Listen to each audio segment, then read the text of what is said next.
This is Audible. Audible Studios presents Parallel Heat, Parallel Book 2. Written by Deidre Knight. Narrated by Joel Richards. Prologue. First timeline, 10 years in the future. There weren't many places a dead man could go if he hoped to survive. At least, that's what Marco McKinley had always figured. Back on Rifaria as a boy, in the midst of warfare and revolution, he learned that soldiers who embraced the afterlife had an uncanny way of finding it. Right now he wished he could lock in on some eternal mystic wormhole that would shoot him straight out on the other side of his current hell. He was literally in the middle of nowhere, hunkered down in the back corner of some dive on Highway 189, the perfect geographic location for him after everything had gone down tonight. He was nowhere, nameless, lost. He didn't even know which bar he'd landed in, only that there were half a dozen pool tables and a haze of sex and sweat practically shrouding the place. And beer. Racks and racks of beer. Thank the gods for that, because for the first time in decades, Marco didn't give a damn about his protector's vows. Not now. Not tonight. He was going to get drunk and free fall into a painless state of oblivion if it was the last thing he did while roaming this god-forsaken alien planet. His waitress returned, a low halter top revealing a small butterfly on her right breast, and slid yet another bottle of Heineken across the scuffed wooden table toward him. He nodded mutely at the woman, before staring down at his swarthy hands. He'd lost count of how many bottles he'd already tossed back since his arrival, and the cut on his forehead still hurt like hell. But that hardly mattered. Taking another heavy swig of beer, he felt the world around him grow even fuzzier. The dark bar was so cloaked in a haze of emotions and energy, he could hardly tell if the alcohol was getting to him, or if he was just staring through the cloud hanging over the place. His eyes burned, and for a moment he closed them, feeling the world swim woozily all about him. Yes, let me forget. In all's name, just let me forget tonight. Throughout the barroom, rough wooden picnic tables were positioned, little more than graceless constructions of 2x4s, slapped together at haphazard angles, as if the working-class regulars who populated the place required nothing more than basic stalls for their drinking pleasure. In fact, Marco had been lucky, managing to land one of the only real booths in the joint, and even then the garish red leather beneath him was ripped and cracked, at least 10 years past its prime. 10 years ago. What a different world he'd inhabited. With his eyes shut, he couldn't help but wish he could travel back to simpler days. Youthful, foolish ones when he believed a king was a king, and a queen, well, worthy of innocent worship. Naive, asinine memories they were, and he cursed them away. Through the din of loud honky-tonk music, he could hear the phone at the bar ring, jarring him from his dazed state. Who even had a landline like that these days? It was a holdover from older Earth technology, but apparently some dead-end bars would never catch up. The bartender, a burly guy with tattoos up and down each arm, grabbed the phone off the receiver. After listening a moment, he cupped his meaty palm over it. "Hey, Jordo," he called out. "Your old lady wants you home." Around the nearest table, a group of men erupted in bawdy laughter, slapping the guy who was obviously Jordo on the back while making crude comments. Even he has someone who cares about him, Marco thought miserably, sinking down into the booth. But not me. Not that he'd ever had a woman of his own. No, he had always led a solitary existence when it came to matters of the heart. Still, people had cared for him, important people. But not now. He was utterly alone, without his circle, without his king and queen, without his homeland. He was, quite simply, a protector without a protected.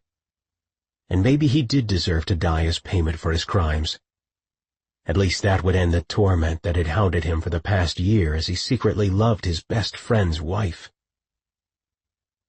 Marco leaned his head back heavily against the wooden booth and glanced around the bar through slanted, half-opened eyes. Jordo and his pals were gone. Most everyone was gone, as a matter of fact. He'd probably been here sopping up his sins in booze for at least 3 hours. He'd have to ride his Harley somewhere before the night was done, but where? He had no home anymore, not after tonight.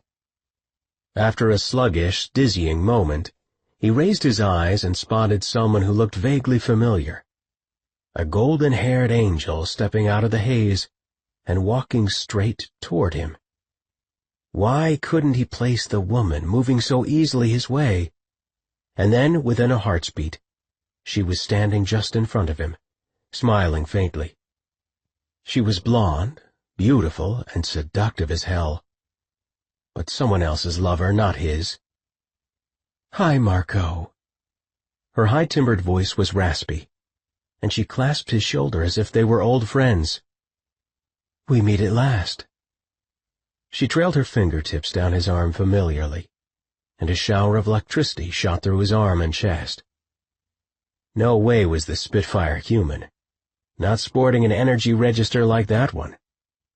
He lolled his head forward again, narrowing his eyes. "Do I know you?" "Well, let's just say you know of me." She slid uninvited into the booth beside him. "You've certainly seen me before, though not up close. Never like this."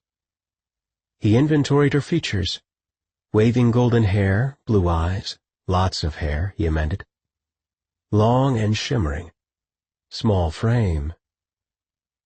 "Thea," he said finally, taking another sip of beer.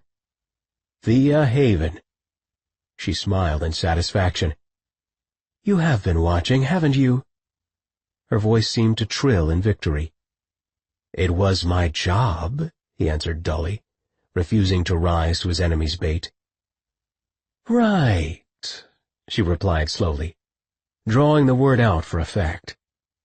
"Yes, I hear Jared really respects your hard work on his behalf." Her voice was tinged with bitter irony. He raised his eyes again and found her staring at him meaningfully, flame darting in her pale eyes. She knew. Somehow the woman knew everything that had happened tonight. Or maybe it was only his drunken mind playing tricks on him. Suddenly the 24 or so beers he left in his wake seemed like a really bad idea. He leaned his elbows forward on the table, burying his face in his hands for a moment. Anything to stop the bar from spinning tortuously around him. "Why are you here?" he groaned quietly. "What do you want, Thea? Really?" "Well, that's simple enough." She gave him an even, fiery look. "I want you." Marco lifted his head and met her gaze dead on, and swore he heard her call his name somewhere within his mind. He couldn't fight, not like this. Not tonight. Jared's enemies had planned their attack extremely well, and all he could do was surrender. Marco McKinley lay on the hotel room bed naked, the frayed bedspread on the floor in a red tangle. Thea peeled off her underwear, sliding in after him. Her eyes took in the length of his body, the sinewy bulk of it, and his solidly muscled torso. She had never seen a more beautiful man in all her days, not even her cousin Jared Bennett. No, Marco possessed something even more alluring, perhaps because his beauty was of the reckless, dangerous variety. His dark skin was incredibly rich beneath her fingertips as she traced her hands across the silky black hairs that dusted his inner thighs, then between his legs. He shifted his hips in reaction, causing the cheap mattress springs beneath them to creak and groan. His eyes were shut tightly, an expression of painful ecstasy dancing across his features. She began trailing kisses down his firm abdomen, lower, then even lower still, taking him into her mouth. He cried out, and she drew him in deeper, then eased him out again. He gasped her name, cupping her shoulders hungrily within his large hands. Thea liked the feeling that she was pulling this Rifarian soldier toward the brink, a man trained for every potentiality, except this one apparently. A man sworn to resist all his king's enemies. For the briefest moment, she simply liked being with Marco McKinley, period. The way he felt, so warm and humming with golden energy, the way he responded to her slightest touch, as if it was the first time any woman had caressed his skin. In the flickering television light, Marco's rapture beneath her touch was beautiful. He was beautiful, there was no other way to put it, and for a long, painful moment, Thea yearned to hold him and love him, far beyond this one night. But she quickly buried that thought. She couldn't afford to feel anything for the man, and yet the emotions radiating off of him were so strong, so intense, it was hard to resist, especially since his gift of intuition left him wide open to her. If Thea chose to, she could feel every emotion humming inside of him right now. Maybe just for a moment, she thought breathlessly. What harm can one moment bring?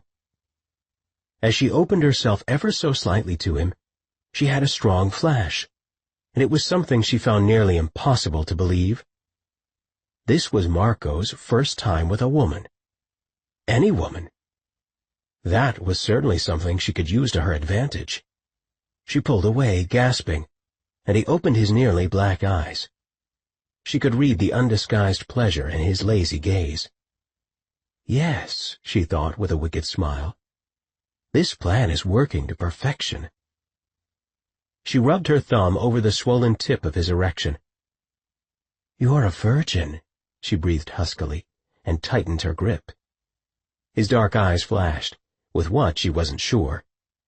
He almost seemed to panic for a moment, then just as quickly the emotion passed, replaced with something much harder, colder. "Who would I have ever made love to, Thea?" he asked wearily, letting his hands drop away from her shoulders.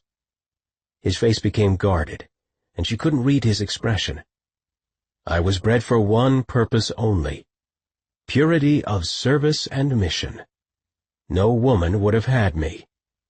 He turned from her, his face a mask of shielded pain. Despite every instinct, she ached to make him know his worth, telling herself it was only her mission. Without second thought, she climbed on top of him, straddling his waist as she drew her face within a breath of his own.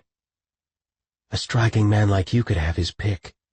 Any woman would thrill to pleasure Marco McKinley, sovereign protector." At those words, he closed his eyes tightly shut again. "No," he groaned, "they would not."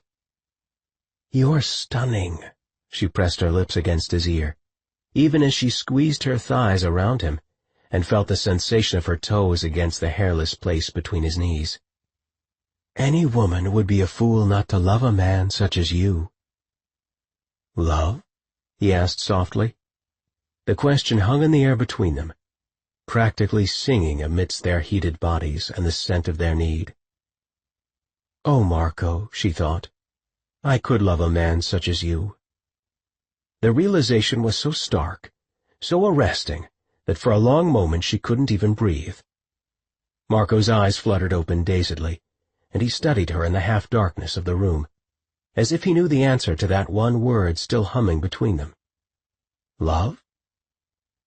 His eyes still held the question, a strange expression of hope lighting their dark depths. As he stared her down, pinning her with that dark, hooded gaze, she slowly shook her head, never speaking but telling him everything with that one absolute gesture. With a heavy, rumbling groan he sank into the mattress, eyes drifting shut again. "Just go," he told her, raking a hand through his disheveled waves. "Leave me, Thea."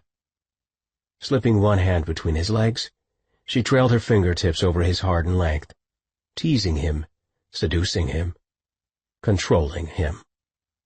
A virgin who'd never lain with a woman in his life? Well, this had certainly played to her advantage. She couldn't let the confusion of their emotions and arousal derail her mission tonight. She'd seen the look of pleasure flare in his eyes when she'd called him beautiful. Good. Then that same quiet voice whispered in her mind again, "He is beautiful. Unbelievably beautiful." He'd taken her breath away when she'd first seen him tonight. Black hair wind-blown from the motorcycle, and his smoldering good looks perfectly offset by his black leather jacket and faded blue jeans. She'd been keeping him under surveillance from afar for months, but tonight had been her first really good look at him. For a fleeting moment she'd found herself disconcerted by his dark Rifarian features, the rich black eyes, the olive skin brushed with a touch of gold, the formidable size of his body. And then she realized why his appearance unsettled her so badly. Marco reminded her of someone else, someone she had strong feelings for. She placed her mouth against his, and as the kiss unfurled, so did her swirling emotions, spiraling crazily inside her mind and body. Someone familiar, someone important. Gods, of course! She realized with a shocking jolt, and for a moment she pulled apart from him, gazing into his black, slightly slanted eyes. He blinked back at her, his face ruddy with emotion, his full lips parted, waiting for another of her kisses. Of all the men in the universe, why did Marco have to look like her cousin Jared Bennett, the only man she'd ever loved? But before she had time to react to that association, Marco cupped her face roughly, pulling her close for a much hungrier kiss, his tongue heatedly exploring her mouth. She could feel his heart racing wildly against her chest, while her own hammered out a twin crescendo. These feelings, this attachment, will not do, she reminded herself. You are here for one purpose only. And with that, she silenced the unexpected, quiet voice of desire this man had spoken within her, once and for all. She'd laughed at him, at his virginity and inexperience.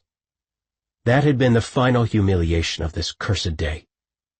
He had felt so damn powerless against her as her hands had kneaded his thighs, as she'd rubbed and teased his rock-hard erection, until he ached beyond expression. As their kisses grew rougher and fuller, as she cradled her hips so perfectly against his, teasing him into a thrusting motion, letting him know what would come next beyond any question or doubt. As he met every gyration of her hips, he knew one fact for certain. He was totally losing control in the arms of his enemy, going over the edge, and there would be no coming back. Never again, not after tonight. This woman didn't just have him in the palm of her hand. She had all of him, his very soul even. No one had ever taken his body and simply pleasured it. He'd been a servant, a warrior, for so long. He'd always thought of himself as the property of others. Yet tonight she was worshipping his body, and it felt achingly, powerfully, disastrously good. The gash on his forehead throbbed painfully, and as he became aware of it, Thea traced it lightly with her fingertips. Had she felt his pain? The kisses stilled, and he stared up into those blue eyes as she touched his wound. Everything about her was the opposite of him. She was all lightness, golden hair, blue eyes, where everything about him was so dark. Even in the half-light of his room, he could see how olive his skin looked next to her fair complexion. She traced the throbbing place on his forehead with the tip of her finger. "Let me fix this," she breathed. She lifted her hand to help him, and he captured her wrist roughly. He knew Thea Haven had been gifted with healing abilities, but he didn't want to be healed. "No," he growled. She raised her eyebrows in surprise. "Why not?" He released her hand slowly, and she resumed tracing her fingers lightly across the wound, until he flinched slightly in pain. The cut was physical proof of his crime. He'd kissed his queen tonight, even when he realized the advance was unwelcome. In return, Kelsey had sent him sprawling head first against her bookshelf. "I want the scar," he said. "I want to remember tonight from now on." "They really got to you, Marco, didn't they?" She began trailing hot kisses across his jawline. He groaned softly. "Yes, but now you're getting to me in whole new ways." "You've been lonely." Her tongue flicked softly against his earlobe. Then she tugged on it between her teeth. "Yes," he moaned quietly into her hair, taking her full breasts in both of his hands. She nuzzled his cheek. "You need this. Me." "Yes," he agreed softly, raking his hands through her luxurious blonde hair. There was so much of it, and it was all over his face. "What will you do to have me?" she teased, straddling his naked body with her own. Gods, she was so close to him. He could just slide inside her so easily. He let his hand find the warm place between her legs. Earlier he'd caught a brief glimpse of a soft tuft of dark blonde hair there. She was incredibly wet for him. Could she want this as much as he did? "What ever," he gasped, "I need to do." He thrust upward clumsily, trying to push himself inside, but she lifted, holding herself away. He had no idea how to get what he wanted, not without seeming as inexperienced as he was. His face burned with shame, and he tried to work his way into her again, and again she raised her hips coquettishly, lifting just out of reach. "No, no, Marco. Tell me," she urged with a wicked smile. She was hovering over him now, straddling him. If he weren't careful, he might lose control before he ever came inside of her. "Tell me what you will do." "I'll make love to you," he gasped unsteadily. She ran her fingers through his hair and laughed, a quiet, seductive sound, the sound of a devil temptress, and said, "That's not what I want, Marco. You know what I want." He didn't understand what was happening at all. Not what she wanted. She was so wet for him, so seemingly full of desire. But in his heart he did know what she was after, had known since she'd first appeared in the bar tonight. "Then what?" he asked, unashamed that he was begging her now. He let his hands wander roughly across her backside, cupping her bottom, pulling her closer to him. "I want you to make love to me, yes. But that's not all." She hesitated, sitting up on top of him until she gazed down at him seriously.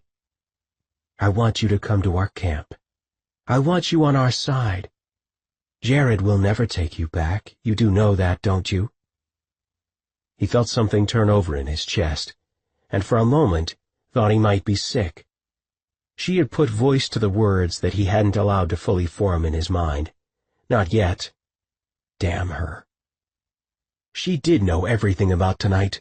He was certain of it now.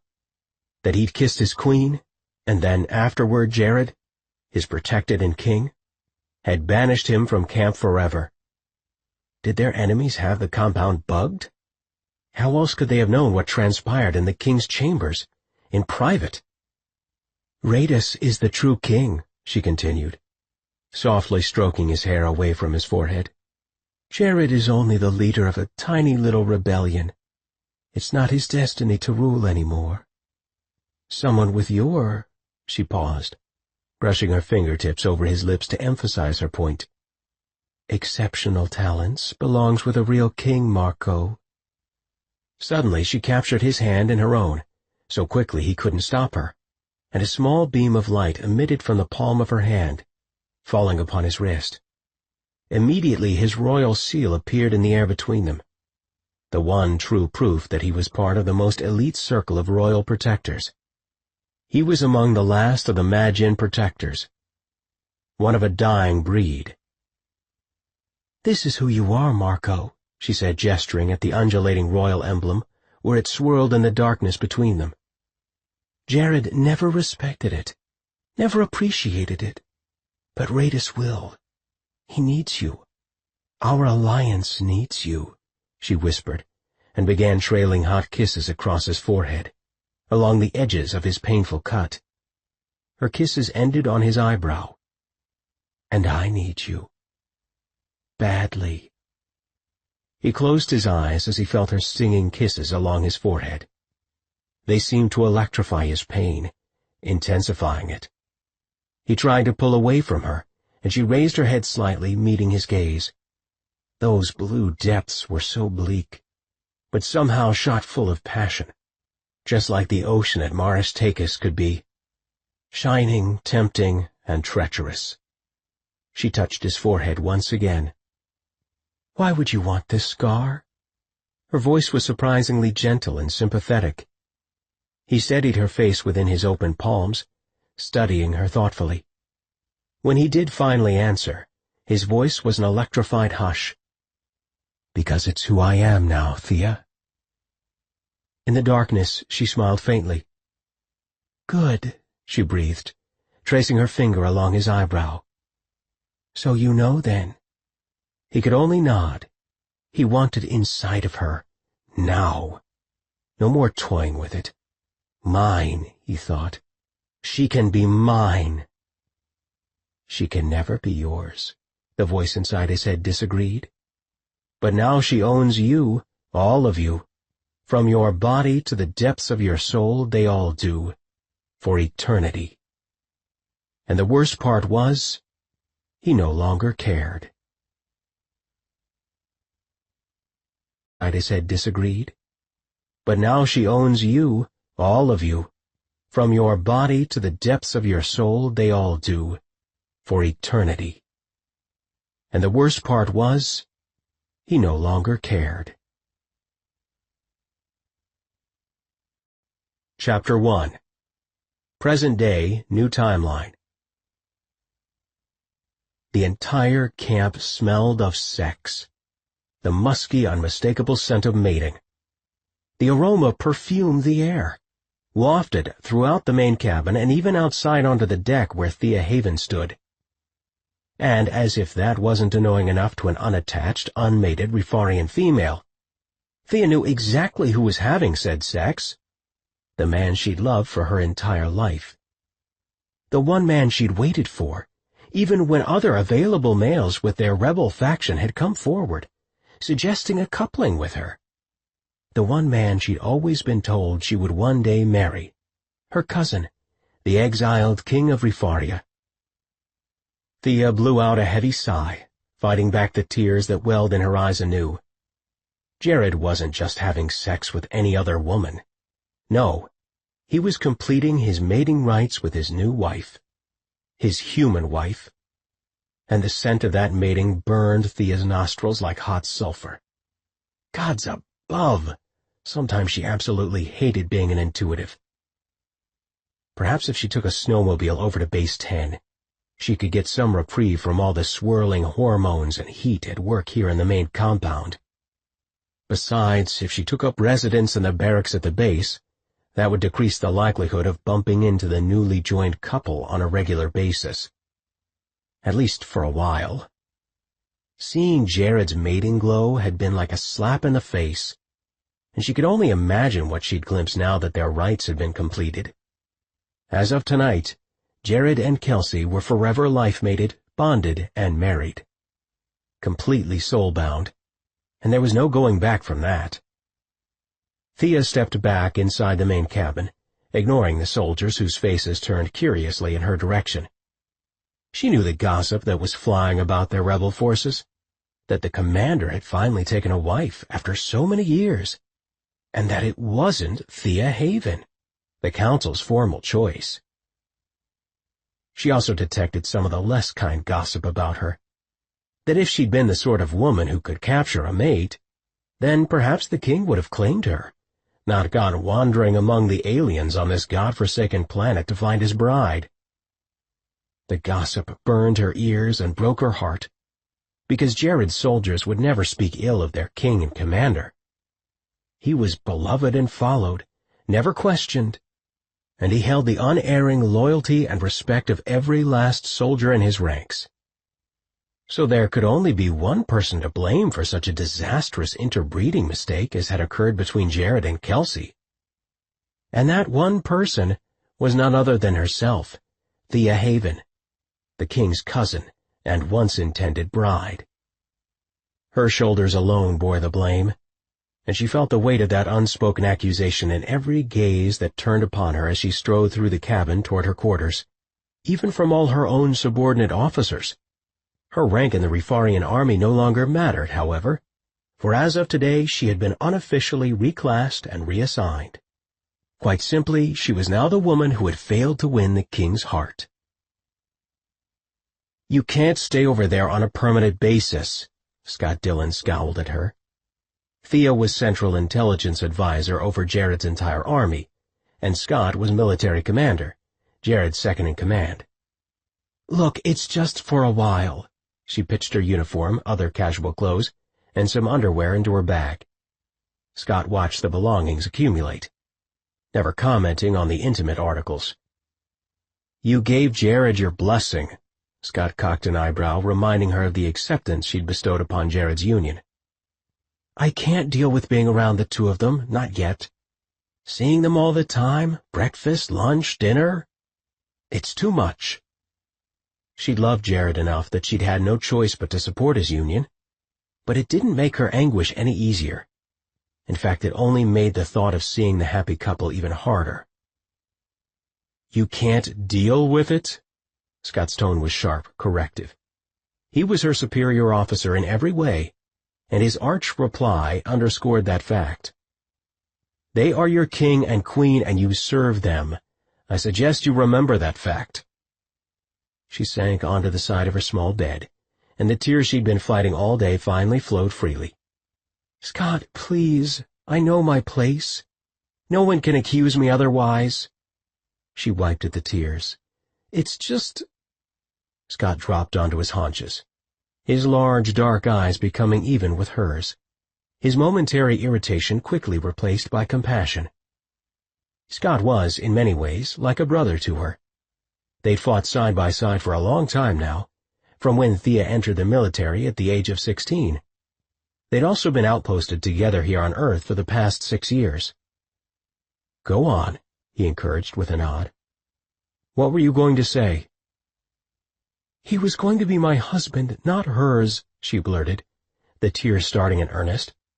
"From the time I was an infant, we were always promised to one another, always. Scott, you of all people know how it was supposed to be." "That was before the war escalated, Thea," he reminded her gently. "Everything changed after that, for all of us." Oh, and it had changed all right. Jared's parents had been murdered when he was still only a boy, placing him on the throne at barely 10 years of age.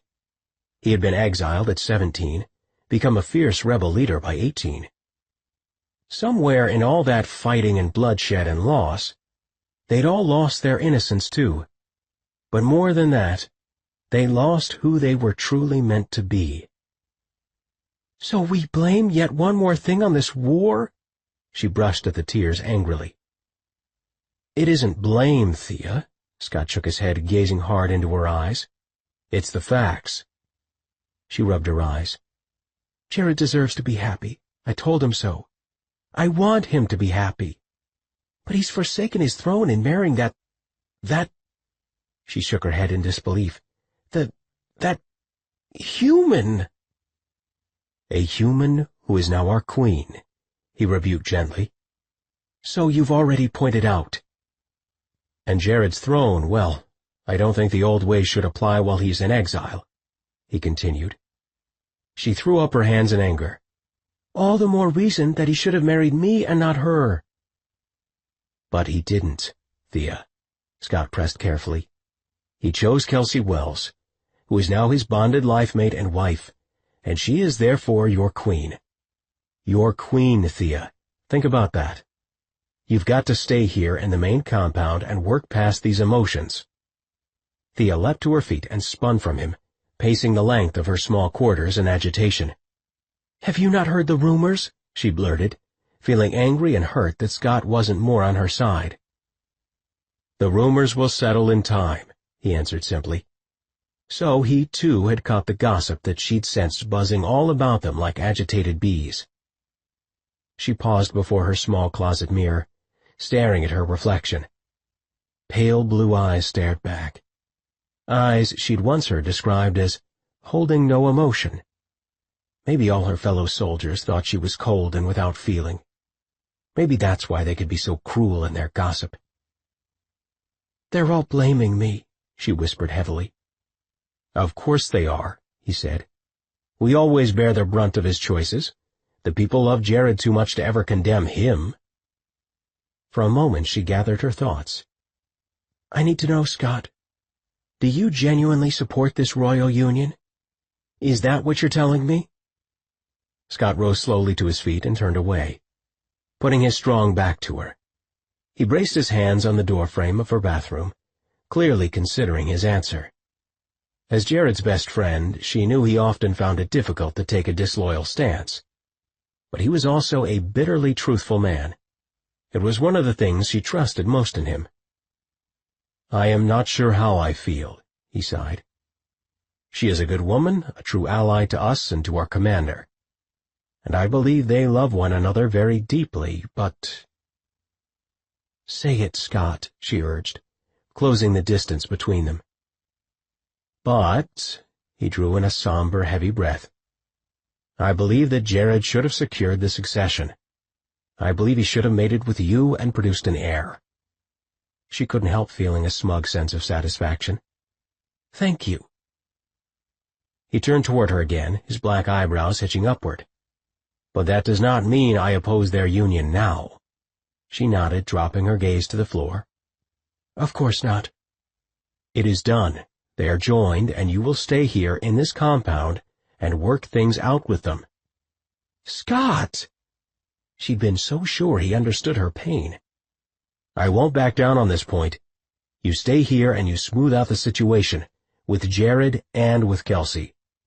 "I don't know that I can," she admitted, feeling her throat constrict painfully.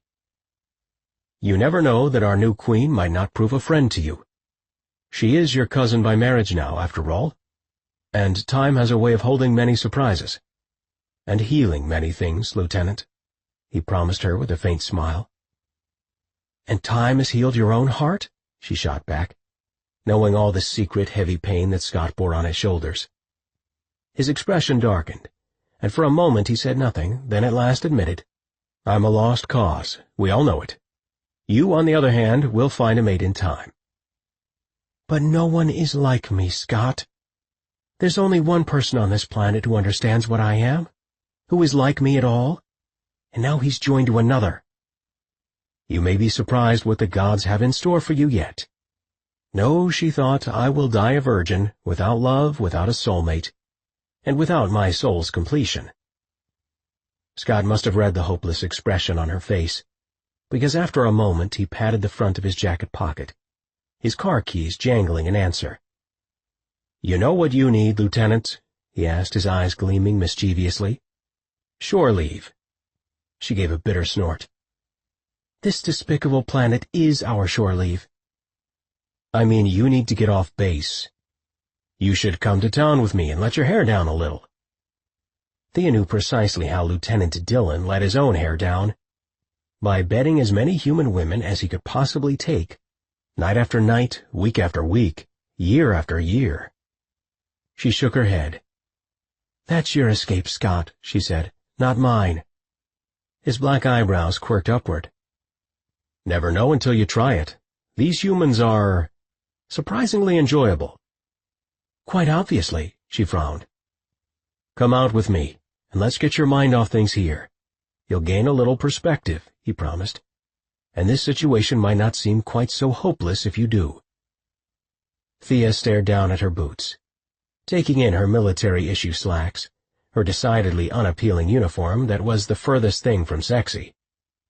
She had a few civilian outfits, but nothing stunning, not if she hoped to actually hook up with someone in a human bar. "I don't know, Scott. It feels really strange to me." "Have you ever gone out in town?" he pressed. "Ever done more than a military maneuver or mission off base?" "Never." "My point exactly. Perhaps getting to know these humans might help you understand Jared's position a bit more." "You dislike humans as much as I do," she scoffed. "You just like to sleep with them." He flashed a dark grin. "They're fabulous in bed, it's true. and I have little respect for their species, but still," he hesitated, his expression growing strangely guarded. "There's something about them, something worth understanding, if for no other reason because we love our king." Almost as if an observer, she heard herself saying, "Yes, Scott, I'll go with you," and wondered why she felt a sudden shiver of precognition, as if her entire destiny would hinge on this momentary decision. Jared Bennett stared at the ceiling over his bed, marveling that his new wife lay sleeping in his arms. Not just any wife, either. Kelsey was his soulmate, the one he'd first met as a young man on the verge of his awakening, and then lost for more years than he cared to count. How long had it been since that time of their initial meeting? 14 years? 14 years of aching separation, all without even realizing it. The elders had stolen their memories of one another in an effort to protect their king, and only by a miracle had they ever come together again. Kelsey stirred beside him, the thick tumble of auburn hair winding about her bare shoulders. Jared's breath literally hitched in his throat, and his entire body tightened in awareness of his mate. "Hello, your sleepiness," he purred in her ear. She rolled onto her side toward him. "What time is it?" she asked with a yawn. "Not quite midnight." "You're not getting up, are you?" One auburn eyebrow shot upward in a question. The incompatibility of their sleep cycles had already proved annoying, especially for Jared, who wished to be bedding his new mate as many hours a day as humanly and Rifarianly as possible. "I'm expected down at base 10, he said, glancing at his watch. "I've been occupied with—" He buried his head against her chest, nuzzling her. "Better things for the past few days. And perhaps I may stay occupied a bit longer." He laughed, drawing her right nipple within his mouth, suckling and nibbling it until she groaned in delight. "Ah, yes, I believe I may indeed stay occupied for quite a bit longer. At least until 2 a.m. he teased, then closed his lips around her nipple again. She groaned, tugging his head upward. "Jared, I just gotta have more than 4 hours of sleep a night." "You may nap later," he suggested, cupping her other generous breast within his palm. Immediately both nipples grew puckered and alert. Perhaps that meant he could rouse her as well. His groin tightened in sharp pleasure, and his breathing grew much more rapid. Aching to see her better in the darkness, he allowed his vision to heighten, taking in every dip and curve of her very feminine body. He growled his pleasure at the sight of her again, and this, well, his wife seemed to like it a great deal, just as she always did. Almost as if reading his thoughts, she whispered, "I love your noises." His face instantly burned. "It is not human, though, is it?" he asked uncertainly. "Human men do not make such sounds during mating." "Well," she leaned on one elbow, assessing him in the darkness. "Not exactly, but that's part of what turns me on about it." She brushed her fingertips through his short hair, regarding him. Inside he felt a yelping cry of hunger, but wrestled to suppress it, this time. He swallowed hard. "My alienness arouses you." "Duh, Jared," she laughed, cupping his face within the palm of her hand, feeling the prickling hairs of his new beard growth. "Don't you think that's obvious by now?" "Yes, obvious. Perhaps." They had discussed the most intimate aspects of his biological nature, his mating cycles, his impending infertility, and although the conversations had caused him a great deal of shame and discomfort, she did seem at ease with their natural differences. "I love you, Jared," she assured him. "I think I loved you from the first, all those years ago. And frankly, your mating cycles, the idea of them, well, it really turns me on." "It does?" he asked breathlessly, his heart hammering hard. Between his legs he felt a rigid tightening, one that she seemed to sense as well, sliding one hand between his thighs, inching it upward until she made contact with his erection. Her hand was cool against the smooth, warm skin, and he quivered in pleasure at the unexpected contrast. He reached for her, ready to roll her beneath him, but she stopped him with her other palm, pushing him onto his back again. "No, Jerishk," she whispered, using his intimate name, the one she'd called him by when they were much younger. "Let me pleasure you. I wish to pleasure my king." With a rumbling sigh of arousal, he let her know how that plan thrilled him. As she took him firmly within her palm, he arched his back, rising into the motion. He felt no inhibition with his mate. Every aspect of self-consciousness faded from his mind whenever they made love. Again and again he bucked his hips upward to meet her, aware that she knelt over him, watching, studying the uninhibited reaction that her stroking elicited from him. His chest rose and fell with unrestrained, panting breaths. Kelsey, meanwhile, increased her friction, rubbing her thumb harshly over his swollen tip. Shaking all over, he swam into the world she created for him, lost himself, felt the tremors begin anew, the same ones he'd felt after the first sealing of their union. Shuddering, trembling, lost, lost, lost. Oh, so lost with his human mate. Fever. That one word sounded in his mind like a pulse flare. Fever. Blood fever. "Oh, gods!" he cried, aching for a release that he couldn't seem to find. "Malishka Strick!" he yelled, and didn't bother to interpret for his new wife. "Can't interpret. Not now, not now."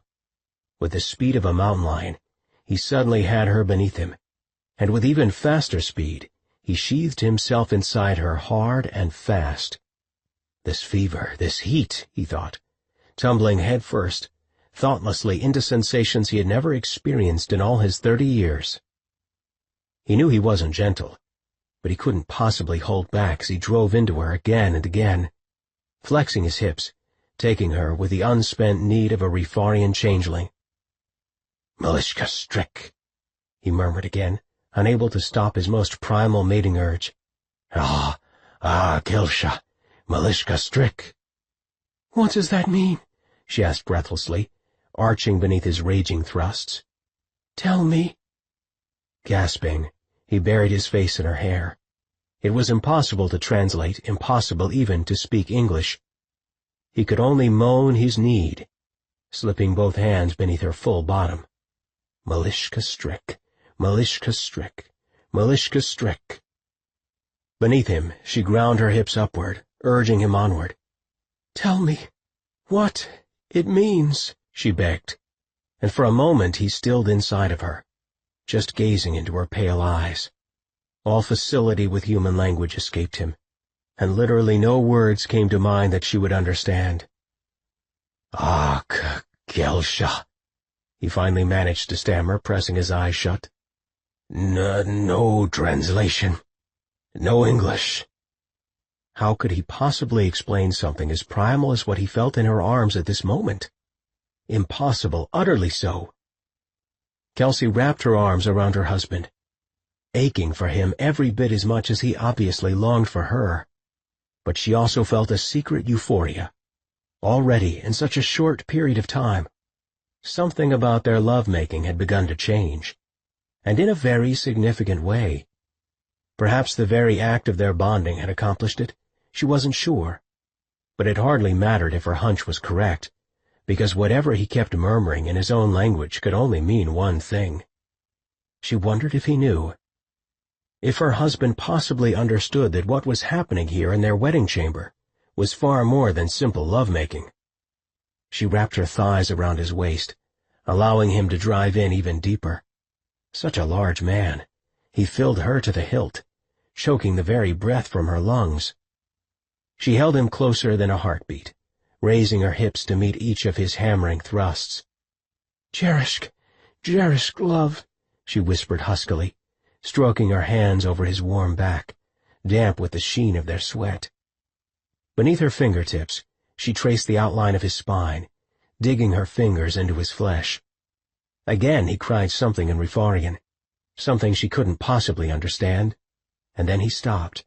Completely, and for just a slight moment he pulled back and stared down into her eyes.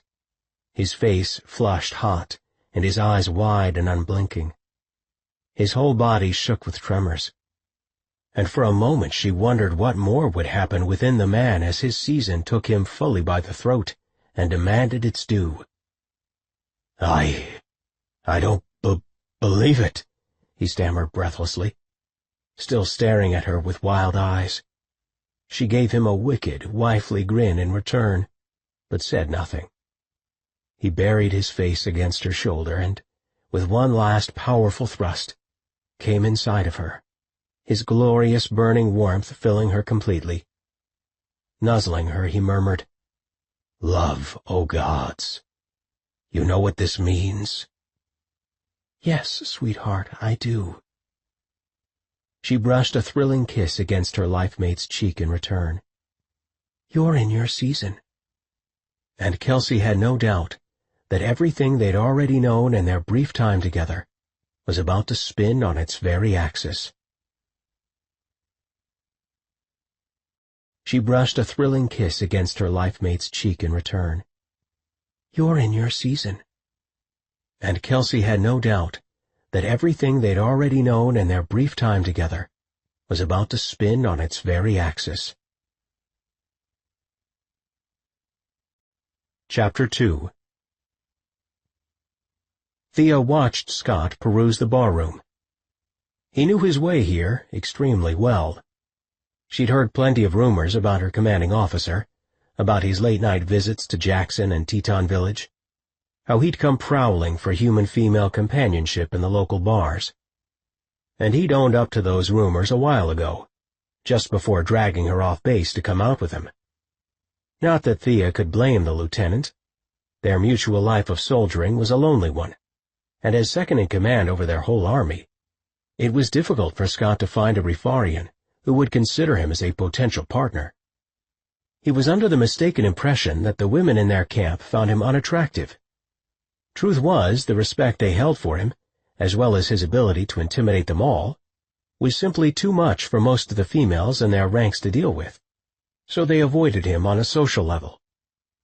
He ducked through the barroom doors, nodding familiarly toward the bouncers and confirming the long-standing rumors. Scott Dillon was very familiar with this aspect of the human realm. Thea, for her part, stayed as distant from the species as she possibly could. She made just one exception, and that was for the only human Anthusian hybrid in her life, the very man leading the way into the bar. "Over there," Scott nodded toward an open table. She followed him dutifully, trying hard to ignore the scent of so many humans gathered in one place. The overpowering aroma was enough to make her feel nauseated, reminding her of the reason she'd fled the compound in the first place. One human woman had just ruined her life. Scott waved at a waitress who approached their table, and Thea could hardly conceal her discomfort at this kind of proximity with the alien species. She preferred the seclusion and shelter of their military ranks as much as possible. She'd had assignments and missions among the humans, of course, but never found a reason to come and, gods forbid, socialize among the species. "What'll you have?" the waitress asked, and Thea blinked back at her, unsure of the proper response. Scott answered confidently for them both, ordering a pair of Heinekens, a drink that Thea had never tasted before. Scott's keen black eyes scanned the room, searching, hunting. She saw his nostrils flare almost imperceptibly, and as she studied him, she observed such undisguised hunger in his intense gaze that she found herself wishing she could share his passion for pursuit.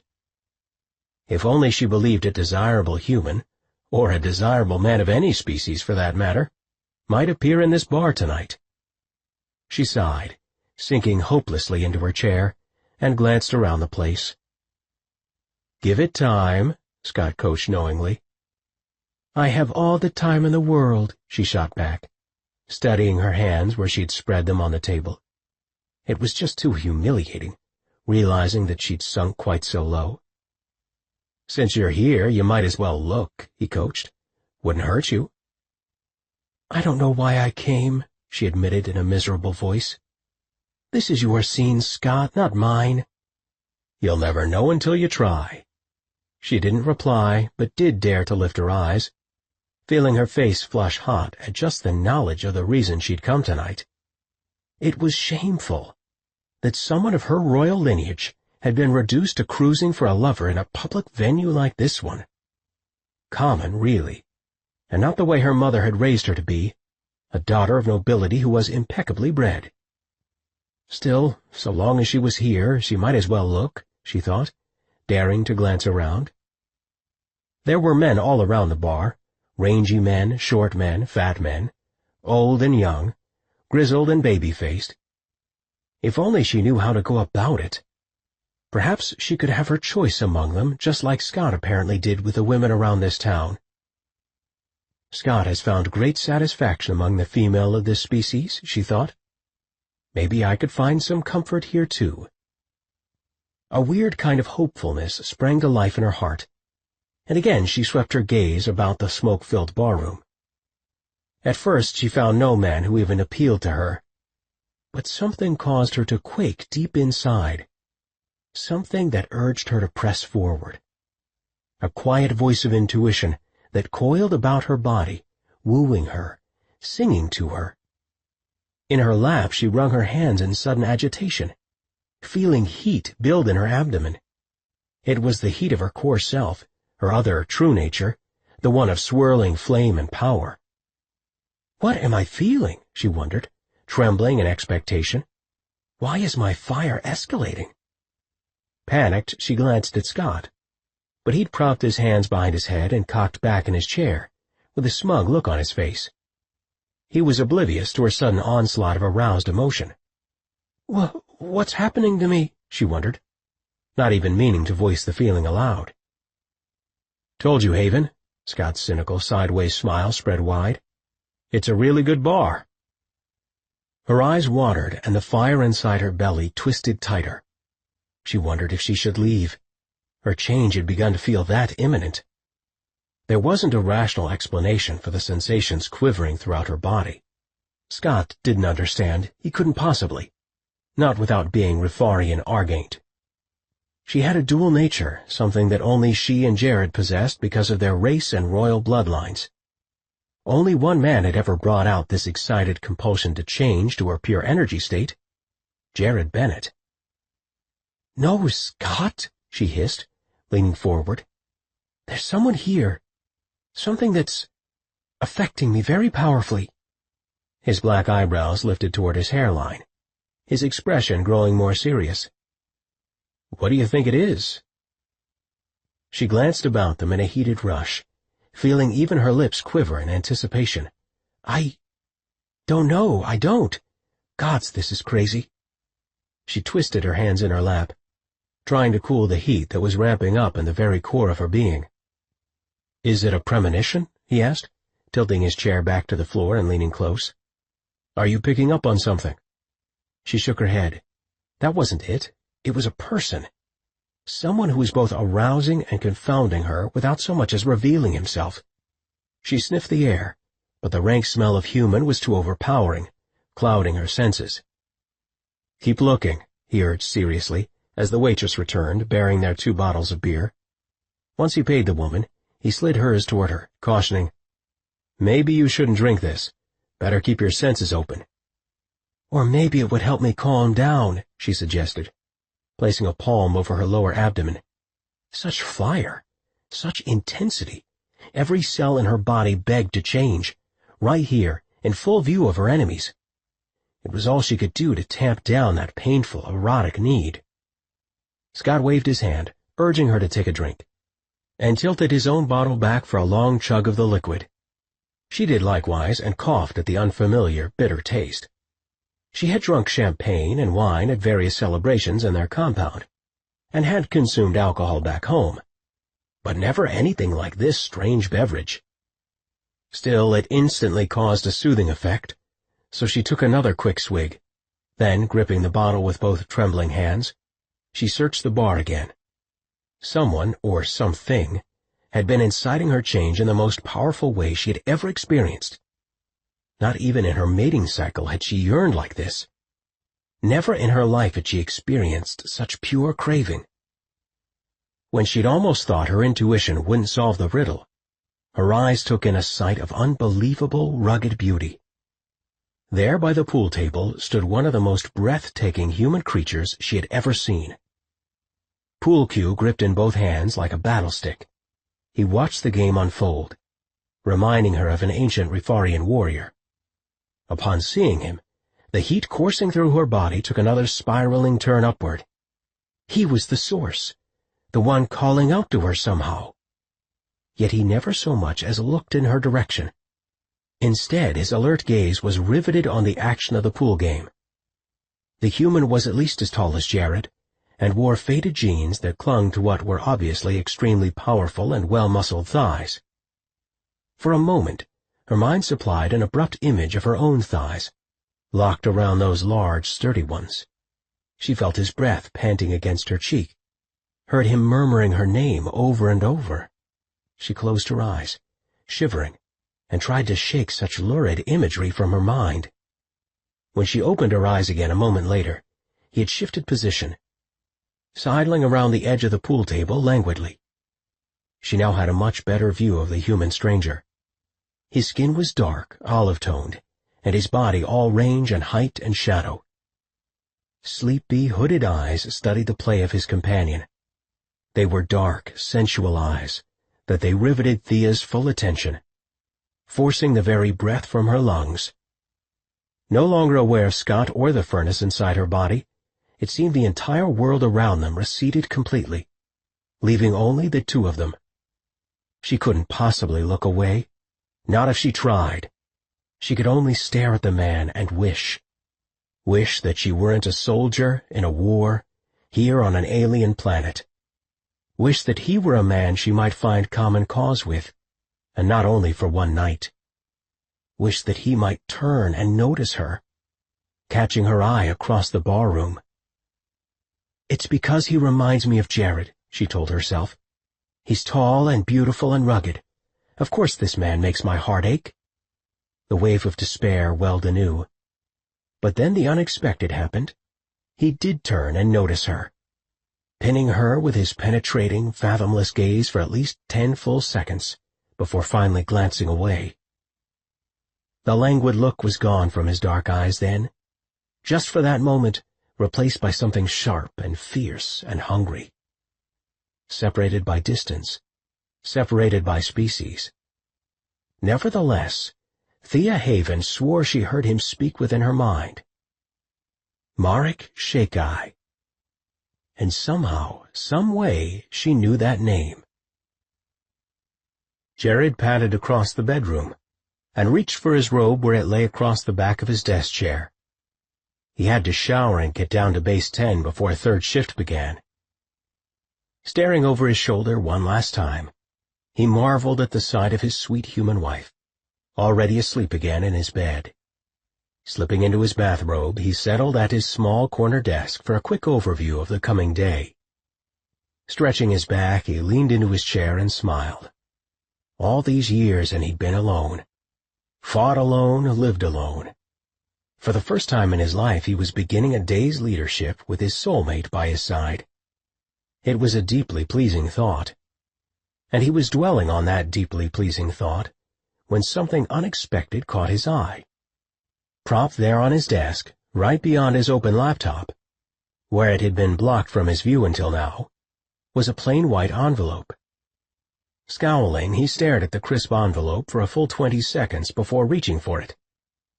First he gave the vellum a sniff, and utilized his somewhat limited intuitive abilities to ascertain if the item was dangerous in any way. Probably from one of our people, he thought. A note congratulating us on our wedding day. Nothing more, harmless. Still, years fighting in this war had taught Jared that nothing should be accepted at face value, and he proceeded with caution. This was when he noticed how the envelope was addressed. My dearest Jared and Kelsey. Thea swore the black-haired man had spun a web about her, somehow magnetizing her to this very spot. "I know him," she whispered to Scott, nodding in the stranger's direction. "Maybe not precisely, but I heard his name." Scott frowned. What do you mean? In my mind, using my intuition, she explained. And her commanding officer nodded briskly. It's not a name I've ever heard before, but it doesn't sound human. You think he's one of us? Scott gazed intently at the stranger. Thea felt her body quake anew as she watched Marek Shekai bend low over the table, positioning his cue. Rippling, powerful shoulders hunched over the stick, his eyes narrowing with a steely expression. Dangerous. He's terribly dangerous. She knew it in the marrow of her being, just as she knew he was someone vitally important in her life. His dusky hands closed around the pool stick, and for a brief moment, a quicksilver set of images shot through Thea's mind, dizzying her. She pressed her eyes closed, and the scene in the bar dissolved. The moment itself dissolved too, catapulting her into the future, or the past, or somewhere else entirely, she couldn't be sure. The images felt like memories, as certain as if they had always existed. In a dark room, Marek Shekai held her hard within his arms, fastening her furiously against his solid body. The muscled bands of his chest pressed against her cheek, and she wanted to move but couldn't, no matter how hard she tried to pull away. Between their two souls a cascade of emotions battled for dominance. Uncontained rage, pain, betrayal. You aren't capable of love, he spat in her ear. She wanted to deny it, wanted to tell him that of course she could love. But then he pressed his mouth against her cheek, blowing out hot, arousing breaths, and murmured, Thea, you can't ever love me because you're damaged, broken. Blinking her eyes, she discovered Scott's hand on her forearm. You all right? His gaze flicked about the bar, studying the exits, the entrance. She knew he intended to make his move toward Marek, but she reached out a stilling hand. You can't go talk to him, she warned in a thick voice. It's not safe.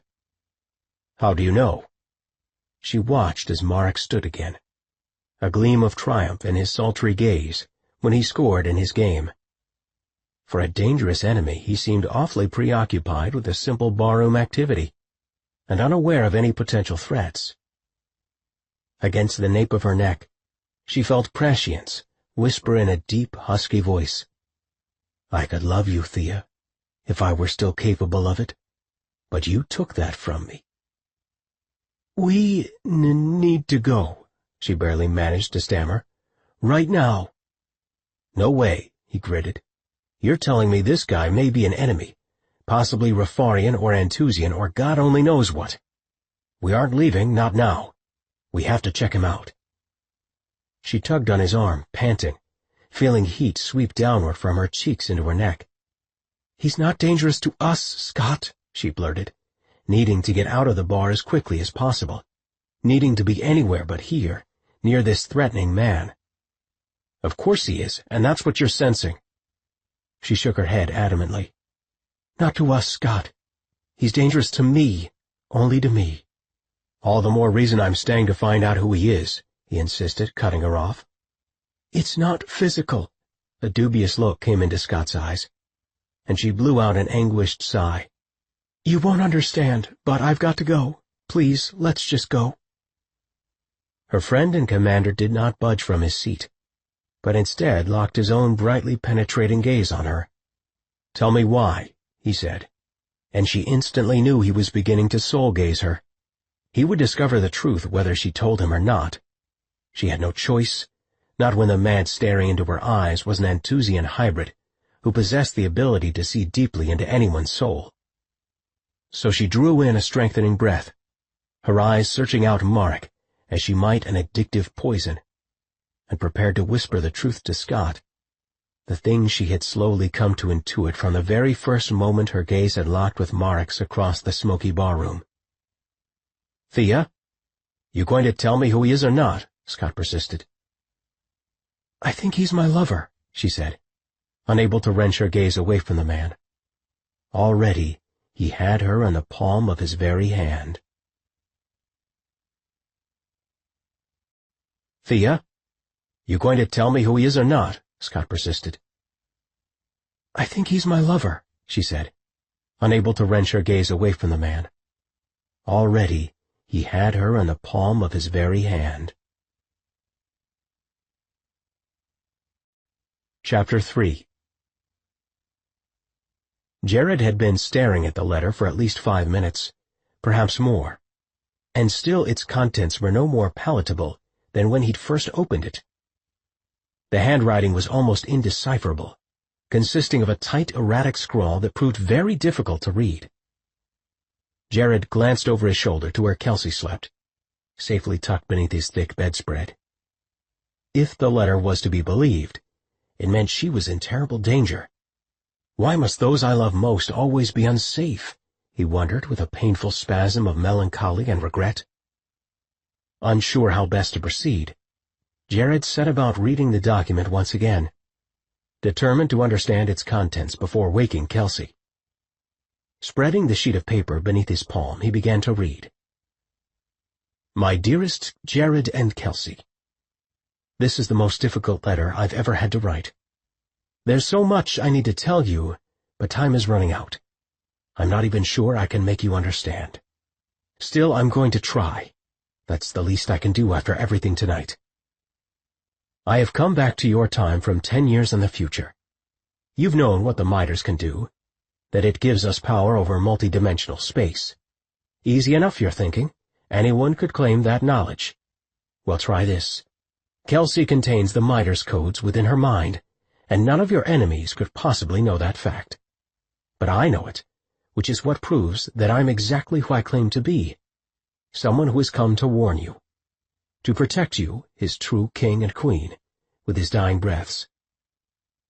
My name is Marco McKinley, and I will come to you in 2 years, my king and queen, to serve as your protector. I'm of the Madjin Circle, and have served the royal family as long as I can remember. Kelsey, you must trust me when I tell you, you are the beloved of Rifaria. Ask Jared and he'll explain what that means. The codes can't be removed from your mind. Because of your human DNA, the data fused with you, altering you in a significant way. You're part Rifarian now, with your own unique powers and abilities. Over time you will develop them, and over time you'll teach us how to use the miter's weapon.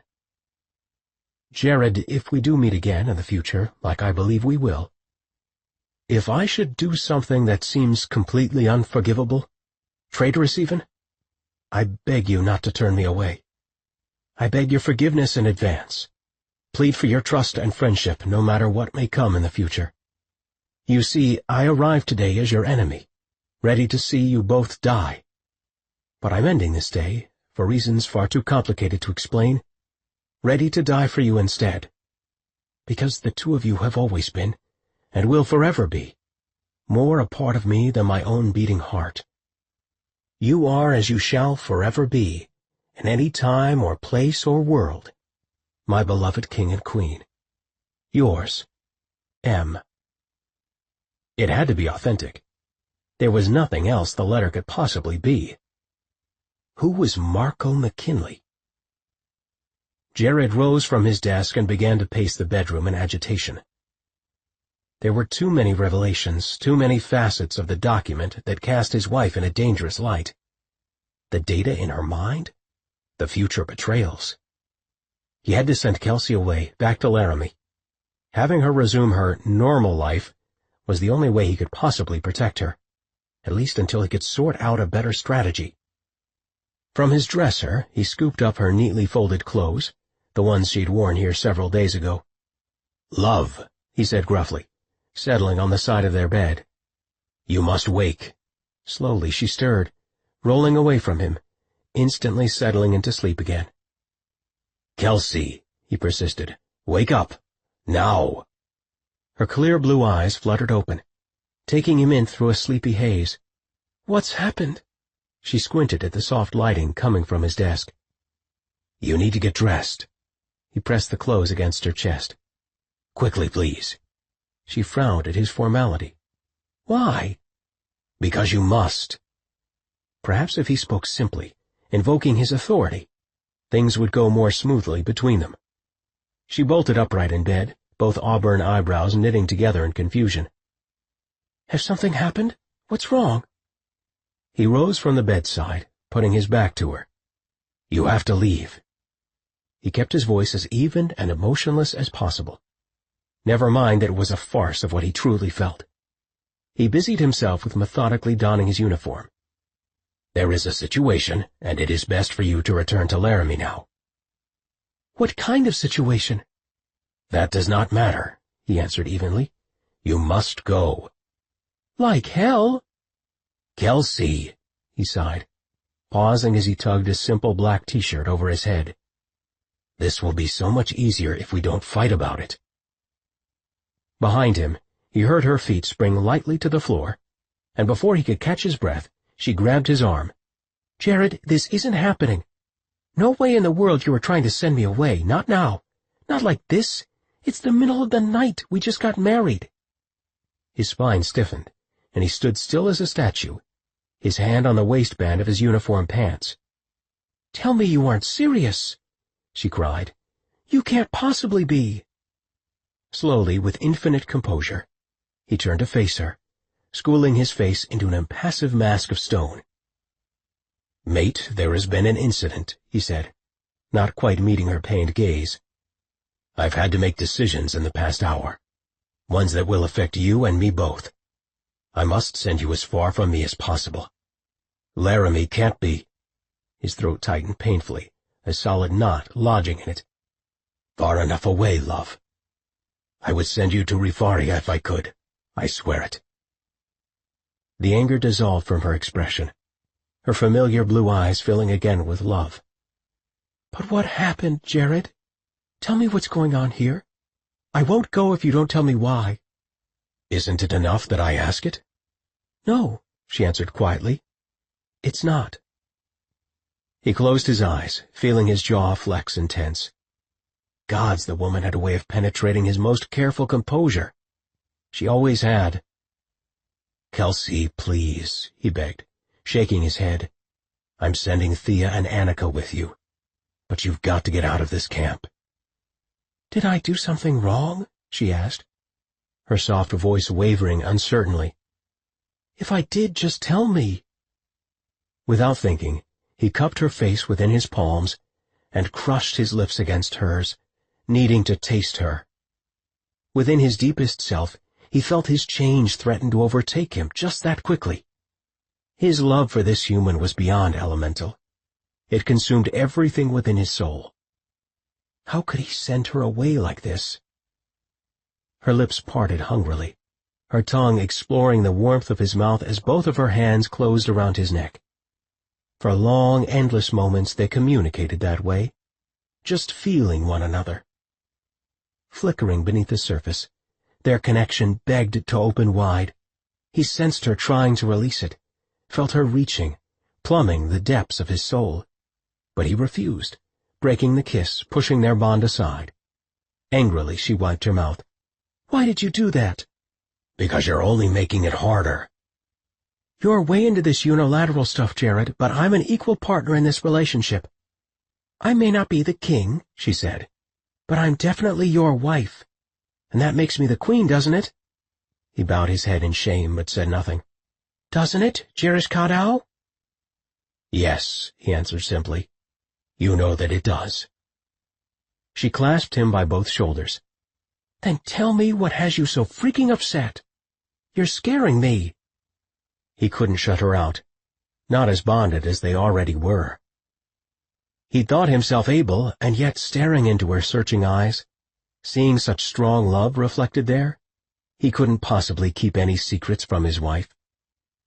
Finally, for want of a better strategy, he slipped from her grasp and walked across the room, claiming the letter. "Here," he said, handing it to her. "This is what has changed everything." Thea watched as Marek unexpectedly made for the door, quickly vanishing between a throng of new arrivals to the bar. "He's leaving," Scott announced, rising from his seat. "We have to follow him." Everything within Thea wanted to object, wanted to put as much distance as possible between the stranger and herself. But she was a leader, and she knew better. "Come on, let's go." She leaped to her feet. "I'll go after him, you bring up the rear." Her heart hammered out a loud crescendo, causing a deafening roar within her ears. Marek was absolutely the most dangerous man she'd ever encountered. Every instinct within her told her as much. Still, she couldn't resist her desire to understand why precisely he was affecting her so strongly. More than that, they had to learn his identity. Following in his wake, she shoved her way through the bar patrons, nearly sending a waitress's tray careening to the floor. "Hey, watch it!" the woman called after her. But Thea didn't waste time looking back. She was out the front door and onto the ice-covered sidewalk like a flash of lightning. Outside, the wintry air assaulted her, burning her lungs. With a quick glance down the sidewalk, she spotted Marek moving at a brisk pace. He was already at least 20 paces ahead of her, his long legs allowing him to cover large distances much faster than she could. He had to be more than a foot taller than her. She had always been far too small for a Rifarian, and at moments like this one, she especially despised her petite size. Picking up her pace to a near run, she closed some of the distance, but then her boot slipped on a section of black ice, sending her sprawling onto the sidewalk. By the time she'd recovered, Marek Shakeeye was nowhere to be seen. In exasperation, she broke into a full-fledged run, rounding the corner that he'd undoubtedly taken. Vaguely she registered that a heavy, clotting snow had begun to fall, flakes of which kept stinging her eyes. She blinked, quickening her pace, but something unexpected stopped her in her tracks, choking the very air from her lungs as powerful arms took hold of her, lifting her off the ground and pulling her into a dark, hidden doorway. Before she could cry out or shout to Scott, one immense hand spun her against a hard, solid body, while the other covered her mouth. Her eyes darted wildly, trying to locate Scott, but beyond the doorway all she saw was the empty nighttime street being covered in silent snow. Behind her she felt the solid bulk of Marek's frame, felt his heart beating quickly against her neck. He had her. He had her right where he wanted her, trapped within his implacable grasp. She struggled, but his iron grip prevented her from squirming at all, lodging her with incapacitating strength against his large chest. She couldn't see him. He had pinned her from behind, but she had no doubt as to her captor's identity. "Let me go!" she tried to shout, but because he clasped her mouth tightly shut, nothing more than unintelligible, guttural sounds came out. Behind her she heard him chuckle, his hot breath fanning against the top of her head. "A real wildcat, aren't you?" he breathed, bending low so that his mouth grazed her earlobe. "I like that in a woman." She tried to elbow him in the ribs, but he had her completely captive, held by one large arm that might as well have been made of steel. So she made a screeching noise, and he responded with low, growling fury, the unmistakable sound of an irritated Rifarian male. "Be still, or I'll have to really aggravate you," he cautioned silkily, his voice a husky rumble of sound. "Neither one of us wants that, now do we?" He seemed to wait for her response, but she refused to rise to his bait. In the silence she became painfully aware of his breath against her nape, the chuffing sound of it, so quick and urgent. His forearm tightened about her ribcage, his knuckles grazing the underside of her left breast. And instead of feeling frightened, gods forbid, she felt aroused, electrified, on edge as if the man had just stripped her bare, ready to devour her. Slowly, the hand cupping her mouth slipped away. "You aren't going to scream," he said knowingly, "so I might as well let you talk." She heaved air from her lungs, a cloud of breath instantly forming. "Let me go, you freak," she snarled, "or I will scream so loud every cop in Jackson will come after you." "You won't." A deep rumbling laugh escaped his chest, but he made no move to release her. With his free hand he slowly scraped his knuckles against her cheek, outlining her jaw for a long, erotically seductive moment. She shivered at his touch, cursing herself for the unstoppable attraction she felt toward him, her probable enemy. Rough fingertips traced down her nape, trailing around to the base of her throat. For a moment he hesitated, lingering over the straining beat of her pulse. When she thought he would never stop, she began to quiver at his touch. Then and only then did he ask, "Why did you follow me?" "I didn't." He blew out a hot breath against her cheek. "Like hell." "Why were you in that bar?" she shot back. "I like that place," he whispered in her ear. "Got a problem with that?" I should know you. You're recognizable to me." She spoke in euphemisms rather than coming straight out and admitting that she knew he was a fellow Rifarian. "I'll take that," he nuzzled her cheek significantly, "as a compliment." She was about to argue with him, when suddenly the click of a weapon drew their attention to the street. Standing there, silver pistol trained on them both, stood Scott Dillon. She released a grateful breath. "Let her go," he commanded Marek in an even voice, "or I'll finish this now." Marek eased the tension of his forearm, allowing her to slip from his bracing grip. "No problem," he said in a voice like sleek gravel. He held out both palms in blameless surrender as she stumbled out of the darkened doorway toward Scott's side. "You're coming with us," Scott ordered, using the barrel of his gun to indicate the direction he wanted Marek to walk.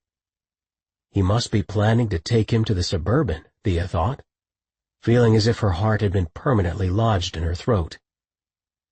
Marek gave a slight nod and made a step to leave the darkened doorway. Scott's gaze never wavered from Marek, his stance that of a long-time soldier. Thea assumed a similar posture, her gaze sweeping in a full arc around them.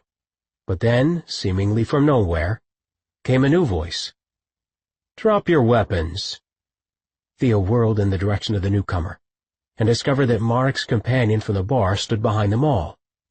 He was of medium build and had messy blonde hair, looking much more a ski-bum than an adversary. Scott lowered his weapon, holstering it with a fluid movement. "Let's take this off the street," he ordered.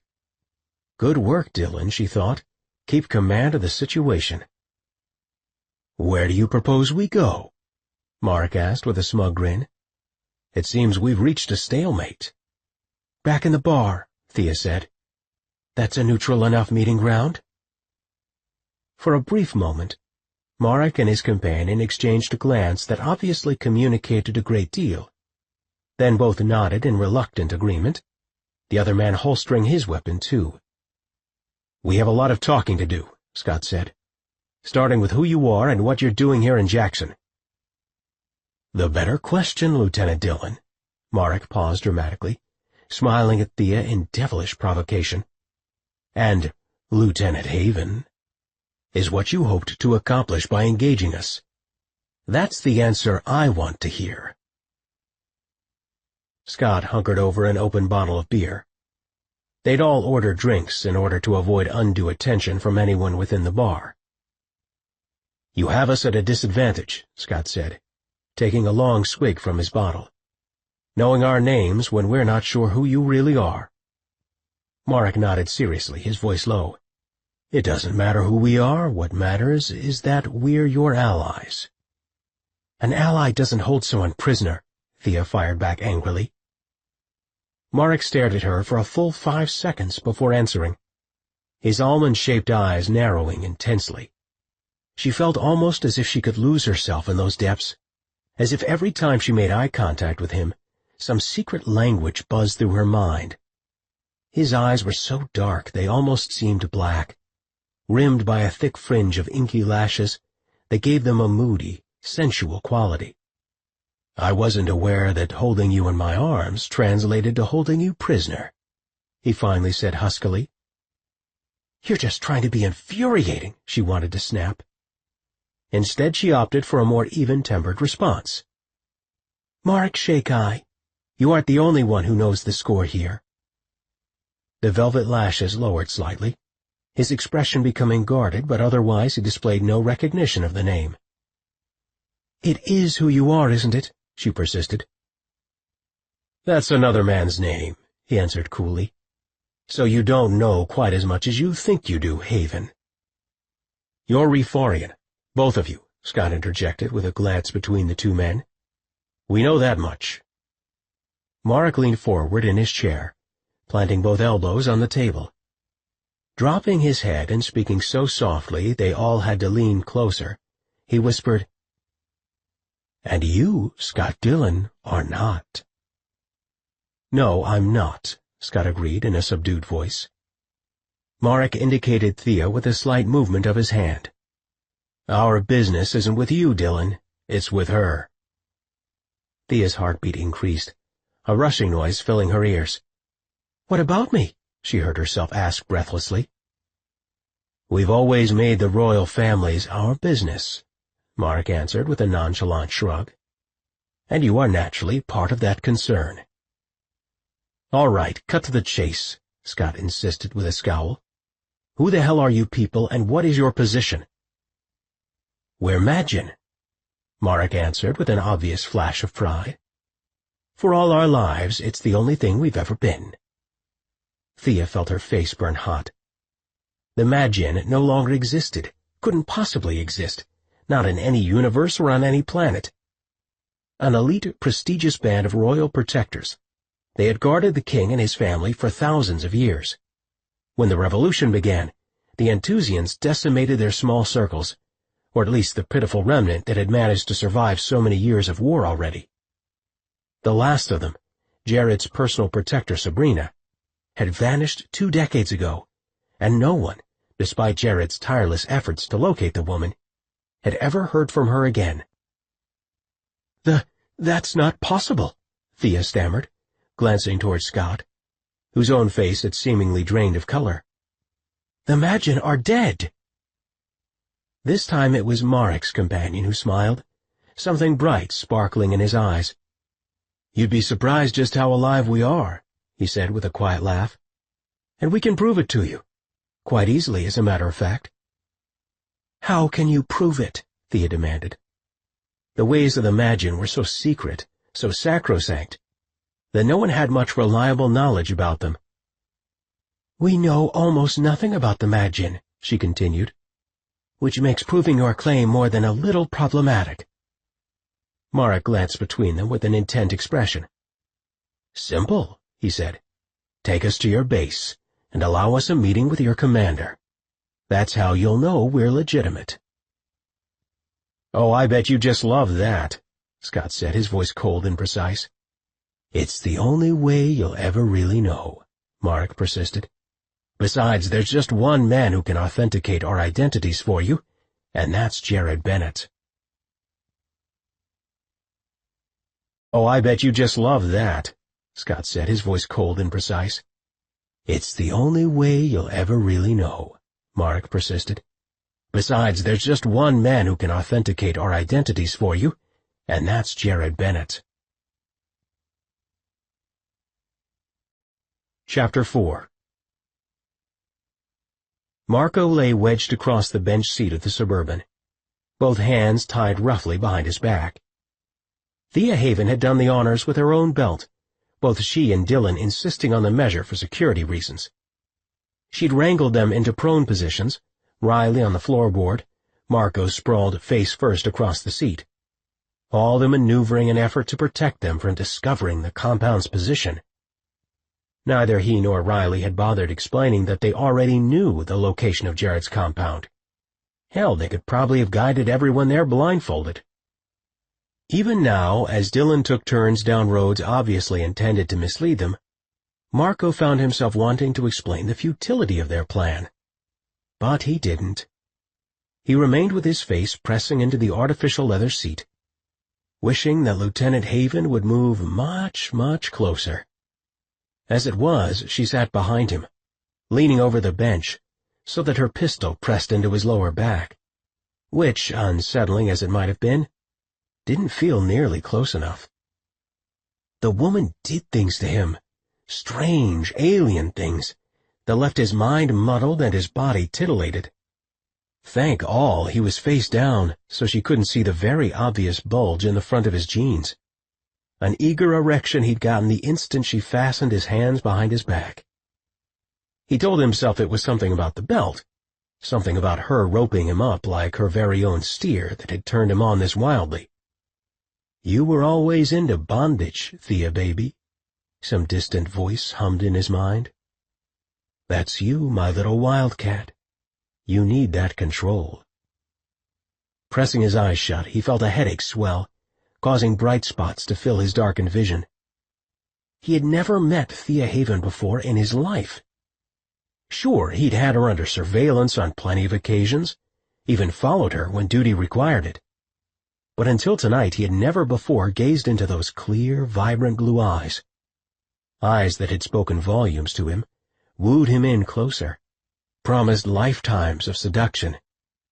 His swollen, aching erection pushed harder into the seat as he remembered. As he allowed the sensations he'd experienced earlier in the bar to fan to life all over again.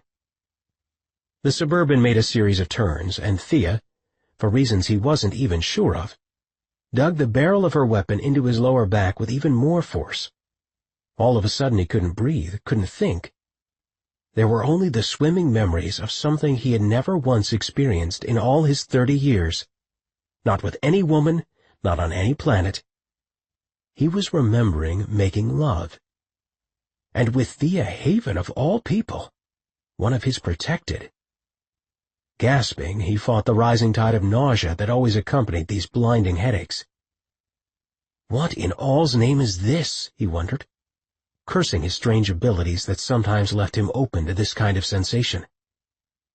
What am I picking up about her? She's Deshani, utterly out of my league. But he knew it wasn't imagination, or even foreknowledge. The impressions and emotions were far too brilliant, unlike anything he'd ever felt before in his life. It took all his resolve not to simply roll onto his back and grab the woman, pulling her atop him with enough force to knock the gun from her hand. Then, and only then, he would cover her mouth hungrily with his own, tasting her, taking her, knowing her. It hardly mattered that in this imagined scenario, the pulse pistol would have actually destroyed his spinal column and obliterated his internal organs. Good thing it wasn't an actual plan. Just a desire, he thought, and I've mastered plenty of them as a Magian warrior. On the floorboard beneath him he heard Riley's steady breathing. His brother was nothing if not a cool customer. Damn it all, but the guy would probably fall fast asleep during the drive back to the Rifarian compound. Then again, Marco had no doubt that Riley was happily connected with his life mate, rattling along in deep, soulful conversation with her across their shared bond. Lucky bastard. He never had to be alone, not like Marco did. Marco had long ago accepted the hand he'd been dealt. He would never mate, or even take a lover. Which meant that this insane attraction to Thea was out of the question. Except the emotions and memories, for surely that's what they were, had the material air of something experienced. Not pre-known, not imagined, but the pulsing life force of real events. The question was, how was something like that even possible? The blinding headache tightened hard behind his eyes, and with it a wash of memories came over him. How could you have slept with him? He demanded, rounding on her in a dark, abandoned warehouse. How could you have betrayed me like that? She laughed a cold, lost sound that caused something hard to lodge in his chest. You don't think this is love, do you, Marco? She released a slow laugh. Not with you, of all people. Of course not, he said. You're not capable of it. Shaking his head, he tried to beat back the tide of half-memories, determined to battle away the onslaught. Perhaps this was a trick of their enemy, a strategy meant to divide them before their full circle could form completely around their king and queen. And they did have a queen now. He knew it because of Riley's intel from within the camp. Although Sabrina hadn't authorized this first contact between the Magian and their protected tonight, they had always been taught to improvise on an ad hoc basis.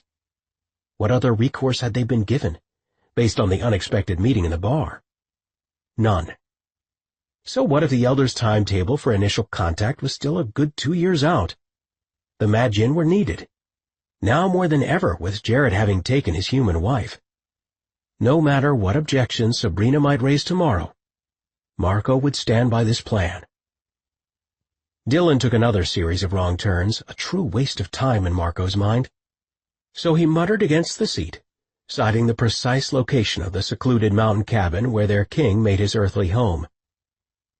"Holy hell," Scott cursed from the front seat. "What's even the point?" Thea leapt over the seat that separated them, straddling Marco. "You tell us who you are," she shouted, digging the barrel of her weapon into his back. "Right now." "My name is Marco McKinley," he stated calmly, feeling her tight thighs flex around his body. "Personal protector and guardian to the king. Jerish Kadal Benet Daravni is my sovereign, same as he is yours." Silence hung heavy in the vehicle's interior, with only the sound of Thea's rapid breaths punctuating the quiet. At last she asked in a much quieter voice, "Then who is Marek Shekai? Why did I hear that name in the bar?" Thea cocked her pistol, shoving it between his shoulder blades.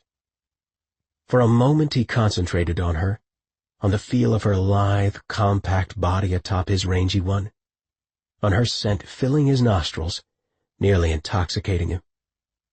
Gods, she was an amazing woman, but completely off limits to someone like him. When he failed to answer, she drew in an unsteady breath. "Tell me why," she demanded, accenting each word with a jab of her pistol. Finally, he answered her question, in a voice so low only she would hear. "I have no idea why you heard his name, Lieutenant," he said softly. "But trust me when I tell you that he's dead, and he hardly matters tonight."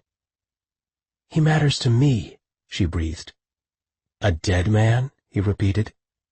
"Let's leave it at that. But you can call me Marco, and I am your protector too, my lady. I serve all the royal families." "You said you served Jared, that you're his personal protector." "That's true," he murmured against the seat. "But if you know the Magin, you know we serve you all." "Prove it," she said, pressing her palm into the small of his back. Every cell within his body reacted, a cascade of heat showering to his extremities. "You prove it before we get to Jared." He could think of nothing except the feel of her fingers splayed against his body. His simple flannel shirt seemed nothing more than a ridiculously thin membrane, a flimsy barrier between their two flushed bodies. He swallowed hard, his eyes drifting shut. He knew what she wanted to hear. It was a sort of first-level proof to any of the royals they served, something no one outside the Magin circle could possibly know. He would give Thea Haven the proof she wanted, even though his training dictated he should only issue it to the king himself. But this evening's events meant he needed to act outside protocol. "Rethosmi Seat Falni," he murmured reverentially. He'd not uttered those words since the day they'd inducted him into the circle, and the hair on the nape of his neck bristled at his own quiet pronouncement. For a moment she said nothing at all, though he sensed a kind of tension release from her body. "In all's name," she finally muttered, "you've been telling us the truth. You're exactly what you claim to be." "Unless I'm lying," he teased in a low, growling voice, "and then we're all damned to hell." "Marco McKinley, I still have a gun." She pushed the barrel into his shoulders again. "Magin or not, you've got a lot of questions to answer." "At your service, Lieutenant Haven. Completely at your service." If only he didn't wish to service her in such wicked, impossible ways, he thought with a miserable sigh. And if only he could rid himself of his raging, painfully obvious hard-on before they arrived at the compound. "Okay, Jared, I admit it," Kelsey said, pulling the sheet over her breasts. "I have no clue what this letter really means. What's this beloved of Refaria stuff? And how could this guy possibly be telling the truth? I mean, time travel? A letter from the future? It's insane." He paced the room, stripping out of his bulletproof vest. "Hasn't everything between us always been slightly insane?" "Don't even go there." "But you get my point, love," he insisted, stepping closer. "There is much about my life here on Earth, and what I've told you about Refaria, that defy logic as you've always understood it." "This letter flies in the face of everything I know as a scientist." She waved the sheet of paper at him. "Time travel is possible, at least in theory, but nobody on my planet has come close to harnessing that kind of power yet." He took the letter from her hands. "That you know of?" "That we know of, yes." Jared settled his hip on the bed beside her. "Naturally, I'd like to dismiss the authenticity of the document," he said evenly. "But there are too many aspects that beg serious consideration. For one thing, the reference to the prophecy about the beloved of Rifaria, and another because the author knows about the miter's data within your mind." "Other people in your camp know about that?" "No," he said simply. "They do not. Only Thea, Scott, and Annika possess that knowledge." She chose her next words carefully, tucking the bedsheet beneath her chin as she thought. "Maybe it's all some kind of ploy to divide us or something. What makes you so sure Thea wouldn't have done this?" "No, not Thea. Not ever." He shook his head in vehement denial. "She's unfailingly loyal, most particularly to me." "But she loves you, Jared, and you did choose me. That could shake even the strongest relationship." "It wasn't her," he barked, and Kelsey couldn't help but smart at his defensive tone. She persisted. "Then what about Scott or Annika? You'll have to question people whose loyalty you've never doubted before. Some of your followers are dead set against me, Jared. We both know it. Just think about the elders, how they erased our memories of each other. There's no way you can be sure that someone loyal, wouldn't attempt to separate us a second time." "I must ask myself what logical purpose a letter like this would serve," he reflected aloud. "How would it divide us? How would it misdirect me? I cannot see any such outcome from taking the letter seriously." "Except that you want to send me back to Laramie." She shoved him in the chest with her open palm. "Right when it's actually possible that we could conceive a child, the heir to your throne. That's one hell of an outcome." He grabbed at her hand, wrestling it against his own chest. Her argument had merit, especially given his approaching infertility. If they were to part ways right now, it was quite likely that he might never cycle again, which could mean the end to his line after nearly 1,000 years of unbroken succession. It could mean the end of their dreams of a family and children and a life together, apart from the war. Leaping to his feet, he paced the room again and gestured toward their bed. "Only we know what happens between these sheets, Kels," he argued, feeling his pulse skitter wildly. "Only we know what's starting here, between us, this uncontrollable need." He halted beside his wife, gazing into her beautiful blue eyes, and the flecks of gold in them electrified his entire body. At once the letter seemed less important, as did the strategy of sending her far away. Those thoughts were replaced by a far more significant compulsion, the urge to mate. Now. Wildly, he tugged his t-shirt over his head and stood before his wife wearing only his uniform pants. With a wicked grin, he noticed how she licked her lips at the sight of his bare chest, her gaze flickering up and down the length of him. They were newlyweds, in some ways barely known to each other. Every time she got a good look at his muscular body, he saw how it pleased her, which always, without fail, satisfied him to the very core. He felt a warm heat flood his cheeks. "You like what you see, don't you, mate?" He unsnapped his pants with an easy flick of his wrist and took another step toward her. "You like my body very much." "Jared," she cried, half laughing, half urgent. "We've got to deal with this." She gestured toward the letter in his hand. He allowed his pants to slide to the floor, pulling at his ankles so that he stood before her in all his naked, proud glory. His prominent erection leaped at the knowledge that they would come together again in mere moments. She would be his again. They would mate again. And again and yet again. He growled his pleasure at the simple thought of joining with her that way. "Jared," she protested softly, appealing to his higher nature. But there was only one thing his Daravnian self could think of at the moment. Mating. And mating some more. His eyes narrowed hungrily, and he blew out a hot breath, reaching a hand to stroke his proud heart and length. For a moment he stood gazing at her, slowly touching himself, even as he devoured her with his black gaze. "You were saying?" He slid one knee onto the side of the bed, edging much closer toward her.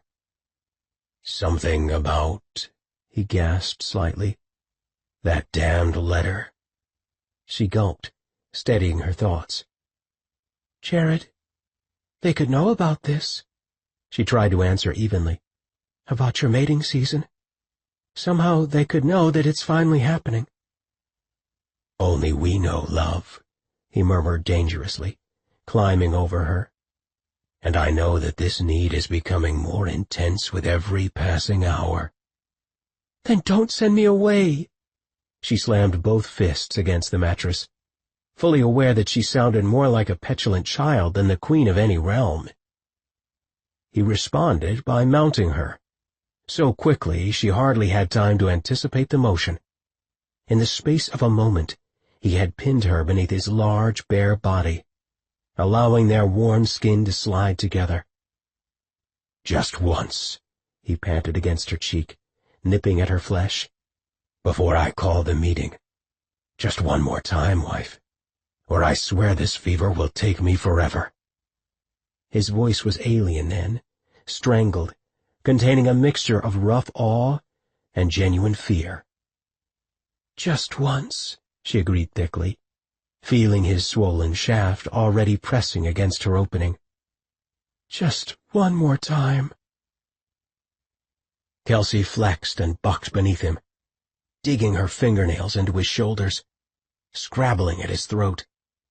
Jared's core heat had begun to blaze like 10 angry suns. Must slow down, he cautioned himself, fully aware that he might change any moment if he wasn't careful, and his human wife would never survive that. It was one thing to reveal his true nature to her, to allow her to gaze upon him as she'd done once before, but not this, not his change, not in the middle of this kind of intimacy. Gasping, he stilled inside of her, wrestling to master his whirlwind of sensations. He buried his head against her shoulder, sucking in burning, furious gulps of air. The truth was his two halves were locked in a brutal battle for dominance. His Rifarian side was solid and corporeal, but his Daravnian nature was far more mystical and prone to dominance. That man was one of fire, a being of heat and blazing fury and intensity. And that was the man who begged to make love to his mate right now.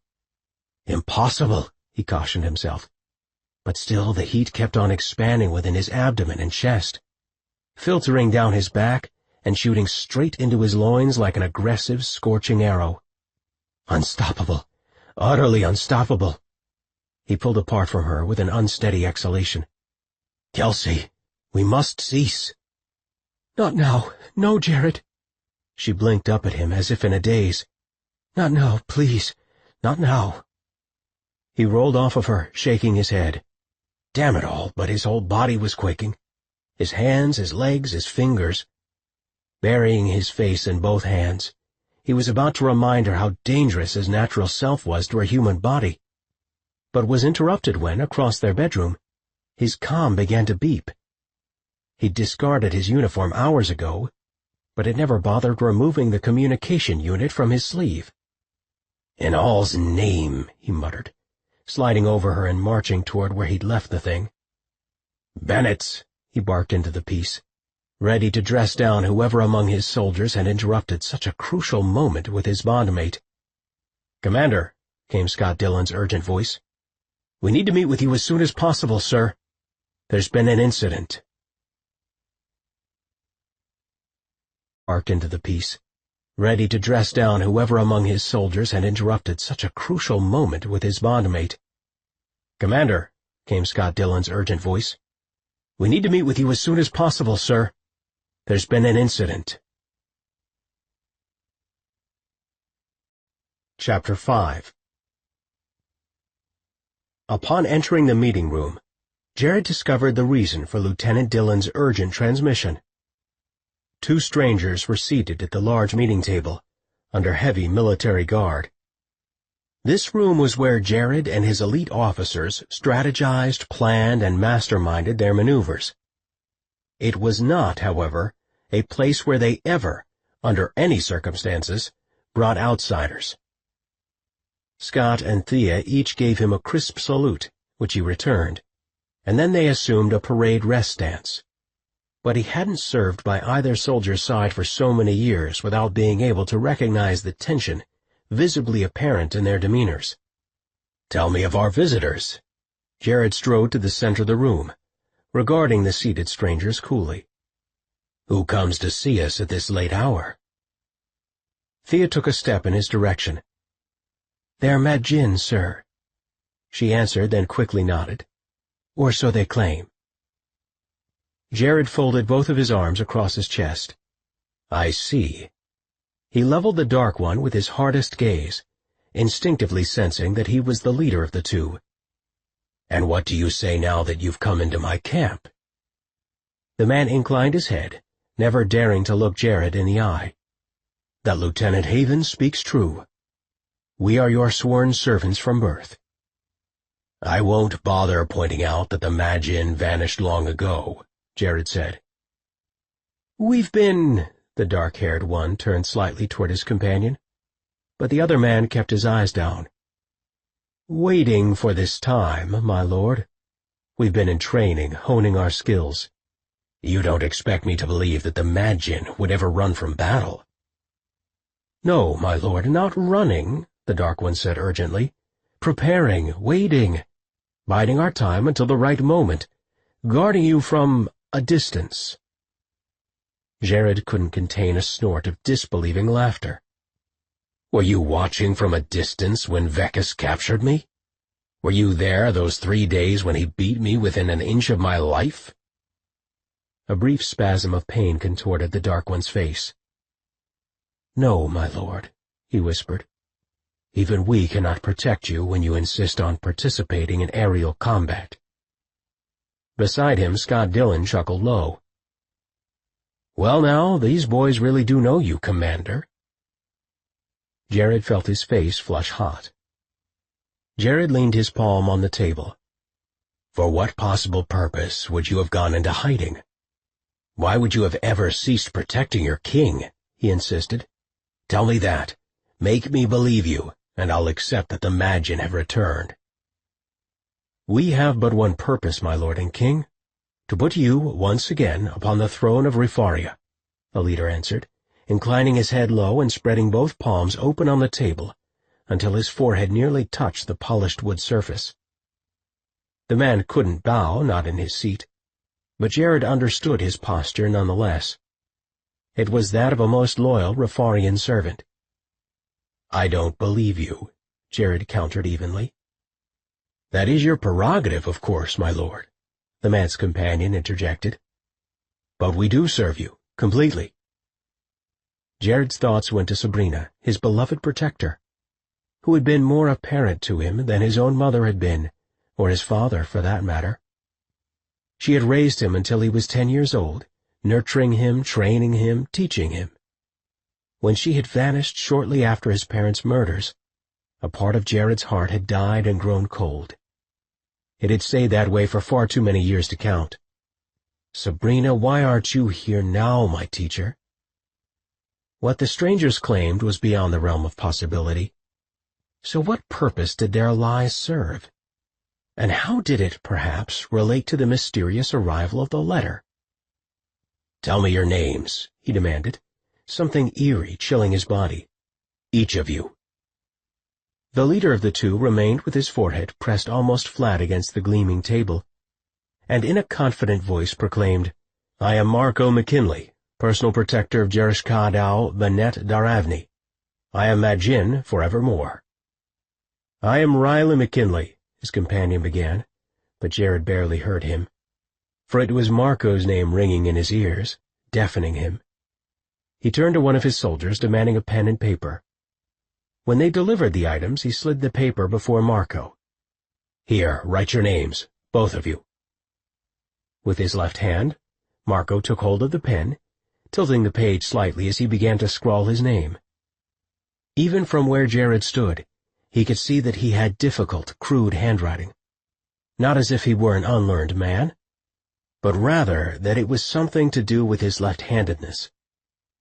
When he finished, Marco handed the slip of paper back to Jared, averting his eyes. The Magian had always believed eye contact with their protected to be a serious transgression. He could easily recall how few times Sabrina had ever met his gaze straight on. Jared stared down at the page in his hand, and heard Riley ask, "Mine as well, sir?" But he shook his head. With one scrawling sentence, Marco McKinley had just identified himself as the author of the letter, or at least corroborated that he was a version of the same man who had authored the missive. The letter's author had traveled from the future, which would mean this stranger before him wasn't actually the exact same man. He was a current, this timeline version of the warrior. The question was, did the man before him serve loyally as he claimed? Or had he come for a much more nefarious and sinister purpose? "Tell me of Sabrina. What do you know of her fate?" Jared paced around the table with his hands behind his back. Sabrina had been everything to him. Her disappearance, so close in time to his own parents' murders, had nearly destroyed him as a young man.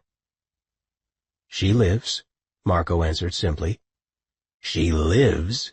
Jared snapped his fingers. "Just like that, she lives?" He felt anger and emotion swell inside of him, making his eyes burn. "She is our leader, the leader of our unit and the highest member of the circle." Jared's eyes slid shut. "Sabrina is dead." Even as he said it, another part of his heart leaped with a hope that time and warfare had nearly killed, that he might find her again. Marco glanced up at him, his dark face serious and unflinching. "Sabrina lives, my lord. I would never lie to you." Jared whirled toward Marco, slamming his fists onto the table. "Enough is enough," he raged. "If you are who you claim to be, if you are indeed connected with my protector, then prove it to me now." Marco sucked in a steady, quiet breath. "You were in the palace vaults waiting for her. She told you she would return, would come for you. But she couldn't make it back. The fighting around the palace was too intense. She kept trying all night long, but was unsuccessful. When mortar rounds were fired into the tower wing, she knew she had no choice but to leave you behind. If she'd gone back to the palace to get you, down in those vaults, she would have led your enemies right to you. And so she left you. She left you there in the palace catacombs, knowing you thought she was abandoning you. That night was her greatest loss during the war, she told me that. Even worse than losing her own son and husband in battle. She said," Marco paused, daring to meet Jared's gaze with a meaningful look, "that she always thought of you as her own son." Jared slowly turned from Marco, gathering his thoughts. Also at the table, Scott and Thea sat, waiting. They were all waiting. "She hid me in a secret compartment of the vaults," he admitted solemnly. "I waited long into the night, while the mortars and cannons kept firing. I stayed under my father's jewel throne, curled in a tight ball, too afraid to move, too afraid to breathe. And yet she never came." The memory was fresh as newly fallen snow. Tears stung his eyes, and he blinked them back. "But she wanted to, my lord," Marco assured him. Jared tossed the Magian a look. "If she'd wanted to protect her, then she'd have come." Something cold clutched at Jared's heart. It was easier believing Sabrina dead than that she had never returned to his side. "You'll have much to discuss with her," the one named Riley interjected, "after we have returned to her and explained the situation." "You're not going anywhere, neither of you. Not until we have more time to gather more intel, and not until you offer better proof that you're Magian." Thea piped in. "He recited the vow, sir." "We have more substantial proof than that," Marco said, rising from his seat. The moment he did, every gun in the room whirled in his direction, accompanied by the loud clicks of the safety locks disengaging. "Stand down!" shouted one of the soldiers, the other swooping in on Marco, who thrust both hands high in the air. "I'm unarmed." With one cautious hand, Marco lifted his shirt, reminding them that he had surrendered his weaponry to Thea earlier. Jared indicated that the soldiers should drop their weapons, and Marco bowed before him, pressing one fist over his heart. "I am your Magian, my lord, yours personally as well as the Queen's." So they knew he had married. They knew that, for the first time in many years, the Rifarian people did have a queen. "What is your proof, Marco?" "I will show it to you." Jared waved for him to continue, the hairs on the back of his neck prickling. There was a visual proof of the Magian warriors, a brand they wore on the inside of their wrists. He had a vivid memory of Sabrina showing him her own mark one day when he was small, letting him know that his own royal seal wasn't as strange as he feared. But she'd taken hers willingly, whereas he'd been born with his own wildly gyrating tattoo, marking him from birth as Duravni. Marco dropped to his knees with a soft thud, rolling his shirt sleeve up to the elbow. Jared's heart rate increased significantly. Bowing his head, Marco lifted his left hand, allowing a bluish-silver beam of light to fall on the underside of his other wrist. "This is my royal brand," he stated softly. "It's what identifies me as protector to my king and queen. I am your sworn servant." His eyes met Jared's with piercing vibrancy as a gyrating, beautiful image appeared in the air between them. It was mystical, vibrant, and almost exactly like the mark Sabrina had shown Jared so many years ago. "This is all that I am," Marco whispered in a hoarse voice. "Serving you is all that I know." Then Marco dropped his hand, and the seal disappeared again as the beam of light vanished.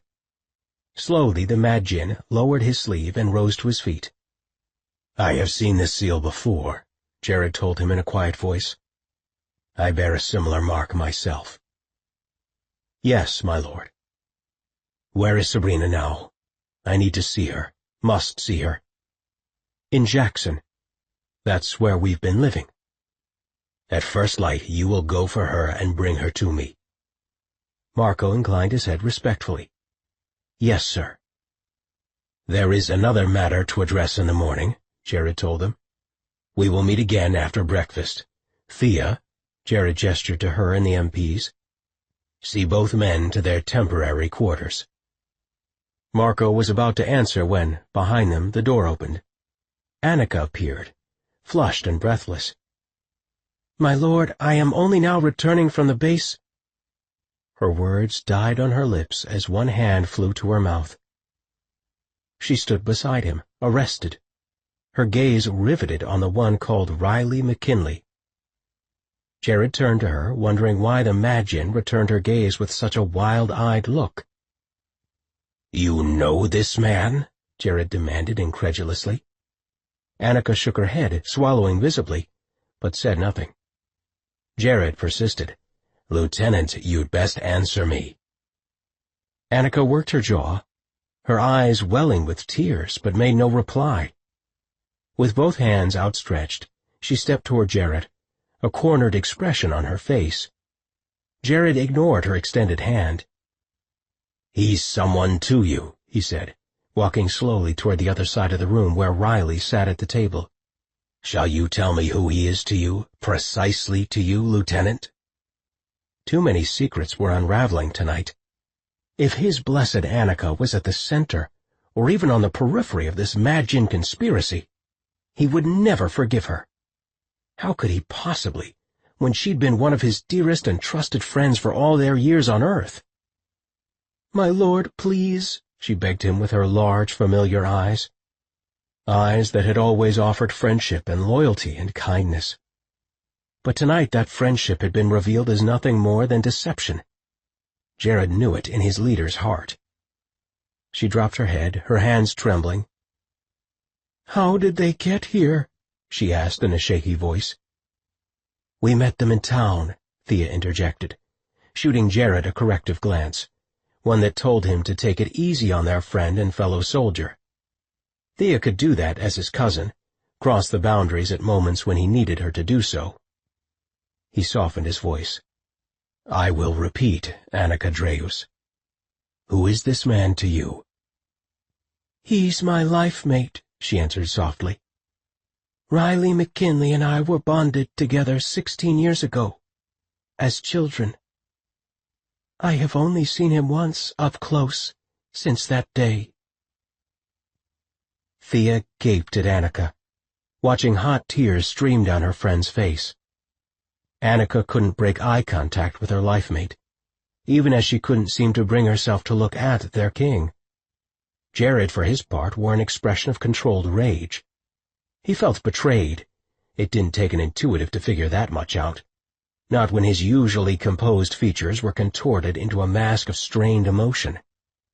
His almond-shaped eyes were narrowed to slits, the red gold skin of his face deepening in flushed color. Thea slipped between Annika and their commander. "I think, perhaps, it would aid in the proceedings if the lieutenant stepped outside," Thea suggested. Then, with a quick glance at Jared, she added, "Cousin, you as well." "I have nothing to say to Lieutenant Dreus. Or perhaps I should address her as Madjin now that her military rank means nothing." Thea pulled the much taller woman toward the door, but Annika, in her trademark style of open honesty, stopped before Jared, dropping to her knees. "You are my king, my lord, my commander. I live for no man but you. To serve you is my highest service." "You are Madjin, are you not?" he asked coolly, staring down at the top of her dark head.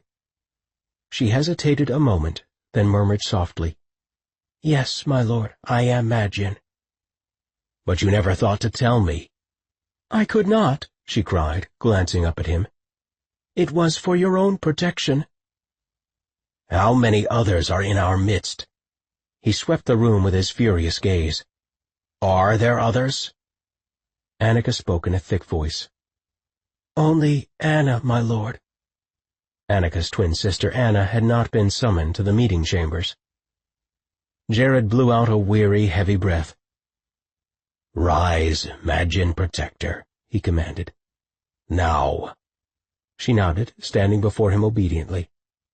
For a long moment he assessed her, assuming a commander's pose as he took in her features, her clothing, her military bearing. Annika seemed to hold her breath during the whole of his inspection, raw pain in her dark eyes. At last Jared turned from her, shaking his head. "Dismissed, soldier," he said, and she saluted him sharply. But he did not return the gesture, and Annika's kind features crumpled as she left the room. Thea glanced back at Riley McKinley and witnessed a similar, stricken expression on his face. It was hard to imagine that they'd been bonded life-mates, able to communicate, share tender intimacies, for all these years without being able to touch. And now their first reunion in such a long time was in the presence of their king, a man who believed them his betrayers. Communicate, share tender intimacies, for all these years without being able to touch. And now their first reunion in such a long time was in the presence of their king, a man who believed them his betrayers. Chapter 6. "You don't expect me to sleep under armed guard, do you?" Marco asked, gesturing toward the two soldiers who had followed them into the small bedroom. "I'm not capable of walking through walls, you know, Lieutenant Haven. Clearly even you realize I'm not Antusian." Thea wrapped her arms around herself, shivering. It was a colder night than average. Outside the cabin a heavy snow continued to fall, the wind chill factor plummeting to well below 0 degrees. But it wasn't the weather that froze her. It was the simple fact that she believed Marco. She believed every single claim he'd made tonight, which meant his arrival had changed all their destinies. It also meant that the man wasn't about to run. She gestured toward both soldiers. Step outside, please." With a salute, the MPs obeyed, exiting the room. "They will be right outside that door, with instructions to shoot first, ask questions later, should you try anything." He glanced at her, a half-cocked, proud grin on his face. "I won't try anything," he told her, his nearly black eyes gleaming suggestively. She immediately blushed and gave a brisk nod. "Good. I'm glad we understand each other." "Do we?" He stepped very close to her, bending low until he stared into her eyes. "Tell me, just how well do we understand each other, my lady?" She stumbled backward from him, reaching for the door, but he caught her hand in his calloused, much larger one. With the two of them alone, he dropped all the formality and reverence he'd shown Jared. He was a different man, lethal and prowling and seductive. "You're supposed to protect me, all of us who are royals," she breathed, palms pressed flat against the closed door. She could knock or call to the soldiers on the other side so easily. "That's what you told Jared. And now I've dismissed my only real protection, it seems, at your protector's urging." "I didn't give a damn about the armed guards. I've slept through much worse," he growled, spinning her to face him. "I just wanted to be alone with you." Without blinking, he stared directly into her eyes, giving her the sudden sensation of being read by the man, easily. Not in the way that Scott sometimes soul-gazed her, but as if Marco deeply understood the whole of her nature, right down to the very marrow of her being. Carefully, she extricated her hand from his grasp, gazing at her boots. "Well, you're alone with me now," she whispered, refusing to stare into those seductive, long-lashed eyes of his. "So tell me, Marco McKinley, what exactly do you want?" Every warning system in her body screamed that he was lethally dangerous. "What do I want?" he repeated, laughing. "What do I want here in my room, alone with you, Thea Haven? I think you know exactly what I want." "To say to me?" she quickly amended, cursing herself for such a stupid choice of phrasing. "It's not what I want to say. It's what I want to do," he said softly, pressing his full mouth against her cheek and breathing in her scent. Among their people, sniffing of someone's face or neck was a blatant mating gesture, and as he lingered with his lips against her skin, slowly inhaling, he might as well have slipped both palms beneath her uniform shirt and cupped her breasts. She felt electrified, on fire like she had been at the bar when she'd first seen him. It was all she could do to refrain from returning the gesture, taking Marco's own scent into her lungs and savoring it. Closing both arms around her, he tucked her flush against him, his groin pressing hard against her body.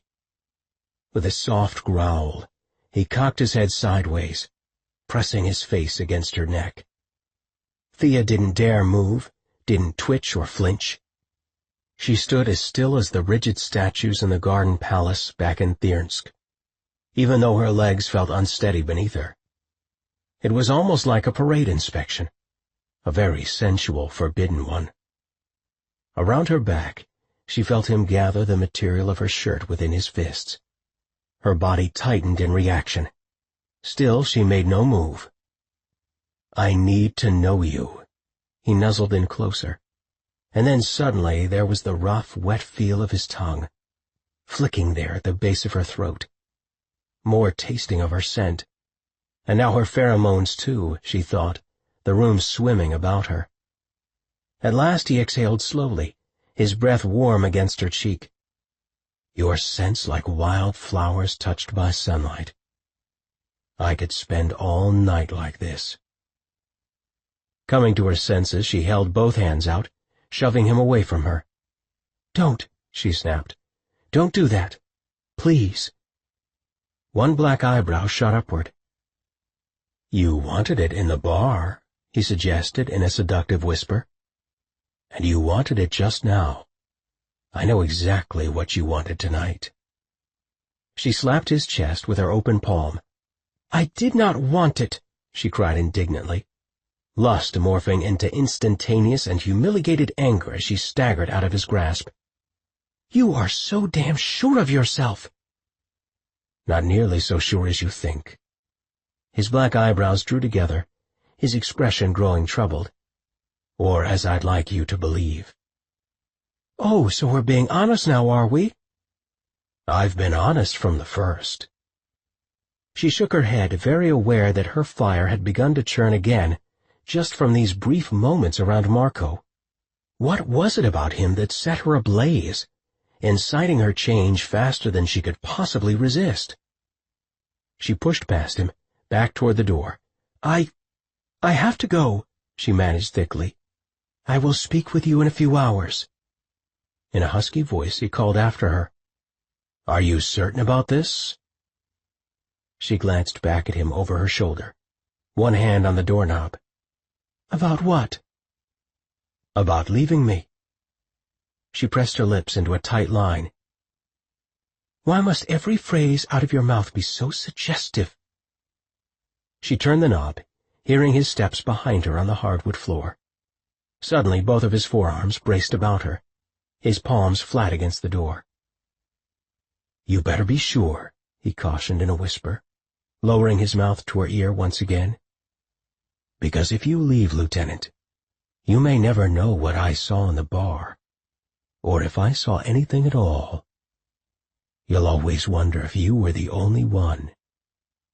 Good night, she gasped shakily, and opened the door. The moment Thea entered her quarters, she allowed her change. The warm, familiar fire engulfed her whole body, tendrils of power fanning out through her extremities.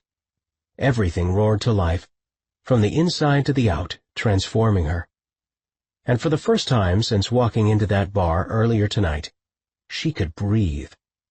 Her whole body filled with joy and freedom as she embraced her most natural self, a being of pure energy and fire, and one without a corporeal body. Marco, what about you made this so necessary? She went long periods of time without allowing her change, without even thinking about it. Other seasons brought such frank restlessness that she could hardly slake her thirst for it. But those impulses usually accompanied her mating cycles. Tonight was different, she thought, with a pirouette and shimmy of golden glory. This night, a man had made her yearn to change, and for once it hadn't been Jared. No good can come of these feelings. Look what loving Jared did to me. That thought instantly dulled her exultant freedom, and all the thrilling fire inside of her turned ice cold. She felt adrift, marooned in her natural form, and with a sullen groan of power, changed back to her Rifarian body. She collapsed in front of the hearth, staring at the charred remnants of last night's fire, and felt surprisingly frightened. Frightened that any man had the power to ignite her like Marco McKinley obviously did. Correction, she thought, planting her elbows on her knees glumly. It wasn't Marco. It had been her visions of him. No wonder she was frightened. Her gift of intuition never operated that way, not with such concrete images and dialogue. All those impressions about Marco had been much more like memories, very specific and concrete memories. The dizzying impressions came rushing to the fore again, as vividly as if Marco were standing right in front of her. She felt his angry grip on her, felt the heat of his body. "You aren't capable of love," he snarled coldly. "I want to tell you how I feel," she thought, pressing her eyes closed. She could taste the feelings, the need for him that she'd apparently suppressed every waking moment she ever spent near the man. He'd thought her dead inside, but she'd only been lost, so very, very lost. "Wake me, Marco," she had desperately wanted to cry. "Make me alive again." Blinking back the eerie, quick-firing images, she felt her heart squeeze tight. "I'm capable of loving you, Marco," a soft voice supplied in her mind. And she gasped, her hand flying to her mouth. Who were the people in those visions? Surely not her, and not even Marco McKinley. Those people didn't seem to be quite of this particular world, if such a thing was possible. "What in all's name is happening to me?" she whispered, burying her face in both trembling hands. The fact was, something supernatural had begun to weave its web between the two of them tonight. He'd obviously felt it too. And there was only one possible course of action, at least if she wanted to make sense of the strange memories in her mind. She had to go back to his room. Tonight. But first there was something she had to bring with her. Something he needed to know all about. A soft knock came on Marco's door, and he sat upright in bed, instantly alert. He hadn't been able to sleep anyway, not with his thoughts darting wildly from one urgent topic to another. That and his body had been tighter than a drum after being so close to Thea in this same room. Maybe she'd returned, he thought with a hopeful lurch out of bed. He didn't bother dressing, but strode to the door wearing only his boxer briefs. When he opened it, Thea stood on the other side, her mouth set in a tense line. She had gathered her composure since her visit an hour earlier, but her cheeks still bore the telltale flush that he'd given her the last time. That blush deepened as her gaze slid over his half-naked body in subtle appraisal. "Back so soon?" He leaned lazily against the doorframe. She held a book in her hands and pressed it protectively against her chest, avoiding eye contact. "I must speak with you, Mr. McKinley, tonight. It's a matter of great urgency." The two soldiers flanking her stared at him hard, but neither made a move. Slowly Marco pushed the door open, maintaining his position until she had brushed past him.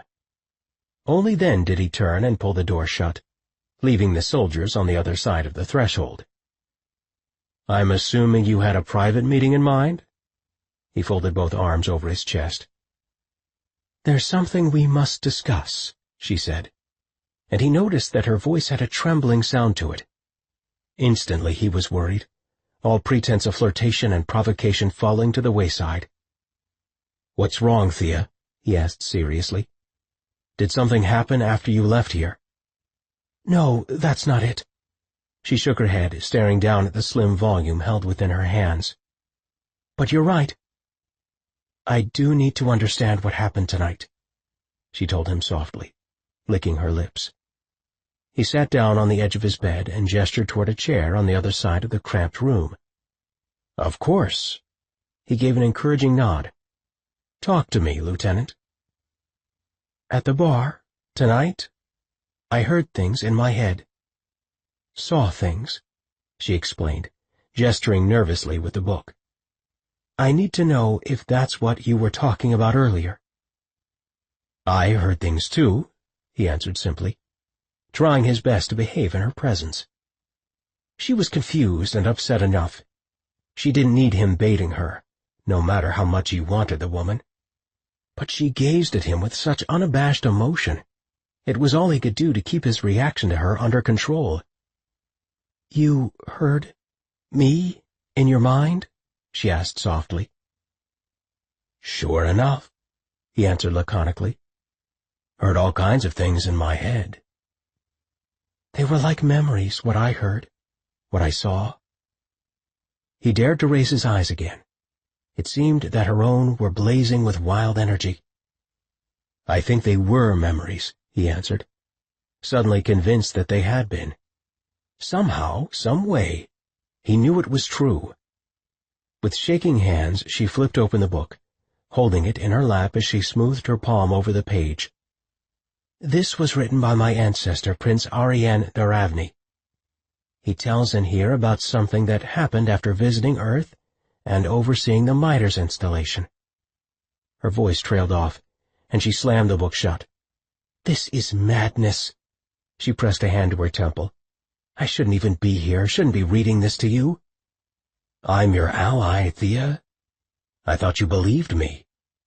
"I don't know what to believe," she cried, beginning to quiver all over. He wondered if she were experiencing more of the visions that they'd shared earlier. He stared at her for a long moment. Her blue eyes were intensely beautiful, full of emotion and longing and pain. It took every ounce of his soldier's discipline to keep from storming across the room and kissing her. But he didn't. He forced himself to finally drop his gaze. Only this time he was the one shaking. "Tell me more," he encouraged her softly. She stared down at the volume in her lap, methodically flipping the pages. "It's not like this material is classified," she rationalized in a husky voice. "Go on," he urged seriously. She traced her fingertip over the page thoughtfully.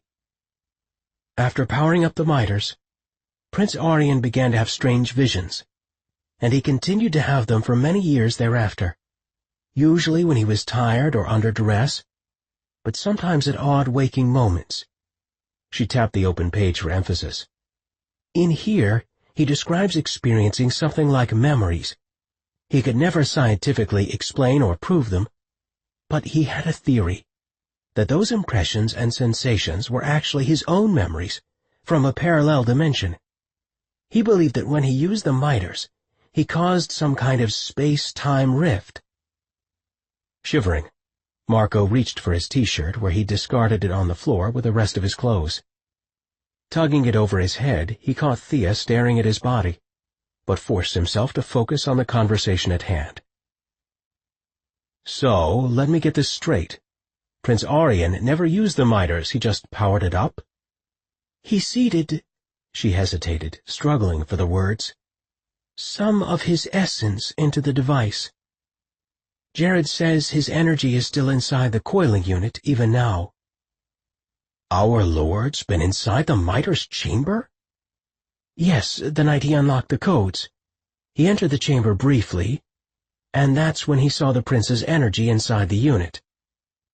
It had faded to a soft green, not the usual bright glow of our kind, but it was there."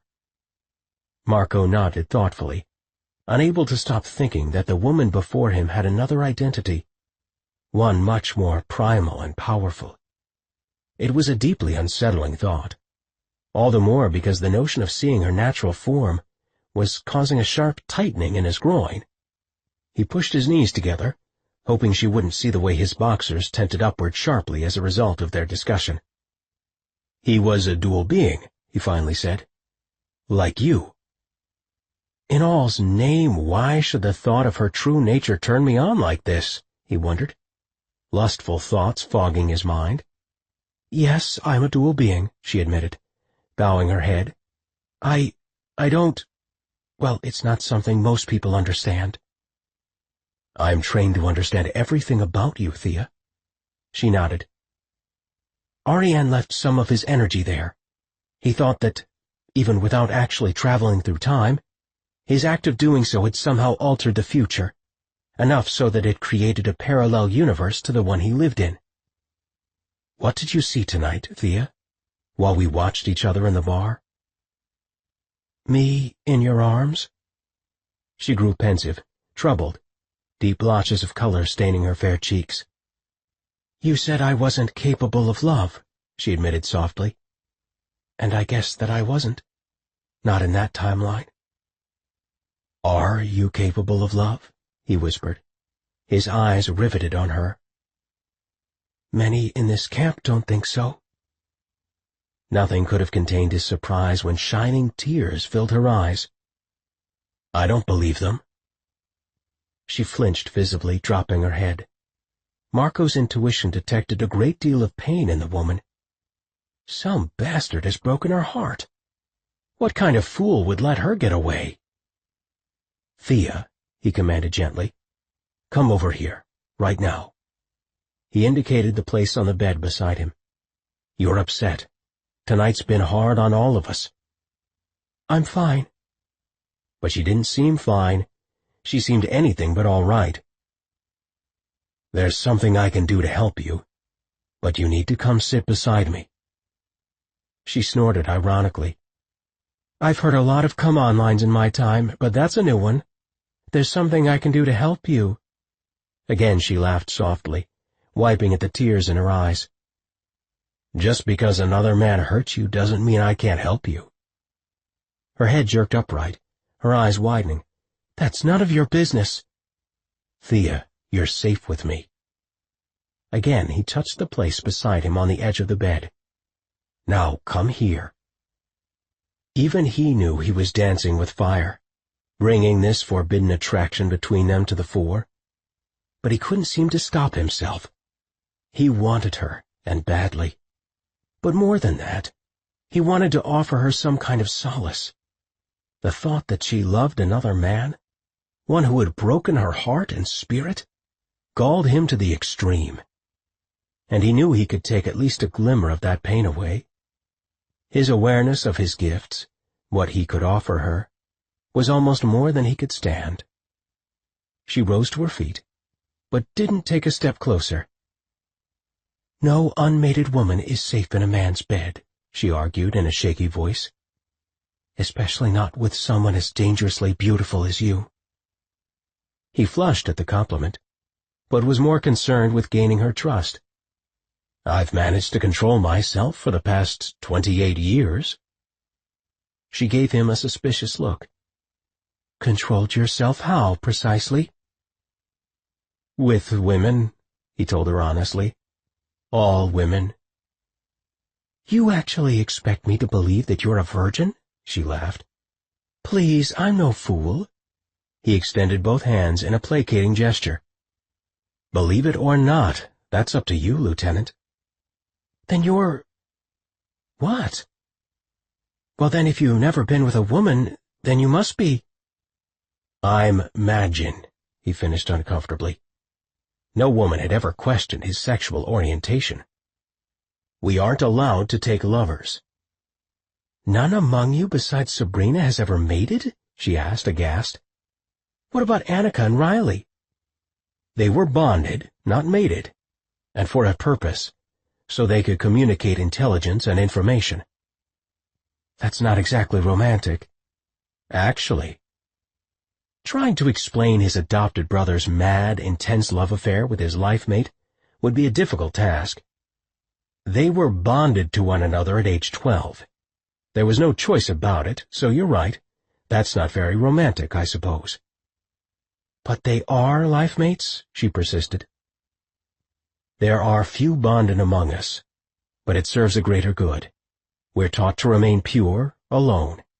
We live as servants." "So the Magin wants you to remain alone sexually, like a monk?" He grinned at her.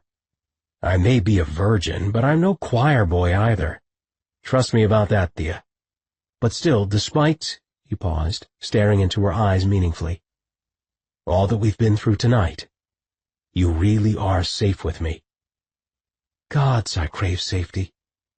She blew out a long, tortured sigh, carefully crossing the distance that separated them. "And for whatever reason, being with you does feel right. Not safe exactly, but absolutely right." "Good. That's good." He soothed as she settled beside him on the bed. "Just relax, okay?" She nodded, and he brushed her long hair away from her shoulders, rubbing his thumbs along her graceful neck. He let them travel slowly, and with each touch he opened himself to her a bit, allowing peace to flow into her body. He wasn't a healer exactly, but this was something related to his intuition he could offer. His eyes drifted shut, and he formed an image of a meadow, long grass waving slowly in a warm summer breeze. Something he'd seen years ago with Sabrina, and fixed on as an image of peace. He willed the picture and its accompanying sensations to blanket Thea, and immediately sensed her relax beneath his touch. Relax, yet come alive. A strange, heady mixture of emotions that awakened instantly within him as well. How was it possible to feel someone setting you on fire and yet become drowsy and serene all at once? Somehow that was precisely what Marco's gentle touch was doing to Thea's body. She was awash with desire for him. It was spiraling crazily. But she didn't understand exactly what was happening to her, not at all. And she was so very tired, needed to sleep, had to. She decided to lie down, only for a moment, and curled up on her side. "I'm just going to close my eyes a minute," she said, nestling her head into his soft pillow. "Sure," he breathed in the darkness, and she felt him settle beside her in the small bed. Her back was to him, and yet she was keenly aware of his warm body only a few inches behind hers. She wished he'd touch her some more, hold her, but the urge to sleep was just too overpowering. Marco exhaled heavily as Thea's breathing changed, becoming soft and even. He should never have touched her like this, and it was damn sure that he should never have used his intuition to ease her burdens. It wiped her out completely, and now he was stuck in an agonizing and potentially compromising situation. She was asleep in his bed, and all he had on were his boxers and a t-shirt. And the evidence of how powerfully she'd aroused him was pressing urgently against his soft cotton underwear. If she were to move any closer, she'd feel his rock-hard erection. Carefully, he snaked his hips a bit farther back from her, and sighed as he collapsed heavily against their shared pillow. This was sheer agony, lying beside Thea in his bed like this, her muscular legs nearly grazing against his, her thick, luminous hair spilled across his pillow, tickling his nose, and her scent was unbelievable, dancing across all his senses, awakening something in him. Closing his eyes, he tried to still his body's reaction to her. He knew he couldn't act on this insane attraction. As one of her protectors, his behavior tonight had already been completely inappropriate. But that did nothing to ease his body's awakened reaction to the woman. "You've got to separate yourself from her. You're Madjin. She's Dashani." "Back off, you fool." And yet he couldn't. He absolutely couldn't break away from what he'd begun. He hadn't been entirely truthful with her earlier. It wasn't that the Madjin weren't allowed involvements, rather that unions were discouraged, slightly frowned upon, because the heart had a way of encumbering fast decisions. That's what made his attraction to Thea especially lethal. Her hair spilled across his pillow like spun gold, and he ached to run his hands all through it, just to know what it would feel like beneath his fingertips. Marco deliberated for a long moment, then very gingerly took a silken lock within his hand. He closed his eyes, feeling it beneath his fingertips, wishing their attraction could actually lead somewhere. He drew the lock to his lips, kissing the end softly, and prayed to all that he could be strong enough to let her go. Suddenly, Thea stirred a bit, and rolled to face him in her sleep until she lay only a breath away from him. Her lips were close enough to kiss, and her thigh was dangerously near his erection. He closed his eyes because he could hardly breathe, and yet panted heavily at the same time. He'd never been this close to any woman, not like this, in his bed, wearing only his boxers.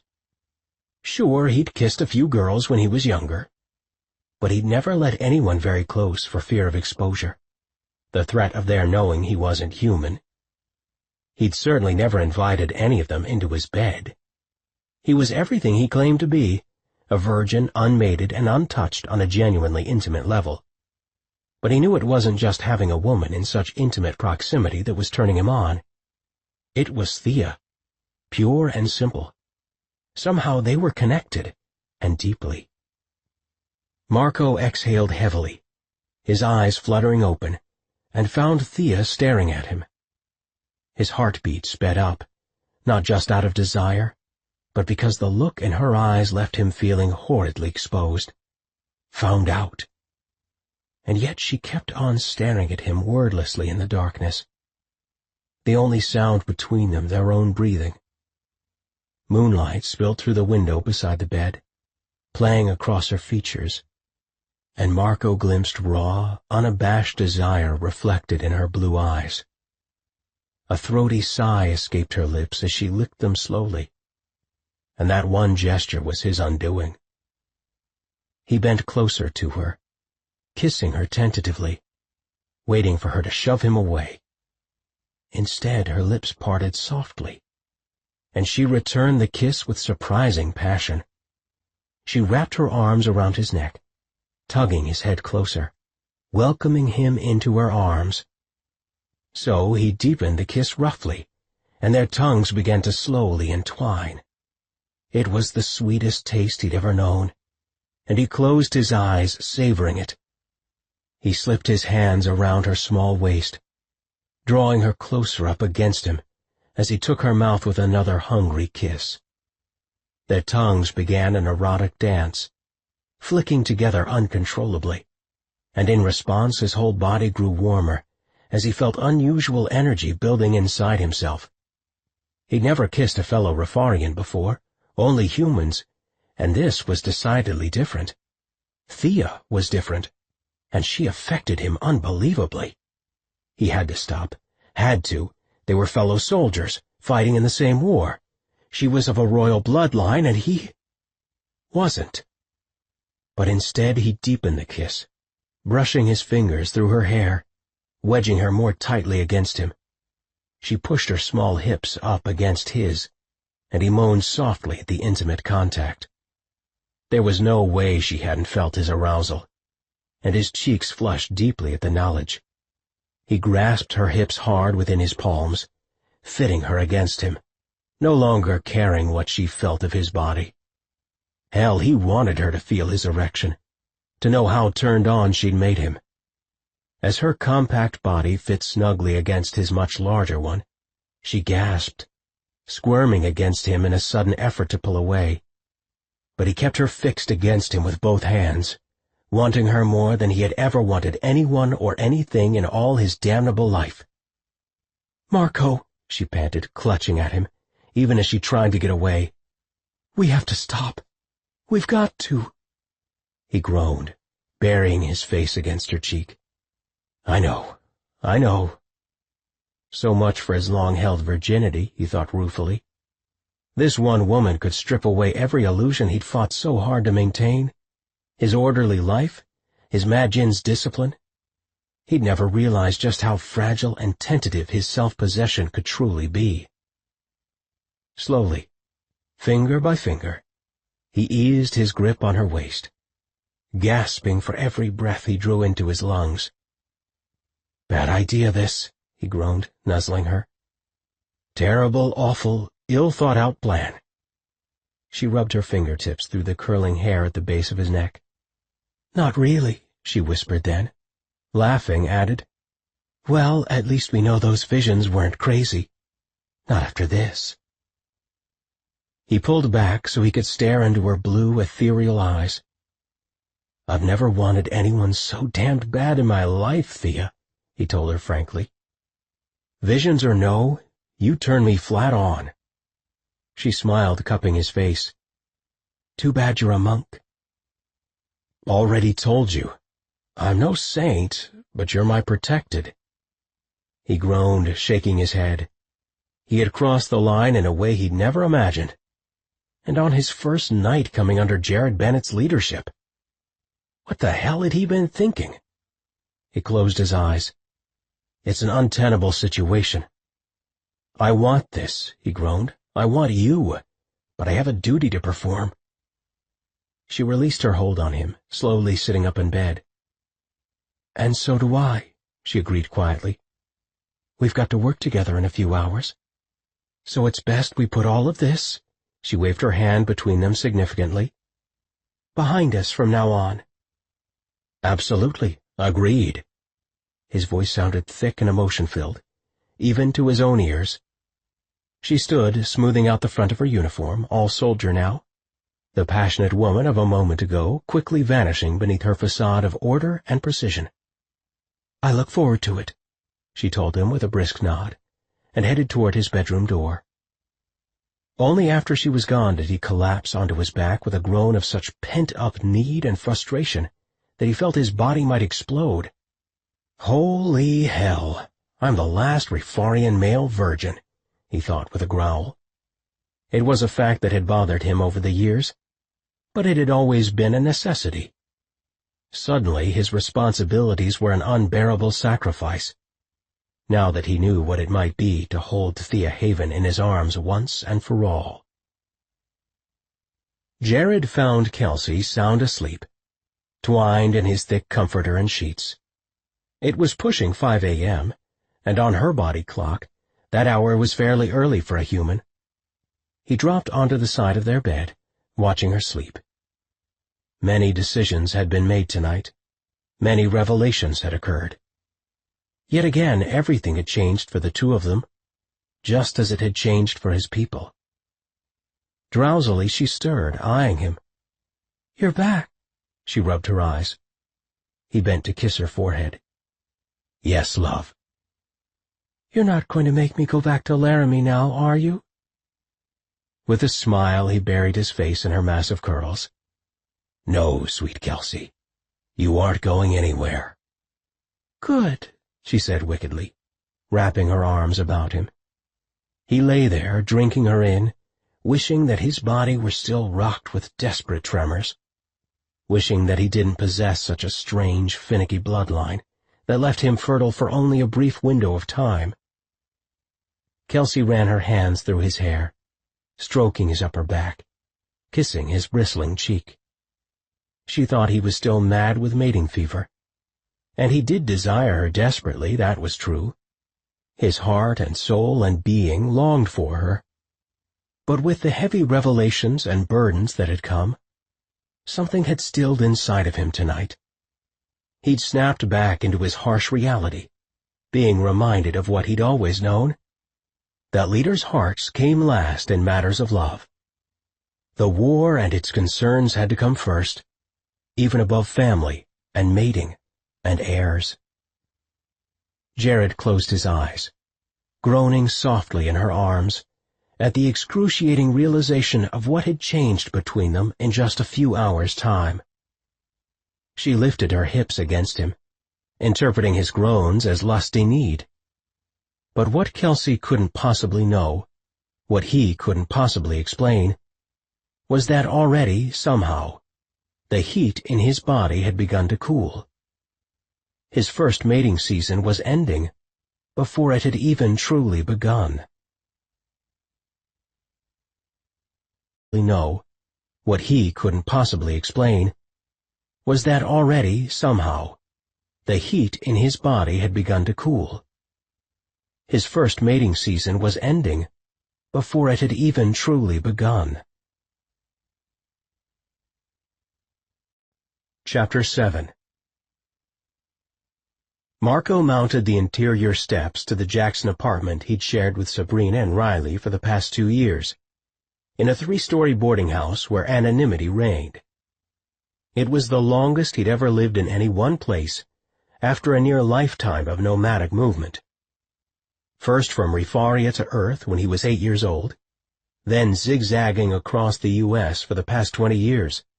Santa Fe, New Mexico as a boy, Portland, Oregon when he was 12, Jacksonville, Florida when he was 19, Moscow, Idaho when he was 21. It had been a roundabout, hard-scramble existence, and he could click off the towns like mile markers on a 2-lane. A road that, once he'd grown into manhood, had led him inexorably to Wyoming, into the shadow of his king and sovereign. Arriving on the narrow landing outside the apartment, Marco wrangled his keys, but Sabrina yanked open the door before he'd even turn the lock. Her eyes scanned the exterior hallway as she ushered him inside and closed the door behind him. "We gotta talk." Marco pushed past her and into the living room. "Where have you been? Where's Riley?" She followed behind him. "When you didn't come home?" "Riley's fine, Sabrina." Marco sank onto their threadbare sofa, the single piece of furniture in the living room. Like everything else in their lives, the furnishings in the apartment were minimal. She focused her intense gaze on him. "Tell me what happened." "He's with our Lord." He drew in a breath, bracing for her reaction. She gave him a blank look for a moment, the facts clearly not computing. "He's with Jared?" she finally whispered in disbelief. We spent the night at the compound after a run-in with Thea Haven and Scott Dillon. They identified us at the bar last night. He dug his hands into the pockets of his parka. The apartment was never warm enough. Jared knows everything. Trust me, it was a long damn night. Sabrina stood in the center of the living room staring at him, blinking rapidly as she absorbed his revelations. She never aged or turned gray, relying instead on her shapeshifter's prerogative, the illusion of perpetual youth. At the moment, however, her usually warm brown eyes were bloodshot and lined by dark circles, and she seemed much older than she normally did. "Does he know about me?" she asked in a quiet voice, unconsciously placing her hand over her heart. Jared meant everything to Sabrina, even after so many years apart from him, and that was on a personal level. He meant even more to her as the true Rifarian king. He nodded. "He sent me for you. We're both to head for camp right away. He kept Riley there," he laughed in realization. "I suppose it's collateral. But we'll gain Jared's trust before long." Her eyes drifted shut. "It's too soon." She shook her head, putting her back to him. "This is all wrong. The timing, all of it's wrong." "You don't think I'm ready?" "How can you possibly be?" "Isn't a lifetime of training enough?"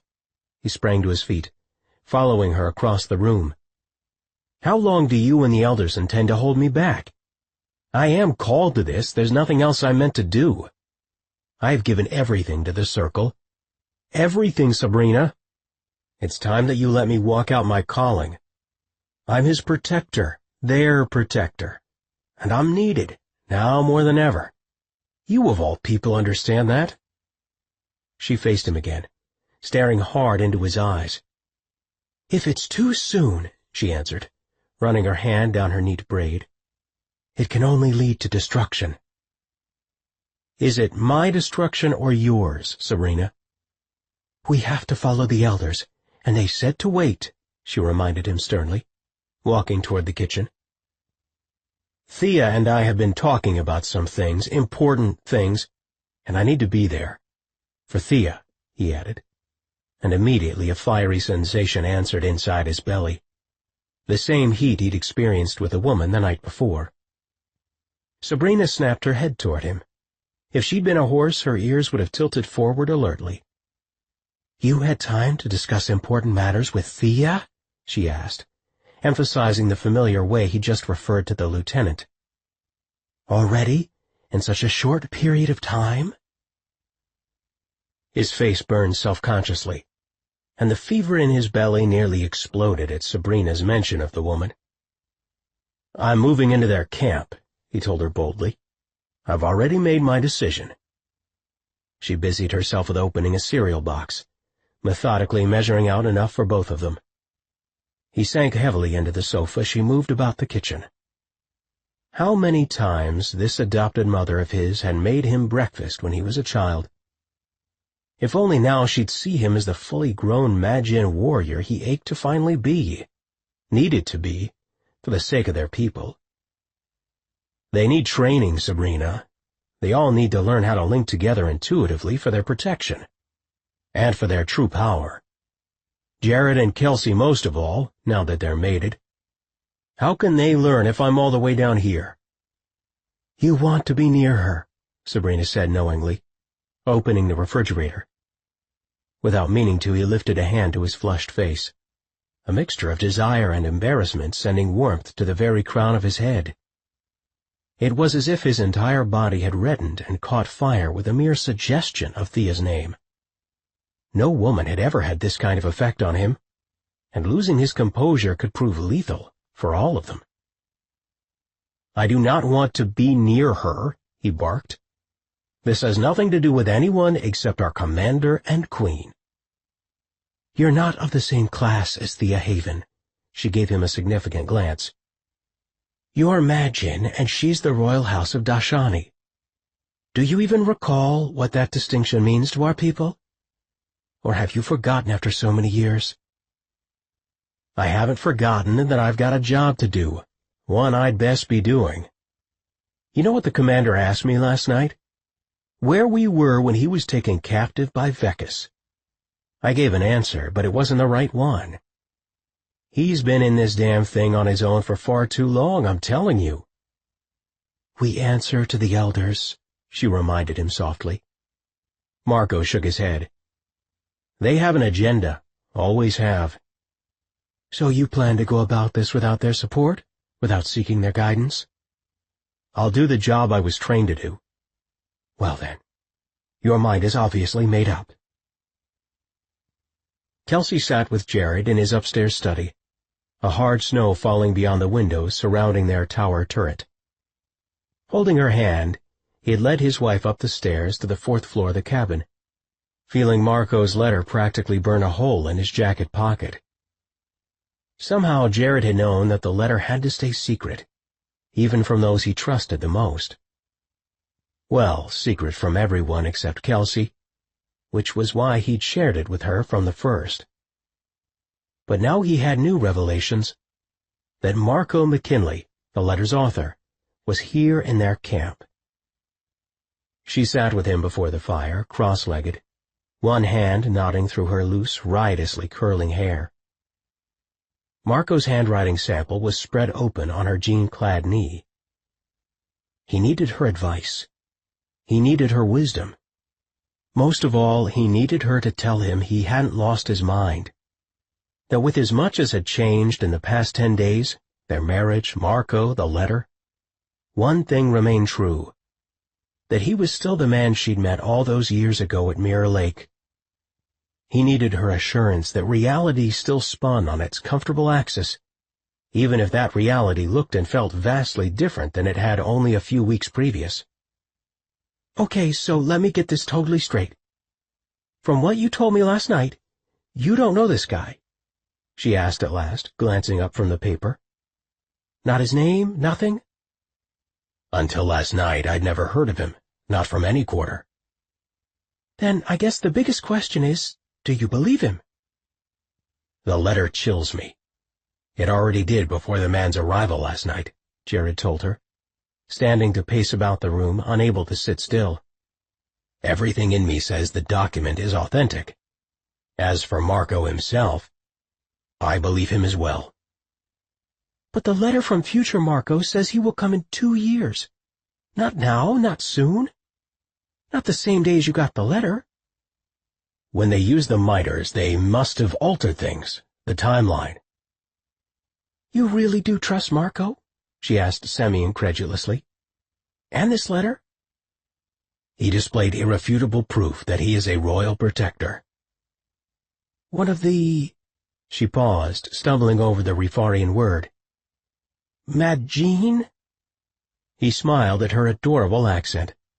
Somehow, strangely, Kelsey speaking Rifarian was a massive turn-on. He bears the mark of the Madjin, just as I bear my own royal seal. It's not something that can be faked. He is authentic. She sighed, her auburn eyebrows furrowing deeply. Why would he have planted a letter like this? Jared stopped his pacing, standing behind Kelsey. He placed an open palm atop her head. He needed their physical connection. I do not believe that the Marco I met last night knows anything at all about this letter. So you trust him? She asked again, reaching for his hand. Their fingers threaded together. You seem to find that surprising, he observed softly. Well, like I said last night, to believe the letter, you'd have to accept time travel and lots of other things that fly in the face of common sense, she said with a glance over her shoulder at him. Jared cleared his throat, his now familiar black eyes intense and serious. Time travel is possible, Kelsey. Just not for your people, not yet. It made sense. The Caltech guys, and then later, other physicists, had all thought time travel possible for a while. Go on, Kelsey said at last, swallowing hard. The Mitres technology, the data I left inside you, is the key. The Mitres is a vast, powerful, monumental weapon. We've spent years trying to unlock the chambers and decipher the codes. Years trying to fully harness its power. How do you know for sure that it works? She asked, her mind racing with thoughts about the mysterious miters and its data. The very technology that Jared had left in her mind the night of the crash. Jared grew quiet and thoughtful. It was placed here in the early 1800s, Earth time. My ancestor, a young prince of the Daravni line, was the one who oversaw its installation.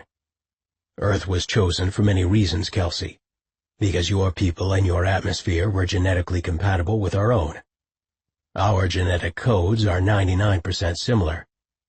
Some even theorize that our two species emanate from the same genetic source, though nobody can be sure. Anyway, Earth was chosen for its safety, for its proximity to the wormholes that we navigate for our interstellar travel, and because your environment supported us easily. It was a match. Kelsey had a hard time digesting everything that Jared was rattling off. The miters had been here for more than 200 years, undetected by humans. The thought gave her an eerie shiver. "Where is this miters?" she asked, a thought beginning to gain life in her mind. Her husband smiled at her, a sly, warm look in his eyes. "You won't believe me if I tell you." "Oh, I have a feeling I probably will," she laughed. "Lay it on me." He drew in a breath, tilted his chin upward, and leveled her with his most kingly gaze. "By Mirror Lake. That's where it's always been." Mirror Lake. Where they'd met years earlier, where they'd shared their first kiss, where their tender memories of falling in love had been summarily wiped from their minds by the elders, and where she and Jared had miraculously met once again on the night of his crash. Jared had once told her that her planet was extremely important to his people, that a long-standing tie between their two worlds existed. Now the reality of those statements hit with the force of a blizzard wind. Her world was critical, priceless to Jared Bennett and his people. "The miters," she asked carefully. "What does it do, really? Just time travel or other things too?" Jared dropped his gaze to his lap. "The miters enables us to harness time itself, to bend it to our will as we become its master. The miters is capable of altering time, creating portals of entry and exit throughout eternity and space. It gives us superiority over all who seek to kill our people." He paused, drawing in a breath, and Kelsey felt a chill snake down her spine. When Jared stared at her this intently, it always meant something would turn her world upside down. "And," he continued, "it's the only weapon giving us the advantage over Earth's enemies. Otherwise the Enthusians would have destroyed you by now. Earth as you know it would no longer exist." Kelsey absorbed his comments for a long time. Everything seemed to rush to the surface at once, each thought demanding air, sustenance, but she couldn't lock in on the most important thought and voice it. If this miters technology was literally the only thing safeguarding Earth, then that meant the data in her mind was more crucial than she could have ever imagined. And that begged a very serious question. Was it better inside her mind or outside? It also drove home Jared's firm belief in the letter's authenticity. The author claimed that because she had the codes in her mind, she became a leader. The one the rebel Rifarians, and the humans, rose up to follow. Maybe the information shouldn't be removed, and maybe her destiny demanded that it remain inside of her. Both were strong possibilities. "What does it mean that I'm the beloved of Rifaria?" Kelsey asked Jared, still sitting comfortably with him by the fire. "Ah, love. That will take some time to explain. It ties into our prophecies and mythology. But the shorthand version," he paused, lifting a hand to touch her cheek, "is that you will bring healing and peace to my people. You will lead them." "But you're their king," she whispered, feeling an eerie chill pass over her skin. "And you are their queen. Not just any queen, but one who has been foretold by our mystics. Could I read this prophecy? She asked, a sudden hunger to understand her role burning within her. I will give you the book later tonight. She smiled wickedly. I'm not sure we'll be doing any reading later tonight, Jared. He lifted a hand to her cheek, rubbing his knuckles against her jaw. She made no effort to contain her natural disarray of heavy auburn curls. This was Kelsey at her most beautiful, flushed by the fire, her hair unkempt and loose. Mating season or not, he felt a strong flash of desire for his soulmate. Jared, she prompted, glancing up at him. Are you even listening to me? I'm highly distracted by my wife and her— He paused, just staring into her azure eyes. Exotic beauty. Her large smile spread wider, and she squeezed his hand, still held in hers. Maybe I can distract you down in our bedroom, she practically purred. I am the queen of distractions. Ah, my human queen. You are a wicked, dangerous woman to have on hand. Don't tell me you're still thinking of sending me to Laramie. He slipped his other hand onto her shoulder, wanting to reassure her that his earlier decision to send her away had only been a momentary lapse of judgment. I can't live apart from you, sweet Kelsey. Besides, you're truly safest here, where I can guard you myself. He gestured toward the letter in her hand. The warning from Marco, his cautions from the future, are a wake-up call. Our enemies are closing in upon us, and I won't have you anywhere but near me, right here in my camp. He gave her a seductive half-smile. And in my bed, love. Phew, that's a relief, she laughed joyously, tugging him down to the floor where she sat. She looped both arms about his neck, drawing his mouth toward hers for a kiss. We have a lot of serious work to do, speaking of your bed. A low, rumbling sound escaped his chest, but the supernatural fire he'd felt last night, the telltale sign that his mating heat had begun, didn't flare at all. He cupped her face in both hands, crushing his mouth against hers, a fierce display of his anger and passion. He desired her as much as ever, yet he knew his own Daravnian body better than she ever could. Something had shifted cold in him last night after finding the letter, and after the arrival of the visitors. Something that he couldn't seem to click back into gear. Oh, gods in heaven, how will I tell her? He lamented, all the while plunging his tongue deep into the liquid warmth of her mouth.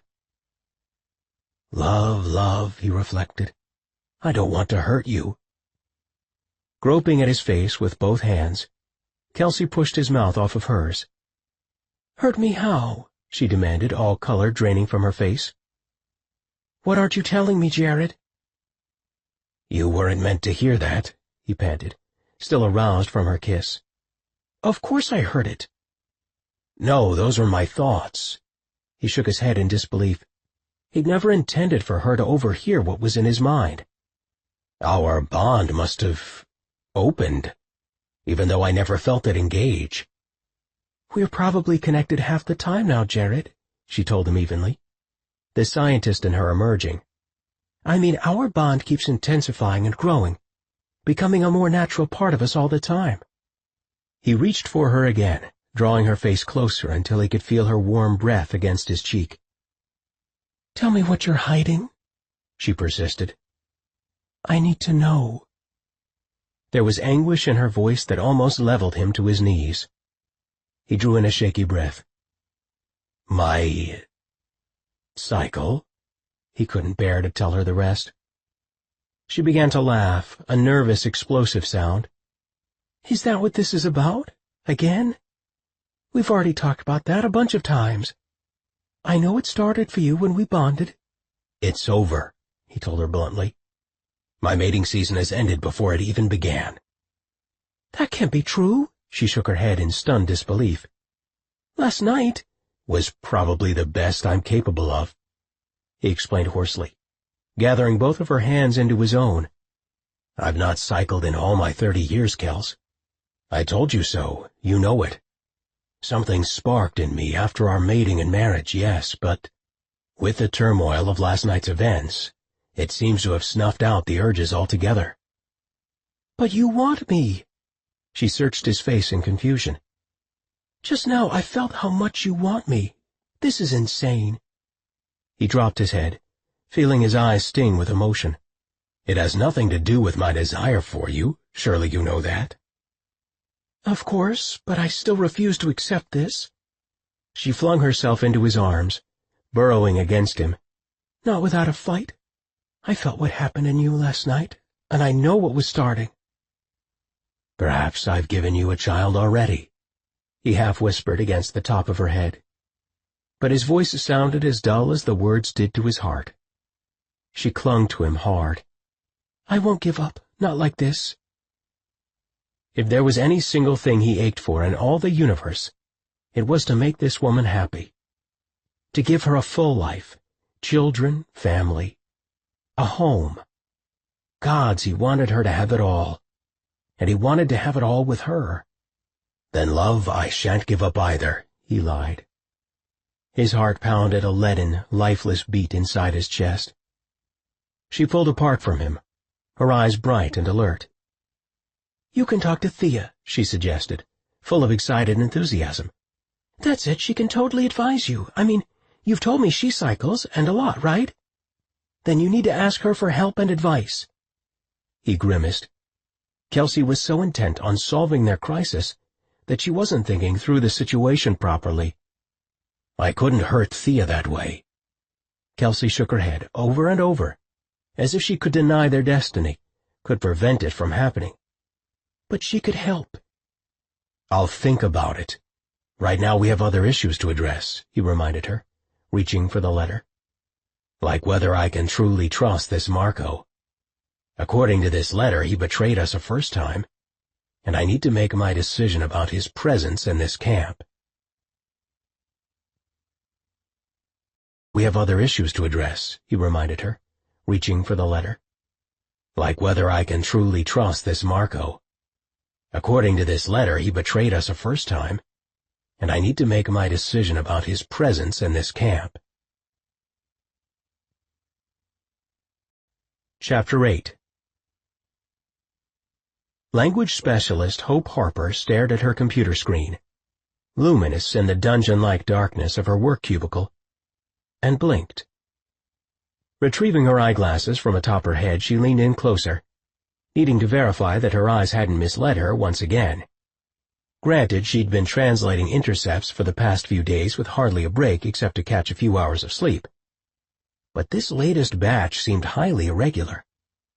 Working in linguistics for the FBI, she was accustomed to unusual data, to unrecognizable dialects or obscure languages. But these new intercepts were far more disturbing than any they'd had her transcribe before. For months, they'd had her working with the counterterrorism unit, code-breaking the same unknown language, running it through filters and programs and all sorts of data interpretation. Security had briefed her in so that she had the clearance for what she was doing. But she wondered why, despite that fact, they were keeping her on a need-to-know basis, telling her almost nothing about the language itself.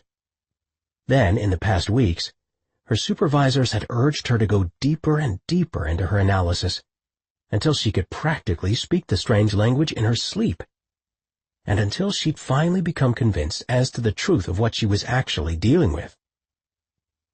Lost dialect my ass, she thought, adjusting her Bose headphones. Listening for perhaps the 1000th time to the man known sometimes as Jared, other times as Jerish Kadau, rattle off instructions and other directives in his native tongue. The language was totally alien, not any undiscovered Eastern dialect as they had suggested to her, classic cover story. Her higher-ups didn't say it, and they didn't have to. She was no idiot, and listening to the latest recording, an aerial transmission intercepted by the Air Force, only confirmed one fact. The people they were tailing were into some serious, heavy stuff. But it wasn't her job to question or interpret, at least not in this case, only to analyze data. She had wondered, too, why they hadn't simply sent the recordings off to headquarters. After all, they had an entire language team there in D.C. Surely someone would have been better equipped to handle the case. But they'd chosen her. For whatever bizarre, inexplicable reason, she was the only one with the job. In the past 10 days, the heat surrounding the case had been turned up considerably. More military intercepts had been sent in to the Denver office where she worked, and although she wasn't certain, she believed there had been some kind of crash over in the Yellowstone area of Wyoming. She'd heard rumblings to that effect within the counterterrorism unit, though she was being kept in the dark by her superiors. She couldn't shake the sense that there was a connection. But at least she had an inside track on information. Her twin brother, Chris, was the lone special agent manning the Jackson, Wyoming office, in charge of more than 25,000 square miles of backwoods territory. Usually he focused on bank robberies, the occasional terrorist suspect, violent crimes. But if there'd been a crash in Yellowstone, he'd be right in the thick of things. That's why she'd been pestering him for days trying to get more details. So far he'd kept quiet except to indicate through slight vocal inflections that she was onto something, with the link between the crash and her case. But that was the way with them. As children they'd shared their own private language, often not even needing to exchange a word aloud. They still possessed that intuitive understanding, even now well into adulthood, what her family called their twin-tuition. Leaning forward in her chair, she began typing an email to Chris. Special Agent Harper, am thinking of ski trip to Jackson Hole. Want to do some boarding? Your loving sis. That ought to get a response, she thought with a mischievous grin. Chris smothered her like a doting father, and it always ticked him off that she continued to snowboard despite her illness and now, given the ever-increasing problems with her eyesight. But she needed to hear his take on recent events, and the only way to get that out of him was in person over a few beers. Almost immediately a reply appeared in her inbox.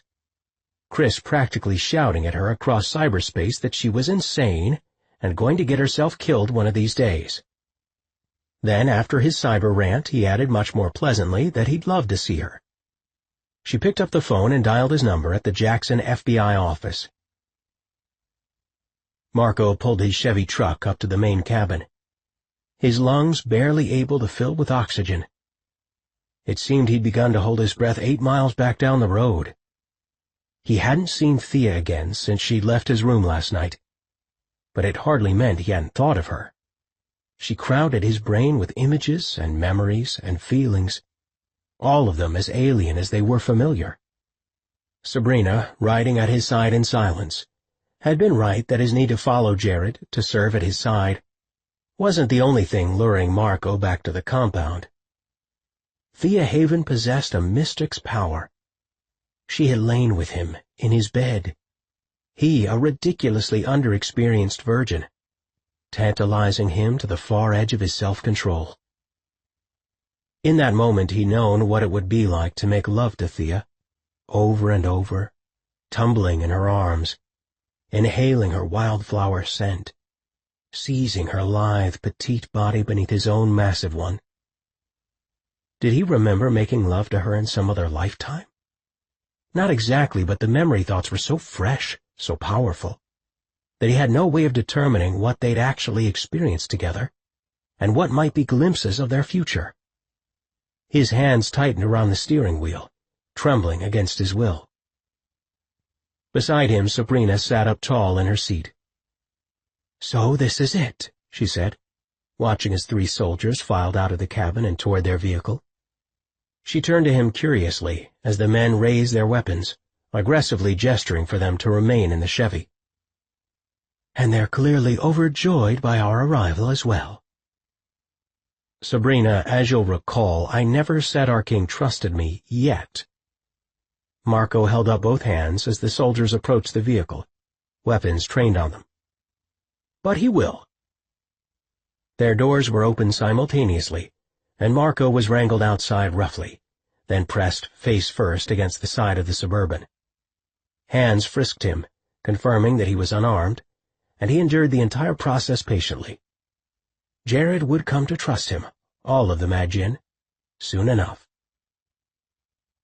The main compound is connected to Base 10 via an elevator shaft system, Thea explained to Marco as they stepped into the corridor that led to the transport loft. She was keenly aware of his body near to hers, just behind her, and rued once again that she had somehow been tapped to give him a tour of their base facility. We chose this location because of its position atop an old mining shaft. We installed the state-of-the-art elevator system, easily converting the former structure to suit our needs. Arriving at the elevator, she pressed the panel. Beside her, Marco listened, nodding dutifully, but she had the distinct impression he wasn't hearing a word she said. When the lift arrived, the doors slid open noiselessly and they stepped inside. Staring up at the lit panel that indicated the 10 levels they had to descend, she struggled to keep her body in check. Being so near to Marco, and now in such confined quarters, was almost more than she could bear. Reaching around her, he slammed his hand against the panel, causing the elevator to stop mid-descent. "What are you doing?" she demanded hotly. "This." He cupped her shoulders in his large hands, backing her against the elevator wall. His massive body pushed against hers. His hot breath fanned her cheek. "And this," he murmured, reaching for both of her hands. Their fingers threaded together as if they were one. Slowly, he lifted her hands over her head, pinning them against the wall. The position caused her full breasts to strain within her uniform top. With his knee, he spread her thighs apart. From top to bottom, he laid her bare. She could barely breathe, and he just stood there, sliding his gaze up and down her very exposed body. "I like you like this," he whispered huskily, licking his lips. "You belong this way." "Looking like you're about to take me?" she gasped, and he spread her hands a bit wider over her head, tightening his grip on her. "Yes," he agreed thickly, leaning his dark head closer until she noticed the damp, curling hairs along his nape. From the snow, she thought. But then she noticed his heavy breathing and a thin sheen of perspiration on his forehead. "I want to take you." He worked his knee between her thighs, up and down, massaging her until she felt her panties grow damp. "Last night you said we couldn't be together," she ground out, gasping. "Now?" "Now?" He released her hands, letting them fall to her side, and began unbuttoning her uniform top. "I want this now," he growled as her shirt fell open. "But you told me it's forbidden." "It is, in the worst possible way." With his fingertips, he slowly stroked both of her nipples, watching as they puckered beneath the silken material of her bra. Thea snapped her head toward the elevator panel. "Someone will notice. They might send an engineer thinking we're stuck." He tracked with her, looking at the panel, then turned back and in one smooth gesture covered her mouth with his own. She opened to him, unable to resist, and his rough tongue darted inside her mouth, seeking her out. His breathing became heavier, layered atop a low, keening growl, the sound of a Rifarian male at his most aroused.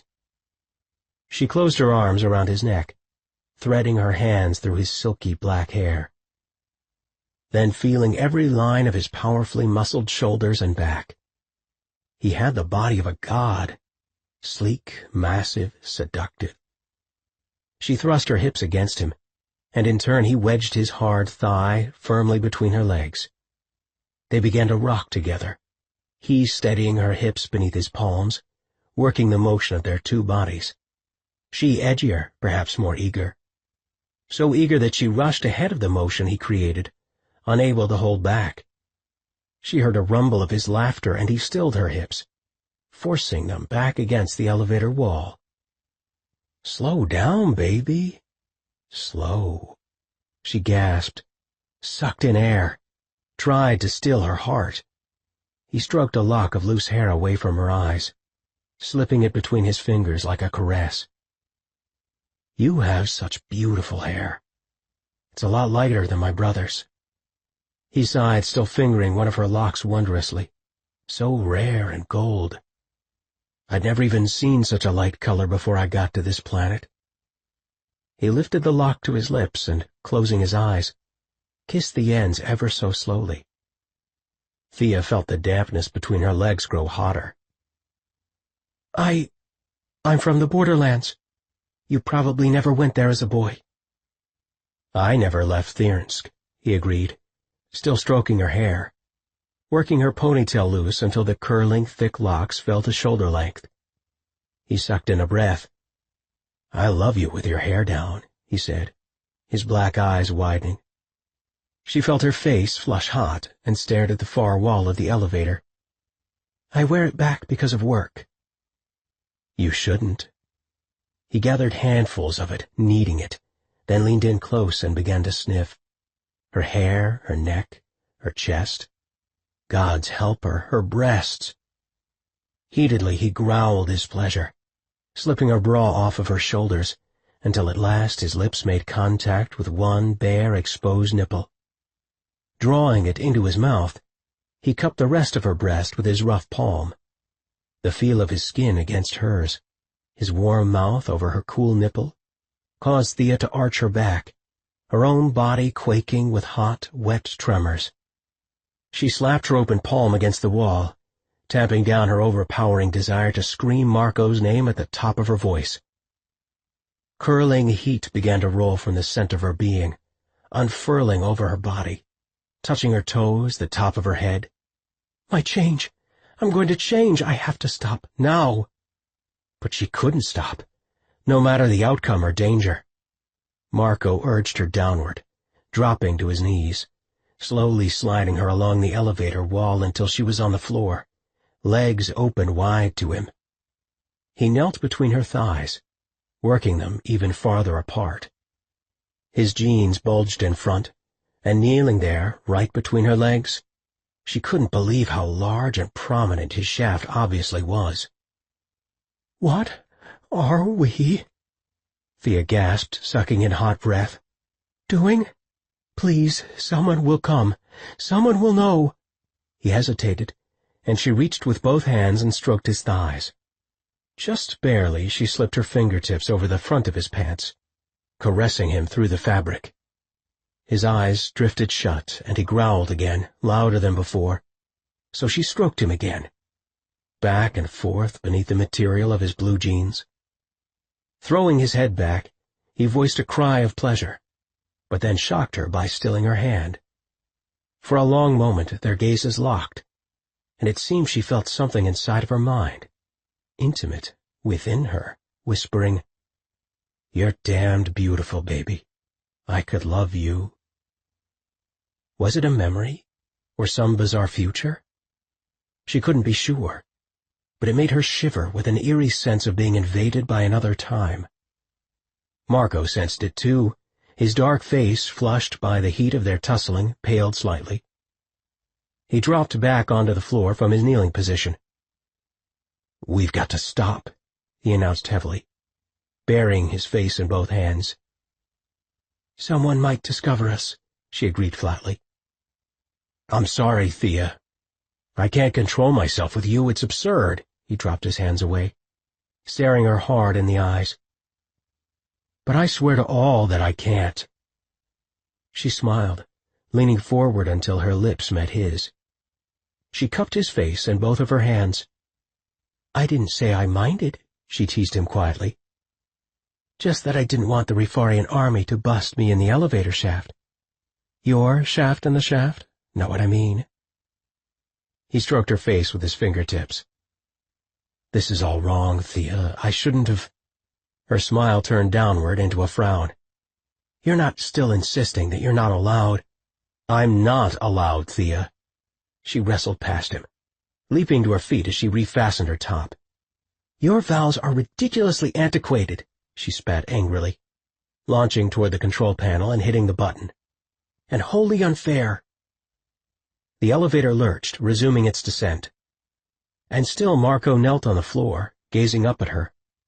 His black hair was disheveled, his dark eyes wide and filled with emotion, and his jutting erection was still prominent in the front of his pants. He looked for all the world as if she'd been about to take his virginity. only his hard-on proved that she hadn't. She knocked her head against the panel. "Please, don't do this to me again unless you mean to finish it."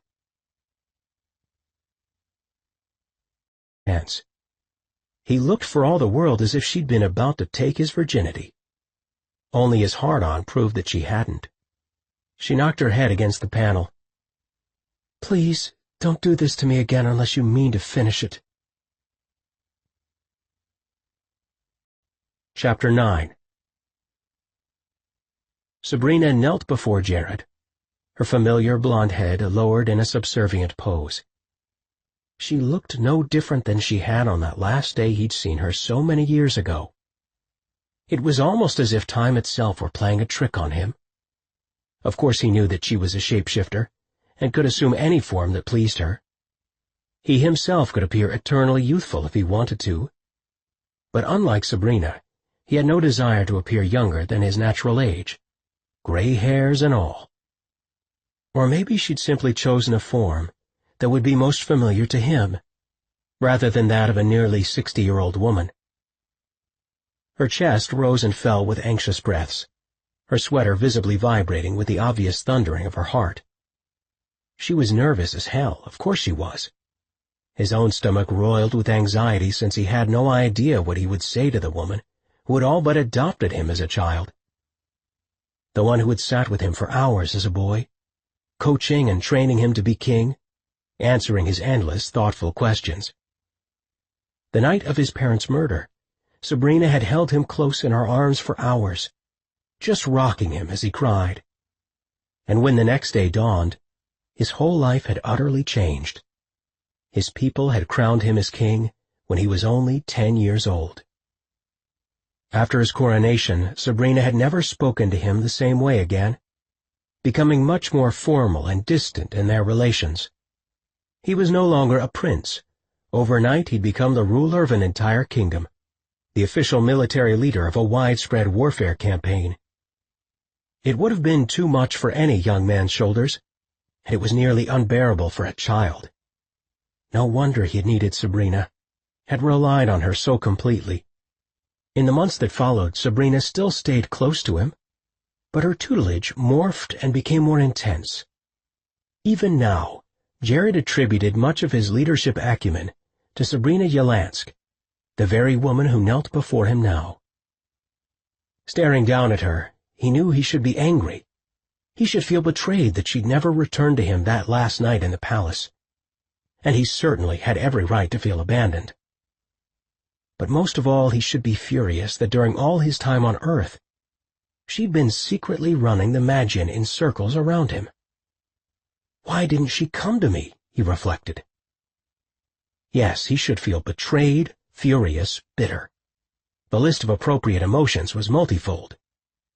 But what he wanted, desperately more than anything else, was simply to cry, to fall to his knees and weep like a little boy in the presence of his long-lost mother. His heart ached so hard in his chest he could hardly breathe. His throat tightened convulsively. What could he possibly say to this woman who had raised him for the first years of his life? It was like she'd come back from the dead, and he was at an utter loss for words in any language. With a trembling hand, he reached to touch the top of her head, noticing for some reason the contrast between her fair hair and his own very dark skin. They'd always been different, she Magian and he a born king. Their physical differences only underscored their class distinctions. Slowly he settled his palm over the crown of her head, blowing out a weary, emotion-filled sigh. She shook visibly at his touch. "My lord, I wish—" She never finished her sentence. For a long moment Jared waited, hoping she would speak her heart. He ached to hear her say more, anything at all. I wish we'd never parted. I wish you hadn't been exiled. I wish that I'd protected you from a host of things I couldn't possibly protect you from. Was that what his near mother wished? He longed to hear those things from her like a child yearns for his parents' approval and praise. "Rise, Sabrina Yelansky. Rise and speak freely." She nodded, slowly lifting her gaze toward him. Tears shone in her brown eyes, and it was a visible struggle for her to compose herself. "I tried to come back to you," she whispered in a choked voice. "That night, I would have moved the heavens to reach you, to have spared you so much pain." Averting his eyes, he pushed past her toward the far side of the room. He stared out the large glass windows, bracing both hands on the window frame over his head. Outside, the snow showers continued, swirling white in every direction, blinding the valley below with sheets of hoary precipitation. "I've thought so many times how I might have reached you that night," she said. "But you didn't," he told her flatly. "I was left alone, and the Enthusians came." He shook his head, unable to finish. The memories were too powerful and engulfing. He heard a soft sob from behind him, then silence for long moments, while he simply stood and stared at the pure whiteness of the world beyond the window panes. His own planet was polluted, dirty, ruined. Sometimes he was thankful to be gone. Seeing Sabrina only amplified every heartbroken memory he'd brought along with him from his lost world. "I was afraid that if I came to the palace they would find you," she explained in a strangled voice. "I never wanted to leave you like that." He whirled toward her, furious. "And yet you've lived here on Earth, knowing I was near, and never came to reveal yourself. You've hidden from me, your king, your lord." Bitterness tinged his every word. "That is not the behavior of a mother or a protector," he insisted, shaking his head indignantly. "You were my Magian, Sabrina, the only one I had in my life who could have stood between me and harm. But you left me to those—" He broke off, unable to voice his emotions without stammering. For a few seconds he gathered his composure, turning back to face her. "You left me to those Vlajasks, like meat thrown to the wolves." She folded both arms over her chest and began to cry. Tears of anguish seeped down both her cheeks. Her mouth twisted into an expression of such heart-rending pain that Jared's own eyes stung. The room all around him and Sabrina grew blurry. "I was only a boy," he continued hoarsely as his own tears began to fall, hot on his face. "I wasn't ready for the Enthusians. I wasn't ready to lead, not really. I was a child, and you were my mother. You were the only real mother I ever had." His own mother, distant and aristocratic, had never opened her heart to her son, even though he'd always loved her, wanted her love in return. Sabrina was across the room, opening her arms to him before he could say another word, making a pained sound like the cry of a small bird. "Cherishk!"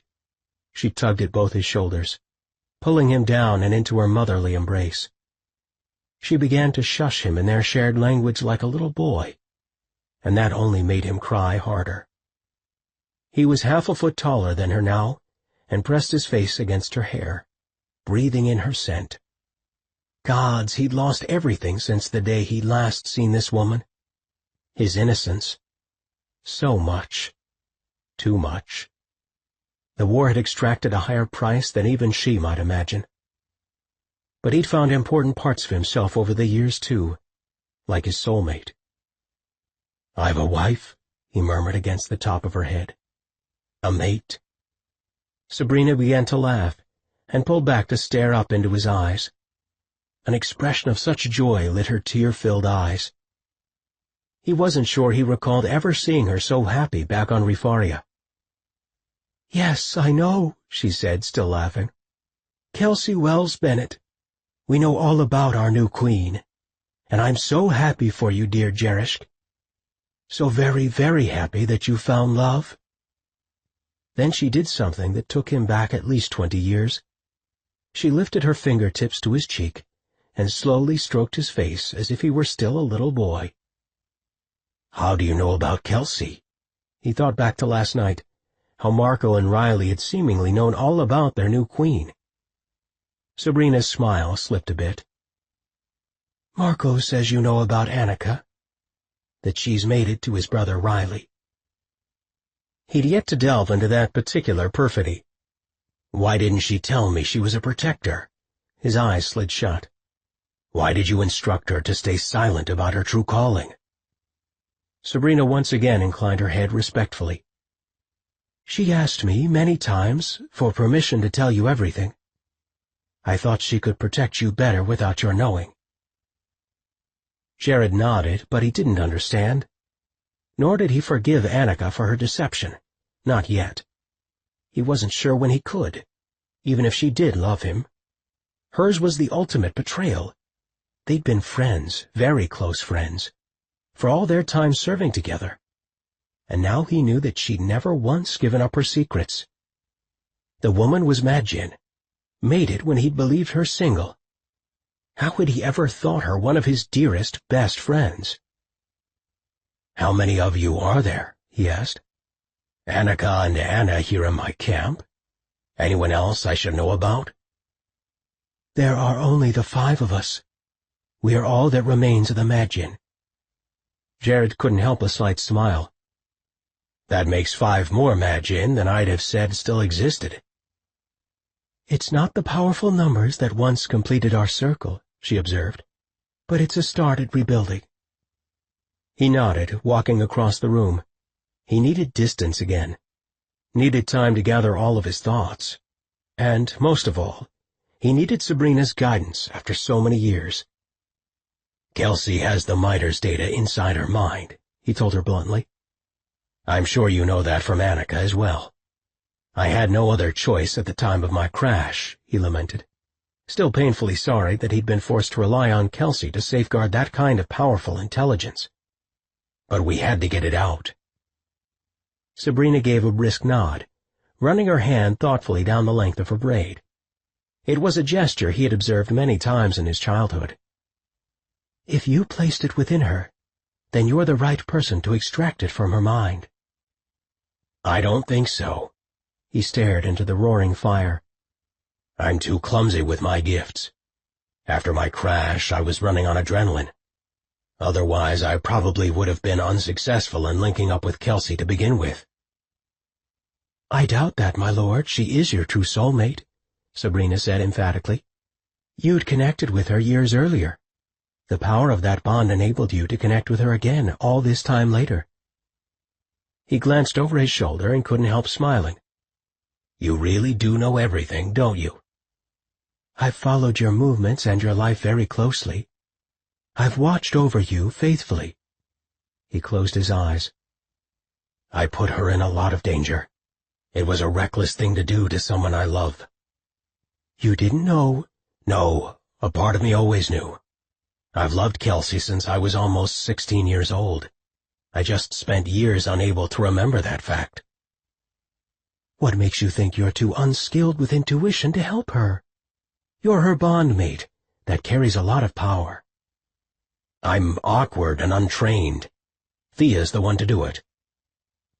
Then why have you waited to ask for her help? Oh, such a pointed, difficult question. She's very angry about my marriage. He didn't want to hurt Thea, but it was more than that, too. He felt guilty that he'd never loved his cousin in the way that she'd wanted. It seems unfair to flaunt my own happiness, or push Kelsey into her path just yet. That doesn't matter. This is a serious security and military issue. Sabrina gave a brisk, serious nod.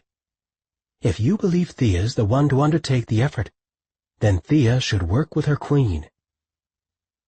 Something else keeps holding me back, he admitted honestly. Maybe it's because I'm scared of putting Kelsey in danger. Sabrina gave him a sage smile. But she knew the risks going into your marriage. That much was true, but they didn't just need to retrieve the data. They needed to upload it in the Miters itself, which meant putting his life mate in the direct path of danger.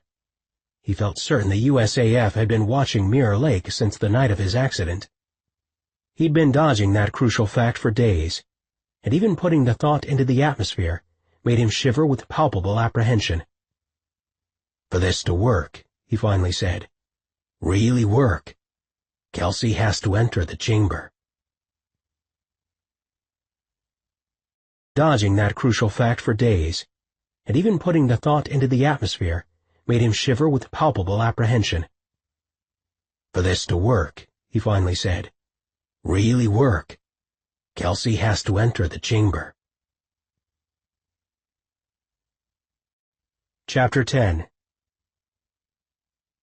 Thea's commander had required many sacrifices from her over the years, some of them difficult to grant, others almost impossible to bear. But Jared couldn't be serious about this latest assignment, and she told him so in a whisper, both hands clenched and trembling at her sides. "Please tell me you understand how difficult this would be for me." Jared gazed out over the flight hangar from their position in the ready room above, solemn in his demeanor, but did not reply. His dark eyes swept across the deck below them, taking in every plane, every engineer, every possibility. At last he cleared his throat, but never turned to face her. "You must do it," he insisted simply, bracing both hands on the instrument console. "I have no other course of action." "You have plenty of other choices, cousin," she shouted at his back. The situation infuriated her as much as it terrified her. Slowly he turned to face her, a gentle smile on his face. "So I am your cousin again, not just your commander? Does this signal your forgiveness?" Thea closed her eyes. "I can't stay angry with you, Jared, not about your marriage, you know that. I even want to like her. For your sake, for the good of the people, and I told you I wanted you to be happy." His smile faded. "But that didn't mean you weren't upset." "I cannot enter the human's mind," she shook her head emphatically. "It's too personal, too intimate." He took a step toward her. "Too intimate for Kelsey?" His voice softened. "Or too intimate for you, dear cousin?" "For me," she flung both hands in the air. "Of course for me." "She won't be able to know your thoughts," he told her quietly. "She's human." "She's mated to you." Thea struggled to keep her voice calm and even though it was the last thing she felt inside. "A link between both of you would be the best way to accomplish this transfer. Forget about involving me." "No, it needs to be with a true intuitive, and I trust you, cousin." "What makes you so sure that your gifts haven't passed on to her? If they have, then—" Jared lifted a regal hand, silencing her. "Because she is human," he repeated, his voice edged with audible tension. From his tone, Thea realized Jared actually worried that he had passed his Rifarian gifts on to his new wife. Naturally, he would wonder what such transference might mean to her weaker human anatomy. "Maybe when humans and Rifarians mate, they do receive our gifts," she persisted. "We know little of her species, especially in these intimate matters." Jared stared at the floor between them, avoiding her gaze. "I know my wife extremely well, cousin. Extremely. For many years I've known her." "What does that mean? I thought you only met her at Mirror Lake a few weeks ago." "I met her at Mirror Lake years ago. Years ago, Thea." He lifted his gaze, staring meaningfully into her eyes. "The elders wiped our memories of each other, and their actions have already hurt her enough. And so I must protect her, don't you see? They allowed this marriage, but it was not easy convincing them. They might hurt her yet again. And me." She shook her head in emphatic denial. "The elders would never betray you that way." "But they did." She immediately recognized the truth in his leveling gaze. "I was 15 that summer, coming of age. Ablaze inside when I found Kelsey. Of course, the elders immediately recognized the depth of my connection, the profound way she affected me." He paused, swallowing hard, and his face flushed before he found his voice again. "We were young, so young. But any fool could see how together we were, how we—rather that I was—" He wasn't able to finish the sentence, his flushed features growing even redder as he turned away with an abrupt growl.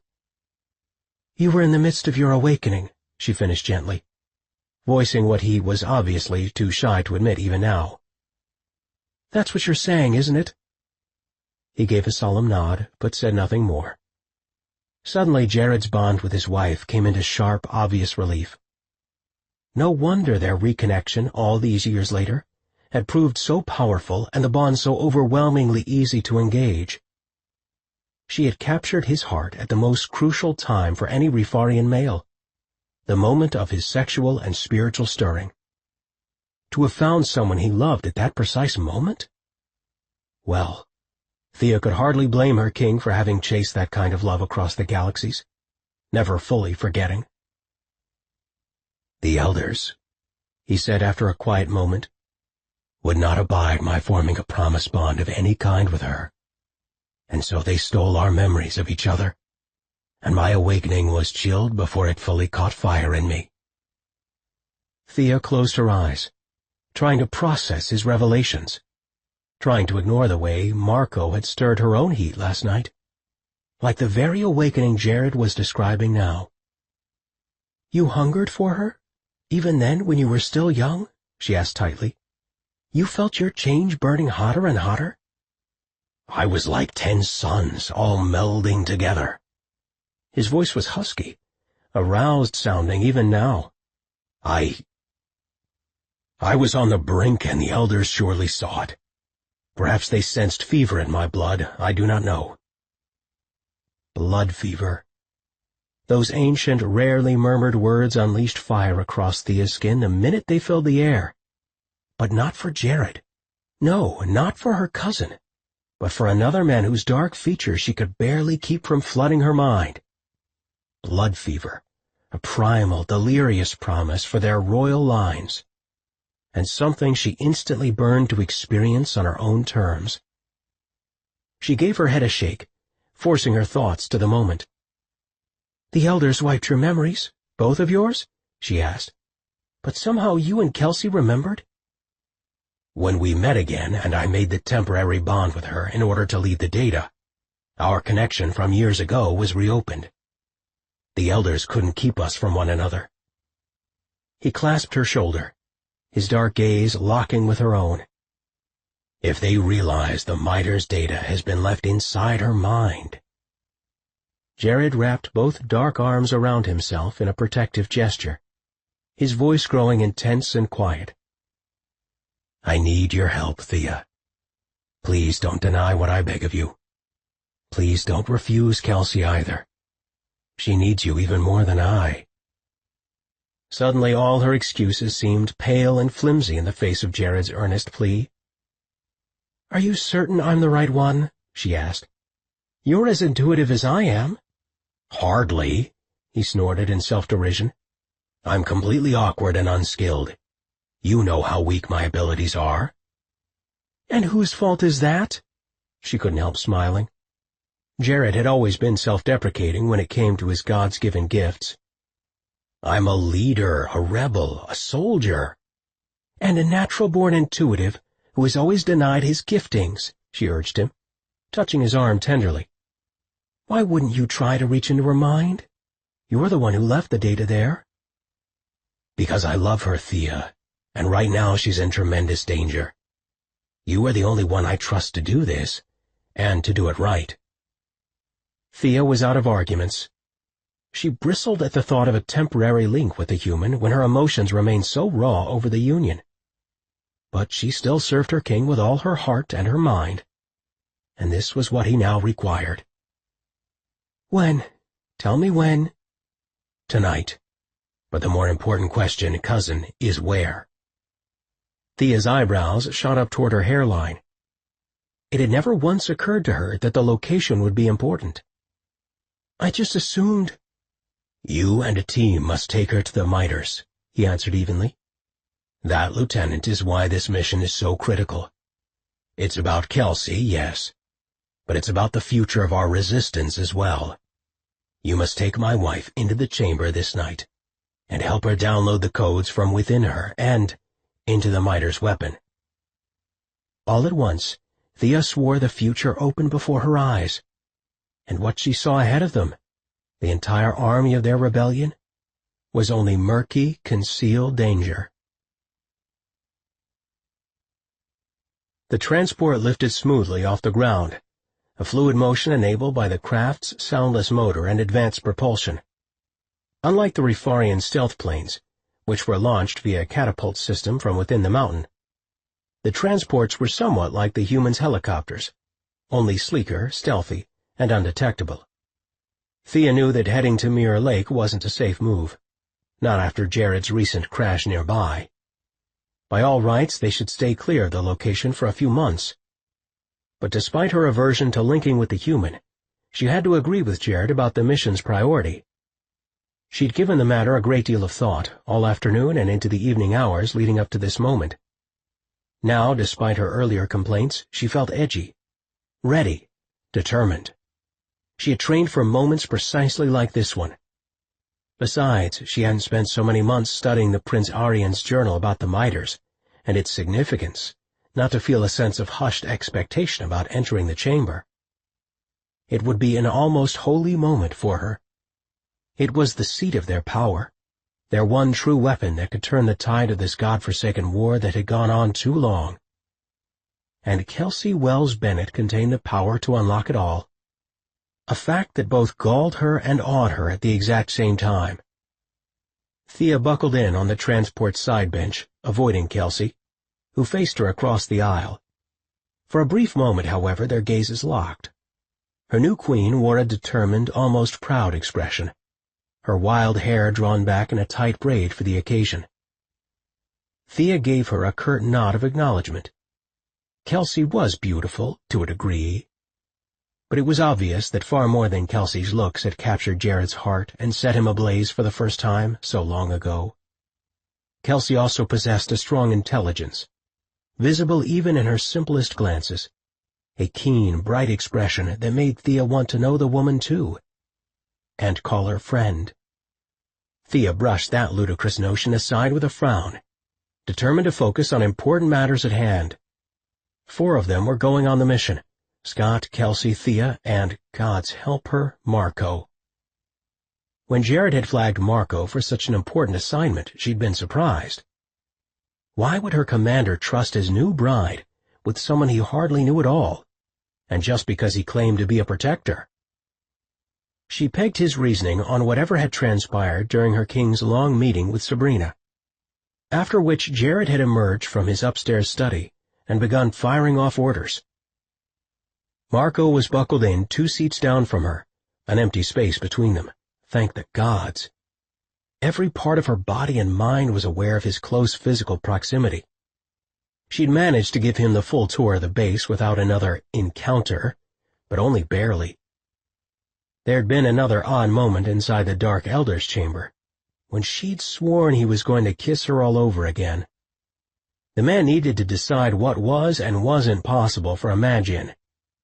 He couldn't keep leading her to the edge, tempting her, then backing away.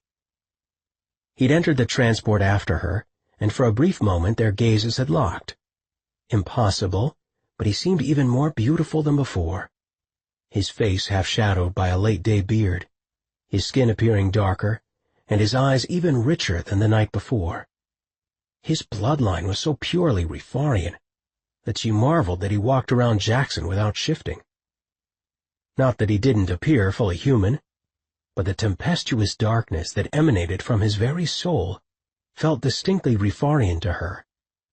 It was the same kind of elegant darkness that Jared possessed. The transport headed smoothly off the mountain and into the inky darkness surrounding the Tetons. It was well past 1 a.m., a time they had pegged as the safest for entering the miter's chamber undetected. Suddenly from beside her she heard the clattering sound of a harness unbuckling. Marco was sliding 1 seat over to sit directly beside her. Panicked, she faced forward, training her eyes on Kelsey. The woman smiled at her, a warm and open look on her face that only made Thea feel even more trapped. Marco settled next to her, his muscular thigh pushing into hers as he began refastening his harness. "Why the hell did you move?" she wanted to demand. It had been so much easier without feeling his firm body pushing against hers, which only reminded her of what it had been like to lie in his arms last night. It was all she could do not to groan out loud. Against her cheek she felt sudden hot breath. "You seemed lonely over here," he whispered in her ear, so low only she would hear. She cut her eyes sideways at him in annoyance. He knew what they'd agreed upon last night, and then again today. After all, he'd been the one who insisted they couldn't get together. He returned her gaze with a sexy half-smile, and once again his single dimple appeared. Every look he gave her, every time he smiled, it seemed he was intentionally seducing her. "So, are you?" he asked a little more loudly. "No, Mr. McKinley. I'm preparing myself mentally for our mission," she shot back at him. "I thought as a Madjin you would be all about that." He gave her a serious nod. "Already done. Of course I'll continue honing my perceptions," he said. "But it's a good 20 minutes to Mirror Lake." Just enough time for you to taunt me, she thought, again closing her eyes. She rubbed both her palms over her thighs, working to still her thoughts, to center herself. But then she felt the electric heat of Marco's knuckles barely graze her hand. Such a subtle touch. It was meant only for her. She kept her eyes closed, aching to feel him again. He shifted slightly in his seat, pushing his hip firmly against hers. She didn't move. She kept perfectly still, ablaze with fire. Here it was again. She craved her change so suddenly, so unexpectedly, all because he had touched her hand. No man had ever elicited such natural desires in her. Briefly, she lingered on an image of revealing herself to Marco, of standing before him, naked, and then in the power of a moment, transforming to her most natural form. Would he be shocked?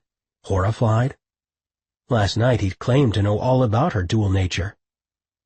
She licked her lips in heated anticipation, feeling her hands tremble against her thighs. She'd never been more physically aware of anyone than she was of Marco. The man was a terrible seducer of women.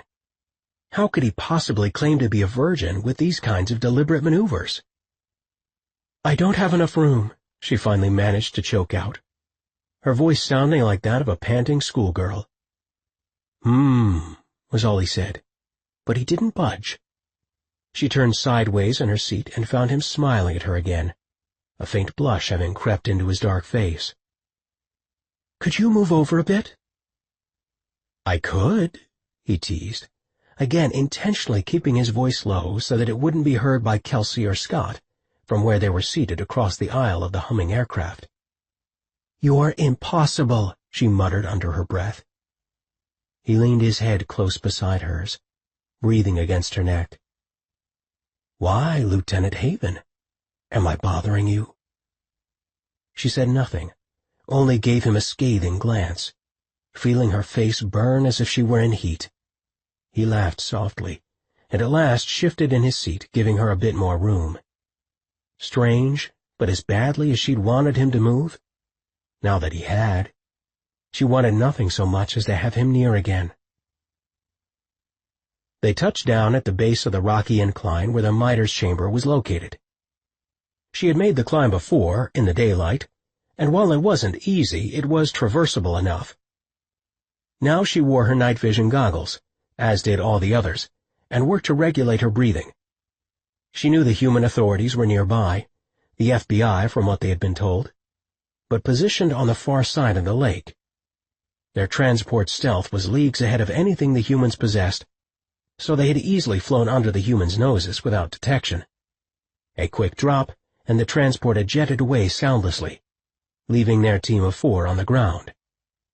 Scott began to climb, assuming the lead. Kelsey followed after, then Marco, and Thea bringing up the rear.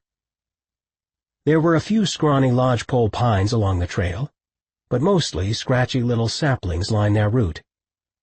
Thea struggled to maintain her pace, not wanting to fall behind the others, all of whom had longer strides than she did.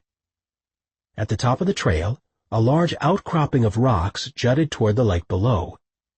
They stepped into the cleft that dipped back into the side of the cliff. Now was the moment they'd spent so many years waiting and hoping for. Thea prayed that the data truly was secure within Kelsey's mind.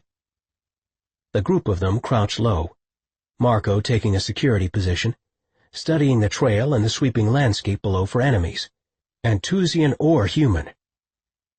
Scott urged Kelsey against the side of a large boulder, wordlessly indicating the most secure position. His pulse rifle in hand, he too assumed a protective position. Even with his night vision goggles on, Thea could read the message in Scott's body language. "Get on with it, and let's get out of here, fast." Kelsey gave a nod, extending both of her hands to Thea. It was a shockingly receptive gesture. Rifarians were never that open, not after so many years of warfare. Wordlessly, Thea drew both of Kelsey's hands within her own, focusing all of her intuitive abilities on a mind link. With a shiver, she immediately felt the woman's consciousness. She bristled, wanting to retreat, but Kelsey was so forceful, so eager, so focused, that it was almost as if she chased after Thea. Kelsey even leaned into her physical space until their foreheads almost touched. Thea caught her breath, wishing she could dredge up hatred for Jared's wife. But the emotion wasn't there, not in the face of her queen's openness. Kelsey gave her hands a light squeeze of encouragement. "Can you hear me?"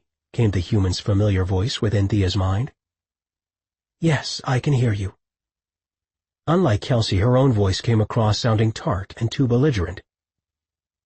"Reading you loud and clear," she added, trying to soften her tone. "How do we do this?" Kelsey replied, her voice soft but confident. "You don't do anything, I do it all." "Of course, I'm ready."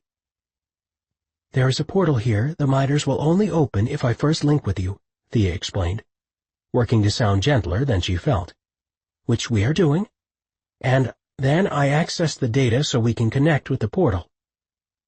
"Go ahead, I'm ready." Kelsey never seemed to know fear or apprehension.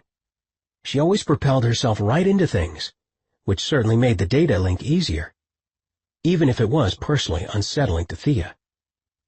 But there was no time for that thought or to question the woman's nature, not with the stakes so high. So Thea forged ahead, penetrating Kelsey's mind. Immediately she intercepted memories and experiences, all manner of intimate impressions. She acknowledged none of them, dwelled on none of them. She would honor Kelsey's vulnerability by preserving as much of her privacy as possible. The only time she hesitated was over a memory that held particular power, the death of Kelsey's mother. Thea paused then, closing her eyes, remembering her own mother's death. They had something in common, something else in common besides a love for Jared, which made Thea feel oddly connected with Kelsey. But she wasn't ready for kinship with the woman who had claimed Jared's heart and love.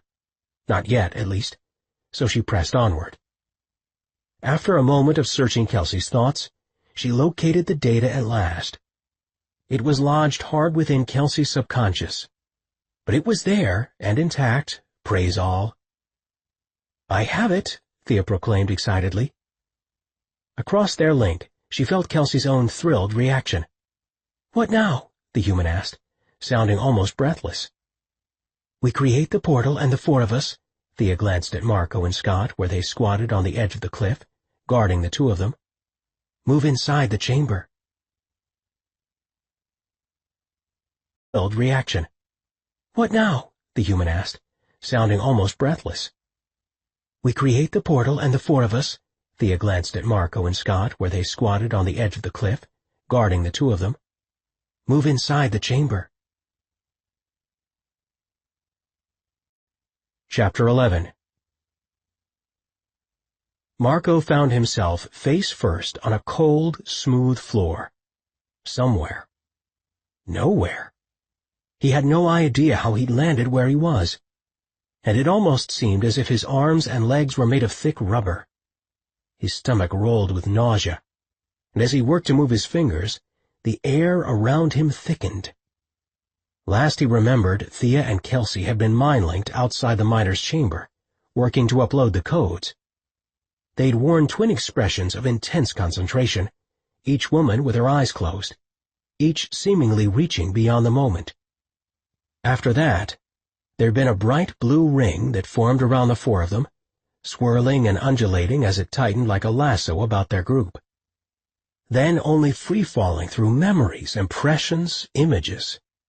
He saw the ranch he'd lived on in Idaho, the Palace Hill in Thirsk. A lifetime of memories and half-remembered places, all lost to him now. Then, nothing. Only this dark, dank place with a cold floor and a body that refused to bend to his will. "Thea?" he mumbled, his mouth thick as gauze. He felt someone nudge his booted foot. No answer. Soft groaning, then, "Dimensional sickness." That was Thea. "Prince Ariane wrote about it." Pressing his forehead against the cold floor, he gasped for air. So they'd been successful. They had managed to create a portal and enter the chamber. Someone else stirred, off to his right. With a painful movement, he managed to turn his head sideways. Scott Dillon was sitting upright, his face buried in both hands. He appeared in better shape than the rest of them. Farther away from them he heard a soft, feminine moan that he was pretty sure came from his queen. Must recover. Kelsey. Queen, he thought foggily. Struggling past every unholy physical sensation, he managed to lift onto his knees at last. Thea lay on her side, near to him. She had been the one to touch him. Had she been reaching for him? Slowly he slid toward her, placing his palm in the center of her back. Strength. Give her my strength, he thought, studying Kelsey where she lay about 6 feet beyond the group of them. He had to crawl to her somehow and make sure she was all right. But first, he thought, I can help Thea. Beneath his hand she stirred, groaning. "Thea, here," he urged. "Let me help you up." "I'm all right." Her voice was hardly recognizable. Slowly she struggled to a sitting position, her face ashen. Again he looked toward Kelsey, and finally sure he wouldn't pass out, he began to crawl toward her, every movement demanding a supreme amount of strength. She lay on her side, curled into a ball, and seemed to be totally unconscious. It concerned him. What if her human anatomy hadn't been cut out for dimensional travel? The miters didn't open by a door or a hatch or any basic method. It could only be entered via a dimensional portal. That was what ensured its safekeeping from all their enemies. But as far as he knew, no human had ever made this kind of dimensional journey. When he reached Kelsey, he saw that she was breathing, a slow, deep rhythm, as if she'd been asleep a long time, and she had a peaceful expression on her face. Thea worked her way toward him, sliding on her knees. "Gods, that was awful," she cried, sounding more like herself. "It still is awful," Scott groaned, continuing to sit cross-legged, his face buried in both hands. "The first time Prince Ariane traversed the portal, he was sick for days." "Thanks for the warning," Dillon grunted. Thea took a closer look at Kelsey, then glanced up at Marco in concern. "Do you think she's all right? I mean, she's out cold." "I'm not sure." Marco reached to take her pulse. "She looks well enough, but she's certainly different from the rest of us. This obviously took a huge toll on her." "It wasn't the dimensional jump, it was the data removal." Thea shook her head, reaching to touch Kelsey's shoulder with surprising gentleness. "She's tough, though. I mean, seriously. It wasn't easy on her, what I had to do, not at all. But we have it now." She reached to her hip and indicated a slim, portable device no bigger than a cigarette lighter. It was the data collector they used to house and transport all their critical intelligence. "I linked with her, found the data, exported it, and then uploaded it into the collector. In the process, I was obviously successful in creating the time portal." "Damn!" she suddenly cried, her beautiful face spreading into a huge smile. "We'll chalk this one up to our side." "Good work, Haven," Scott Dillon said, sounding less than enthusiastic. Marco was about to ask the lieutenant if he needed help when he noticed Dillon's gaze track past them all. fixing solidly on the far side of the room. "What in all's name is that?" he asked. It was the coiling unit, Thea thought. That was what the large, glowing cylinder had to be. Jared had seen it the night he dismantled the codes and managed to enter the chamber. REN had detailed it in his journals, describing how he had seeded his own energy inside the large tube. Still, knowing what it was did nothing to spoil the powerful magnificence of the object. Thea rose unsteadily, walking toward where the unit stood in the center of the room. The device was transparent, revealing only the cool last embers of the prince's long-ago seeded energy. Reverently, she reached her palms toward the cylinder's smooth surface.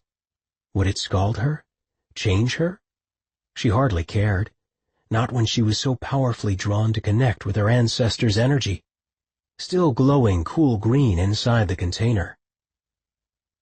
"Thea, watch out," Scott cautioned her brusquely. "You have no idea what the hell that thing is." "It's the core of this chamber," she said. "We should be quiet, respectful." "Because of a device?" Scott stepped beside her, black eyebrows corkscrewed into a scowl. Thea turned to him, smiling at her longtime friend. "Because it's my ancestor's energy inside. A part of him is still alive," she pointed toward the tube. "In there." "There's a difference between the prince's energy and his essence," Scott countered. "No," she disagreed quietly. "A fundamental part of who he was continues on right in there. He left that in order to protect us. It was the ultimate sacrifice to give up part of his core self." Scott's familiar black eyes became troubled.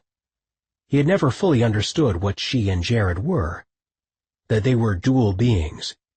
It had disturbed him, confounded him, but he never could seem to wrap his mind around it. Glancing between her and the coiling unit, she could see how fast his mind worked. "Does he know we're here?" he asked at last, and Thea couldn't help laughing a little. "Lieutenant, no, it's his power, his raw energy, not his spirit." She turned back toward the coiling unit, lowering her voice. "But we should be respectful." Suddenly the hairs on the nape of her neck prickled, standing on end. Marco spoke from just behind her, giving voice to her deepest emotions at the moment. "You feel a strong connection with the prince," he said, his voice barely more than a whisper. "Because you're like him." She nodded, saying nothing, feeling tears sting her eyes. All her life she'd felt different, and all her life she had craved the company of someone like herself. "You have always felt alone," Marco continued, slipping one large palm onto her shoulder. Her entire body erupted in flame at his touch, perhaps because of the intimacy, perhaps because he understood her to the depths of her fiery soul. She wasn't sure. All she knew was that suddenly she found herself sobbing, staring at the long-dead prince's lingering energy shadow. "You are not alone, my sweet lady." She stiffened instantly. Marco had whispered within her mind. She was certain of it. Behind her, he took another step closer, until hardly any distance separated them at all. He moved his hand from her shoulder, slowly roaming his fingers to her cheek, caressing her. "I wouldn't let you be alone." They weren't bonded, but it had to be Marco. She trembled beneath his touch, unable to stop the tears. "How are you doing this?" she asked, but no reply came. There was only Marco, towering, proud, beautiful Marco, standing behind her like her very own Madjin, which he was. He was her protector in every way. With both palms extended, she reached toward the unit again, ready to feel its surface. Scott moved to stop her, but much to her surprise Marco caught his arm. "Let her, Lieutenant," he urged. "She needs to do this." "We have no way of knowing if it's safe or not," Scott's voice rose sharply. "It's safe," Marco told them evenly. "I sense it." Thea spun to face him, but still he kept his hand firmly on her shoulder. You're intuitive, she thought of the night before. The way he'd wooed and calmed her. Such a strange gift the man possessed. Something like, he gave her a cocky, proud grin. Something like what? Scott pressed. We need to know. Marco dropped his hand from her shoulder and seemed to think for a long moment. The best way to explain my gift, in a way that will make sense to you, is that, yes, I'm intuitive. So you're sure the coiling unit is safe to touch? Thea pressed, feeling her entire body burn. Marco nodded toward it. Go on. She swallowed hard, felt Dylan tense at her side, but extended both hands as she might have reached toward a treasured doll as a little girl. Gently, ever so gently, she closed both hands around its surface. And felt nothing. No spark, no awareness, just nothing. Her earlier tears turned to genuine sobs, and she sank to the floor, still holding on, desperate for the slightest quiver of energy inside her soul. She was aware of the others around her, but she didn't care. She pressed her face flat against the glass and cried. For her lost ancestor, for her dead parents, for everyone who had died in this damnable bloody war. And she cried for Jared, that she had managed to lose the one person on the entire face of the planet who was anything like her. A strong arm slipped around her shoulder. Thea, Scott whispered, come on, it's okay. She shook her head. What had she really expected? She was a military leader, and she needed to pull it together. I've spent so much time reading his journals. I guess I feel like I know Prince Aryan. I don't know what else it could be, or what I really expected to feel when I connected with his energy. She leaned her forehead against the tube, letting her arms fall limply at her sides. The journey through the portal exhausted you, Marco volunteered. Look at our queen. She's still asleep. Our queen. Why does he have to call her that? While linked with Kelsey, Thea's antipathy toward the woman had faded.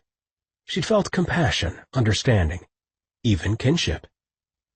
Staring at her from across the room now, it was surprisingly easy to resent her once again. Thea doubted she would ever accept Kelsey as her true queen. Thea rocked back on her heels and wiped her eyes. We need to wake her up. We have work to do.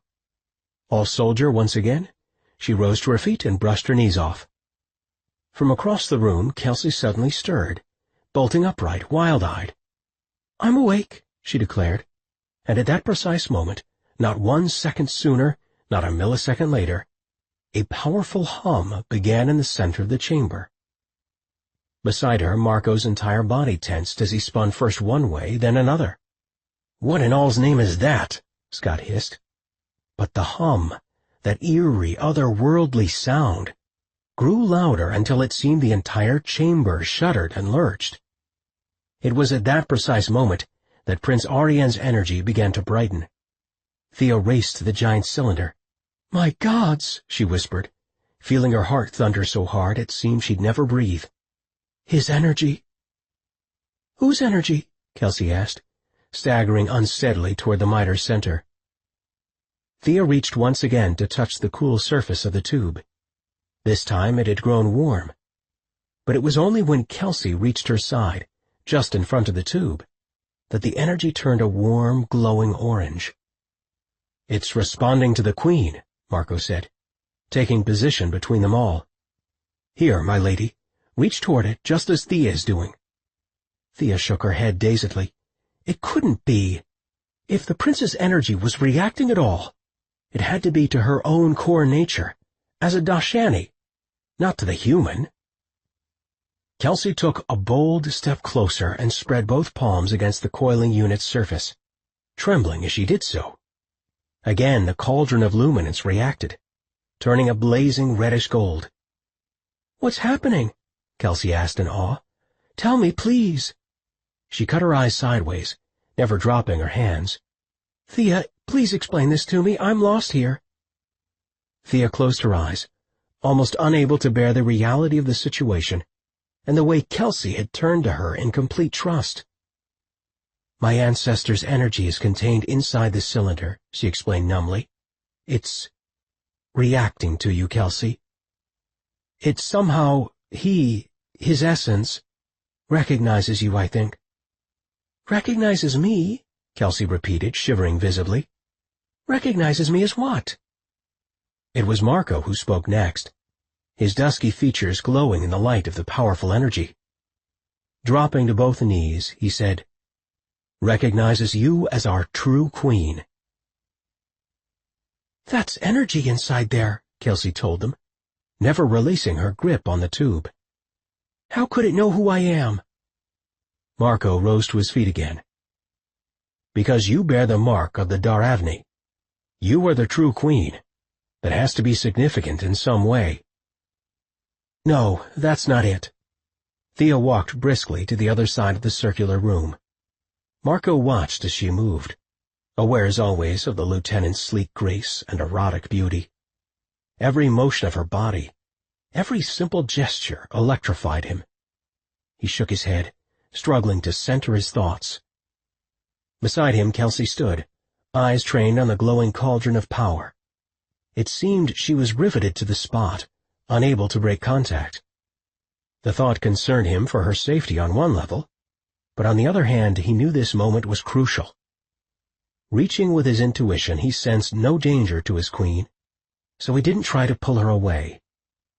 Across the room, Thea worked with a data collector, her blonde eyebrows drawn into a tight frown of concentration. It isn't possible, she announced. This is not possible. What's happening here, Haven? Scott demanded. You lost me a while ago. Thea cursed rapidly in low Rifarian, studying the data collector within her hands. Outside, she paused, shaking her head in disbelief. I had it. I had the miter's data downloaded into this collector. Now it's gone. As if I never captured it at all.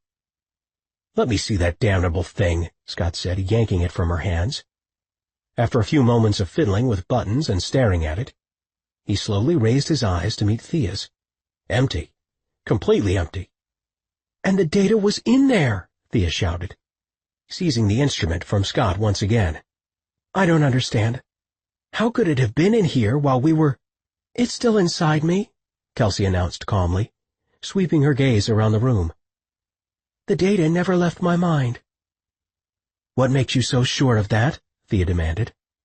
Kelsey dropped her hands to her sides, and immediately the luminance cooled, turning a softer, dull orange. Because that's why the energy reacted to me. Not because I'm the queen, it's the data inside of me. Somehow this device reacted to those codes in my head. Kelsey, do you understand how serious this is? Thea asked, obviously trying to soften her tone. It means that I wasn't able to remove the data from your mind. You made a temporary upload, Kelsey explained evenly, in order for us to traverse the portal, that's all. But how do you know that? Thea insisted. Kelsey glanced about the group of them. Would you believe that I have absolutely no idea? She laughed, tugging thoughtfully at the end of her braid. But I still know I'm right. Let's try again, Thea suggested. Let me link with you again.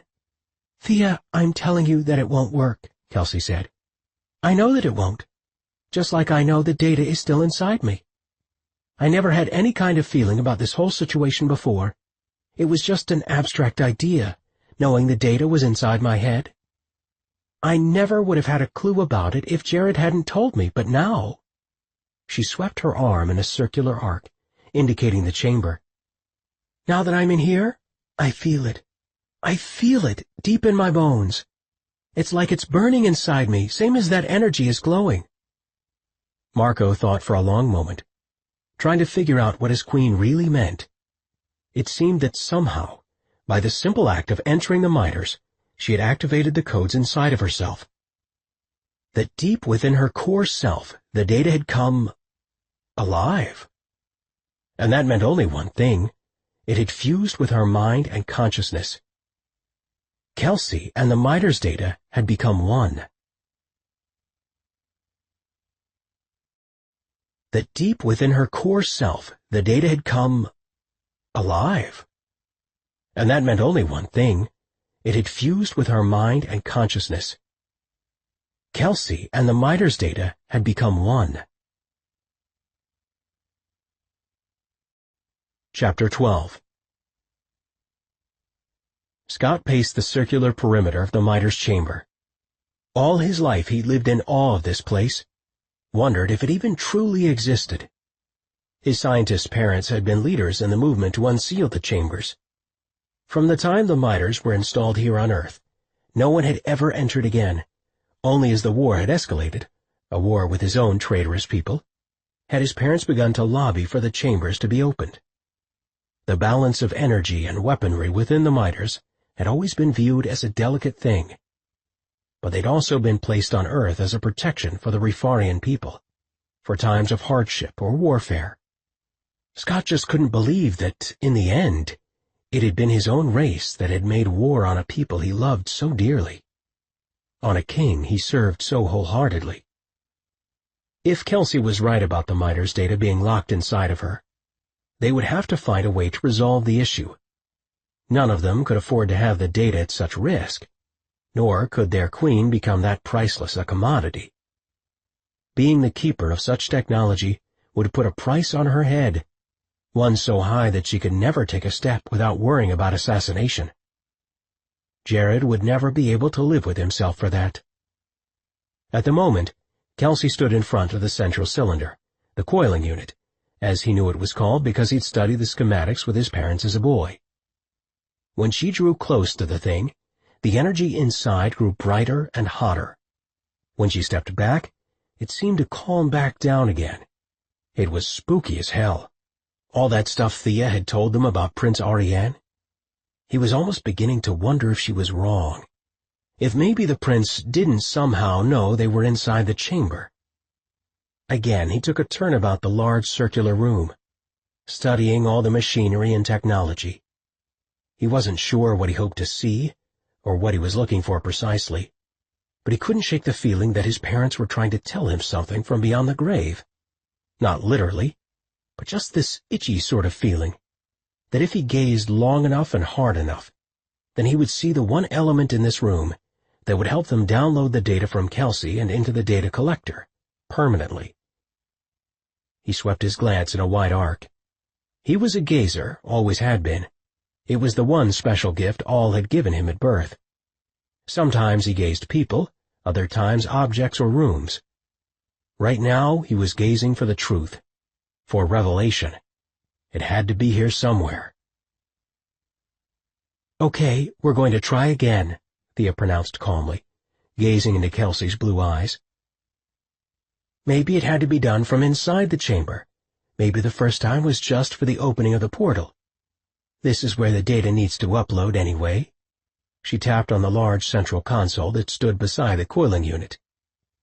"We want to store it in here where it belongs." "What about the codes that created the portal to begin with?" Kelsey asked. "That's how we got in this place, right?" "I was going to keep a copy on the collector while uploading it into the main console, but—" Thea stared down at the empty data unit in her hand. "It just didn't work that way the first time. So let's try again." Thea sat down on the floor right in front of the coiling unit, still awed by the way Ariane's energy reacted to Kelsey, or the data, or whatever it was that was happening. She couldn't figure out which theory she fully believed, but Kelsey clearly seemed convinced that it wasn't Ariane's energy reacting to her, but rather the Midas itself. Kelsey took the position facing her, each of them sitting cross-legged. Just past Kelsey stood Marco, his keen black eyes trained on Thea. She tried to simply forget he was there, tried to dismiss him from her mind, but it proved an impossible task. She reached for Kelsey's left hand, her right one grasping the data collector. She would link with Kelsey's brain, locate their technology, and then create a psychic connection with the collector. Essentially, Thea would act as a conductor between Kelsey and the unit. Closing her eyes, she tried to focus anew. But instead all she saw, like an aftermath from staring at the sun, was Marco McKinley watching her. She allowed her eyes to flutter open and met his intense, penetrating gaze. I'm sorry, but—" she waved toward the right, making a shooing motion. "Could you move in that direction?" He appeared surprised. Then a slow, languid smile formed on his lips, and he ambled out of her line of vision. And that just annoyed her to pieces. He was the biggest flirt she'd ever met, and the last thing she needed these days, and right now in particular, was a distraction. Sighing, she closed her eyes again and was surprised when Kelsey gave her hand a light squeeze. The second time around it was even easier to link up with Kelsey, and within a moment she heard her voice, warm and friendly inside her head. "He's a nice-looking guy." "Kelsey, please," she sidestepped. "I've got a job to do in here." "Here? This would be my brain." "Inside of you," Thea huffed. "Okay, I've got work to do inside of you, which is mostly about helping you, don't forget." "I know you don't like me," Kelsey told her matter-of-factly. "That's not. You don't have to deny it." "I know you don't like me," Kelsey pressed, "and that's okay." "I'm sorry you feel, but I hope someday, sometime," the human persisted, "you'll consider being my friend. We are cousins now, you know." Thea was speechless, dumbfounded, angry. Here she'd been dreading forming a link with the woman, for this very reason, the profound intimacy of it. And somehow Kelsey had slid right past all her barriers by declaring her interest in friendship. There was nothing to say at all. Thea grunted and proceeded in her quest. Marco squatted off to the side, watching Thea work. She had an intense, adorable scowl knitting her blonde eyebrows together. He smiled to himself, thinking of how she'd made him move to the side. Intuitives were always aware of the people around them, so he understood that Thea was highly aware of him. He felt it every single time they were in a room together. Something electric and important always seemed to attract them. Something beyond the moment that was the source of all the memories. He stared into the powerful coiling unit, watching the undulating energy. The sight was breathtakingly beautiful, the shimmering colors, the knowledge that Thea was a similar being of pure energy when in her most natural state. He shivered, lost in the swirling power, just drawn to it, unable to look away. He stood, stepping closer. Maybe he could touch it, because he had to. All of a sudden there was nothing nearly so important as getting closer, and closer. "I'm possessed," Marco thought foggily, laughing. With a quick glance across the room, he noticed that Scott Dillon had been drawn toward the unit, and also bore a trance-like expression on his own face. Marco shook his head, wanting to step back, but it was as if an iron hand had riveted him to that precise spot on the floor. "Dillon," he called out, but the name came out elongated, distorted, and strange, as if Marco had a terrible fever that made everything slow down inside his brain. "Dillon,"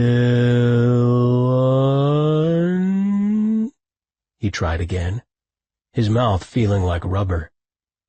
But Dillon was laughing, a strange doubled-over kind of thing, as if he were blind drunk. Must be a gas, Marco thought dimly. The unit is leaking gas. Gas. He sank to his knees, groping at the floor. The Queen must protect Our Lady. Struggling to turn, he reached a long, distended arm awkwardly behind him. "Get Queen out!" Thea! But at that precise moment, the floor opened up beneath them all, a rush of wind and light until he found himself suspended over a roaring abyss. Marco was spread-eagle, face down. But it wasn't the hard floor that met him. It was wind and air and light, as if he were hurtling through time and space. A glowing oval the color of cobalt encircled him. Seemed to circle time itself as he was catapulted across the expanse of his memories. Like earlier, he saw Thirsk again, only this time he was in the palace courtyard, playing. He wasn't allowed to be there, the prince might see, and the young crown prince did see him that day. The one and only time Marco ever met the man who would be his king. Marco was 5 then, Jared 7. Sabrina had scolded him. He saw Sabrina scolding him now, same as if she were in the room. Then he and Riley were getting drunk back in their apartment in Santa Fe. That image dissolved, slingshotting across the glowing blue oval, and he landed in a bar somewhere. A real dive of a place. His forehead hurt like hell, and when he lifted his fingers to touch the eyebrow, he felt warm, sticky blood. "Where the fuck am I?" Marco wondered, glancing up in surprise. There were picnic tables scattered around the dingy bar, ringed by the glowing sapphire energy of the Mitres chamber. It was some kind of memory, only he'd never lived this one. And then in walked Thea, coquettish and raw, her blonde curls loose down her back. Something dead in her eyes, though. Something off, just so very wrong. He got a killer erection suddenly, just from watching her stroll across that damn bar. Then, with the elastic, audible snap of time, he found himself tumbling in her arms, making love in some low-rent motel room. "You're a virgin," she panted. This wasn't his Thea. This was the darker one, the one from his memories. And he was much darker, too. Ugly, wrong, black-hearted. He'd betrayed someone he loved dearly. Who was it? He could almost remember. Thea straddled him, tossed her head back with laughter, and he plunged through the wind and light, finding himself kneeling, begging. It was Jared. Marco was begging in front of his king, begging for mercy and forgiveness. "You kissed my wife," Jared shouted. "Did I misunderstand that?" "Oh, in all's name, no. Not that, not his king. Not his beloved queen." Marco began to shake all over, grasping at the floor, flailing through time and space as he catapulted from dimension to dimension. "It's the Mitres," he thought weakly. "We've opened the Mitres. I'm a traitor. I'm a God-forsaken traitor. I betrayed my king and queen." "Okay, I don't even want to think about how much power is locked inside your head," Thea said, eyeing Kelsey warily. The human seemed pretty nonchalant about Thea's failure. She clearly didn't understand the ramifications of the data's apparent fusion with her mind. Kelsey stared down at Marco and Scott, each of whom had passed out cold on the floor. "You guess it's that dimensional illness again?" she asked, and resumed pacing to and fro. For the past few minutes, she'd practically been doing laps around the coiling unit. "It has to be," Thea agreed, thinking of the mystic experience she herself had just undergone. "What did you feel while the portal opened?" Kelsey bounced excitedly in the balls of her feet, and even her face glowed. Unlike the rest of them, her body was coursing with energy, alive and electric. Thea wiped a rivulet of sweat from her own forehead. The whole chamber had heated up by multiple degrees since their entry. "Thea," Kelsey prompted her when she didn't answer, "what did you see?" "I'm not sure." Thea had no intention of telling Kelsey Bennett what she'd just glimpsed in the cross dimensions. "But one thing we do know, that data in your head refuses to be removed." Kelsey's expression grew slightly troubled, but then she smiled again. "Maybe so, but I feel fan-freaking-tastic." She snaked her hands up and down her body to demonstrate. "It's like my skin is alive. It's like this whole room is alive." She strode toward the cylinder, staring at it. "And it's like just being here is where I belong." "Kelsey," Thea told her softly, "you're frightening me a bit. The Mitres seem to be having some kind of effect on you." "It is. It's setting me on fire." Kelsey did a little spin, sort of like she was in the midst of a wall sack dance, throwing both hands into the air. It was extremely uncharacteristic behavior, at least from what Thea already knew of the smart, stable-tempered human. Thea's heart began to hammer. She didn't like Kelsey's reaction, not at all. It wasn't the pure joy on the Queen's face, or the thrilled reaction in her body. It was that her exhilaration stemmed solely from her proximity to the miters, the same weaponry that was controlled by the data codes stuck inside her brain. "I'm going to get these guys up," Thea pronounced, gesturing toward Marco and Scott. "And get you out of here, Kelsey, fast." What she didn't say was that after what she'd seen and felt in the slipstream, the unfolding spiral of memories and images from their past and shared future, she felt suddenly very protective of Kelsey Wells Bennett. Nothing could happen to her queen, not on Thea's watch. Slipstream, the unfolding spiral of memories and images from their past and shared future. She felt suddenly very protective of Kelsey Wells Bennett. Nothing could happen to her queen, not on Thea's watch. Chapter 13. Jared glanced at his watch, perhaps for the 100th time since the transport had left, bearing his wife and trusted lieutenants. They should have returned hours ago. In retrospect, he wished he had chosen to accompany them. Risks be damned. Perhaps Lieutenant Dillon didn't realize that his party had been away for almost 5 hours now.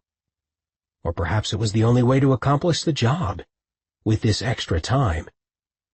But with daybreak imminent, he needed his wife and the others back now. He stood in the control room that serviced the hangar and launch deck, staring out at the ready fighters and the engineers going through checks. The flight controllers kept him apprised of the transport's trajectory.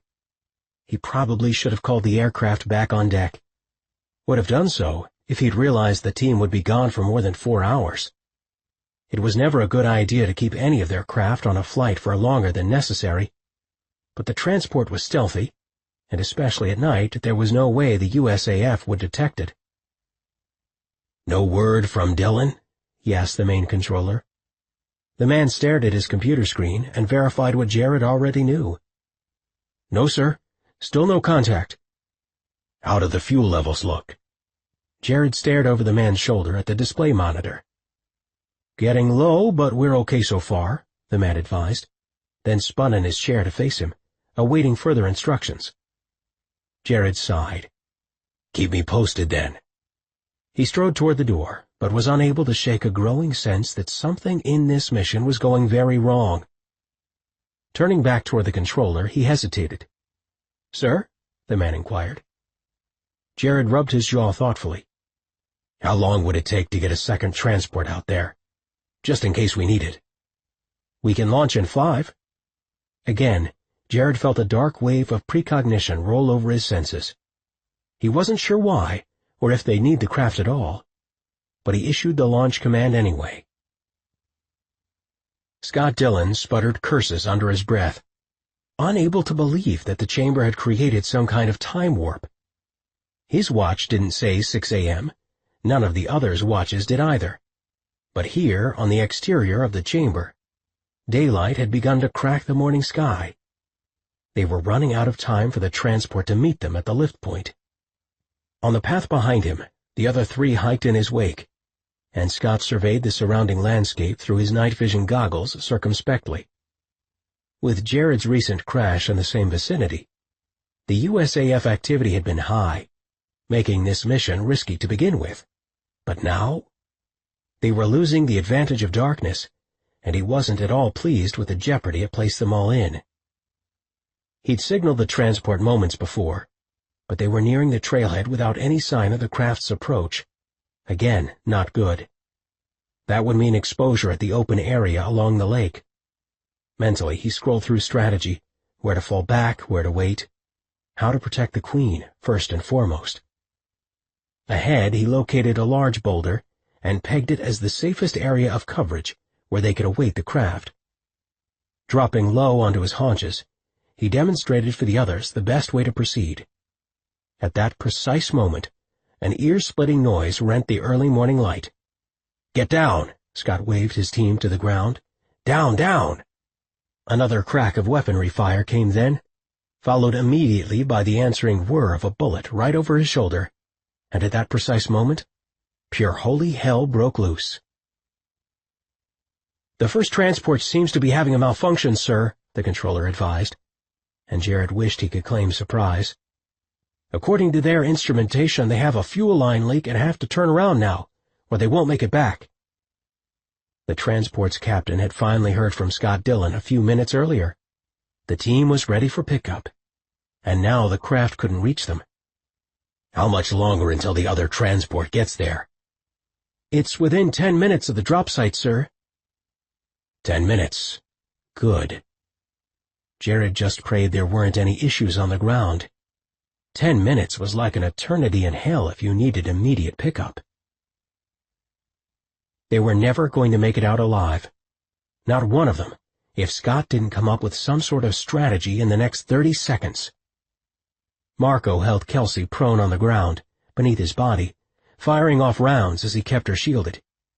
Thea crouched at Scott's right side, pulse rifle gripped in both hands, letting loose quick, sputtering rounds without hesitation. But it didn't take a brain trust to realize they were cornered and outflanked by a far superior force. They were only a small band of 4. The weapons turned on them belonged to a squad of 10 or more soldiers.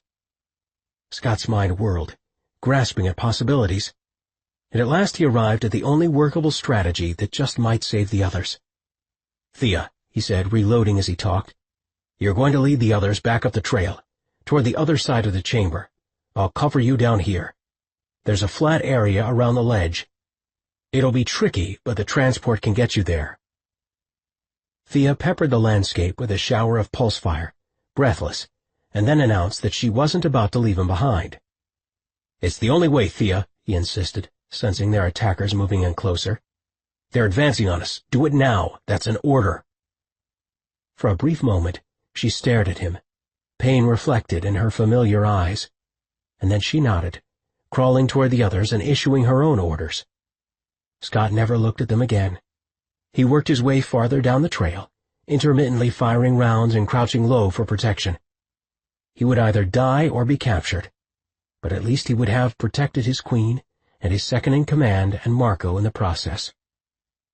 Stopping to reload, it seemed that the gunfire died down some.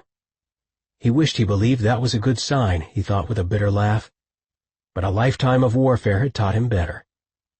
Suddenly, from behind him, the long barrel of an automatic jabbed him hard in the center of his back. "You, drop the weapon," shouted a deep human voice. "Now, now, now!"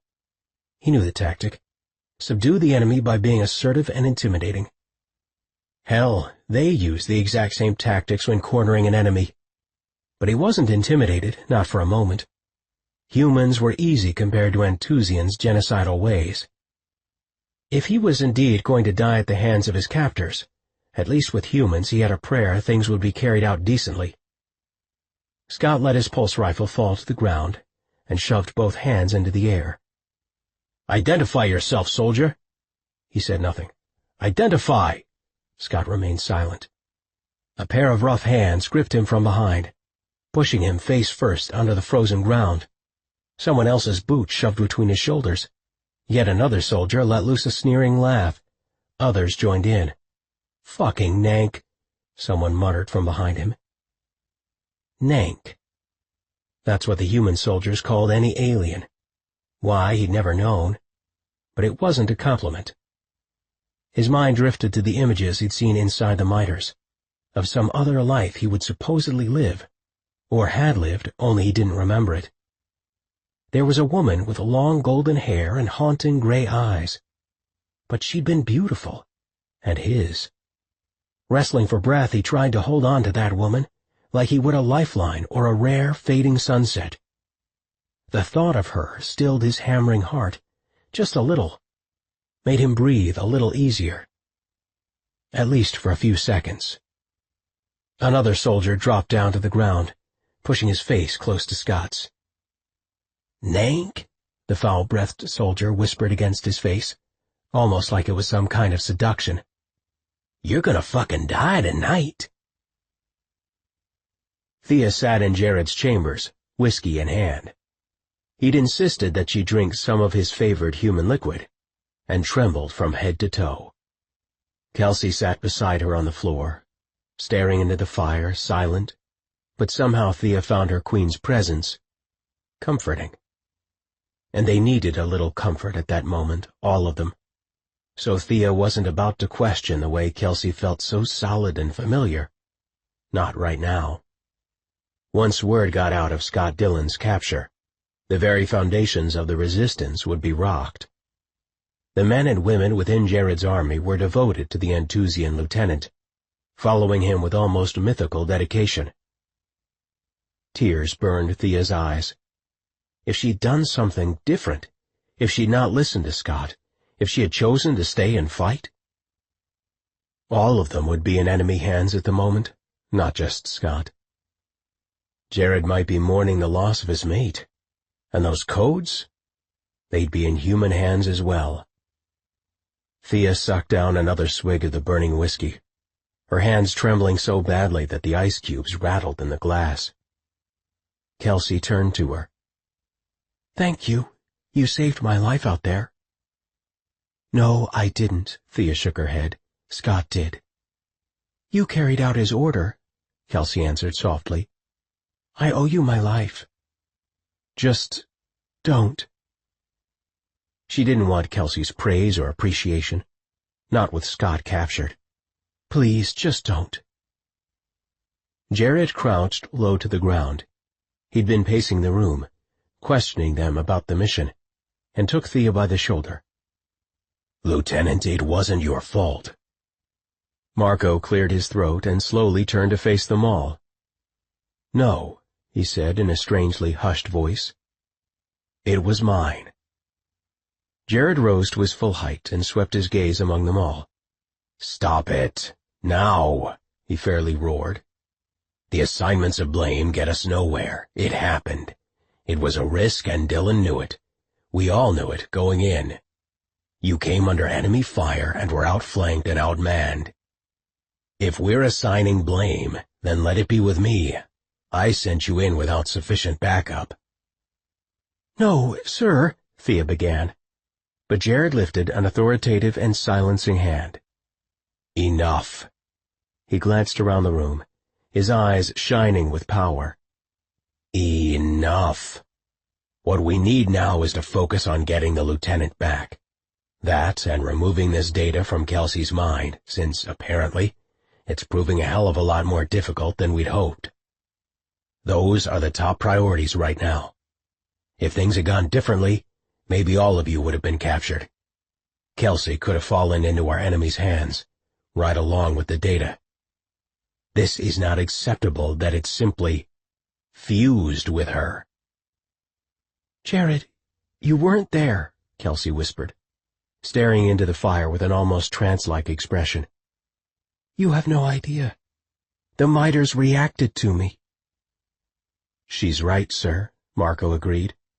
"And when it began to power up, what we experienced."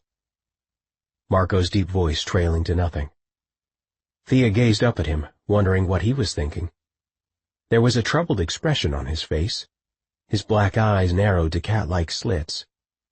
She knew what she had seen tonight. But now she wondered what Marco had confronted in the slipstream. "Tell me more," Jared urged, taking a position by the hearth near Marco. "Marco, tell me everything that you experienced." "My lord, I can't." "You can't?" Jared turned on him, surprised and a bit angry. Marco inclined his head respectfully. "It is impossible to describe, sir." Thea had the definite sense that Marco was holding back. Had it been images of their other life together? That alternate timeline where they'd been the worst kind of lovers? Her commander turned to face her. "What of you, Lieutenant Haven? What did you see, or can't you describe it either?" Briefly, almost imperceptibly, her eyes and Marco's locked. She swore she heard him speak within her mind. "I saw my true, dangerous nature." She quickly shifted her gaze to meet Jared's. "Sir, I experienced my own memories," she explained, speaking formally, which she always did when she and Jared weren't in private. "Some of them from the past, but some of them were not known to me. They seemed like memories that belonged to someone else." Jared turned to Marco again. "Madjin, tell me," he questioned. "Is this what happened to you?" Marco nodded slowly, but said nothing. "What is your hesitation, Madjin?" Marco's black eyebrows drew together in a scowl. At first it seemed to Thea that he would never answer, but after a long, thoughtful moment he replied, "I didn't like what I saw, my lord. Of myself. It was disturbing." "Disturbing how?" Jared pressed, slipping a hand onto Marco's shoulder. "Tell us." Thea interjected. "Commander, Prince Ariane wrote about this same experience in his journals. He told how powering up the miters seemed to initiate some sort of parallel universe to the one he lived in. After his experience in the chamber, he was forever haunted by images from another life, one he did not live." Jared held her in his gaze, studying her. "And you believe you saw that, Lieutenant? Images and memories that belong to another version of yourself?" "Yes, my lord." Once again, unrelenting, Jared turned back to face Marco. She knew her cousin well. There was something he was after from the man. Something he was determined to learn. "Again, Protector, I ask what you saw in the miters. I command you to tell me." Marco nodded his head, his naturally dark face growing pale in the firelight. "I saw that in that other universe," he admitted quietly, "I was your enemy." Kelsey lay on the far side of the room, fast asleep. The Queen had only gotten a few hours' rest, and the experience in the miters had clearly exhausted her. Jared stood beside the bed, gazing down at his new wife, a look of such unabashed love and adoration on his face that Marco experienced a pang of jealousy. Not because he felt sensual love for his queen, as his other self apparently had or did, but rather because he longed to tuck Thea into his own bed, to stare down at her beautiful, peaceful face, and know that she belonged only to one man in all the universe, himself. But Jared had dismissed her moments earlier, and Marco had resisted the urge to trail in her wake, making sure she found her quarters safely. Well, as safe as she would have been if Marco had seen her pass the threshold of her doorway, which wasn't saying much at all. Quietly, Jared crossed the room to where Marco sat on giant throw pillows in front of the fire. It was the custom with their people to sit on the floor rather than on sofas or chairs. Marco, of course, had been raised for most of his life on Earth, and preferred a slouchy easy chair over the floor, but his king had no such furniture in his chambers. Jared poured himself a straight whiskey, no ice or water, just a few shots of the liquid. It was the breakfast hour, but time had assumed an endless, suspended quality that had worked a dark spell over all of them. Jared extended a glass toward Marco, but he shook his head. He had no doubt that his king had kept him here in his chambers after dismissing Thea and urging Kelsey into bed for one purpose, and one purpose only, to interrogate him. But if that were the case, Marco planned to have his full wits about himself during the process. Jared slowly dropped to the floor, spreading his socked feet before the fire. It was an intimate moment, just the two of them quietly sitting together, Jared with his whiskey, Marco cross-legged beside him. All his life Marco had anticipated a moment with his king just like this one. It was a disconcerting experience to live it as his current reality. They were silent together for a while, the fire crackling, and Kelsey's soft breathing the only noises between them. Occasionally, Jared would sip from the whiskey and comment on its taste, but otherwise neither man spoke for quite some time. That silence began to make Marco nervous. He feared the questions that would soon come, if indeed they would come at all, although he felt certain they would. His presence in the king's chamber seemed far too pointed and deliberate otherwise. "Tell me of your life here on Earth," Jared said at last, draining the remains of his scotch. Marco drew in a breath, staring at the flames. "There's not much to talk about, sir. I've been here since I was 8, always training and preparing for this day." "I'm told you saved Kelsey's life tonight. that you covered her body with your own. Marco turned to him in surprise. How did you? Thea told me when you first arrived. I didn't have any other alternative, my lord. A brave choice, nonetheless. I'm her Madjin, he replied matter-of-factly. It wasn't a choice. It was my only option. Jared nodded, growing thoughtful. Why wouldn't you tell me what you saw there in the miters? Did you fear my judgment? Marco swallowed hard. He hadn't expected such a direct question, and had been fairly sure his earlier answer had proved satisfactory. But Jared's question hit the truth like a poison arrow to a bullseye. Yes, my lord, he answered simply. In the visions you saw in the miters, how precisely were you not a good man? What did you mean by those words? Jared asked, turning to face him. I must know if you are to serve me here, in close proximity to my wife. It is only fair that you reveal the facts to me. Marco raked a desperate hand through his hair, feeling cornered. All the years he'd imagined serving his king, never once had he dreamed that their first interaction alone would come to this. But he needed to confess the truth, as much for his own conscience as for the man who asked it of him. I betrayed you in that other life. I see, Jared answered simply, but asked no more, almost as if he weren't surprised by the revelation. Marco waited, poised on the brink, anticipating his next question, the one that would bring everything crashing down. How did you betray me? But strangely it never came. Jared had to be curious, but there was a certain respect conveyed in his leaving the question unasked. A kind of trust extended. After several long moments, Marco began to breathe easier.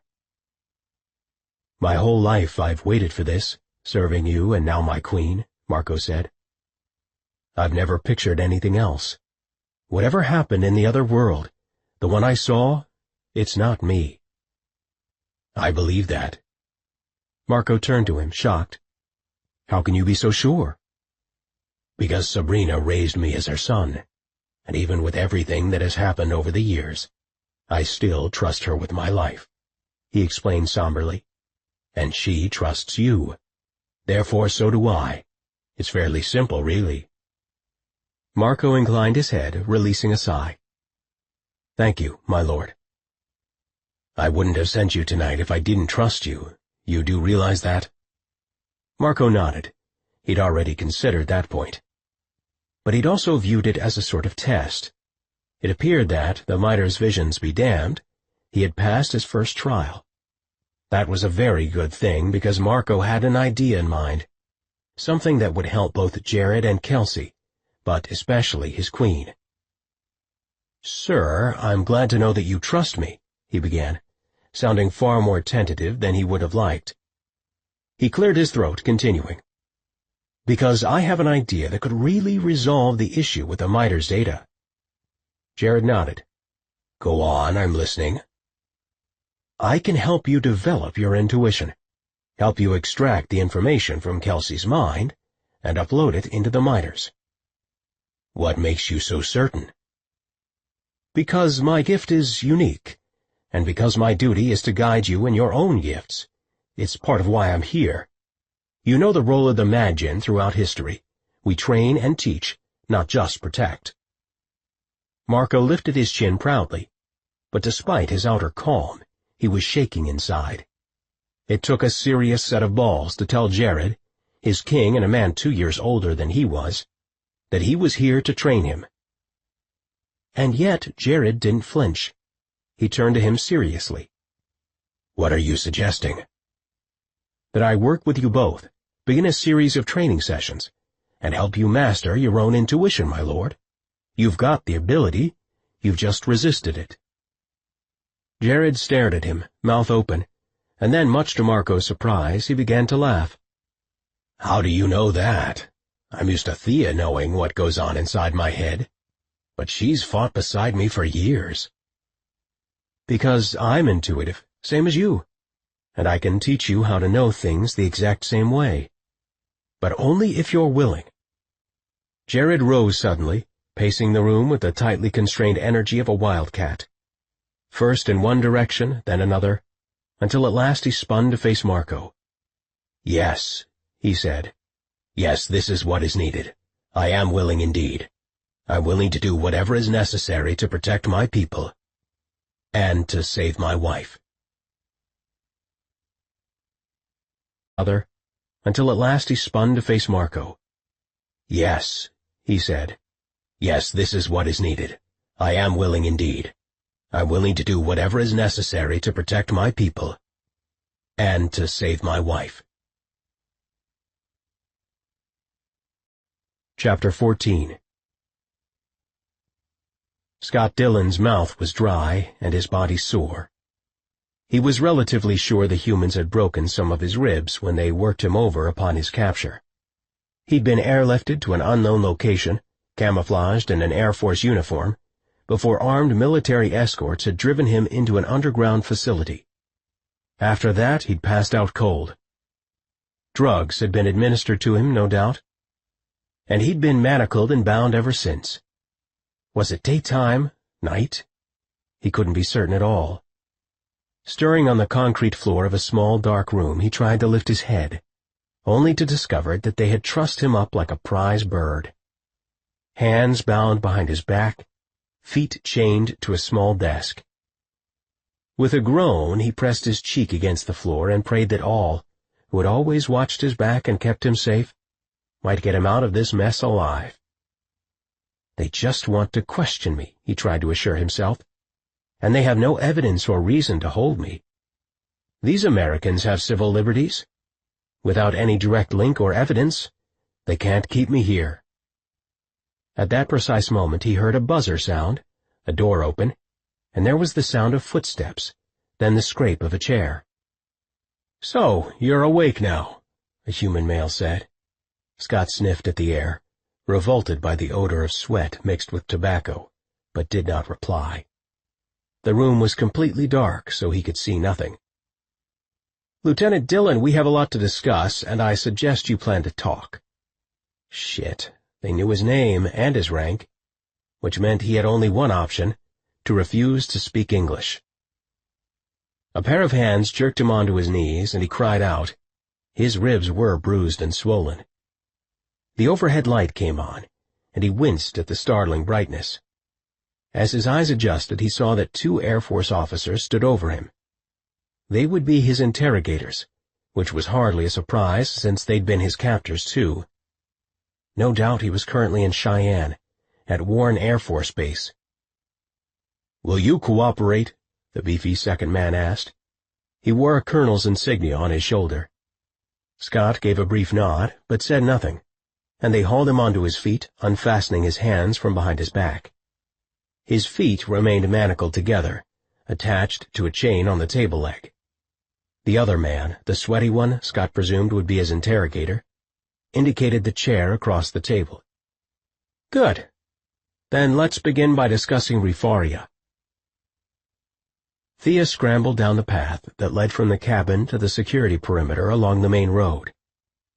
Snow and glazed rocks caused her feet to slide, but she had to get away, had to breathe. The sun had set, and they still had no idea where Scott had been taken, more than 12 hours after his capture. She loved the lieutenant like a brother, and now their enemies had him. Those ungrateful humans who didn't have a clue that Jared and Scott, all of them, were risking their lives to protect this planet from the same fate that had overrun their own Rifarian world. Tears burned her eyes, and still she stumbled headlong into the darkness. The emotions were too familiar, reminding her of all the people she'd lost back on Rifaria, all the bloodshed. She couldn't add Scott to that list, not him of all people. Ahead of her she heard a noise and stopped stock still for a moment. There was someone just below her on the trail. Probably one of the patrols. But then she caught the familiar, earthy scent of Marco McKinley, even before she made out his shadow in the snowy, moonlit path below her. She took several more steps in his direction, slipping and sliding. She never needed another person so badly in all her life. Her heartbreak over Scott's capture had clearly left her too emotional, I have to pull it together. But flashes of images flew through her mind. Marek holding her, wrestling her body beneath his own angrily. That future version of Marco. Bad love, possessive fury, brutal passion.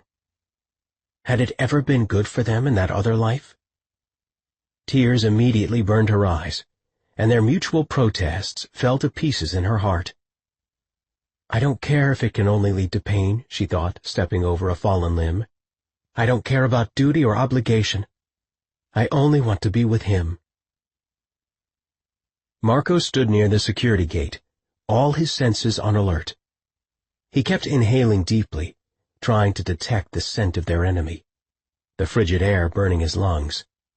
It was almost midnight and other patrols were on duty, but as Magin, to those back up on the mountainside, he couldn't rationalize being anywhere else but on this security detail. With Scott Dillon taken, all his fears for his king and queen had intensified multifold. He was thankful for the full moon that lit the path clearly, taking some of the edge off the darkness. He ran a shaky hand through his hair, brushing it off of his forehead, as he turned back along the path that tracked beside the main road. He raised his night vision binoculars to study the terrain, but was alarmed when he heard a soft rustling behind him. He spun on his heel, inhaling quickly as he raised a hand to throw up his shield.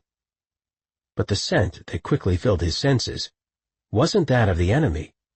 It was the heady perfume of wildflowers, touched by sunlight. Thea stood just above him on the path. The moonlight shimmered over her long blonde hair, which fell loose and wild over her shoulders. Shadows played across her features, obscuring her face. "Thea," he whispered, his heart pounding frantically. "Why the hell are you out here?" She'd scared the living shit out of him, appearing from nowhere. It wasn't safe for her to be here either, and not just because of their enemies. "I'm sorry," her voice sounded broken. Then he got it. She was devastated by Scott Dillon's capture. Of course she was. The two of them were obviously very close. "You were what?" he asked more gently, taking several steps closer. She stared down at the ground between them, then turned as if to walk away. He caught her arm, spinning her back toward him. "Tell me, Thea. Tell me why you came down here." She shook her head, taking a step back. "I had a dream about the ambush last night, and I felt so trapped," she whispered. "Scott." He could see her so clearly now, the moon illuminating her water-blue eyes perfectly. "And I was worried about you. I knew you were out here on patrol. It was stupid. I'll go." She tried to wriggle out of his grasp, but he tightened his grip on her small wrist. "Look at me, Thea. Feel me, right here. I'm all right." "I see that now," she breathed, and he realized he'd been slowly stepping closer to her, so that only the smallest distance separated them. "You shouldn't have come out here," he chided her, stroking her hair. "It's far too dangerous." "I see that now, too." And her simple words were too much for him, giving him no choice but to kiss her. He cupped her face within his hands and bent down toward her. Gods in heaven, she was so small, much more delicate than he'd ever realized in his bed the other night. But finally their lips did meet, and as she tilted her face up toward him, her breath was incredibly warm, and her mouth even softer than he remembered. They kissed slowly, their lips just lingering together for a long moment, and he felt her tongue dart within his mouth. Then the most unexpected thing happened.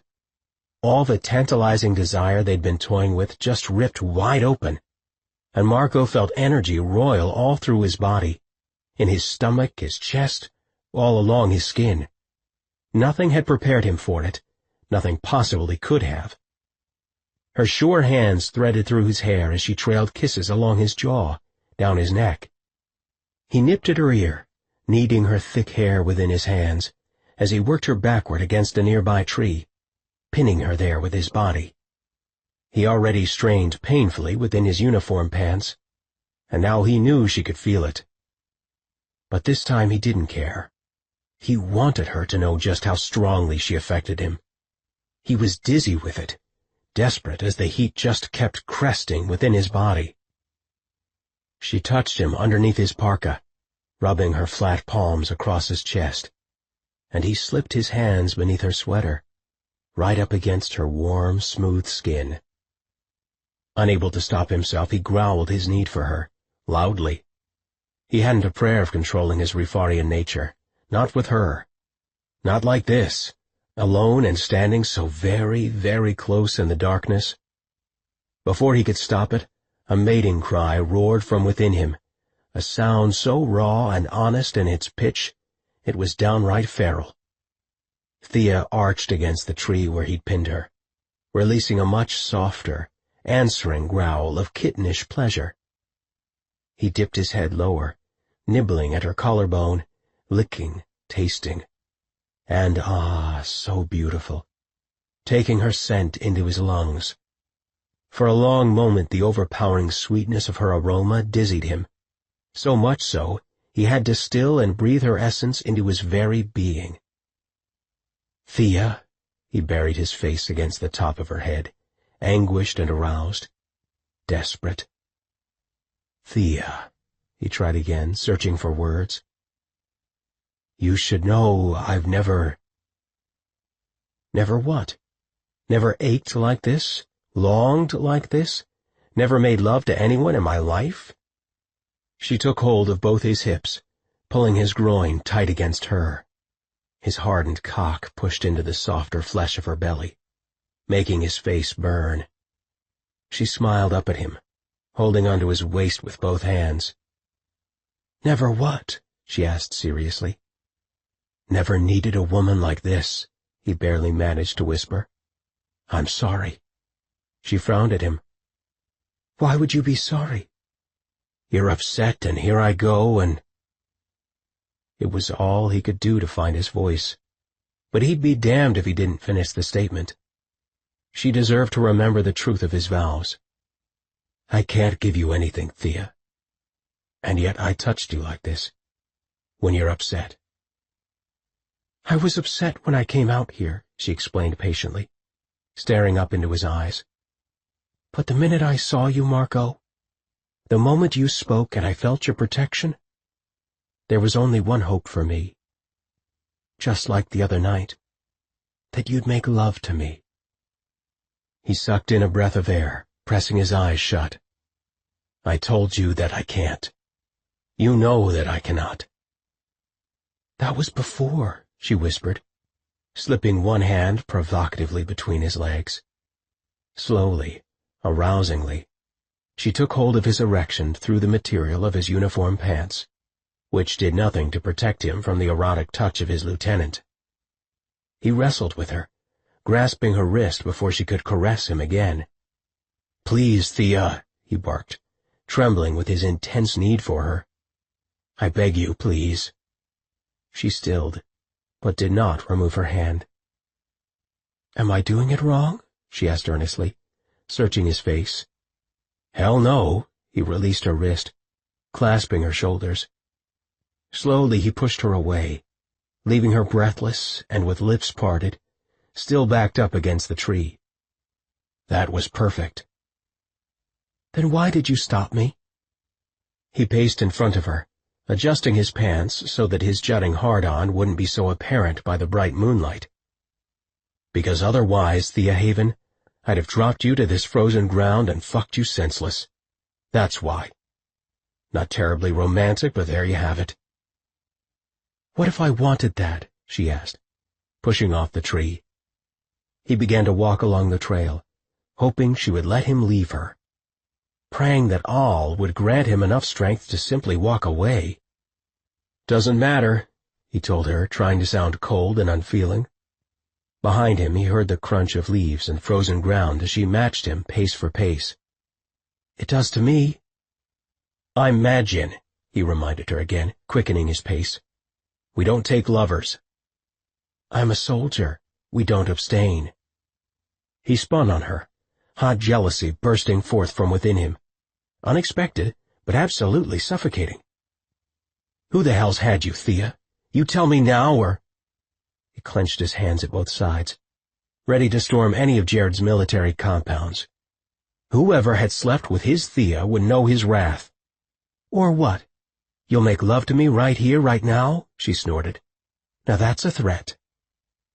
He took hold of her by the shoulders, wrestling to still his frantic heartbeat. "Just because I can't have you doesn't mean I'm not jealous," he confessed in a hushed voice. "Doesn't mean I don't want you. More than you'll ever understand." "Your Mad Gen rules are insane. It's asking too much. That you remain alone?" She shook her head, staring at the ground between them. For long moments neither of them spoke, with only the nighttime wood noises filling the void. Then at last she raised her clear blue eyes and leveled him with her gaze.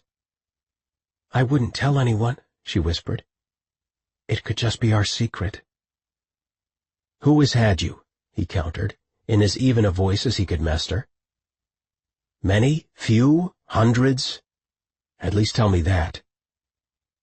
She gave him a long, studying look. "I thought you said you can't give me anything." "You know that I can't." She closed her eyes and shook her head. "Then you don't deserve to know." She put her back to him, slowly hiking away. Suddenly all the sacrifices, all the Mad Gen ways, shattered into nothing.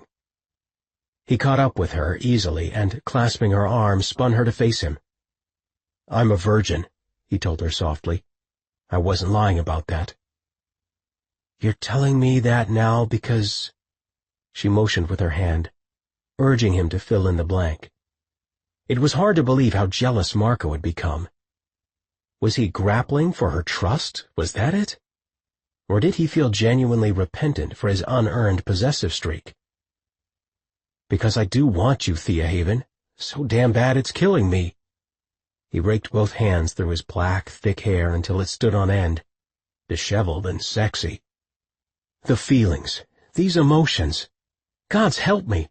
It's an avalanche and I'm getting buried here." She planted a hand on her hip. "Then why don't you do something about it?" Clouds of breath formed between them as he struggled to breathe.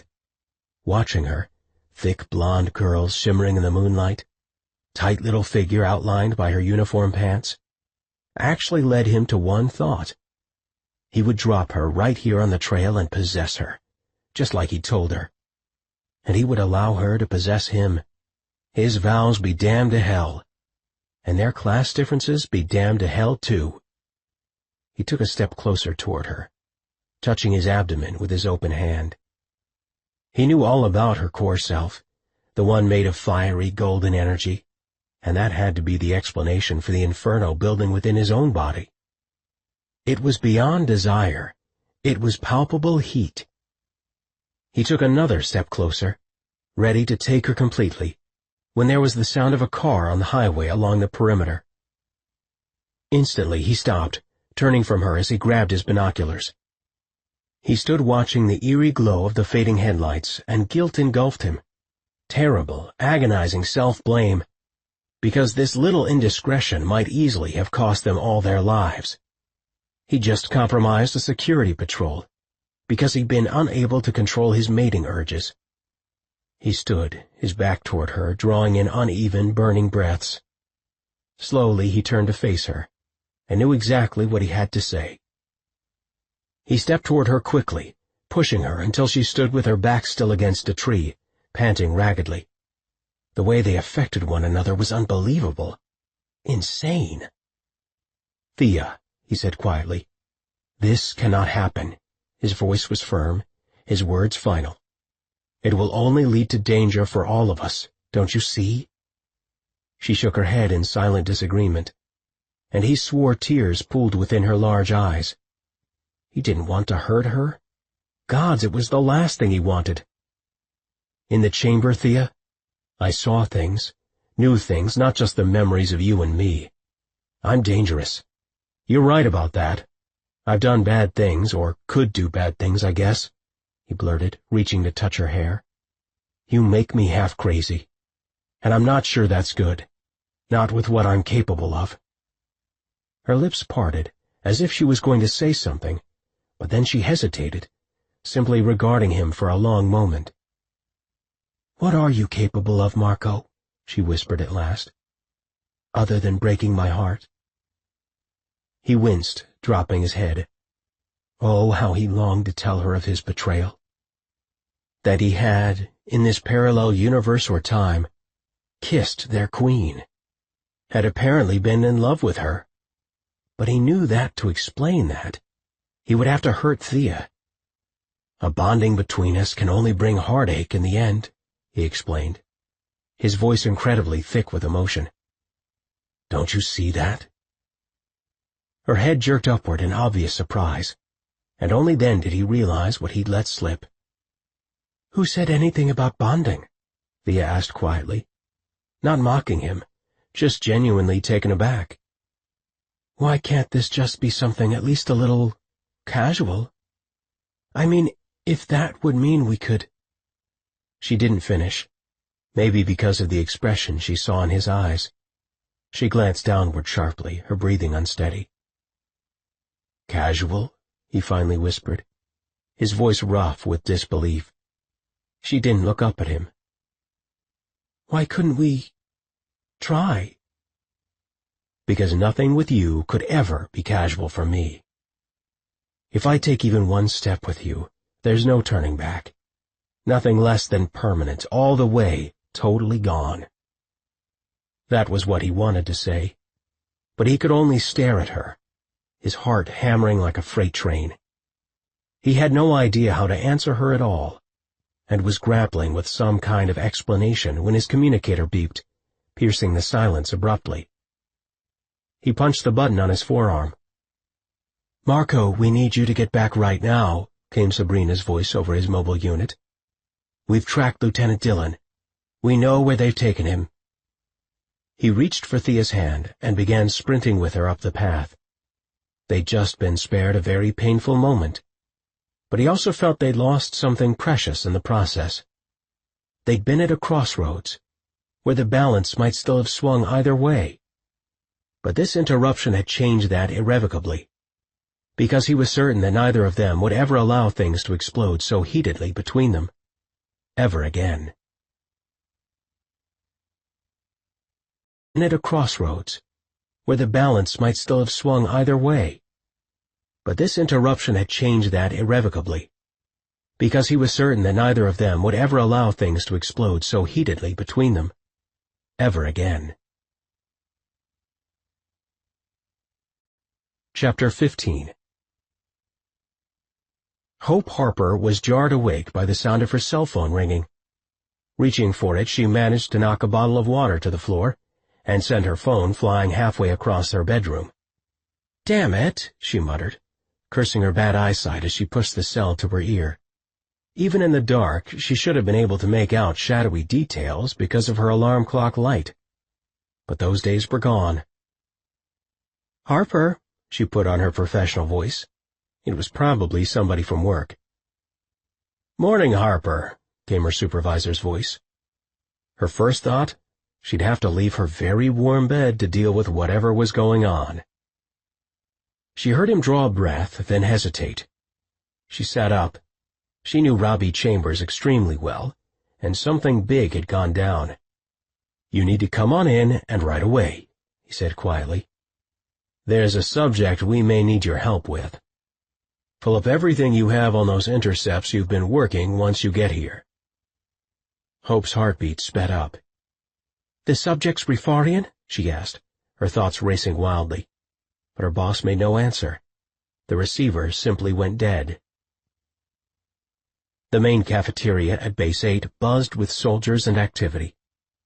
Thea took her seat at a long table, choosing to dine alone.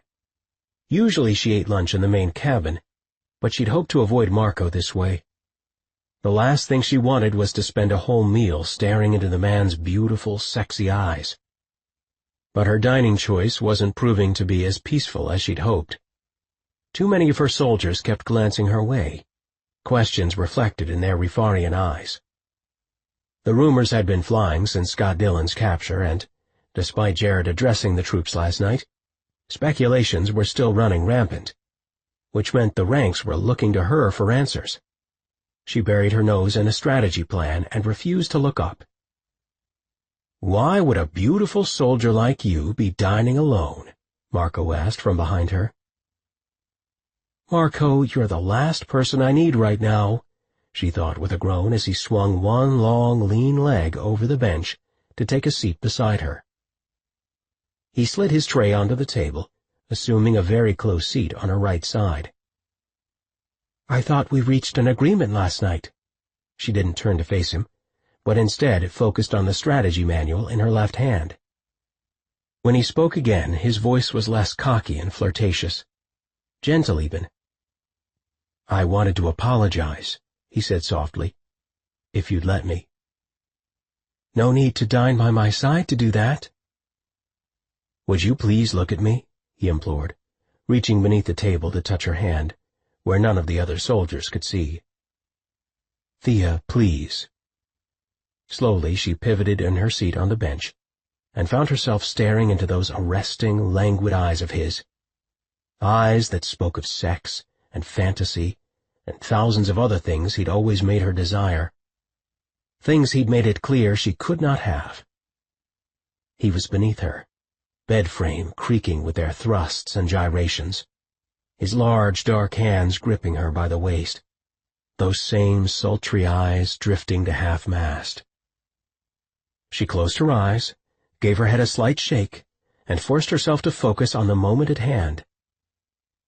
"Whatever this is," he was saying quietly, low enough that only she would hear, "it seems to be a force beyond us both." Training her eyes on him again, she gave a half nod. For the first time she noticed what silky thick eyebrows he had, dramatic and arching with a wide grace. She had the unshakable urge to lift her fingertip and slowly outline the left one, just tracing it from side to side.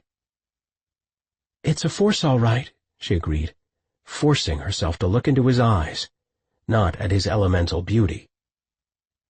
"And I'm not sure it was a particularly good thing. What happened in the miters, Thea?" he continued, reaching for a bottle of water and tilting it back for a chug. A rivulet of the liquid spilled onto his chin, and he wiped it away with the back of his hand. She had a flashing desire to reach up and lick it away with the tip of her tongue, tasting him as he had already tasted her skin. With a quick sniff, she stole a bit of his scent. The earthy, tangy smell of it caused gooseflesh to form all over her body.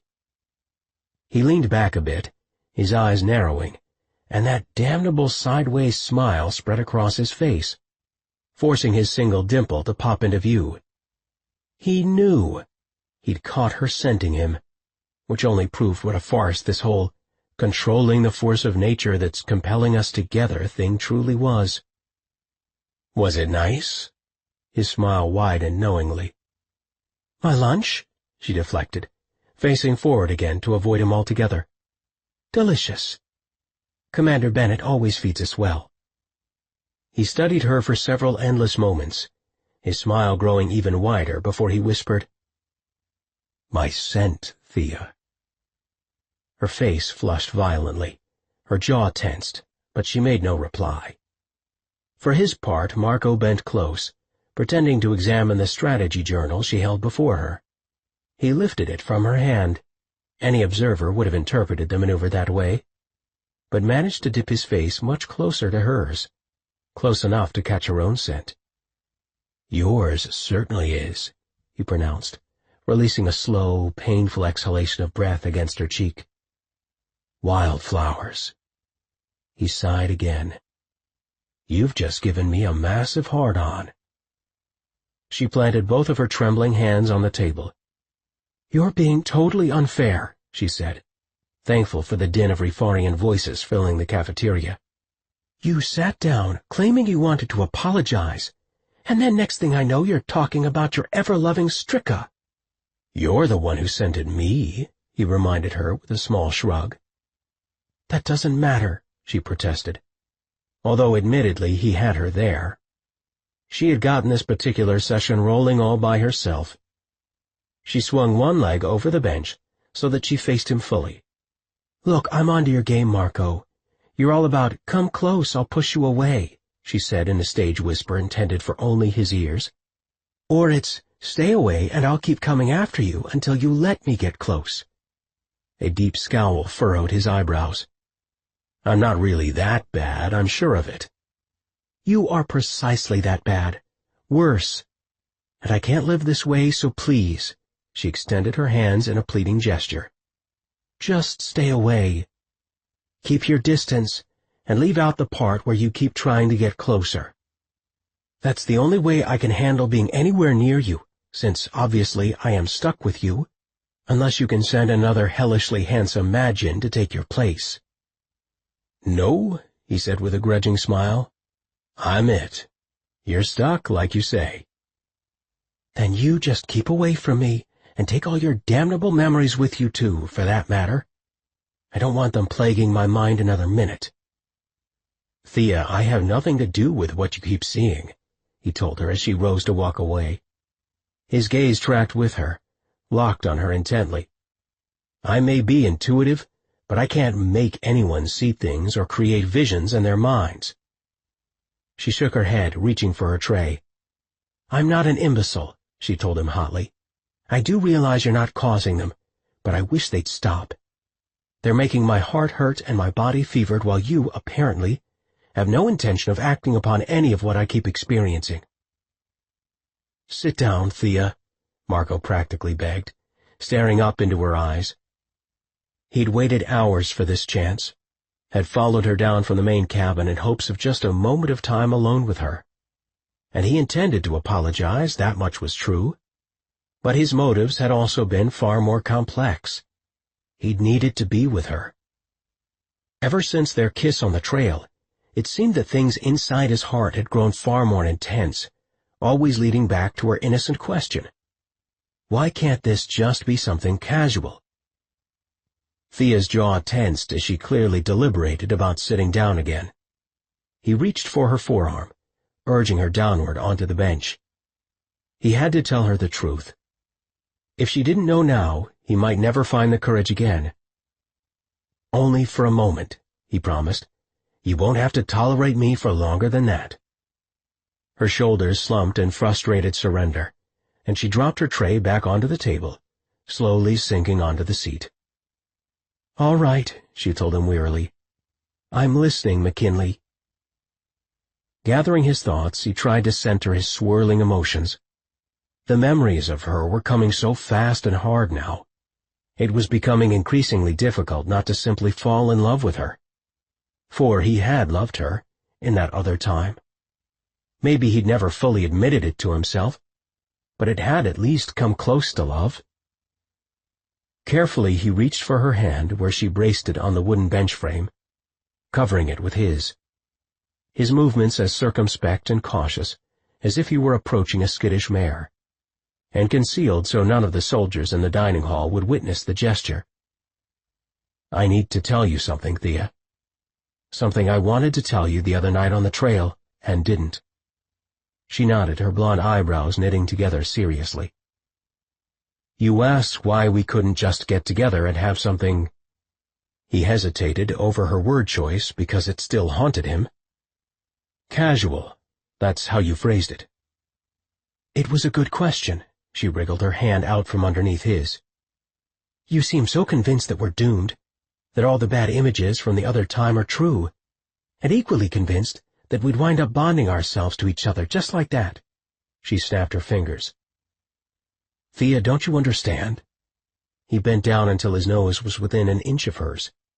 His whole body burned, wildfire darting over his skin, across his senses. He gulped for air, attempting vainly to steady his heart. Don't you get it? Nothing with you could ever be casual for me. Casual? He shook his head, laughing bitterly. Every time I hold you, every time I taste you, or catch your scent, it has the power of the universe over me. And that's not casual, Thea, he hissed. And it could never be. Not for someone like me. Not with a woman like you. He tried to breathe. He honestly did. But it was as if he were drowning in emotion and intensity. As if the stars had suddenly plummeted from the sky above. She gaped at him, her clear, mysterious blue eyes widening. Slowly she lifted her fingertips to her lips, touching them as if he just brushed a kiss across them. He continued. So, you see, that's why I keep pushing you away. Because it's the only thing I can reasonably hope to do about this situation, Thea. My vows exist. They're the only real thing I've ever known, and I'm here to serve our king and queen. Could we have a secret affair? Maybe. Maybe if I were capable of holding back with you. He stood abruptly, gazing down at her for one long, naked moment. But I'm powerless, beyond help or saving whenever I'm alone with you. So if we so much as contemplate making love, really go there, truly consider it, I know exactly how that will end. I'll wind up utterly spellbound to you in the space of a heartbeat. Faster even, if the way I'm shaking right now is any indication. She reached for him with a desperate gesture. Marco, please, just sit down and let me talk. Thea, don't. He held both hands up in surrender, staggering backward on unsteady feet. In the space of a heartbeat, he repeated, staring down into her eyes significantly as he kept on backing away. And I won't do that to either of us. Not when my life isn't my own to give. And I won't hurt you like I did before, here or then. I don't care when. I won't break your heart that way, Thea, not this time. It wasn't just you, she began, rising from her seat. I saw things about what I did too, Marco. Please, just stop and we can talk. But he turned before she could say another word. He had to keep going before she could catch him, or stop him, or try to change his mind. He knew his own strengths, and definitely his weakness when it came to Thea Haven. Everything he just told her was the truth. Nothing could ever be casual for him, not with Thea Haven, not in any lifetime. Which meant he now had but one true protector's duty when it came to her well-being, to guard her from all the terrible pain of one terrible enemy, himself. Hope Harper walked across the tarmac of Warren Air Force Base. The forceful wind of fighter jets taking off caused her scarf to fly up into her face, which made seeing even more difficult than usual. On bright mornings like this one, she could make out blurry images overlain by dark floaters. That was how she still managed to snowboard on the baby slopes. So she was thankful that arriving on base today, she could rely on the morning light to orient her somewhat. It took the edge off when stepping into such an unknown situation. Her supervisor, Robbie Chambers, took hold of her arm, urging her along toward what looked to be an entrance. The thing with the fully sighted was that they never realized you didn't want to be tugged. You simply wanted to hold on. Thank God she wasn't completely blind yet, just legally so, and she let him pull her inside the building. With a series of turns and welcomes from shadowed military personnel, the greenish overhead light made it much tougher for her to make out their forms. She quickly found herself filing down a long hallway, hearing the distant sounds of shoes clicking on concrete flooring. "Harper, we're counting on you to make some headway here." She'd been briefed in on the situation by the special agent in charge back in Denver, and now her months of work on the Rifarian language would finally be put to the test. In the 2 days since capturing the man known as Scott Dillon, they'd been unable to get a single answer out of him. He spoke English, she'd heard him doing so on the intercepts. And the other thing she now knew, since she'd been briefed into this higher clearance, even higher than her regular top-secret clearance, was that in all likelihood, her suspicions had been correct. Of course her superiors continued to rely on their flimsy cover story about Dillon belonging to an obscure political cell in Eastern Europe. Some fringe extremist group with Islamic ties was what they were selling her. It wasn't a personal slam against her, and didn't mean she wasn't cutting things as a desk jockey. It was just how compartmentalized information worked, especially around the whispery halls of the Bureau. Very few people ever had the full picture, and the higher-ups would only put small pieces in various individuals' hands. For her part, they needed her language expertise, nothing more. But that didn't alter what her training and common sense told her. Scott Dillon belonged to an alien race, one that directly threatened the security and safety of the United States, possibly planet Earth. "Any word on Lieutenant Dillon's release?" Jared asked his chief security officer. Lieutenant Nevin Daniels tended to be somber and buttoned up tight on the best of days. Today the man was ashen-faced and grave as he shook his head in silent answer. Of course, Jared could have seen that answer reflected in Daniels' eyes without even asking, but he hated feeling powerless when it came to his best friend's well-being, and none of them had a whisper as to when they could help Scott find freedom again.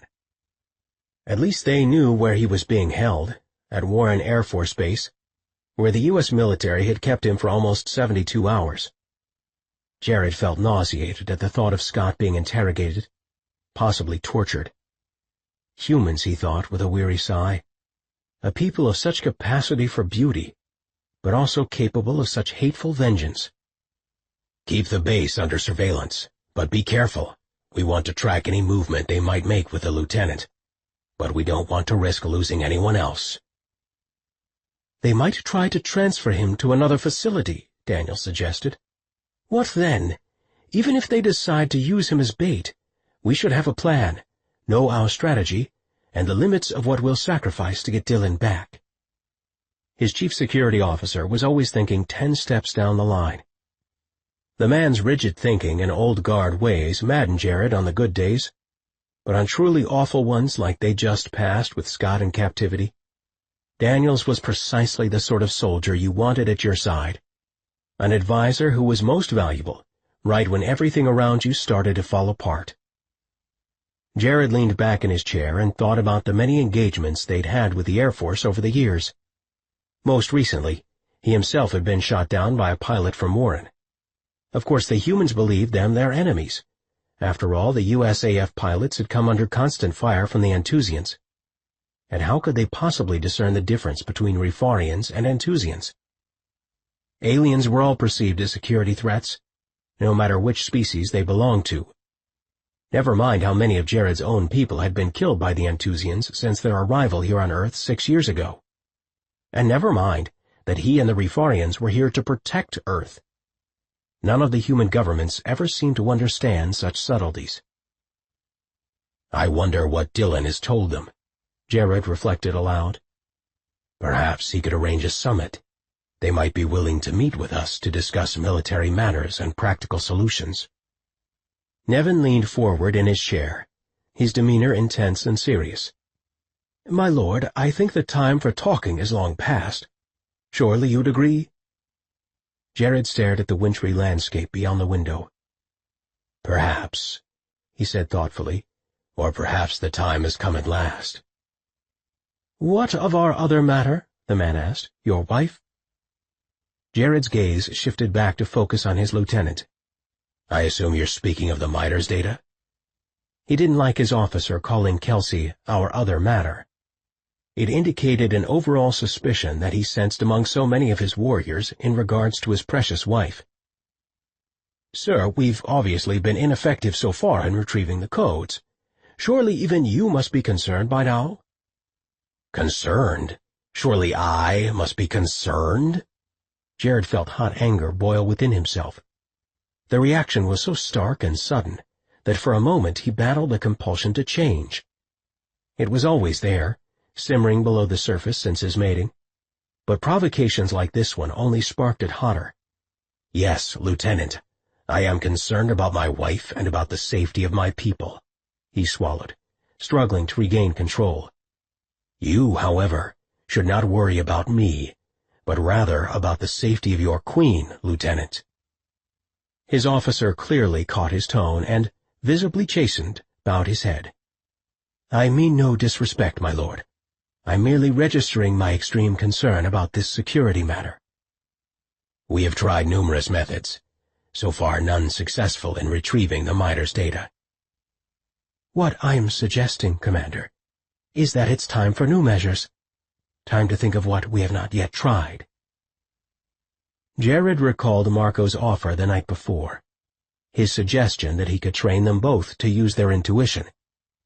He'd acquiesced at the time because he believed Marco was correct. He himself had planted the data within Kelsey and, despite all his previous objections, he was now the one to finally extract it. Without another word, Jared rose from the table, determined to find his Madjin. Self had planted the data within Kelsey and, despite all his previous objections, he was now the one to finally extract it. Without another word, Jared rose from the table, determined to find his Madjin. Chapter 16. Kelsey and Jared sat on their living room floor facing one another. Marco knelt beside them both, his large hands resting on their shoulders. "Close your eyes and take deep breaths," he coached in a sure voice. "It will begin with your establishing a connection between the two of you." Kelsey glanced at Jared, who smiled at her almost a bit shyly. She knew exactly what he was thinking at that moment, because it was her own thought. Did Marco have any idea how powerful their connection could be at times? During the short time since their bonding, it had been magnifying exponentially. Last night, she'd felt him enter her dreams. "Okay," Jared answered, and Kelsey felt him open their bond. Wild heat began welling within her. Quickly she connected with him, without any of their usual seductive dancing. This was all about accomplishing something via their connection. "Kelsey, sweetheart," Jared said softly, the minute the flow opened. "Don't be scared," he soothed her. "I'm not." "Yes, you are. I can feel it. Don't be. I'm right here," he promised. "I want all of you, Jared.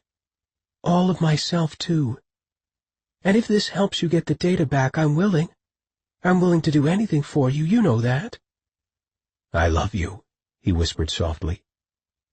Their bonding was interrupted by the sound of Marco clearing his throat with a rumbling cough. Kelsey glanced sideways, and was surprised to find him staring at her strangely, his mouth slightly open. She sensed that he knew they'd been communicating silently between themselves. But she could also tell he was studying them, trying to decipher something about how their relationship worked. "Are you connected?" He raised his dark eyebrows in amazement. "Just like that?" Kelsey nodded vigorously. "Yeah, we're ready, Marco." "You can do that?" Marco's voice was full of undisguised wonder. "Without even touching?" "Well, yeah, can't everybody?" she asked in surprise, but then quickly rushed to elaborate. "I mean, can't all bonded mates do that?" She felt her face flush very deeply, remembering that bonding for the Rifarians was a very sexual experience. "No, Kelsey, everybody can't do that," Marco answered with a faint smile, shaking his head. "Most need to touch, or at least make a more determined physical connection. Riley and Annika are the only life mates I've ever known capable of what you two just did." Her bond with Jared had become so second nature to her already, it was easy to forget how intimate that connection was for Rifarians. She noticed Jared's own face glowing with obvious embarrassment. She smiled. Jared was so shy and ashamed of certain things about his nature. It almost amused her, like his mating cycles. "Please, love," he said seriously. "Let's not focus on our other problem." "It's not a problem," she snapped, unable to resist feeling frustrated. Jared glanced away, frowning, and she was immediately sorry. "You know what I mean." She felt deep pain radiate from him, and only when he glanced up at her did she realize it was a mirror of her own pain. "Why are we feeling all of this?" she reflected, unsure why such raw emotions were cresting so fast between them. As if reading her thoughts, Marco announced, "Practicing your gift of intuition is a vulnerable experience." He glanced between them, something strange in his eyes, something sad. "Intensely vulnerable. Don't be surprised by what surfaces." Jared nodded seriously. "We thank you, Marco. We are ready." So we'll begin." Marco's black gaze darted between them, and they both nodded their readiness. Jared covered her hands, stilling them gently. She hadn't even realized that she'd been wringing them for the past few moments. But her husband hadn't missed her jittery gestures. "I'm going to start you on a kind of exercise," Marco began, placing his hands lightly on both their shoulders. "Okay." Kelsey's heartbeat quickened as she felt warmth permeate her shoulder right where Marco was touching it. Jared tightened his grip on her hand, and she knew he'd felt it too. Was Marco releasing some of his power to them? "I want the two of you to open your minds. Clear them first, okay?" he began. "Remember, just keep taking deep breaths. Close your eyes. Allow your connection to build." Kelsey shut her eyes and felt Jared's warmth surround her, envelop her. She wondered if Marco had any idea what their bond was really like, because if they just sat here like this, drinking one another, their energy would begin to escalate like crazy. Jared might not even be able to hold back his change. Especially with the particular cycle they had recently touched and lost. Again the overwhelming sadness overtook her, smothering her. "Deep breaths, baby," Jared coached softly. "I know, "Don't worry about our mating cycle.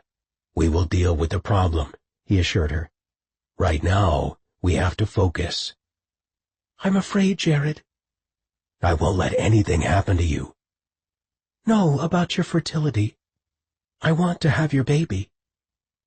He rubbed a palm over the top of his head, staring hard into her eyes. "Why are we talking about it now?" "I don't know," she told him, feeling anguish well anew. "Maybe it's because I've hardly seen you since you told me you stopped cycling." His black eyes narrowed, filled with pain and concern. "Have I neglected you?" "No, Jared, that's not it. I just want you to help me. I can't make it happen alone." "You're never alone now that you're married to me," he reminded her, and she felt warm joy begin inside of her anew.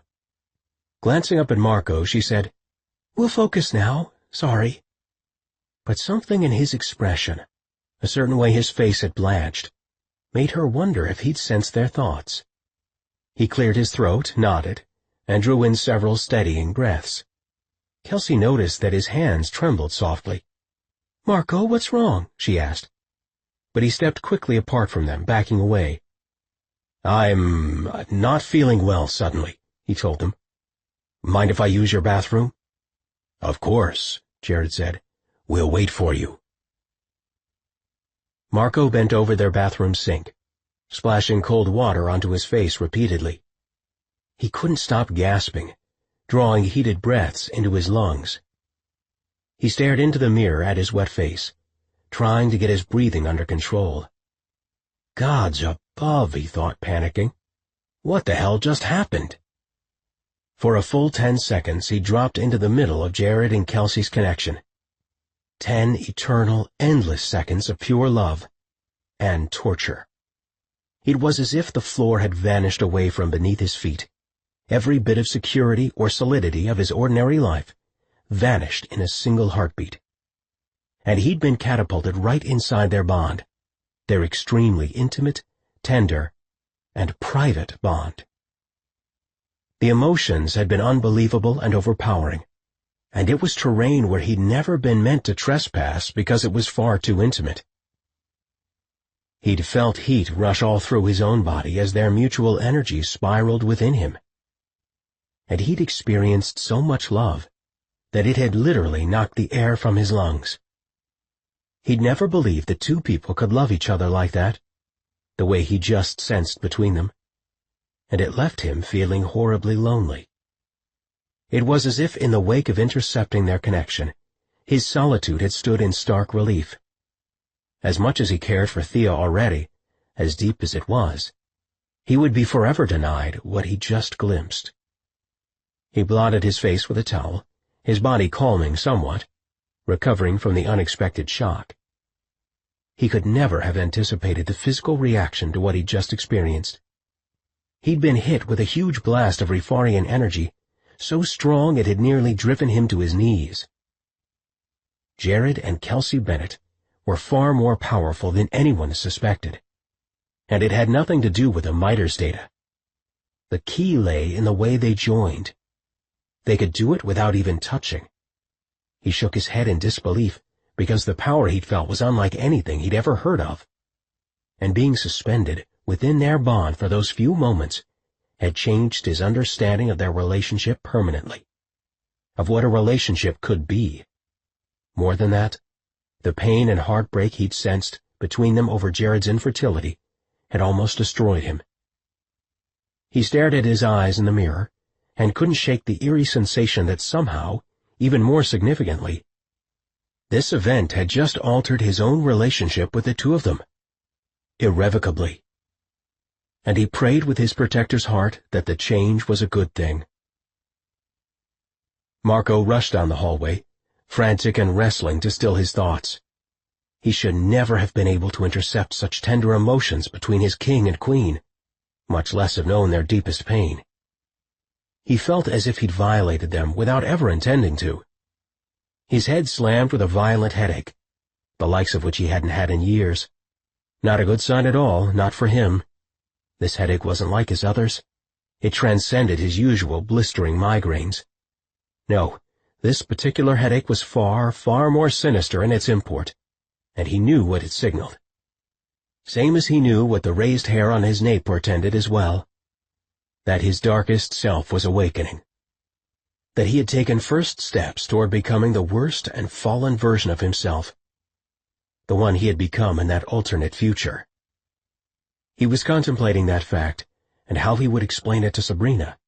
For, after all, any violations between Imagine and his protected had to be reported to his unit leader immediately, when he rounded a corner in the hallway and barreled right into Thea.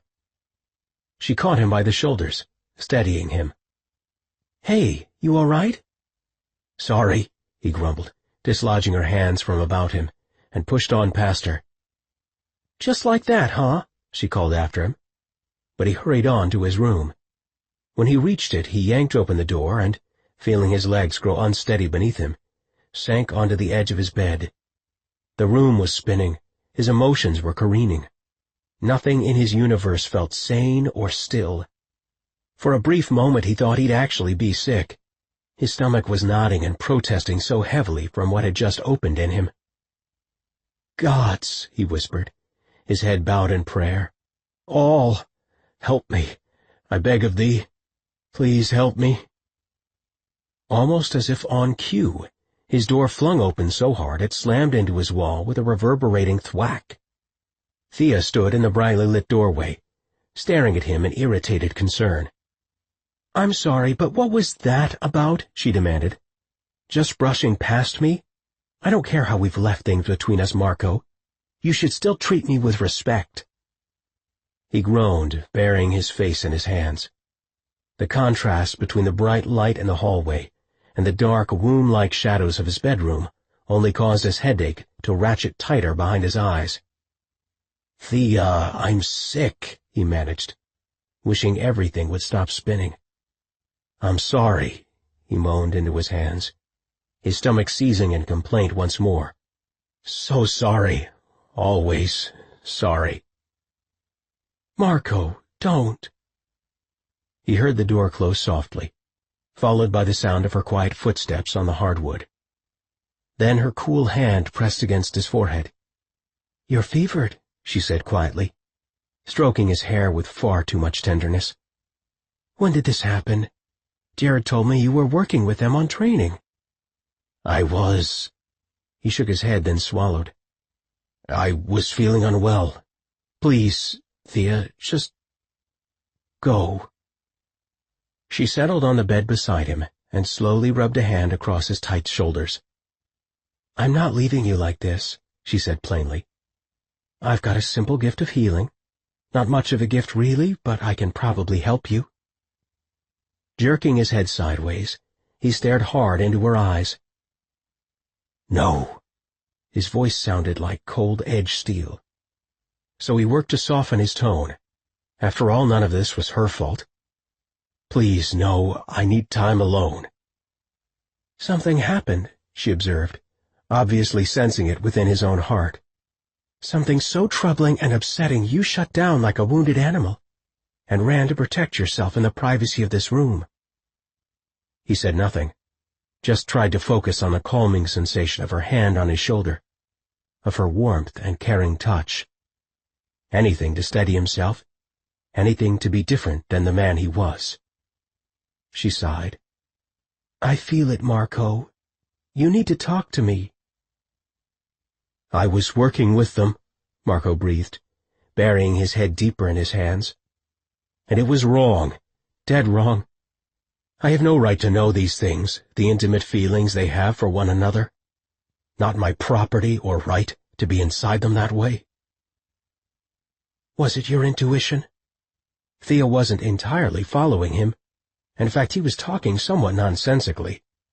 She wasn't sure if it was how ill he felt, or whatever had happened in Jared's chambers that was upsetting him so much. I sensed things, Thea. Felt things. I slipped into their bond. Was right in the middle of it, suspended, couldn't leave. He gave a pained, wounded cry, pressing both hands to his temples. In all's name, this headache, he moaned. It's been so long, so long. So long since what? She urged. Please, Marco, tell me more. This has to be how it happened in that other life, Marco whispered, dropping his hands away from his face. Don't you see, Thea? It's me. It's this darkness inside me. That's the reason our memories of one another are all poison. Because I'm capable of betrayal, ruin. Because of this thing, this damned cursed thing inside of me. She pressed her hand against his forehead, using her secondary gift of healing to alleviate his pain. Instantly she saw relief wash over his features. He closed his eyes, the curling black lashes fanning against his cheeks. Thank you, he whispered. You shouldn't have to hurt. Maybe that's the best someone like me deserves, he observed bitterly. Marco, you're not cursed. Thea reached for his hand where it rested on his thigh, covering it with hers. You're good, beautiful, do you understand? I could love you, Marco. I could totally, completely love you. And I wouldn't feel that way if you were the corrupt man you claim to be. He turned haunted, narrowed eyes upon her. But you don't know me, Thea. His voice was so raw it chilled her. Not really, or what's inside of me. In the miters, I saw what I did. I know exactly what sort of man I am. She tossed up her hands in exasperation. What are you even talking about? You had a vision in the miters. You slipped into Jared and Kelsey's bond. That's not enough basis for— Listen to me, Thea. He rose and walked away from her, pacing the cramped length of his room. She waited for him to speak, and was surprised to realize her chest was heaving with urgent gasps. He was frightening her to the marrow of her bones. After several long moments he stilled, standing by the small window that looked out onto a bank of snow outside. A tiny aperture of morning sky was visible, revealing gray cloud covering. He braced his hand on the ledge and stared upward, somber, and at last he spoke. What I am, Thea, is the worst kind of curse. That's not possible, she laughed nervously. It doesn't even make sense. You asked about Marek, that first night? He gazed back at her meaningfully, as if the mention of that name would put his somber musings into some sort of logical context. You knew the name from the beginning. I heard it from across the bar the first night, she agreed quietly. What does he have to do with all this? You told me he was a dead man. She met his blazing stare. It reminded her of Jared, that deeply burning nature of a Daravnian. Such power and intensity showed within his Magian's eyes. He is a dead man. Then why did you just mention him? Marco shook his head, saying nothing. They can't.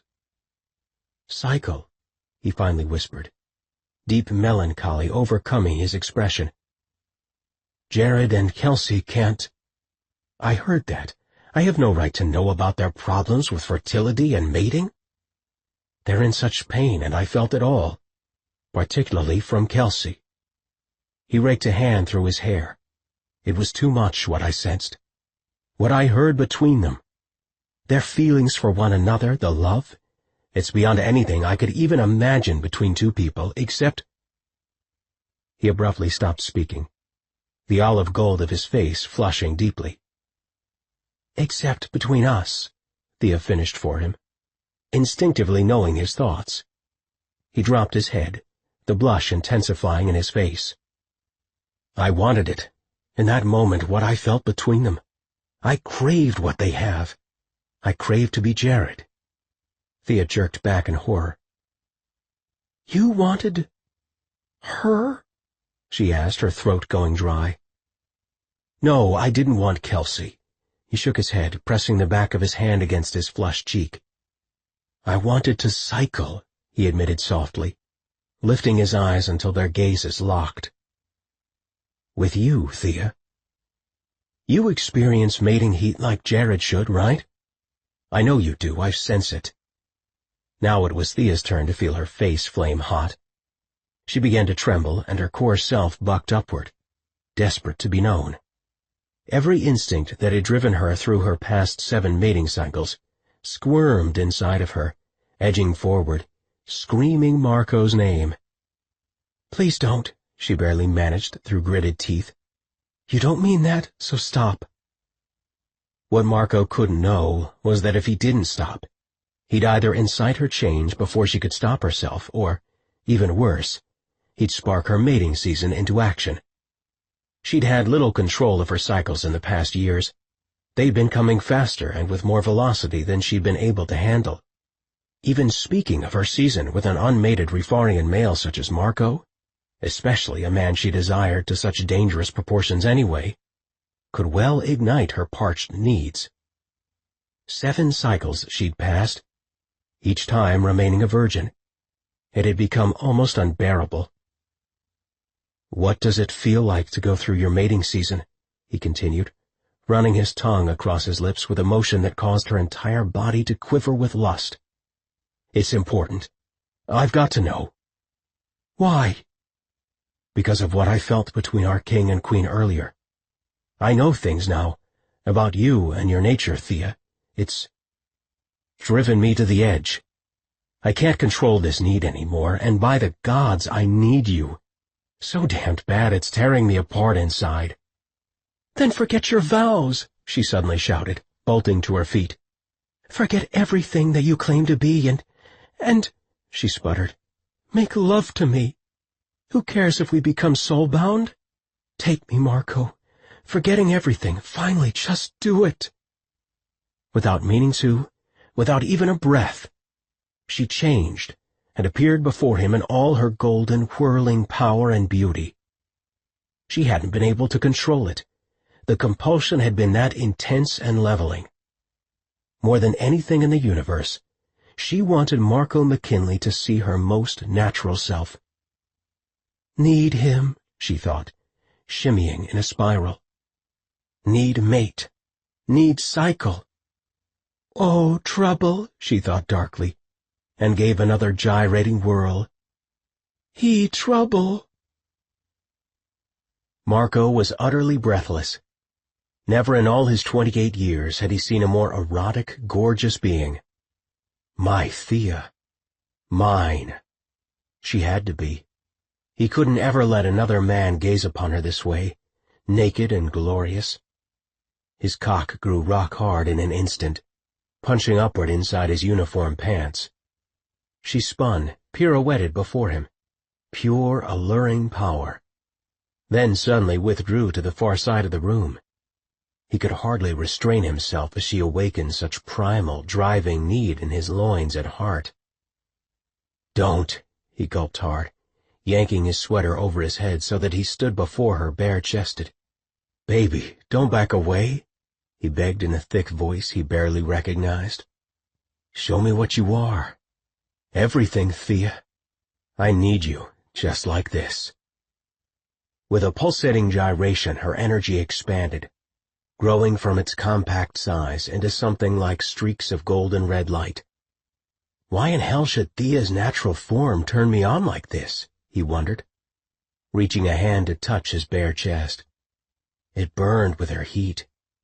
He took a step closer to her, then another. No, she sang in his mind, half shrill, half whisper. Stay away. I've got to touch you. Please, he begged. I can't stop. I'll change. No touch. Her speech had become far simpler, primitive, which he could only assume was part of her natural self. Basic, primal, and sexy as hell.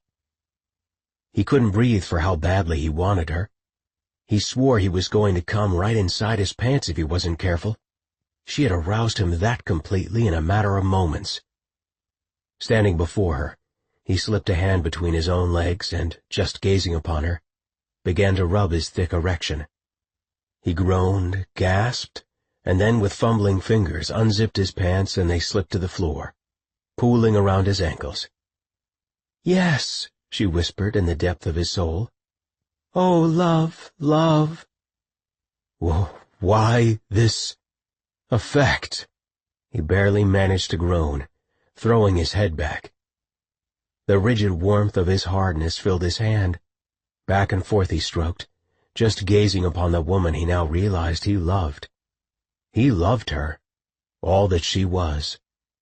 He had no more arguments left. Protection, duty, vows, honor, restraint. None of it meant a damn thing anymore. It didn't even matter, at least for this moment. The horrible thing that he was. I can win, he thought hungrily. For her, I'd control it. It doesn't have to.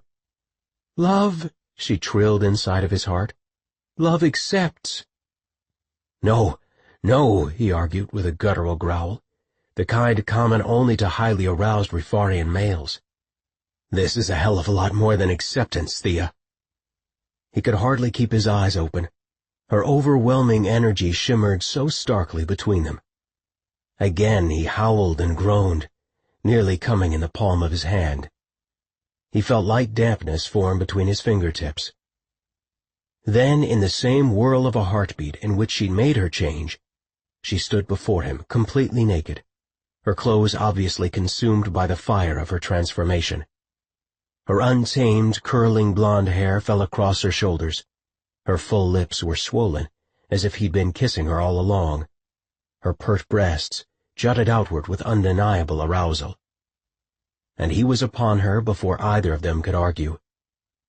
You said to make love to you, he breathed, taking her into his arms. You showed me everything about who you are. Now feel this.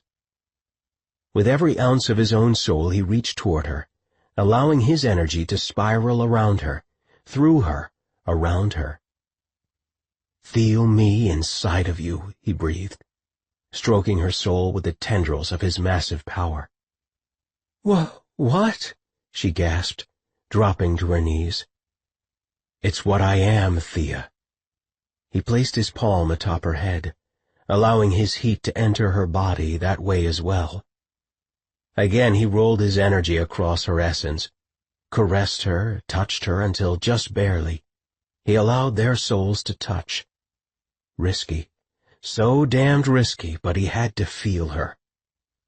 She stared up at him, her clear blue eyes watering, and he stroked his knuckles over her cheek.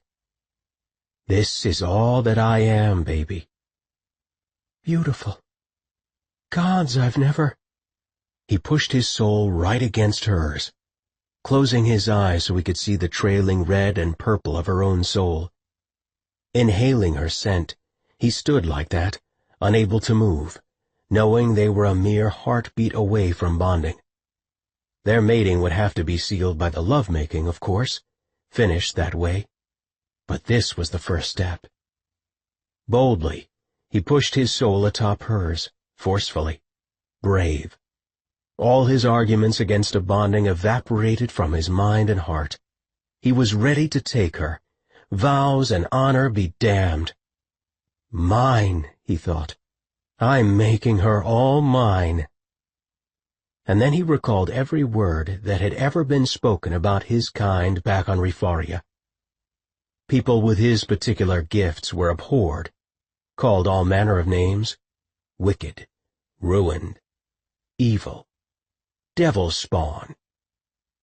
For what else would you call someone whose very abilities of sensing others' feelings always, inexorably led to madness? His gifts made him the worst possible lover or possible life-mate for a woman like Thea. Abruptly he withdrew, releasing his sole hold upon her, dropping his hand away from the top of her head. "Why did you stop?" Thea demanded, gaping at him. "What I saw inside of you was amazing. Please show me more." "Thea, we nearly soul-bonded just then. Didn't you feel it?" She smiled up at him. "What I felt was your gift. Your soul? I can't even tell the difference. But it was beautiful." "No, Thea, it's not beautiful," he told her coldly. "It's the worst curse, the ugliest blight. It's completely me." Holding his hands up, he worked to separate them physically, backing away from her. He had to save her from himself. He'd nearly soul-bonded with her. What would he do next time, when he lost full control? "But it's so beautiful. Your gift is so beautiful," she whispered in return, reaching toward him with both arms. "How can you call it a curse?" "Because you haven't figured out what I am?" he thundered, intentionally making himself sound threatening. "Don't you get it, baby?" She shook her head, still reaching toward him, and he closed the distance between them, dropping to his knees until they knelt together, slowly stroking one another's faces. "I'm an empath," he said at last, bending low to kiss her cheek. There. He'd said it. Maybe now she would understand why, more than any other reason he'd named, they couldn't mate. She pulled back, shaking her head. "No. No, that can't be true," she said intensely, blinking at him in shock. He pulled her into his arms, cradling her head against his bare shoulder. He felt the warm wetness of her tears, and wrestled for words. "It's what I really am." "But empaths never live," she argued. "They're insane. They always go insane or die before they come of age." It was the absolute truth about his kind. On their home planet, empaths were considered a scourge, benighted by the devil himself, not endowed by all. It was a twisted, dark version of the Rifarian gift of intuition. She held on to him tightly, wrapping both her small, strong arms around his broad back, and refusing to let go. "You are not an empath," she finally insisted, squeezing him with determined strength. He closed his eyes and told her the one thing he'd wished he could protect her from. The one aspect of his core nature that he'd endured since he was a small boy on Rifaria. "Thea, I almost did go insane, before coming here when I was 8. That's what saved me. Here on Earth, for whatever reason, I'm balanced." He gave a bitter laugh. "Most of the time, at least. On Rifaria, I was blinded by headaches, sick almost every day. If not for Sabrina, I would have died." She pulled back and stared up into his eyes. "What are you saying to me?" She reached a soothing palm to his heated face. He hesitated, thinking of how the Rifarian mating rites meant the sharing of gifts. Thea's natural affinity for healing and intuition would blend into his own empathy, and his empathy would overtake her so rapidly that without his lifelong work at tempering his dark gift, she would be destroyed in a matter of days. He pressed his forehead against hers, stroking her hair. "Thea, my vows are real, but now, even they aren't enough to keep me apart from you. Not after this. Not the way we just shared with each other." "Then make love to me," she insisted, clasping his face within both of her palms. The smell of sweat creased into her hands sent a jolt of desire down his spine. As always, it was her scent that most seemed to drive him to the edge. "Right here, right now," she begged. "Let's become lovers. We'll hold back from soul bonding. It doesn't have to be that way."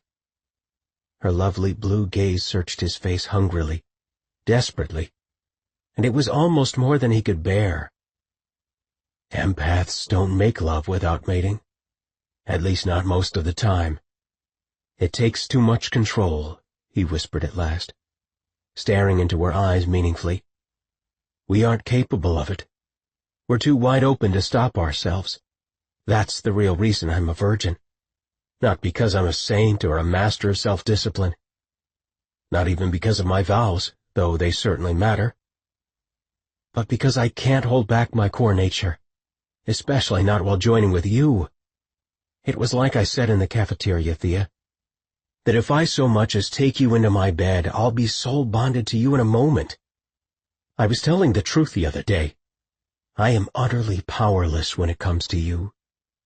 "Then we'll mate. Yes, yes," she rushed excitedly, showering his jaw with hot kisses. "Oh, Marco, I want to mate. You saw me, you know. I accept you and you accept me. We can bond. Why not? I'm willing." He broke away, pouncing to his feet. He hardly realized he stood before her, naked, aroused, angry. With a rough gesture, he threw her his t-shirt, so she could cover herself, and it slapped her in the face. "We are finished," he growled furiously. She shook her head. "We're not even close to being finished. I won't let us be." She leaped to her own feet, facing him down like the seasoned soldier that she was.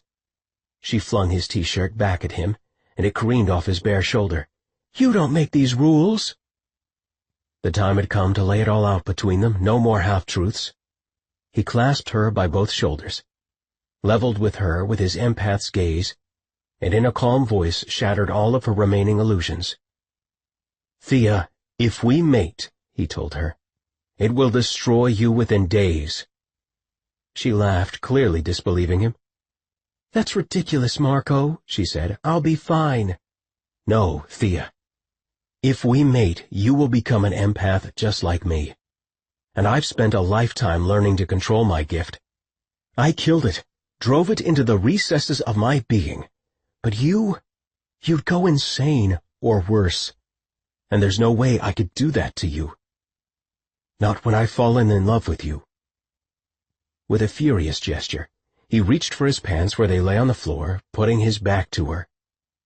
Then he found his t-shirt and yanked it over his head. He had to get away from her, or he'd never be strong enough to end things between them. "I don't believe you," she persisted. "Tell me who Marek Shakai is. How does he figure in here?" Slowly he turned to face her one final time. "I was born, Marek Shakai, empath, son of Lalia Shakai, also an empath, also a protector. But I killed Marek so that I could live. That man, the one I was before, died long ago. It was the only way. And if I mate Thea with anyone, Marek will awaken. Dangerously, horribly, he will awaken. I can't take that risk." "It's worth the chance," she said as he dressed hurriedly. "We're worth the chance."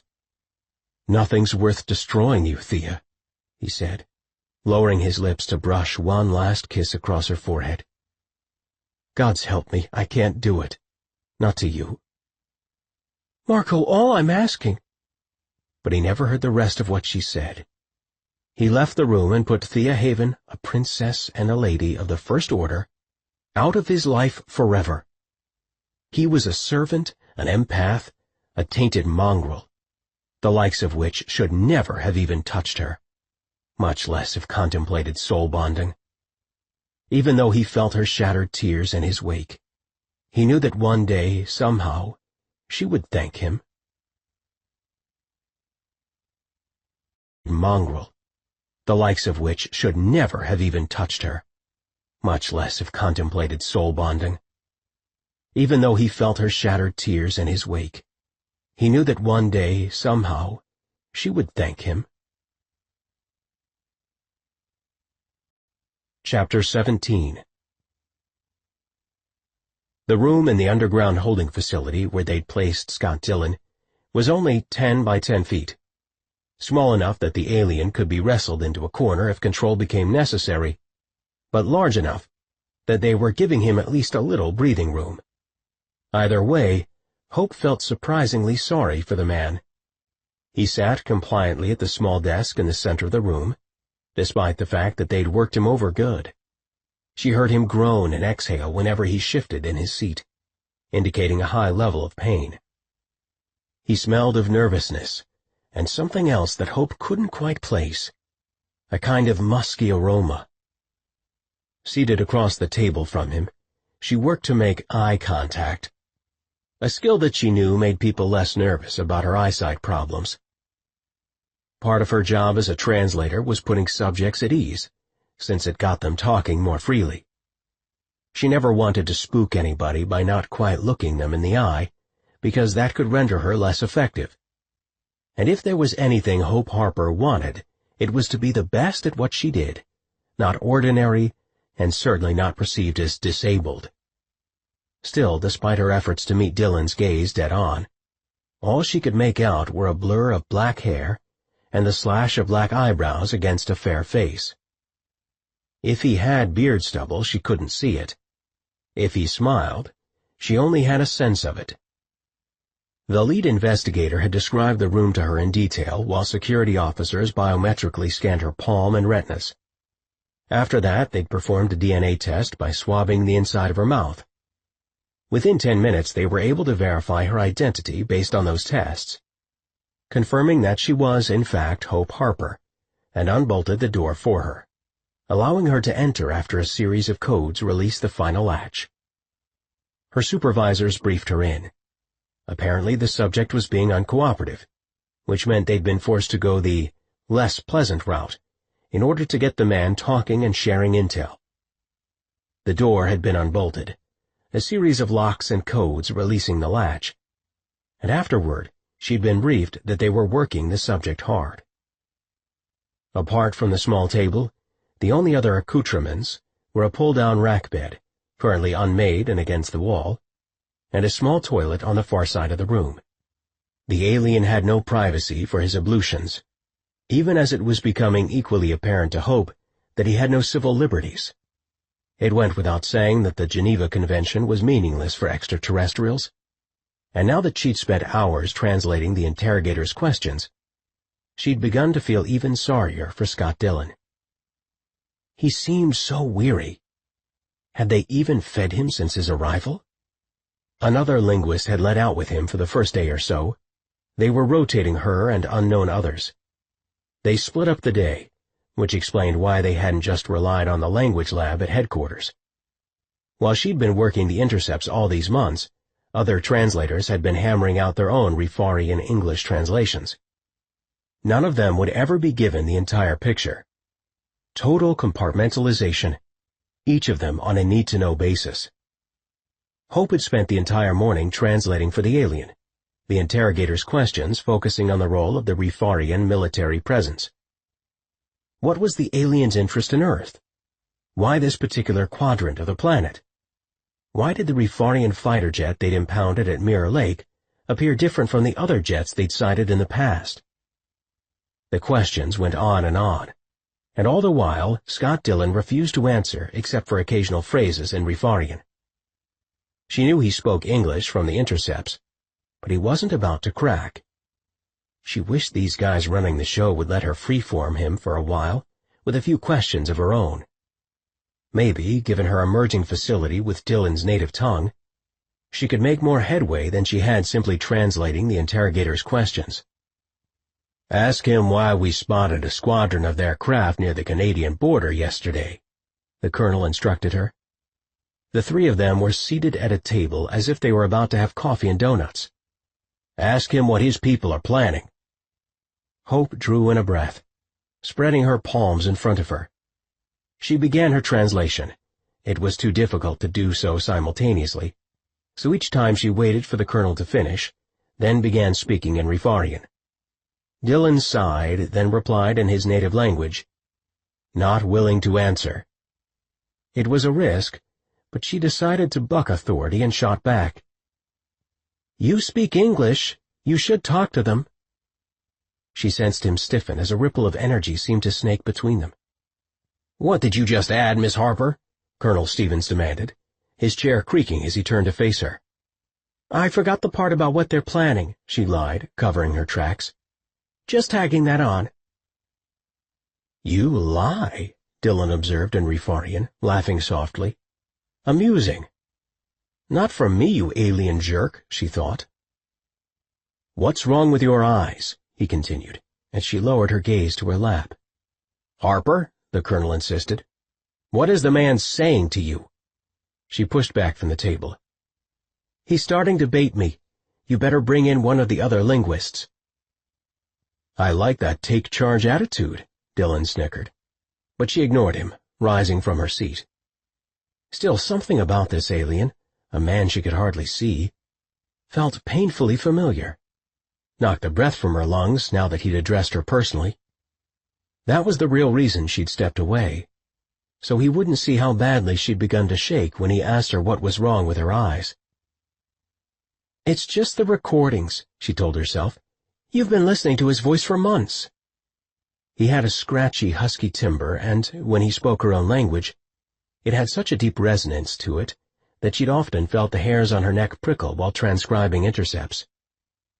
"I know this man somehow, somewhere."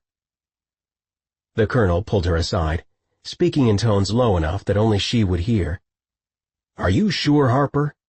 You've made more headway with this subject than the others." She glanced back at Dillon's blurry form, trying to discern whether he'd desist from his provoking behavior. "If you gave me more freedom, sir, the ability to question him less rigidly, get more of a conversation going—" "That's not protocol," he reminded her simply, jangling the keys in his pocket. Then he made a kind of whistling noise between his teeth. He probably had a slight gap in front. "Not even close to protocol." "I realize that, Colonel, but I might be able to hit him with the same questions, just get better results." "Harper, you've used unconventional methods before. She'd gotten in trouble for them, too, and won the highest award for a linguist within the FBI, Language Specialist of the Year. I like those kinds of methods, and that's why I tapped you for this project." "You specifically chose me?" She couldn't hide her surprise. How did a colonel within the Air Force tap an FBI linguist for something like this? "This is a joint project, Harper," he explained, jangling the keys again. "We've picked our team going in. Carefully." "I understand, sir." The jangling sound stopped. "Give it a go," he said. "We're getting it all on tape, audio, and video. Why not?" It was odd, but for the first time since she'd entered the holding facility, Hope breathed a bit easier. Scott watched the translator as she spoke in hushed tones with the colonel who'd been questioning him for the past days.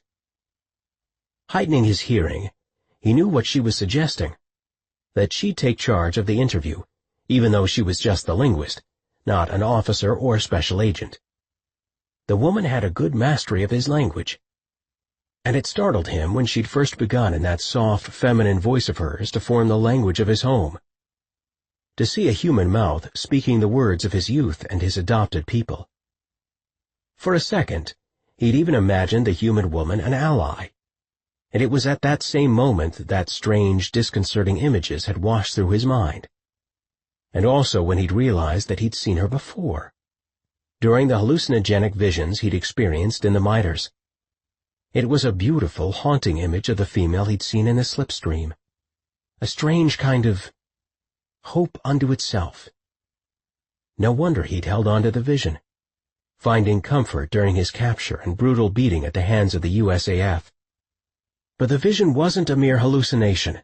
It was apparently real, an image of the same woman seated across from him now, with her gray eyes that wouldn't quite look at him. So unfocused and odd, it was almost as if she sliced that gaze right through him.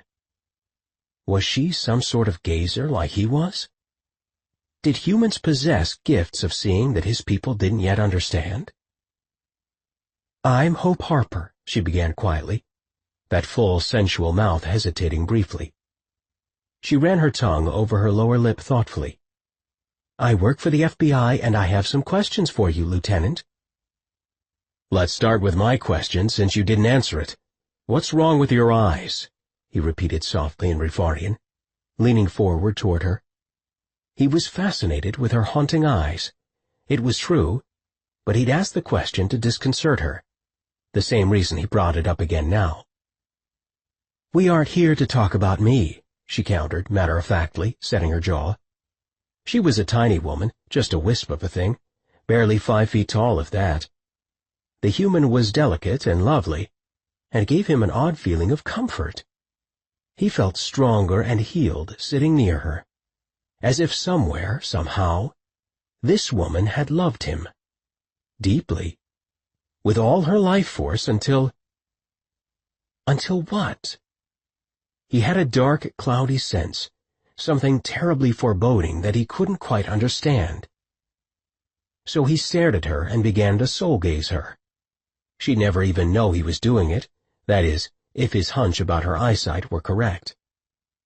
"Show me who you really are." At first he saw dim fog, murky, blurry vision with dark spots covering pieces of the images. Then darker still. She was running through the woods, had reached back with her hand taking his. "Come, now," she urged him in English. "They're on the way. We have to go, Scott." "Listening to me?" came this Hope's hard-edged question. "If you won't cooperate, we have ways of making things less pleasant." He blinked, painfully aware that his eyes were probably about to glow, and that wasn't something the humans needed on video. Closing them, he replied, "I am ready. Ask all you want." "Why won't you speak English? We know you're fluent in our language." He tapped his fingers on the table, but said nothing for a moment. Finally, he arrived at the best and most honest answer possible. "Because it feels safer to me if I don't." "I might feel the same way if I were in your shoes," Hope replied, smiling faintly. She had a lovely smile, and a full mouth he'd already noticed could assume a sulky expression or a beautiful one, depending on what he said. Her pale blonde hair and light freckles finished out her appearance with a warm, innocent look that naturally made him want to confess far more than he should.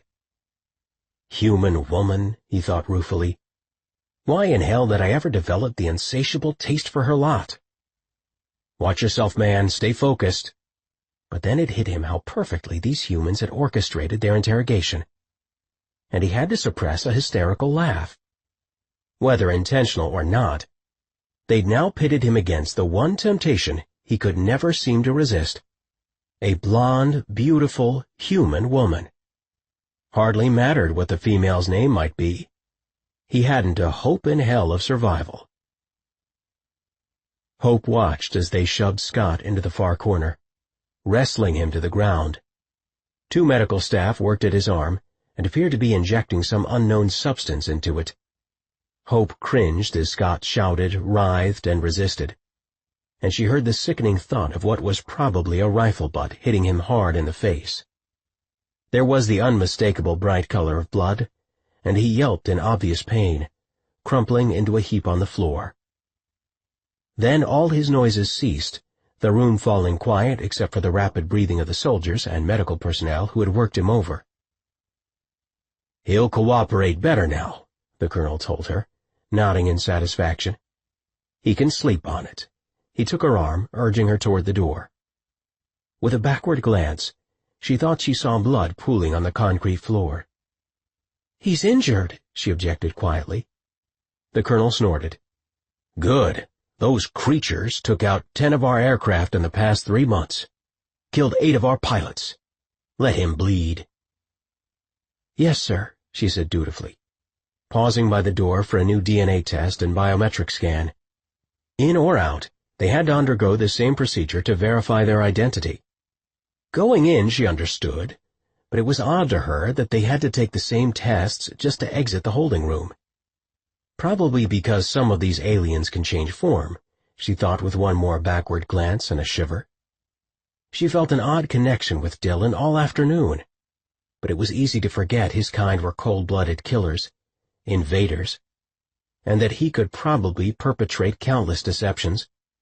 Otherwise, there was no explaining the tests upon exiting the lockdown area. "Sir," one of the security officers on the other side of the door buzzed through the speaker by the door. "We're having trouble with Miss Harper's retinal scan." The colonel hit the intercom and called back.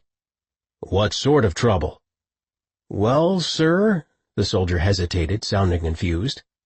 "It's saying she isn't who she claims to be."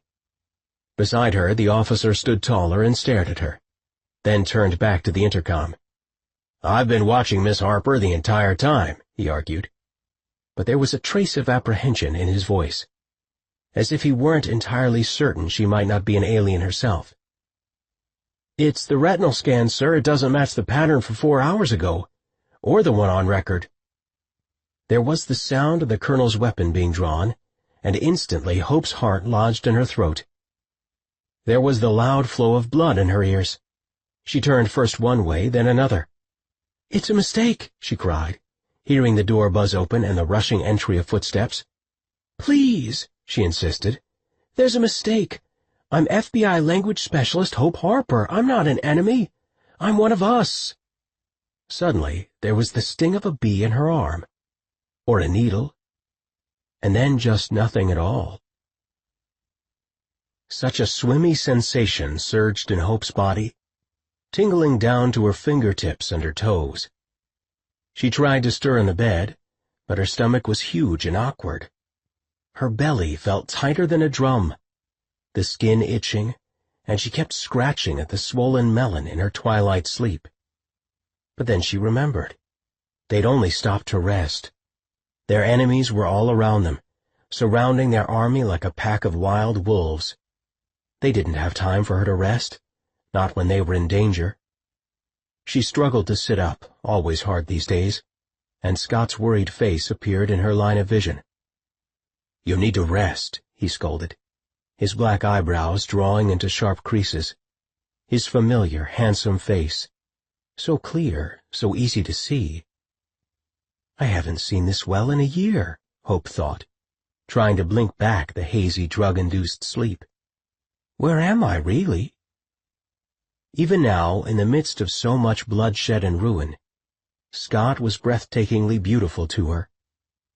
"Come here," she whispered, waving him closer as she settled back onto the makeshift pallet he'd created for her in the tent. He crawled forward on his knees until he bent low to kiss her. She cupped his scratchy face between her palms. He had a 3-day growth of beard going, a look she always loved on him. Too bad it was because they were being pursued to extinction. Slowly their lips met, brushing together. There was the familiar heat of his mouth, the sweet, salty alien taste of him. He was the alien, the one she'd spent the morning interviewing. Only he's no enemy of ours. Somehow in this world he's my husband. He cupped her belly with his palm, the large roundness hard and unyielding beneath his hand, even though the tiny, precious girl no longer had room to kick and squirm inside Hope's belly. Still they felt her warm presence there, her occasional flutters and thrusts. "I'm not able to have children." Only recently, the doctors had told her that the worsening state of her diabetes meant she would never carry a child. Scott slowly lifted her sweater until the frigid night air met her warm human skin, and bent his dark head low, slowly kissing her belly. Kissing her, and kissing Lisa at the same time. That's what they'd named their unborn child already, Lisa Dillon. He leaned his cheek against her stomach, breathing out against her warm skin. "Stay there a while," she said, twining her fingers through his thick black hair. He'd grown it longer in the past few months, while they'd been on the run. Where once he'd kept it short and trimmed, now it fell loose about his collar. He'd never looked more handsome to her than he did in these, their final days, their very last days. Hope's heart spasmed with grief. So unfair, to lose everything right when it had been handed to her. But, "I don't know him," Hope's heart whispered back. He's a stranger to me, not my husband, not the father of my child." Bolting upright, he met her gaze blindingly, his eyes glowing as they only ever did when he soul-gazed someone. She averted her own eyes, glancing away. "Hope, you have got to make them listen to me," he hissed. "If they don't, the Antusians will bring it all to this, what you see right now." Hope's contractions wrenched about her waistline like a cinch, causing her to tremble with pain once again. "There, there," her husband cooed at her gently, rubbing her tummy. "You know this baby can't come now." "How did we get pregnant?" she stammered, rubbing her eyes. She felt so heavy, droopy, like she was melting into the ground beneath them. I'm confused." "This isn't our world, Hope," he explained patiently, stroking her cheek. "It was their world, another Hope in Scott's world, not yours and mine. We're just seeing it together." "How? How can we see it?" He pressed another kiss against her belly, flicking his tongue against her skin playfully. "I'm a soul-gazer. I've always been able to see things I shouldn't." "But you're in my dream, Scott," she insisted, running her hands through his hair again. She couldn't help herself, couldn't keep from touching him, and despite being almost 9 months pregnant, she wanted him fiercely. He sat up, both palms spread against her belly. "I love you. I'm warning you. That's why I'm here with you now. Listen, you have to get through to me tomorrow. The Scott Dillon in the cell being interviewed by you. You've got to get that guy to listen to you, okay? And you've got to get to your own people to hear you too, Hope. They will listen to you, but you've got to get through to me. That's most important of all." "What do you mean, get through to you? You're the one warning me." He laughed. "Well, baby, it's because my waking self doesn't know about that other world. Only my subconscious mind does. And in time, you're going to remember bits of it too." "My own people think I'm an alien. They pumped me full of some kind of sedative." "Same stuff they hit me with. But they'll figure it out. You'll be back on the case when you wake up," he said, rising to his feet. "Listen to me. If the Antusians are massing at the Canadian border, and that's what it sounds like from what your boss said, well, your government needs to understand they're mounting a big attack. Bigger than any of the shorter, terrorist-style runs they've orchestrated before. They're out for blood." "And your people aren't?" Scott flashed a pensive smile at her. "No, Hope, we're not," he said. "We're here to save you." Bigger than any of the shorter, terrorist-style runs they've orchestrated before. They're out for blood. "And your people aren't?" Scott flashed a pensive smile at her. "No, Hope, we're not," he said. "We're here to save you." Chapter 18.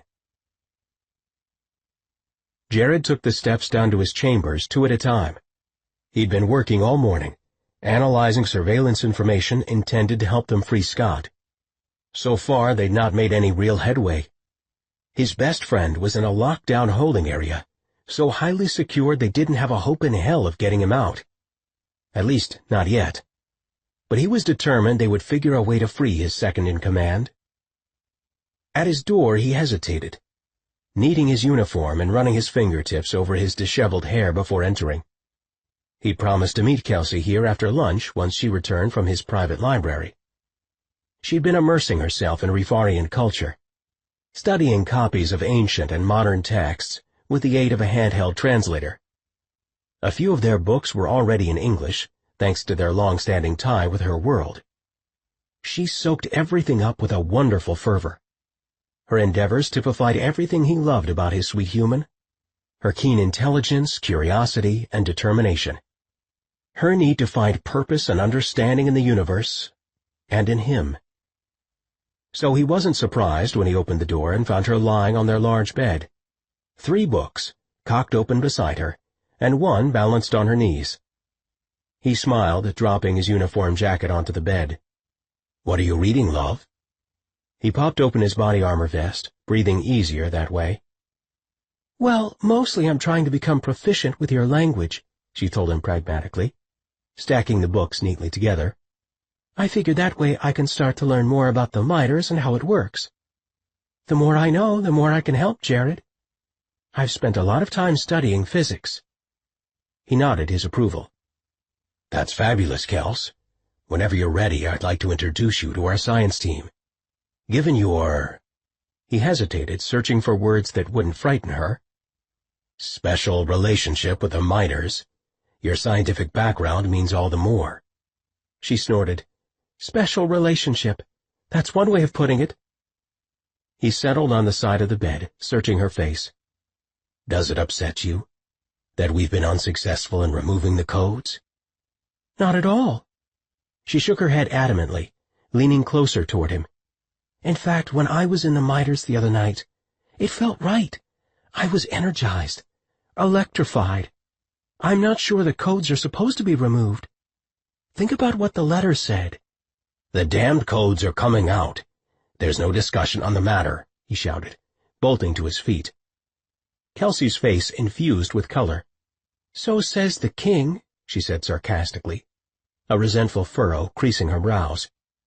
He rolled his eyes. Let's not tread this territory again. We obviously have to, so long as you keep issuing unilateral ultimatums at least. I am the king, Kels. I've been king since I was 10 years old, mark that. That's the past 20 years of my life I've ruled the Rifarian people. But I'm not your people, Jarishk. I'm your wife, your queen. This has to be an equal partnership. Ah, this business of marriage was harder than ruling any kingdom. His spirited wife had a way of burrowing through all his defenses and usual habits. He drew in a breath. I've never thought of you as anything less than equal. You're way too protective of me. Can you blame me? I'm in a war against the most brutal of species. They've killed countless numbers of my people, many of whom I love dearly. And you, precious wife, I love most of all. Can you fault me for wanting to protect you? Unexpected tears prickled at his eyes. I won't have them harm you, not ever. And certainly not because I claimed you as my mate. So, yes, if I've my way about it, the miters' codes will be extracted from within you. I put them there, it's my fault, all of it. Kelsey climbed off the bed, opening her arms to him. Come here, you big silly king, she whispered, all traces of anger vanishing from her face. You beautiful man, come here. He wrapped his arms about her, willing the war to stay far from their world, willing her to stay safe and protected, if not always in his arms, at least always in his camp. I won't let them harm you, love. What makes you so sure they would? He gritted his teeth together. So long as you carried the miters' codes, you are the most valuable part of my entire rebellion. Kelsey shivered in his arms. We need to try again with Marco. Agreed, he said, slipping his fingers beneath her chin and tilting her face upward so he could kiss her. In a slow, erotic dance, their tongues twined together, thrusting, tasting. Kelsey's hands skimmed over his back, then lower and even lower still, caressing him playfully. Then she took her palm and gave him a forceful swat on the behind. Hey, he laughed, stepping backward. Oh, come on. The king needs a good spanking every once in a while. That's it, he cried and lunged for her, sending her scurrying toward the bed where he tackled her, pinning her beneath his body. See, human, it is unwise to challenge a Rifarian male in his chambers, he said, tracing his tongue along her collarbone. He pushed back the opening of her shirt, finding more warm skin to lick and nibble. Adjusting his elbows, he felt something hard beneath his arm. Absently, he withdrew what turned out to be a book, a Rifarian one. What's this? He asked, giving it a quick glance. She plucked it from his hand, pinning him with one of her most seductive looks. It's called a Love Rights Advisory, she told him silkily. There's some really good stuff in here, steamy, erotic, alien stuff. Jared rolled off of her and onto his side, so that they lay together on the bed. "Let me see." He took the book from her, opening it to the page she had marked, and was surprised to find specific details about the mating rituals of Rifarian royals. He swallowed, feeling his groin tighten as he read a particularly vivid passage about the Daravnian natural self, an erotic description that totally fit his own sexuality. The way his fire was stoked by touch and bed play, his need to share his core self with his mate. He pressed a hand to his temple, feeling a thin sheen of sweat form on his brow. All of a sudden, he battled the profound urge to change, to run his fire up and down Kelsey's body, teasing her, tantalizing her with all that he was. She'd only seen him a few times.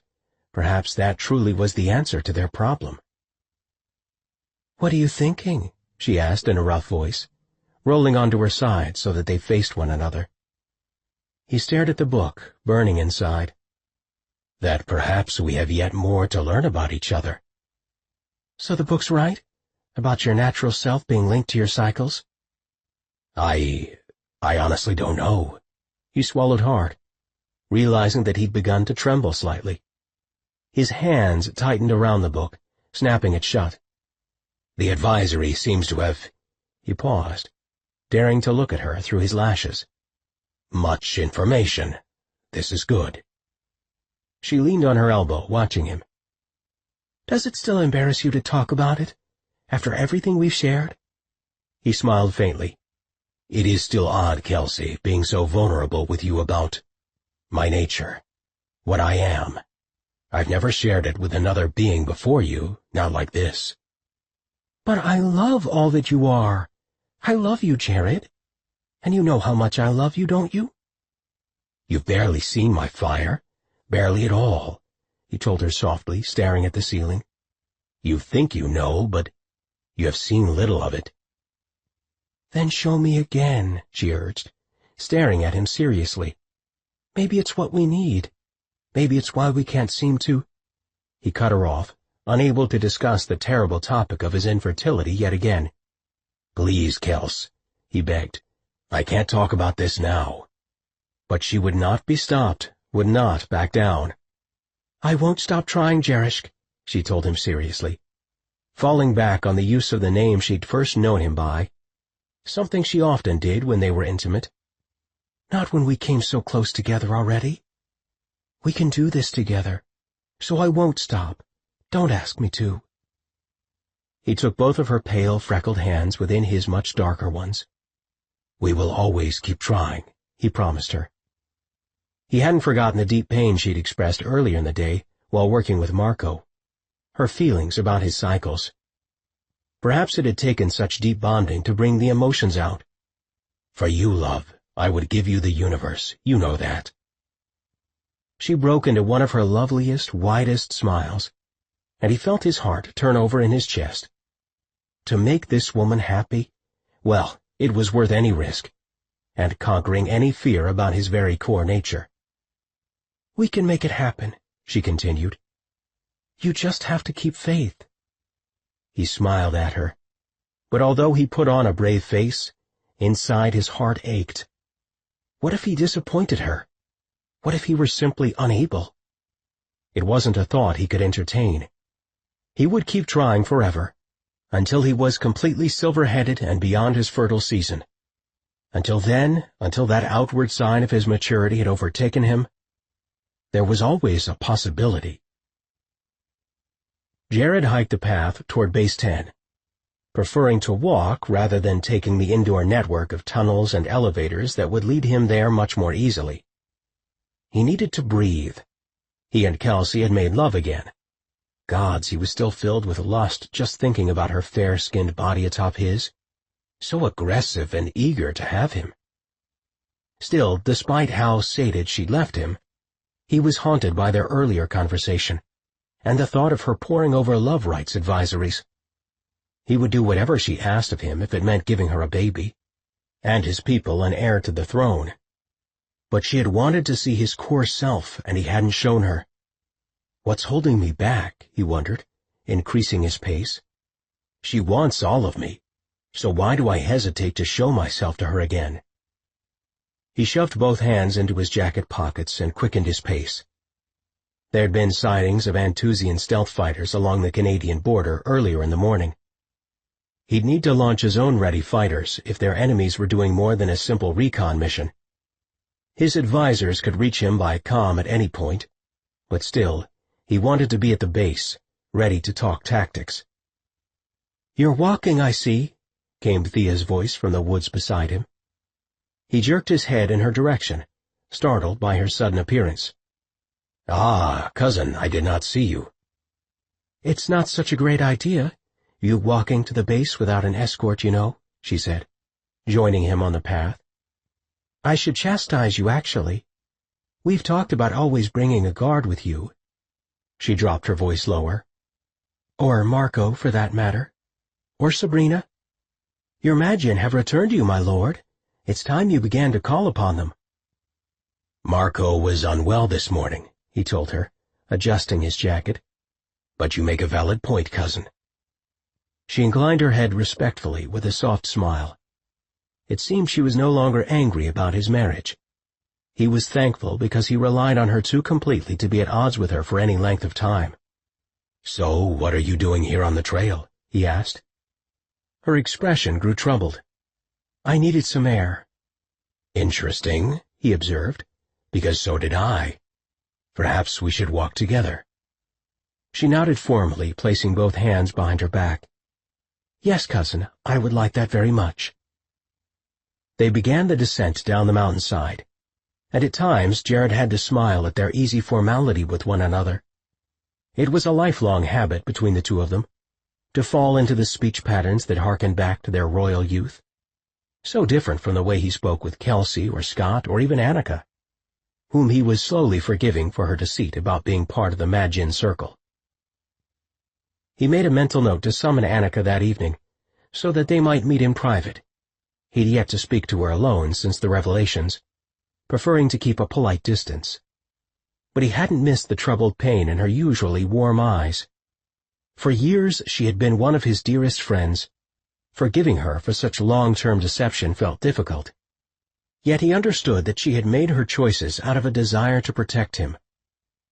"Have you spoken with Annika today?" he inquired. Thea took the lead on the path. "Yes, sir. She and Anna are working on recon over at Warren. So far, nothing to report about Lieutenant Dillon." Thea paused at a turn in the path, one that gave a sudden sweeping view of the valley below. Sunlight pierced the clouds, creating a panorama of color and light. "Jared, I'm worried about Scott." When Thea addressed him by his first name, he always knew their roles had shifted into something much more personal. "I am as well," he admitted, "extremely concerned and anxious. What does your intuition tell you?" She chewed on her lip thoughtfully, not speaking at first. Her gaze flitted to the valley and her eyes narrowed. Was she using her intuitive gift even now? "I see nothing. It's odd, cousin, just darkness and fog." The tempo of Jared's heartbeat increased rapidly. "Could it mean death?" She shook her head. "No, I don't think so. I think it means that events are undetermined." "You never come up with that kind of reading." "Unless the gods don't mean for me to know," she answered matter-of-factly. "It's a gift that comes from them, don't forget. Sometimes there are too many choices that still hang in the balance. Too many possibilities and directions for destiny to take us. I think Scott is at a crossroads right now." "I see." Jared tried to ignore the hammering sound of fear that roared in his ears. "The Anthusians have been flying back and forth across the Canadian border for several days, sir," Thea informed him, changing her demeanor and tone once again. "What do you think that means?" "They're planning something. They've always been circumspect with crossing international boundaries. Too much chance for unwanted attention." Jared had a thought. "I wonder if the Air Force knows about their activities. They might have drawn Dillon's attention to it." Perhaps the lieutenant might open a door for communication, she reflected, just as his security advisor had pondered yesterday. "Do you think some sort of conversation between our side and the U.S. government might be a viable possibility?" "I wouldn't have thought so before," he said. "But we must see how the situation with Scott plays out." Agreed. They began to hike again, Thea taking the lead on a narrow, slippery section of trail. And they fell silent once again until they could hike side by side. "So then," she resumed, "tell me what else is on your mind besides your concern for Lieutenant Dillon?" He stopped in his tracks. "Blasted," he laughed. "It gets damned uncomfortable living among intuitives." She gave him a grudging, playful smile. "We keep you on your toes, sir, so that you won't carry the weight of this entire rebellion on your own." He nodded, studying his boots. "This isn't about the rebellion," he admitted quietly. Thinking of Kelsey's hope that maybe Thea would have some advice for him, he added, "I wish it were. Hell, it might be easier that way." "It's about the Queen, isn't it?" He glanced up, surprised to hear Thea refer to Kelsey by her title. He gave an abrupt, awkward nod.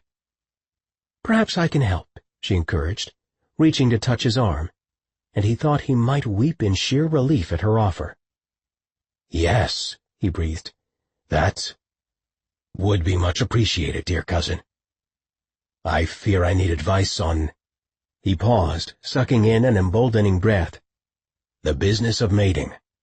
"Sex?" she blurted with a shocked expression. "You're far more experienced than I, cousin." "Not sex, no," he rushed to amend, and coughed into his hand. He'd made it sound like he needed help with the act itself, and that was clearly how she'd interpreted his request. With another cough, and staring at the snowy ground between them, he elaborated. "I mean, advice on mating cycles. If I'm ever to produce an heir, I require some very generous advice on the matter of, well, mating heat." "Now that," she answered with a confident nod, "I might be able to help you with." Hope stirred groggily, feeling as if her entire body had been submersed in rubber glue. Even her eyelashes stuck together as she struggled to open her eyes. Finally, she blinked back sleep, staring up into a bright corona of light. A medical lab. That's where they'd taken her. "You're awake," it was the colonel's voice, from somewhere beside her. With great effort, she rotated her head sideways. He sat beside her bed, and though his form was little more than a blurry apparition, she did think he seemed sorry. "Why'd you knock me out?" she asked, her tongue sticking to the roof of her mouth as she worked to talk. "Water?" she added hopefully, and immediately the colonel pressed a cup with a straw into her hands. "You have our deepest apologies, Miss Harper, our very deepest apologies." "It was a mistake," she added flatly. "Of course it was. We overlooked the issue of your eyes." "It's called retinopathy," she volunteered angrily. "It's an eye disease that affects my retinal patterns. I told your security team that a retinal scan was unreliable because of my diabetic condition." "But the pattern changed from the time you entered the holding facility to the time you prepared to exit." "Because I was nervous. My blood pressure probably went up, and that affected the vessels in my eyes." "Again, Miss Harper, our sincere apologies. It won't happen again." "Why'd you think I wasn't myself? I mean, how could that be anyway?" She was met by silence. Need-to-know basis, here we go again, she thought. But for once, that kind of pissed her off, them having injected her with sedative and all. "Look," she worked to sit up in bed. "We both know that Rifarians don't live on Earth, okay? I'm not stupid. I went to William and Mary, I work for the FBI, and I'm just not an idiot. So, Colonel, tell me why you think a girl who looks exactly like me could somehow not be me." Again, nothing but silence. She sighed. "I'm making headway with this guy. If you just need me to know a bit more, I could probably get somewhere." "Some of his kind are capable of changing form. Into anything. We know that much about them." It was exactly what she'd surmised earlier, before they sedated her, but for some reason she'd still wanted the colonel to admit it. So you thought I wasn't Hope Harper? Our mandate is to DNA test anyone who comes in or out of that room. Period. 0 exceptions. Hope sipped from the straw, thinking. The interrogation team owed her now, so this just might be her chance for a breakthrough with the alien. She was about to voice her request when a strange thought intruded upon her psyche. Scott Dillon meant something to her. It was as if she'd been dreaming about him, something she couldn't quite recall. But she suddenly felt a strong attachment to the man. The same sort of feeling that had been niggling at her all day during the questioning. The overpowering sense that she'd known him before, that he could be trusted, and that he needed her help desperately. "Colonel, before our problem," she indicated the infirmary bed with a wave of her hand, an intentional reminder of his miscalculated maneuver. "You and I were discussing the possibility that I might question Dillon on my own. I'd basically be rehashing some of your earlier questions, but doing it in my own way." "Yes, I recall that, Miss Harper." "Well, have you thought about it any further? Because I think I could gain some ground with him." "Right now, I think we're open to anything that might work." She swung her feet over the side of the bed, she was still in her clothes from earlier, and dropped them to the floor. This would make an excellent opportunity to prove to headquarters that her increasing eyesight problems hadn't slowed her down any. "Good. I'm ready, sir." "But you're barely awake." She cut him off, smoothing a hand over her disheveled hair. "I am always ready to roll, Colonel. Just give me a chance."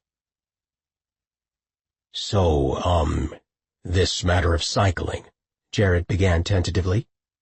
"I find it eludes me for some reason." He and Thea were seated together on a fallen tree along the path. Their uniforms were waterproof, so the light dusting of snow that covered the thick branch hardly mattered.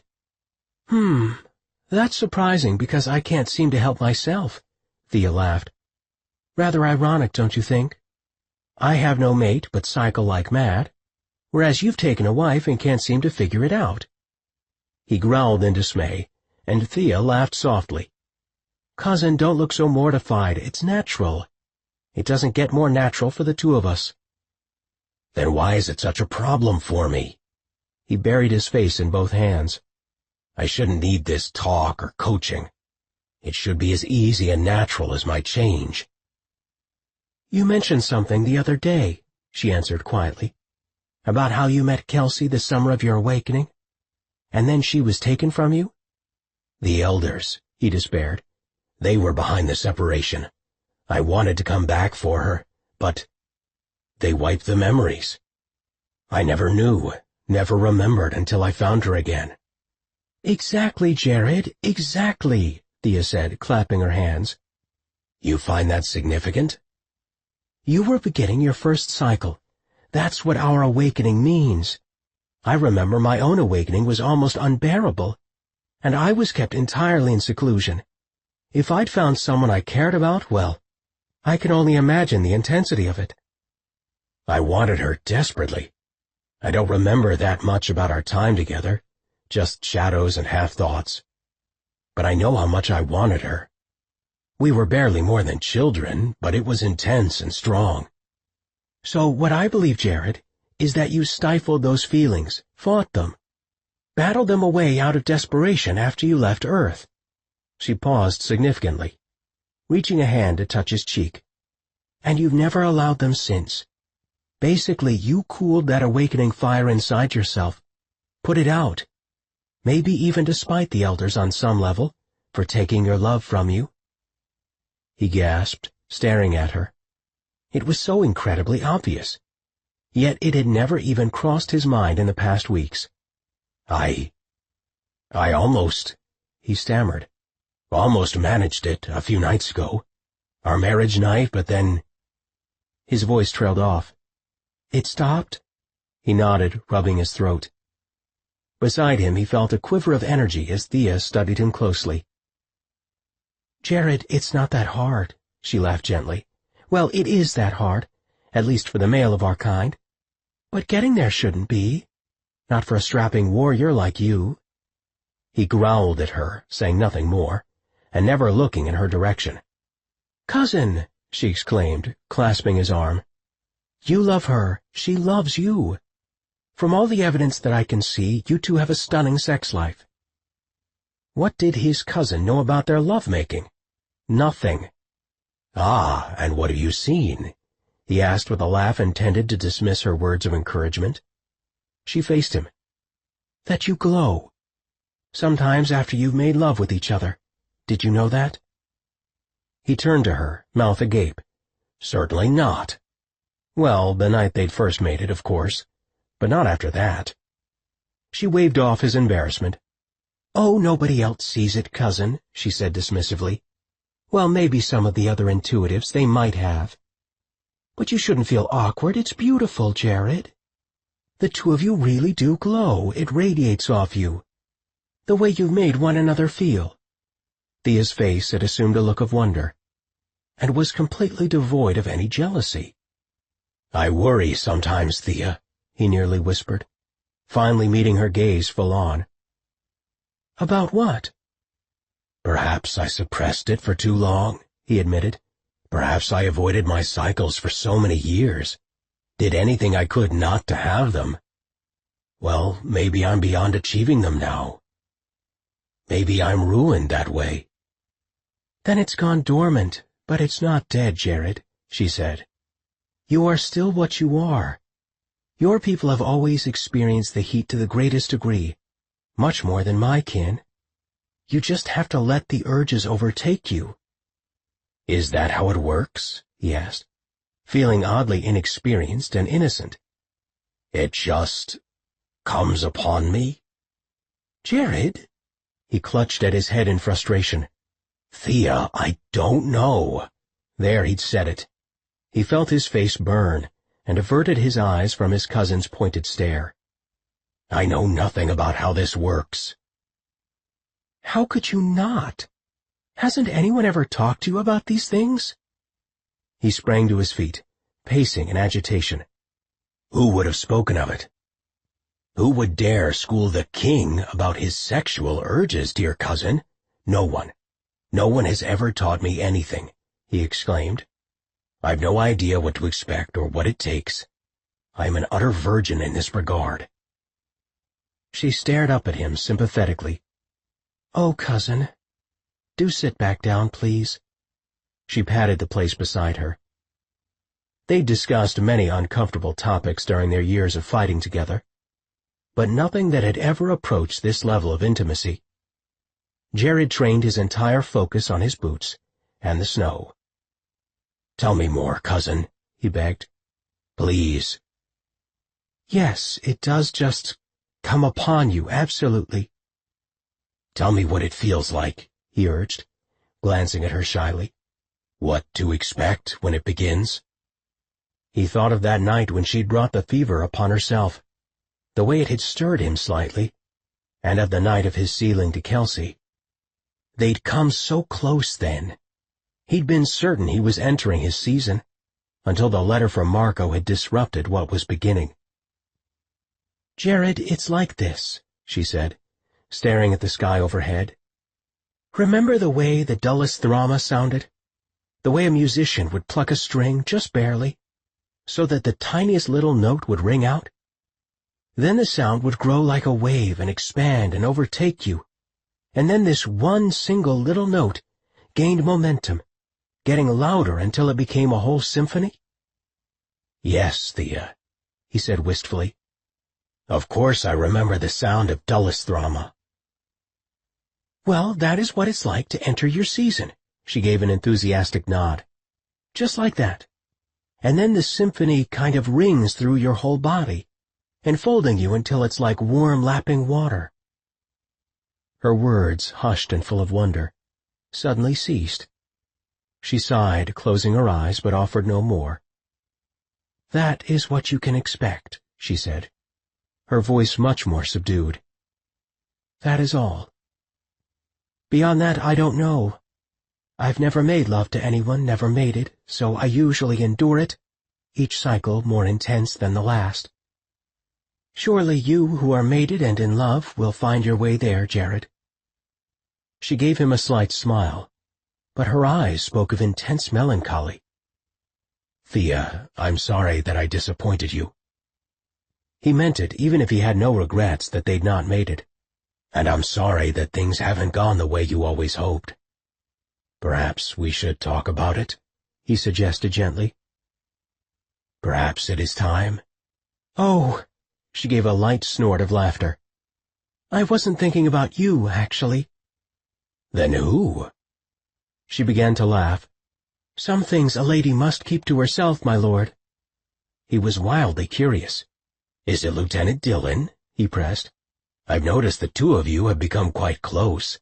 "Gods, no," she blurted. "I adore him.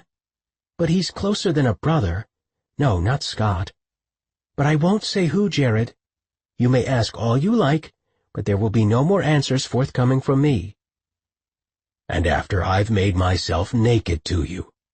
"No, that's Kelsey you're making yourself naked to." "I think you're coming to like her," he observed, assessing her carefully, "despite your inclinations otherwise in the beginning." She tugged at the zipper on her uniform jacket, staring into the woods thoughtfully, but for long moments didn't speak. When at last she did, her voice was filled with emotion. "You never asked what I saw in the miters." It was true. He'd been so certain that Marco was holding back something important that he'd never questioned Thea. "So what did you see? Tell me." She hugged herself protectively. "By all rights, I should despise Kelsey. She stole you from me. She's taken the throne as our queen. I have many reasons to dislike the human." She said the last word with her usual amount of distaste for the alien species. "I suppose that's fair," he agreed, eager to hear where Thea was leading. "It's more than fair based on everything I should feel, Jared. But when I was in the miters, I saw something that altered those feelings permanently." He leaned closer, unable to disguise his curiosity. "What did you see?" Thea's clear blue eyes twinkled with surprising warmth and mischief. "You'll never believe it. But what I saw while in the slipstream—" She shook her head as if she hardly believed it herself. "I saw that Kelsey Wells Bennett, my new queen, would become my best friend." Once again, Hope sat across from the man known as Scott Dillon. Siskatsa, she had heard him called by an unidentified female on one of the recordings.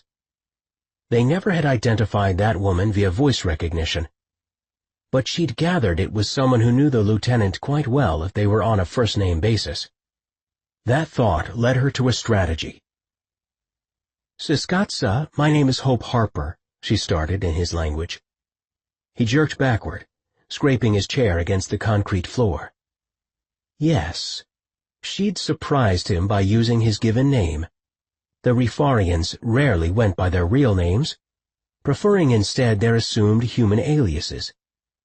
So she supposed that calling him by his given name was sort of like outing him. "I have some questions for you," she continued. "You never answered my own question." "Which was?"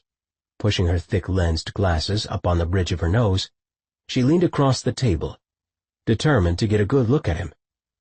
All she could make out was what appeared to be a bruise across his jaw, and another dark shadow beneath his right eye. It also seemed strange that he was staring at her. Hard. "Then I'll ask it again," he said sharply. "What's wrong with your eyes?"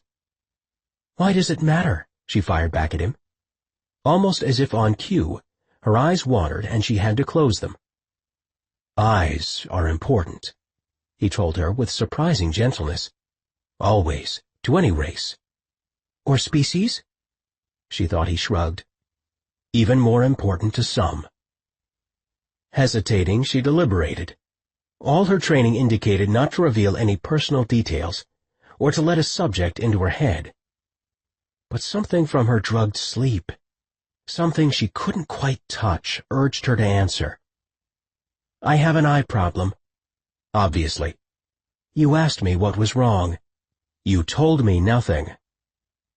Blowing out a heavy breath, she stared upward, then finally said, "I have retinopathy, a degenerative eye disease." "You're blind?" "No, "Not yet." "I'm sorry." She ignored his absurd attempt at forming a bridge with her, and spread her hands on the table before him. "We have some simple questions that shouldn't be hard to answer," she began in Rifarian, "starting with the fighter jets that have been spotted along the U.S. and Canadian border. Tell us why you're venturing into that territory, why it matters." He shifted in his chair, tapping his fingers on the table. She had the sense that he was deliberating with something. "I can help you, Hope, but you have to help me, too." "We might be able to arrange that, if you're cooperative." "What if I told you those fighters don't belong to us? What would you say to that?" I don't know enough about this situation to even answer, she thought in panic. She pushed all doubt aside, tunneling forward. "You'll have to tell me more." "Do your people even know about the Enthusians?" he asked seriously. It wasn't a name she'd ever heard on any of the intercepts, which immediately made her doubt him. She shoved back from the table. "If you're not going to tell the truth, then I don't have anything to say to you." "Hope," he half begged. "You've obviously familiarized yourself with our language. Surely you know of our enemies, our mutual enemies by now?" Scrolling through her recollections, she couldn't remember ever hearing anything about another race. And yet Scott seemed deadly serious. "Is there another term you might use?" she heard herself ask. Scott leaned forward toward her. "Vlaxi. We often call them Vlaxi." Yes, she knew that word because, despite hearing it repeatedly in the intercepts, she'd never been able to successfully translate it. But she played it cool. "I might recognize that word. Tell me more." "It means destroyers. That's what we always call them because of the genocide they perpetuated on our people. That's why it's so important that you believe me, Hope. Because now that these Valaxi have ruined our world, they've come here to destroy yours." Hope let his chilling words settle into her mind. Something about the moment felt strangely familiar. As familiar as Scott had from their very first meeting. "What is their race?" she asked. He'd called them Antulians? Ansusians? Enthusians. They have a very special interest in humanity. We've been protecting Earth from them for years." "You expect me to believe that?" she snapped. Yet what he was saying, all of it, hit a chord within her memory. "You need to believe it if you want to survive." Hope shut both eyes, delving within her subconscious. Why did his words feel so familiar? Wait, it was in her dream. Right before she woke up from that drug-induced slumber. "You've already warned me," she whispered in disbelief. "You told me about the Enthusians." She felt him visually assessing her, the heat of his gaze. The chair creaked as he leaned back in it. "Human, you make little sense." Hope sorted through the tide of vague memories from her dream. "While I was knocked out, I had a dream, and you came to me. You said to convince you, this you, to believe me. To get through to you, that's what you said." Scott glanced about the interview room. The camera was rolling, the tape was rolling. He wouldn't have long to speak freely with Hope, not once the other linguists began to translate their conversations. None of the others were nearly as fluent as Hope, though, so perhaps that gave them some more time. The woman was Staletka anyway, with her talk about dreams and warnings. Of course she dreamed about him. She'd spent the whole morning interrogating him. Still, something about her unshakable insistence that he'd visited her in a dream gave him pause because, after all, he had seen her in the Mitre slipstream. Somehow he did know her, though he was uncertain how that could be. Heightening his vision, he began to gaze her, staring hard into her pale gray eyes, half hidden behind the thick lenses of her glasses. Focusing, he stared into her soul, her essence, her energy. He knelt beside her, his palms flat on her very pregnant belly. Beneath his hands he sensed their baby daughter's life force, strong, determined. Just the sort of child the two of them would have made together. Pressing his lips to her warm skin, he kissed her stomach, licking and teasing her. With all his heart, he wished that Lisa could feel his kisses too. Such a difficult pregnancy, so much heartbreak and fear. It didn't seem fair that Hope of all people should suffer so badly. They had to make it through the pass. Somehow he would get her to safety, her and their baby girl. And then he was warning Hope, telling her that if she didn't get her people to believe, get him to believe, then the Anthusians would bring it all to what they saw in the vision, to ruin and death. Scott gave his head a shake, focusing on Hope's face in order to hone in on the present. She'd been telling the truth. He had warned her within their collective dreamscape, and never even known it. His subconscious mind clearly knew a great deal about another world, one where they'd been mated. He recalled the miters, and the visions they'd all experienced as some parallel reality had been revealed to them. Was this all because of powering up the coiling unit the night of his capture? Had it ruptured some dividing wall between himself and that other time? Hope was his wife in that realm. He offered up a quick prayer to all, feeling the emotion of the vision overwhelm him. With every fiber of his being, his other self had loved the woman who sat before him now, and it was impossible not to submerge himself in those feelings. For one long moment, it was as if those emotions weren't mirror images of an alternate reality, but a true, desperate feeling within his own rapidly beating heart. Right here, right now, she was all his, and it took everything within him to blink away the powerful illusion. But he did force the spell to break, focusing on the reality of his capture and the stranger sitting before him. Struggling for words, he wasn't sure what to say. Then, never a man to hold back, he finally opted for the truth. "I believe you, Hope. Now what do we do about it?" And the stranger sitting before him. Struggling for words, he wasn't sure what to say. Then, never a man to hold back, he finally opted for the truth. "I believe you, Hope. Now what do we do about it?" Chapter 19. Marco entered the munitions bunker in the lowest level of the cabin. It was a lockdown facility for emergencies. The place where they would shelter Jared should a security breach occur without warning, leaving them without time to get him to one of the outlying bases. But the bunker also stored an arsenal full of firepower and weaponry. It was the armaments storehouse for the main compound. Annika told him it was where he'd find Sabrina. As expected, the door was ajar, and so he pushed it open, calling out to his unit leader. He found her staring up at a ceiling-high shelving unit, entering data into her handheld device. "They are thin on K-12 ammo," she observed, never looking in his direction. "Generally, this compound needs to be better armed. They're operating under the assumption that Jared would move out before any real threat penetrated. But we don't know that for sure." "Want me to look over the inventory?" he volunteered, shutting the heavy door behind him. 4-foot-thick walls separated them from the exterior hallway, so any conversation between them was guaranteed to be private, which made this a good setting for what he'd come to tell her. "We'll study it together once I've compiled the information." She entered more data with the click of her stylus, then finally turned to face him for the first time since he'd entered. Her face bore its usual intense expression, her brown eyes flickering with energy. "Something's on your mind," she stated knowingly. She'd raised him from infancy, and it was impossible to conceal his thoughts from her, even though she wasn't unintuitive. She simply had the instincts of a mother. "How do you know that?"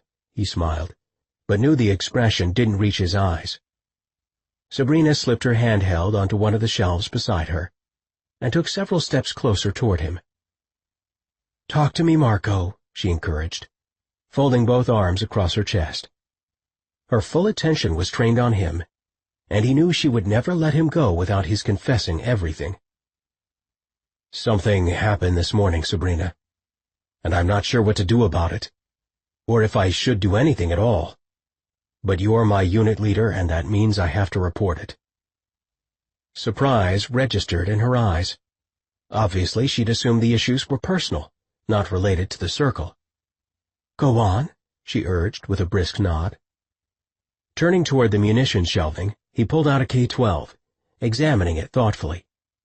Anything was better than staring into Sabrina's probing gaze. I was working with Jared and Kelsey, he began, training them in the use of their intuition. Assuming that Kelsey has inherited his gifts, he quickly added. Jared and I were both operating under that hypothesis. She's human, but she's also his mate, so it's a workable assumption. This was toward helping retrieve the Midas data, correct? He nodded, replacing the K-12 on the shelf where he'd found it, and then turned to face her again. That was our plan, yes. That's good. I spoke with Jared about utilizing his natural abilities to extract the data, she volunteered with a brisk nod. I think you chose a wise course of action. One would think so, he agreed miserably, hanging his head. You no longer do. What happened? He released an anguished sigh and began to explain the entire scenario to her. How he'd slipped into their bond, the feelings it had elicited, his fears about his empathy.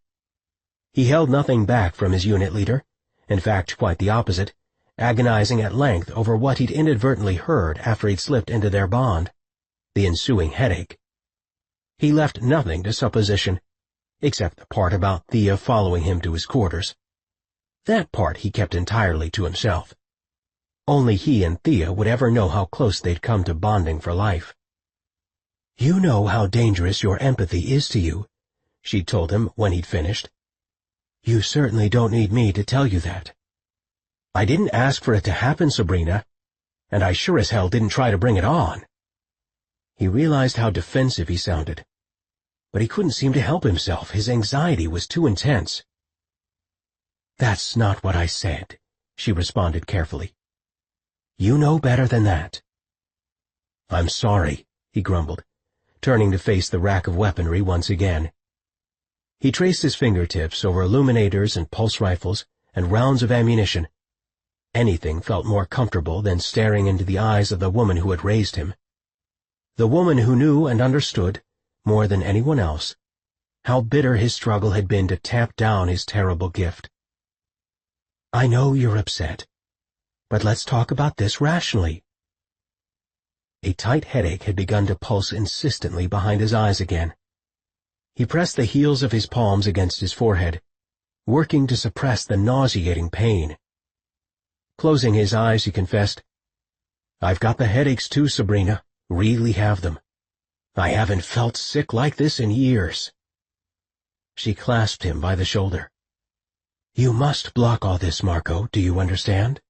She insisted in an urgent tone. Do you? You can't allow the empathy even an inch of ground, not with all you've struggled to overcome. He felt her gaze bore into him, but still refused to look at her. He was too ashamed. Even you sound frightened. No. She drew his large hand within her own. I'm not frightened, but when my adopted son suffers, I feel it too. And I don't want you to hurt, Marco.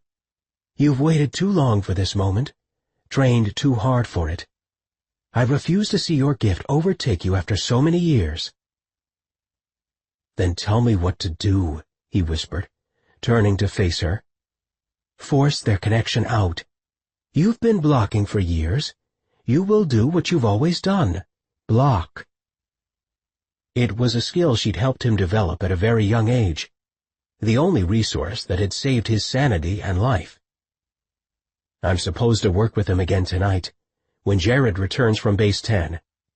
Maybe someone else should do it, Annika or Riley. You are their Magin, Marco. You, not Annika or Riley, as devoted as they both are, but you, son. You have the strongest gift, and you are the one who must train them. The retrieval of the Midas data depends on your teaching them how to utilize their bond and their gift. And we both know it's more than the Midas data at stake. It's the Queen's life. He bowed his head in shame. My curses shouldn't be her vulnerability. Why would the Council have chosen someone as dark as me to protect them? Marco, Sabrina barked, protective as always.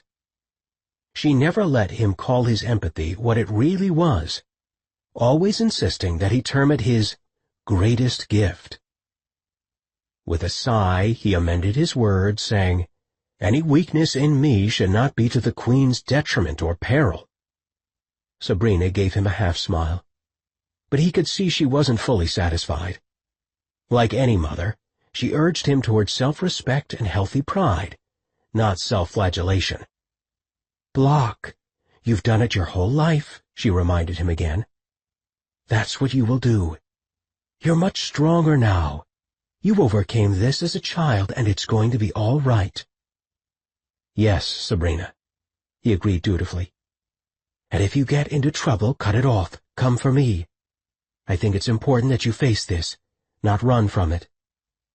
He gave an obedient nod, but inside he prayed his leader was right this time.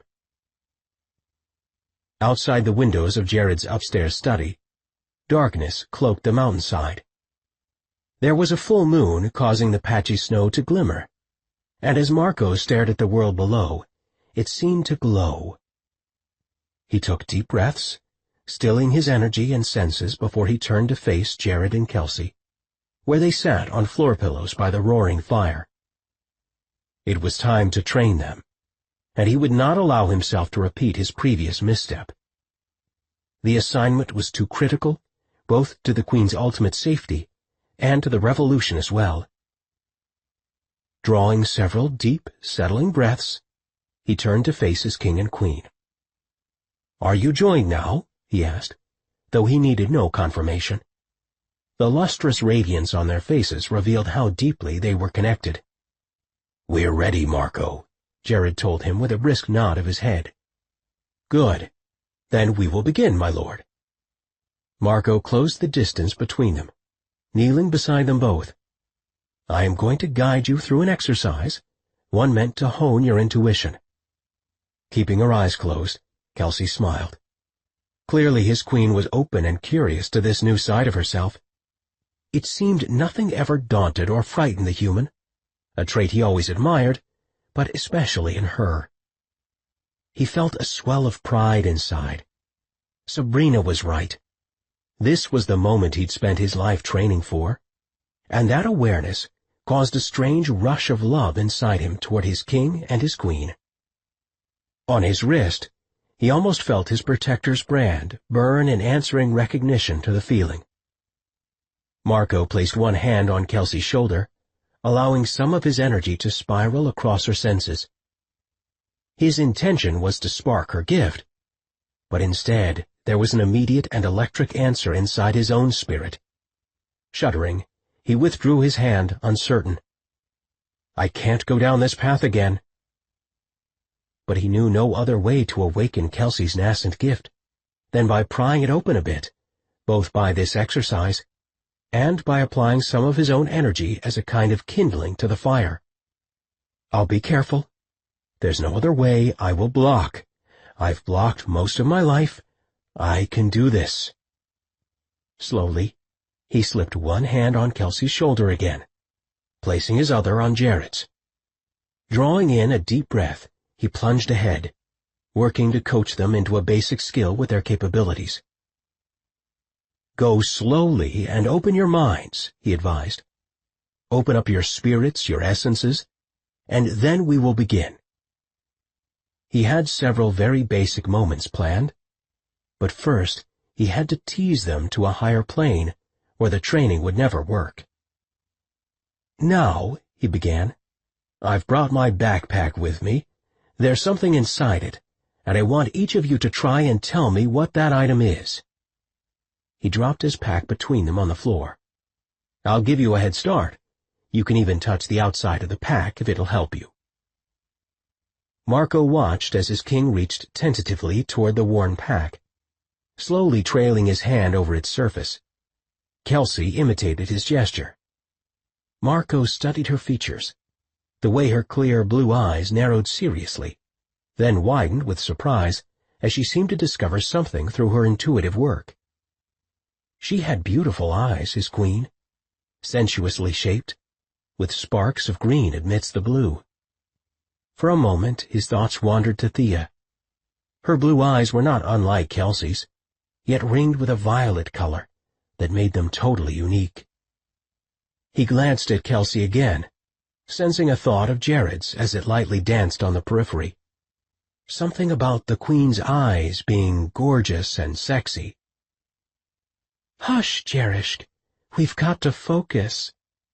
"Then stop looking so damned beautiful all the time." They smiled at one another, and Marco knew it was true. He had inadvertently slipped into their bond again. Trembling, he formed a block, or at least tried to. But he still found himself swimming against a lusty torrent of emotion once again. Their passion, their desire, their love. He braced for more, struggling to block, but all of a sudden, before he even anticipated it, he was assaulted by the most intense series of sensations he'd ever experienced, even more overwhelming than what he'd felt between them earlier in the day. And, as shocking as it was, he experienced an even deeper emotion than he'd yet experienced with Thea. Because she's not my bonded mate and wife. This is what should belong to us, this kind of connection. Warm, swirling love, intense arousal, keen soul-binding. Gods, he was drowning in it. "I've got to get out of here," he thought murkily, yet made no move to break away. Instead, he allowed himself to sink deeper into the experience of their bond. Couldn't stop himself from tasting of what he would never be allowed in his own life. "This is wrong. I have no right to be here. Got to block this." "Is it a CD?" Jared asked hopefully. "That's exactly what I got," Kelsey announced joyously. He dropped onto his haunches. Oblivious to his struggle, they were waiting for his guidance, but he had none to give. He was lost, utterly awash in their soul bond. The headache began to hammer again behind his eyes, driving sharp, prickling pain down the bridge of his nose and up into the crown of his head, as if someone had taken daggers and driven them into his forehead. "Marco, we're ready," Jared prompted, and he managed to gasp his assent. "Pull yourself together, man. Break it off." Wrestling back to his knees, he prepared to physically separate himself from them. "I will confess everything, tell them exactly what a blight I am." But he could not make the break. The experience was too beautiful. He ached until he was raw inside, breathing in and out, longing for Thea like he'd never wanted her before. He had to mate with her. Oh, gods, the way they need each other, love each other. So strong, so undeniable. Thea. It was everything he felt for her, only his own feelings had been stymied, corked inside. But now, let loose. His love, his beautiful Thea. Every direction he turned, it seemed he was fighting an unbeatable current, and it suddenly made sense just to swim with it. At that precise moment, he detected Thea's scent. Perhaps down the hall, he thought dazedly, or somewhere else in the cabin. His empathy was opening wider and wider, like a great yawning hunger that couldn't be denied. No, here, beside me. My love is here, near to me, closer than close. Ah, how I long for her. He thought someone said something, there in the room, some question that he couldn't make out, but the headache beat harder, driving him back down to the floor. The sensations and need swallowed him whole, took him like a lover all their own. She can be mine. What should stop me, he wondered, the blinding pain making clear thought almost impossible. He tightened his hold on her shoulder, reaching for her.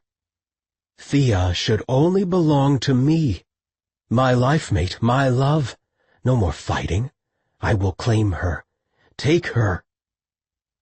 He opened more fully, picturing Thea's gorgeous blonde hair, flowing freely across her shoulders, caught briefly by the mountain wind. He kept his eyes shut. Someone else's hand brushed across his forehead, as she whispered words to him that he couldn't quite hear. "Marco?" Jared prompted. "Are we right about the CD?" He nodded, though his head thrummed harder with a blinding headache as it exploded like white-hot light just behind his eyes. This was what he hadn't been able to share with Thea last night. The part he'd held back. How insane this all made him. How jumbled his thoughts became. After all these years, the madness had come back upon him, and never so fully as at this precise moment, as his head hummed with every emotion passing between them. Yet it was only Thea he kept wanting, sensing. And wasn't she the one right in front of him? He burned for her as the headache intensified, becoming unmanageable, and he knew that only one thing could end all of this.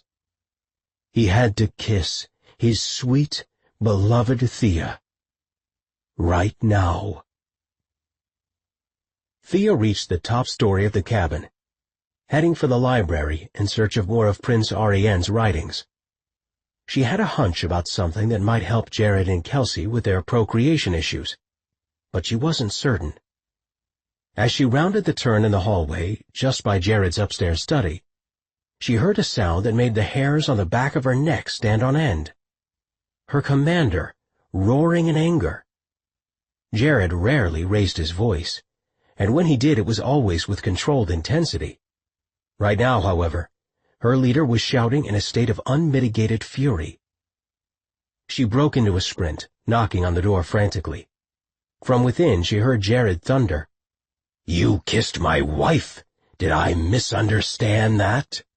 She knocked again, but there was no answer, only the quiet rumbling of voices competing to be heard. Without waiting for an answer, she barged in. "What's going on?" she demanded, her gaze sweeping the dimly lit room.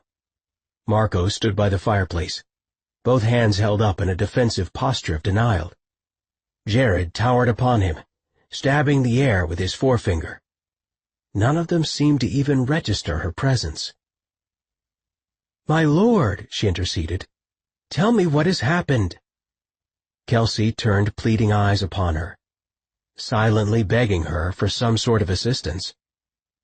Thea crossed the room to her side as Jared pushed his face right up into Marco's. "Tell me," he demanded acidly, "why you kissed my wife." Oh, gods, no. Thea's heart grew sick within her. Not this.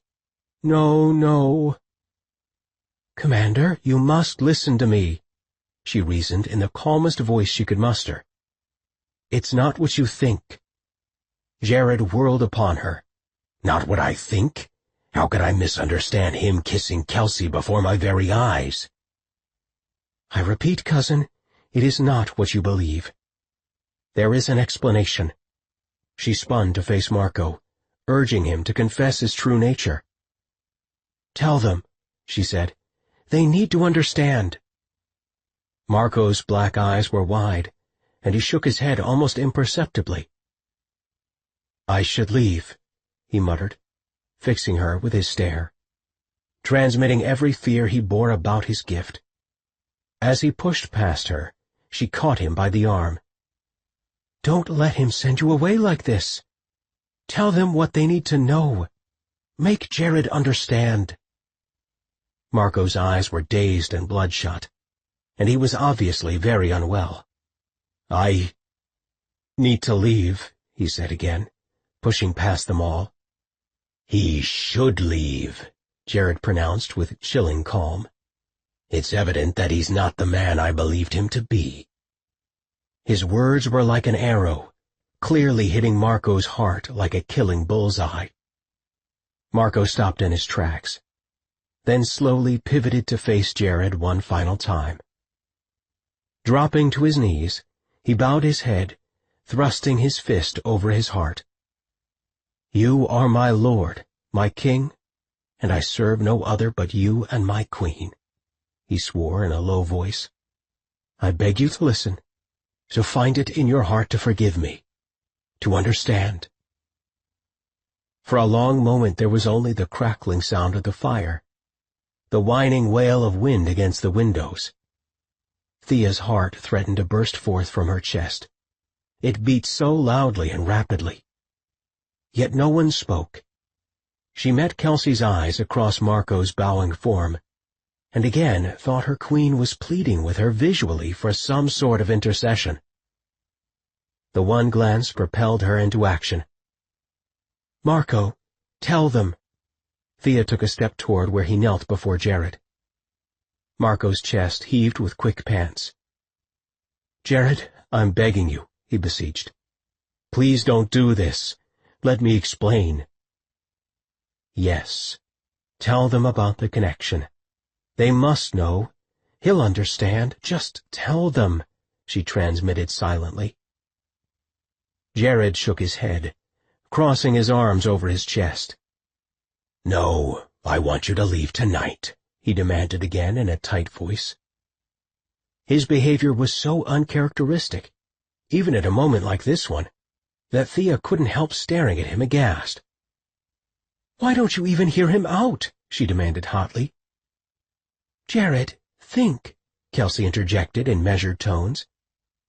"Think about what you're doing here. Think about the letter." "What letter?" Thea asked, but the question hung suspended in the air, unanswered. Their king stared down at Marco's prone form, his face a mask of derision. Everything hung in the balance. Thea held her breath and prayed that Jared would tell Marco to stay, willed it to be so. But then at last Jared blew out a disgusted sigh and shook his head, sealing Marco's fate. "I want you to leave. Tonight." Marco nodded, rose to his feet, and left the room without another word. "Where do you think he's going to go?" Thea stared at her cousin in disbelief. "He has nowhere else, Jared.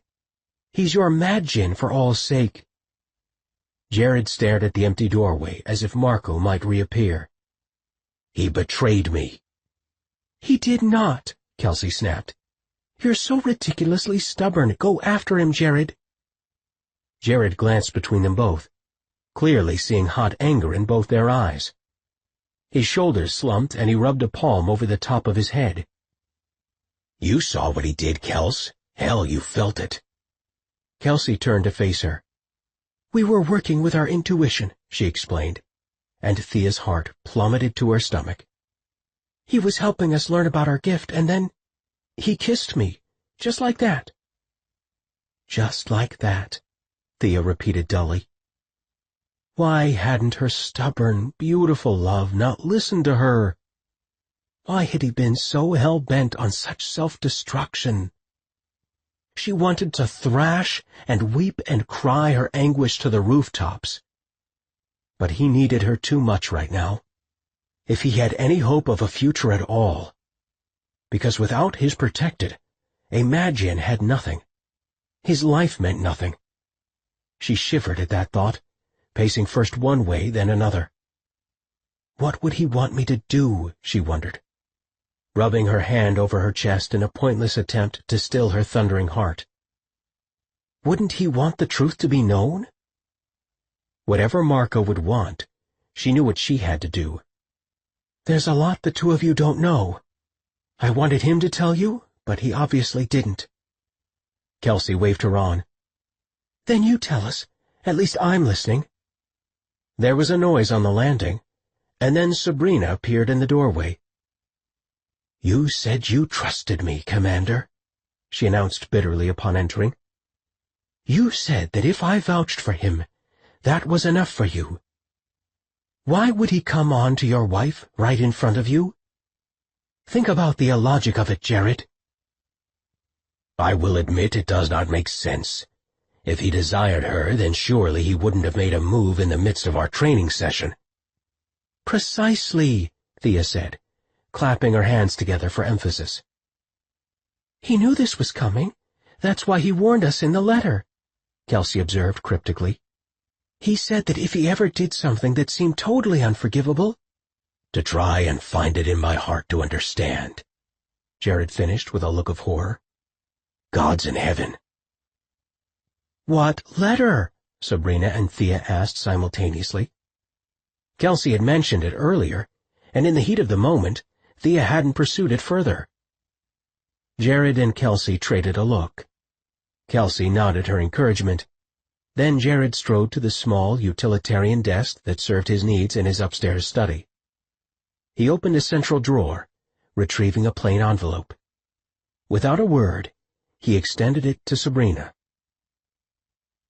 Marco was literally in the middle of nowhere, hunkered down in the back corner of some dive on Highway 189. The perfect geographic location for him after everything tonight. He was nowhere, nameless, lost. He didn't even know which bar he'd landed in, only that there were a half-dozen pool tables scattered about the place. And beer, racks and racks of beer. And Marco didn't give a damn about his protector's vows. Not now. Not tonight. He was going to get drunk and free fall into a painless state of oblivion, if it was the last thing that he did. Something about that decision felt strikingly familiar, as if he'd already lived it, as if he would always be living it for the rest of his life. Marco gave his head a slight shake, blaming the alcohol for addling his mind. His waitress returned, her low halter top revealing a small butterfly on her right breast, and slid yet another bottle of Heineken across the scuffed wooden table toward him. "What's that mean?" he asked, pointing at her tattoo. She gave him a blank stare, so he swung his finger closer. "That," he slurred, "the butterfly." With a laugh, she patted the tattoo as if it might somehow fly off her chest. "Oh, hon, that's nothing but an old drunken dare." She was Southern. Practically nobody in these parts was actually from Wyoming. He was just more alien than most, he reflected, suppressing a gurgle of drunken laughter. He nodded mutely at the woman before she walked away, figuring the halter top was about right for how hot the place was. Another aspect of this frigid territory. Ice-cold outside, overheated indoors. Shrugging out of his coat, he kept seeing her butterfly in his head, flapping away at his subconscious. There was something about it, something haunting. That's when it hit him that he would always bear his Majin's mark. It couldn't be removed.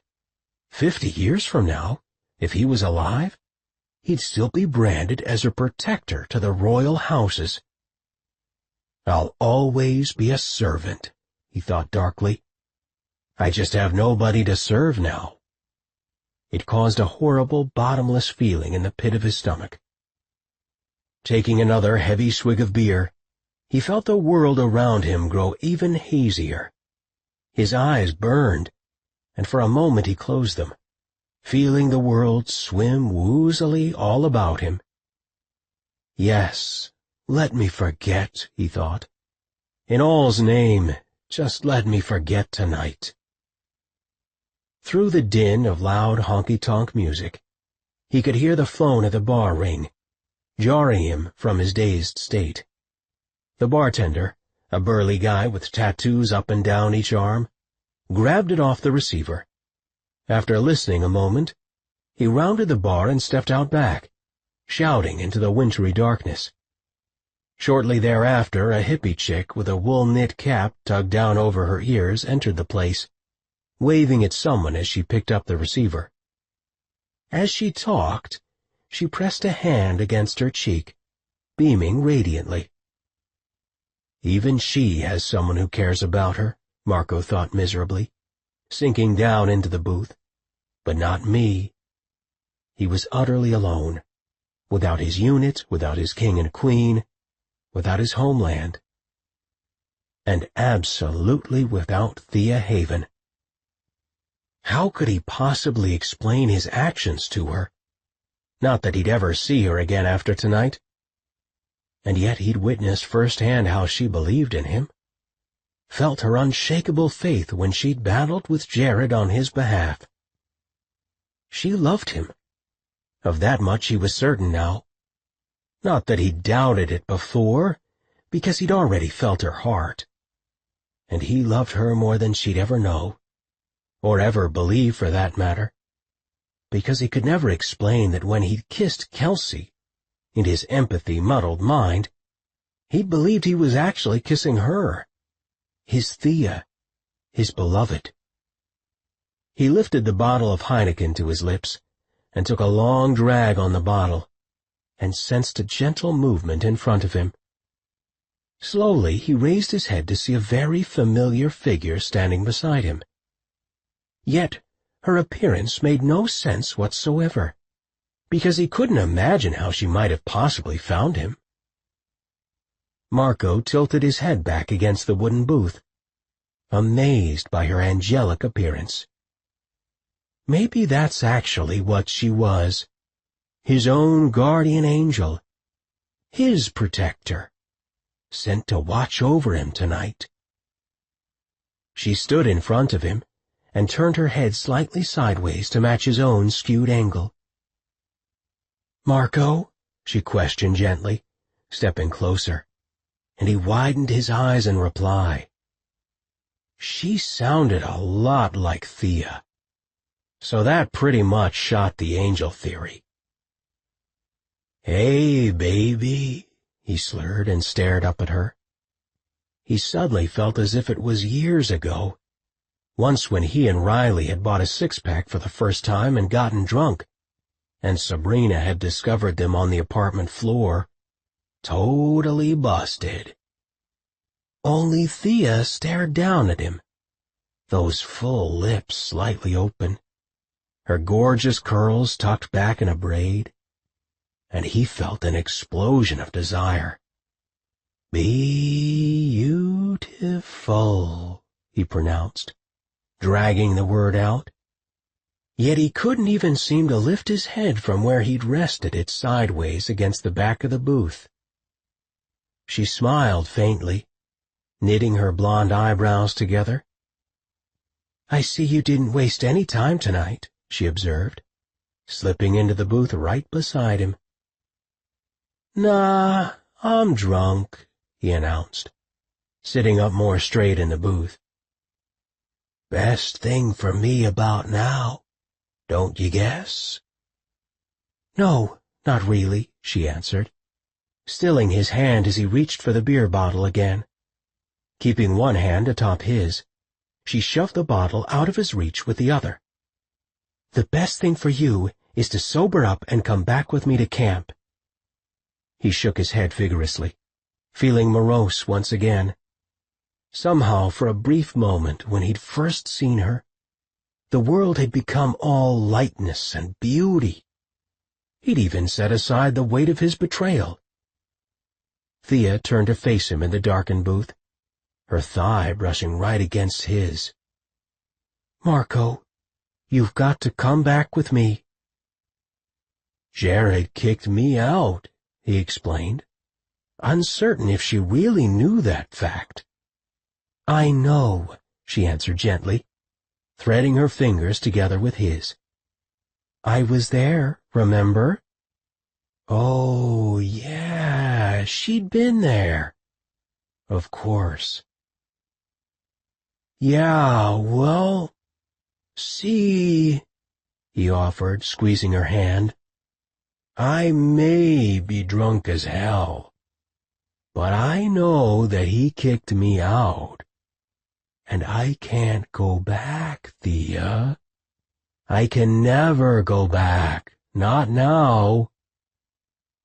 He didn't miss how distressed her delicate features became, the fear that suddenly shadowed her water-blue eyes, and he wanted to take that look away, had to do it. He cupped her face within his hands and drew her lips to his own. "Baby, I'm so sorry," he whispered, kissing her deeply. There was nothing tentative or gentle about the way he took her now. He wanted her to see inside his heart, and to know that at least there, he belonged to her completely. She didn't resist him at all, and in fact brushed her fingers roughly through his hair, deepening their kiss heatedly. Her tongue danced with his, warring for position, and as she melded with him like that, he felt his body gain clarity again. Thea Haven held the key to his soul. He'd known it practically from the moment they'd first met. Slowly he broke the kiss and just stared into her eyes. The fear was gone from her blue depths, replaced by the specter of uncertainty. He stroked her cheek gently with his thumb and pressed a soft kiss against her forehead. "Leave with me now," she urged desperately. "Let's find some place tonight. Just go there. We can make love and hold one another all night long. We can be together. And in the morning, we'll go back to camp together. Together, Marco, from now on." Nuzzling her cheek, he said, "What a beautiful dream, baby." She shoved apart from him, slapping his chest for emphasis. "It's not just a dream.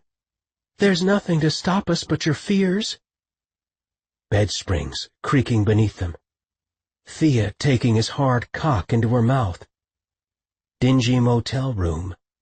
Red bedspread tangled about their legs. Wrong. All wrong.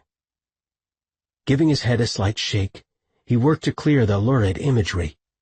Thea misinterpreted the gesture, her shoulders slumping. "You won't come back," she stated quietly. Everything hung in the balance. His love for her, his knowledge about how he'd transform her if they made it. "No." "What if I asked you to come for me?" Pulling her close against his chest, he fell silent for a long moment, just letting his lips linger against her forehead, and thought of all the many ways he wanted to answer that question. But he decided on a question of his own instead. "How can you ask that, knowing that I kissed another woman tonight? Your queen." He pulled back, so that he might study her expression as she answered. She glanced away a moment, casting her gaze around the dim bar, until at last she looked at him without a trace of uncertainty. "Because I know you love me." So simple, yet so very sure. "Don't you wonder why I kissed her?" "You told me today," she reminded him softly.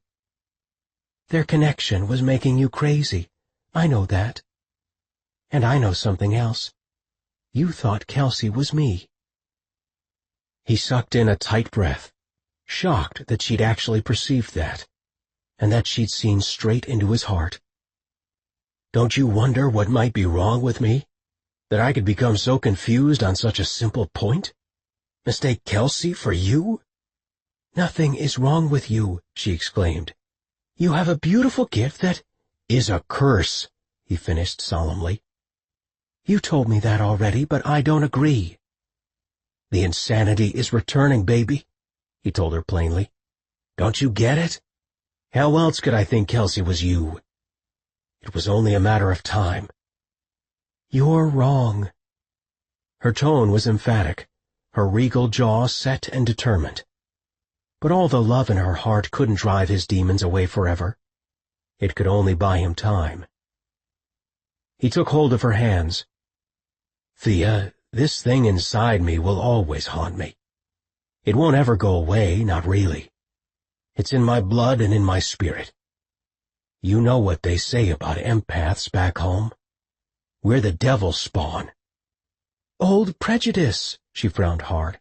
"Superstition." "It's true, baby. You saw it firsthand tonight. How could I ever mate with you? I wouldn't wish it on you. Not with how I—" "Love me?" she volunteered softly. staring hard into his eyes. He dropped his head, closing his eyes, but wouldn't answer. It would only make tonight more painful for her. How can I serve them effectively? I was always a poor choice for the unit, for their personal protector. Now the truth has come out. You have to come back with me, Marco, she insisted. There are things you don't know. There's a letter. He cocked his head curiously, waiting. But then she shook her head. Now's not the time for that, she said. But Jared sent me for you. He wants me to bring you home. I don't have a home. I never have, Thea. I'm your home, she whispered, and he bowed his head. At least, that's what I want to be. Her words were too much for him. Reaching for her, he dragged her into his arms, crushing her against him. Her heartbeat beneath her ribs was steady against him, her scent crested across all of his senses. Reaching for her braid, he unfastened it, slowly unwinding the locks of hair. "What are you doing?" she asked, holding on to him as tightly as he did her. "Letting your hair down. You have such gorgeous, beautiful hair. You should never wear it back." She laughed, burying her face against his chest. "I'm a soldier, Marco." With his fingers he combed the strands. They were like silk to his touch. "You've got to go now," he told her hoarsely. She made a sobbing sound, pushed her face into his flannel shirt. For some reason he thought back to the first night they'd met, when he'd wrangled her into the doorway outside the bar. "And what will happen to you?" she whispered. Drawing in her scent for a final time, he said, "I have no idea, but whatever happens, it will be far away from here." With that he released her from his arms, feeling his eyes burn with unshed tears. "Now go. Go back to the compound before I take you with me forever." Gaping at him, she slid out of the booth and stood. Beside the table, she turned back to him one last time. "I'll go, Marco, but only because you've asked me to. But you will return. You'll come back because it's what you're called to do. But more than that," she leaned down over him, bringing her face within inches of his, "you'll come back for me." It was nearly midnight, and Marco had stayed in the bar feeling numb ever since Thea walked away. But he wasn't drunk anymore, and all that remained was the sharp realization that he'd lost his soulmate forever. And not only her, but all of them. And he could hardly fathom what his place in the world might be now. I'm a protector, with no one left to protect. For the first time in his life, he was utterly alone, without his family, his unit, and he felt so vulnerable, just sitting in the darkness, watching humans get drunker by the dim lights of the pool tables. He had less than $100 in his pocket. That, the clothes on his back, and his truck parked outside, constituted all his possessions. "You could have gone back with her," a quiet voice prompted. "You could have still had her. Jared would have calmed down and listened. But how could he have ever faced any of them? And how could he ever let Thea love him, not when he'd begun transforming into this creature? It would have broken her to watch the madness overtake him. And he could never do that, not to Thea. He'd already hurt her enough to last several lifetimes. Marco slid sideways in the booth, stretching his long legs out so that his rugged hiking boots dangled over the wooden seat ledge. Despite all his internal arguments, he still half hoped Thea would return. That thought caused a smile to play at the corners of his mouth as he closed his eyes. The last time he'd leaned his head back like this, she had appeared, after all, his angel, sent to retrieve his missing soul. Slowly, his eyes fluttered open, and he ventured to see if the room had finally stilled. Then he realized he wasn't nearly so sober as he thought he was. because a figure stood studying him, just like before. But when the stranger smiled, it wasn't the gentle nurturing of his beloved. It was the wicked invitation of the very devil. And he knew there'd be no going back after tonight. Not ever. But when the stranger smiled, it wasn't the gentle nurturing of his beloved. It was the wicked invitation of the very devil. And he knew there'd be no going back after tonight. Not ever.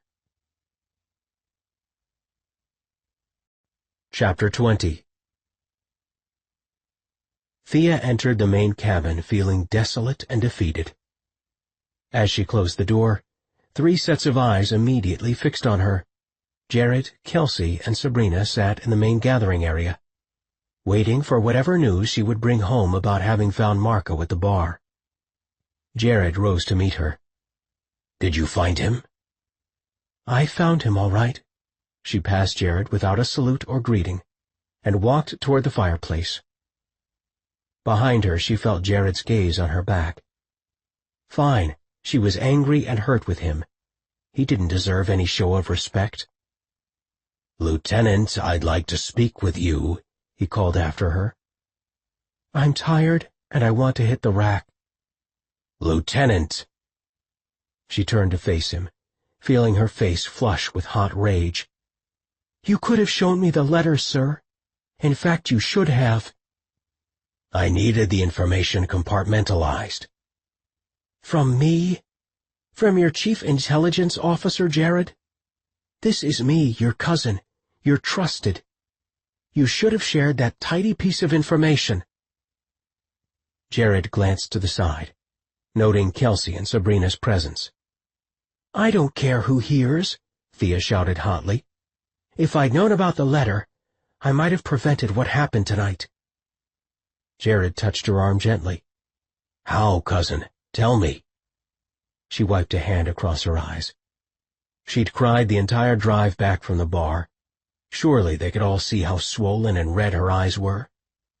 "It doesn't matter," she muttered. Jared took hold of her elbow, pulling her toward the table.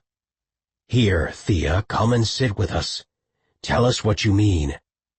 "I don't want to talk about it, sir." Taking hold of both her shoulders, Jared forced her to take a seat. "But you will, because Marco needs you right now. We all need you. Tell us what you mean." "He'd intercepted your connection before," she explained, casting her gaze toward Kelsey and Sabrina. Jared squatted before her, staring seriously into her eyes. "We already knew that," Sabrina explained. "All he ever wanted was to serve you, cousin. It was everything to him. Didn't you realize that?" Her commander searched her face. Then his eyes widened in understanding. "You were involved with him," he whispered. "Weren't you?" "That doesn't matter. It's not relevant to this discussion." "It is relevant," Sabrina piped in. "You know that it is." "Why should it be?" Thea asked, wanting to wail her anguish at the pine ceiling beams. "He wasn't going to act on it. He told me about his Majin vows, and how he wasn't allowed to have a relationship." Sabrina appeared genuinely perplexed, even a bit affronted. "That wasn't really how it was, Thea, or is for him. Is that what he told you?" "It's what he believed, completely. Whether it was true or not, it was true for him." "I never suggested that he had to be alone. Neither did the elders," Sabrina continued, leaning forward in the chair where she sat. The seat was made completely of antlers, and gave her an imposing look, almost as if she sat on a spiky throne.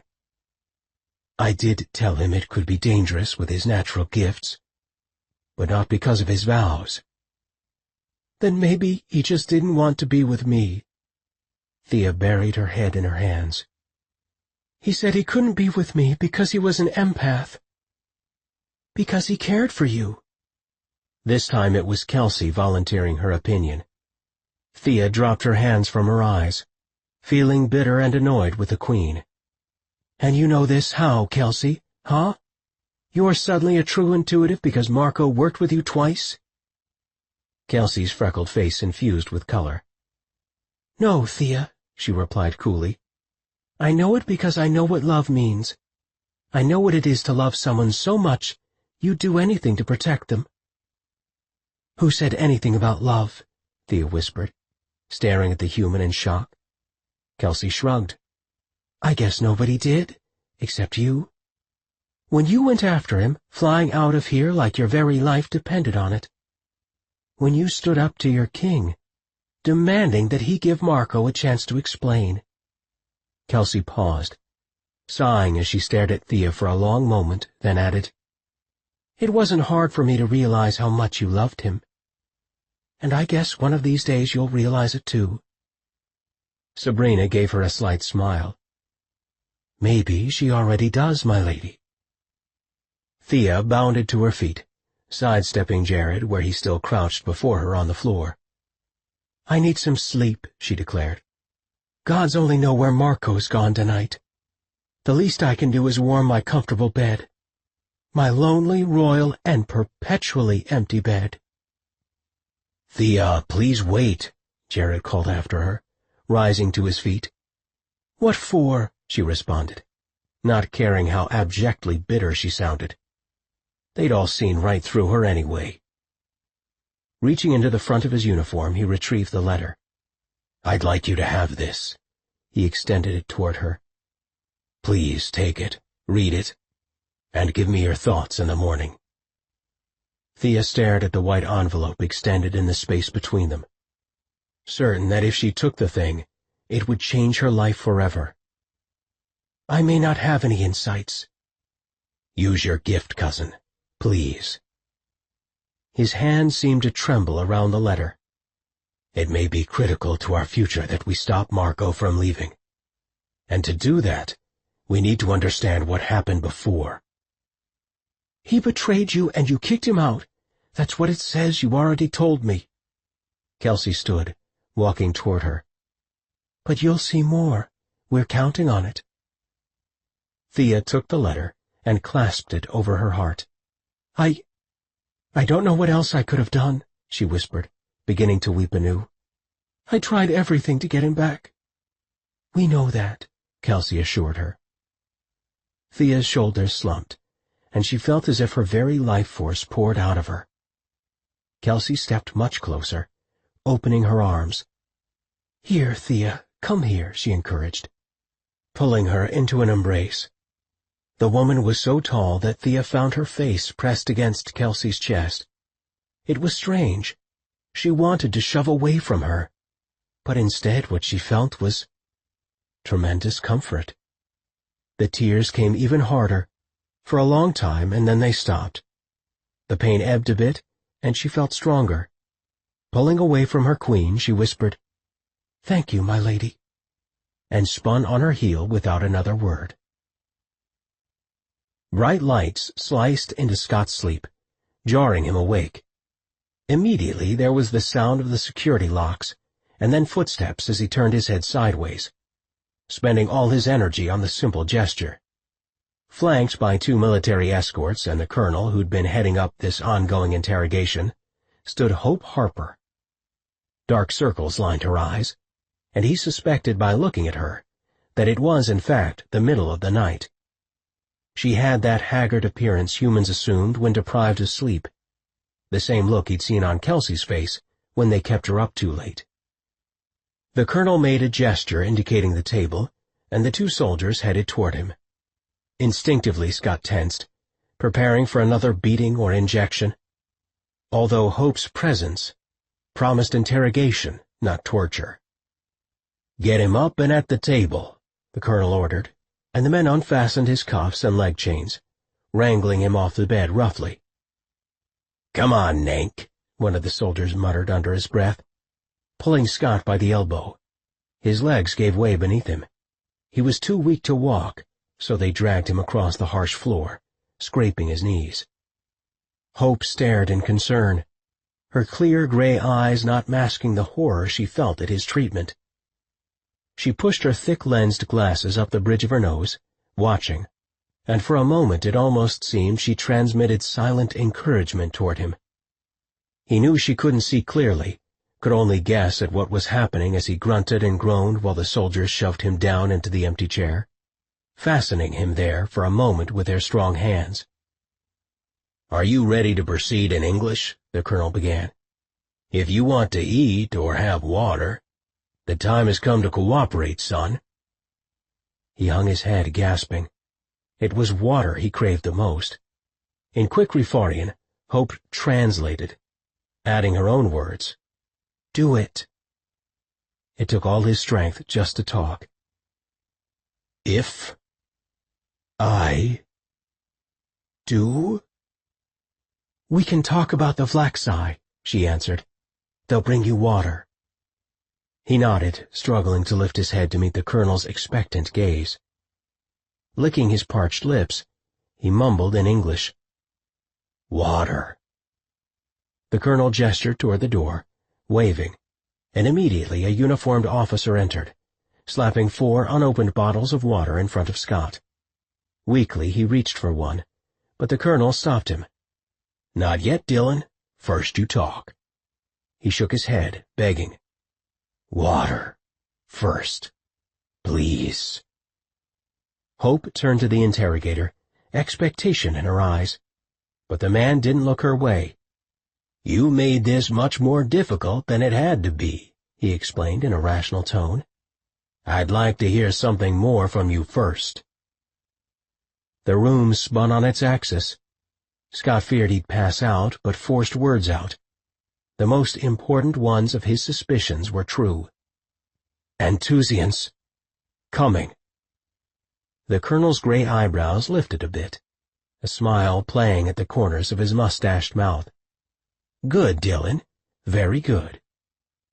With a methodical gesture, the human reached for one of the water bottles, loosened the lid, and then slid it toward him.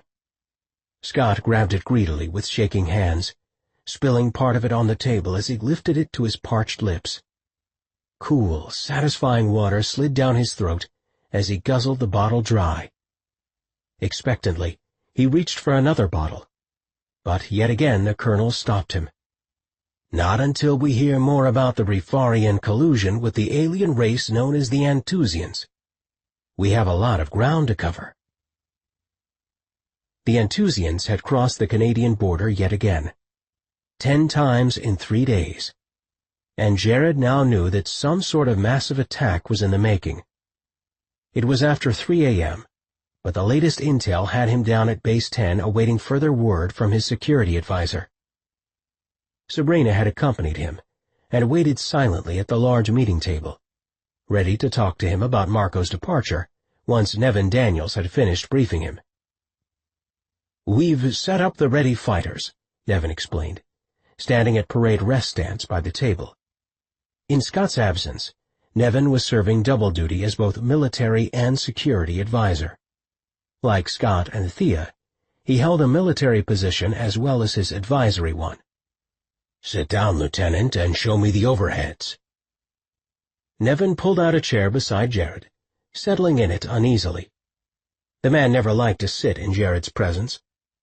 Preferred instead to prowl the room or to stand at respectful attention. Even though he only had a few years on Jared, he was true old guard all the way.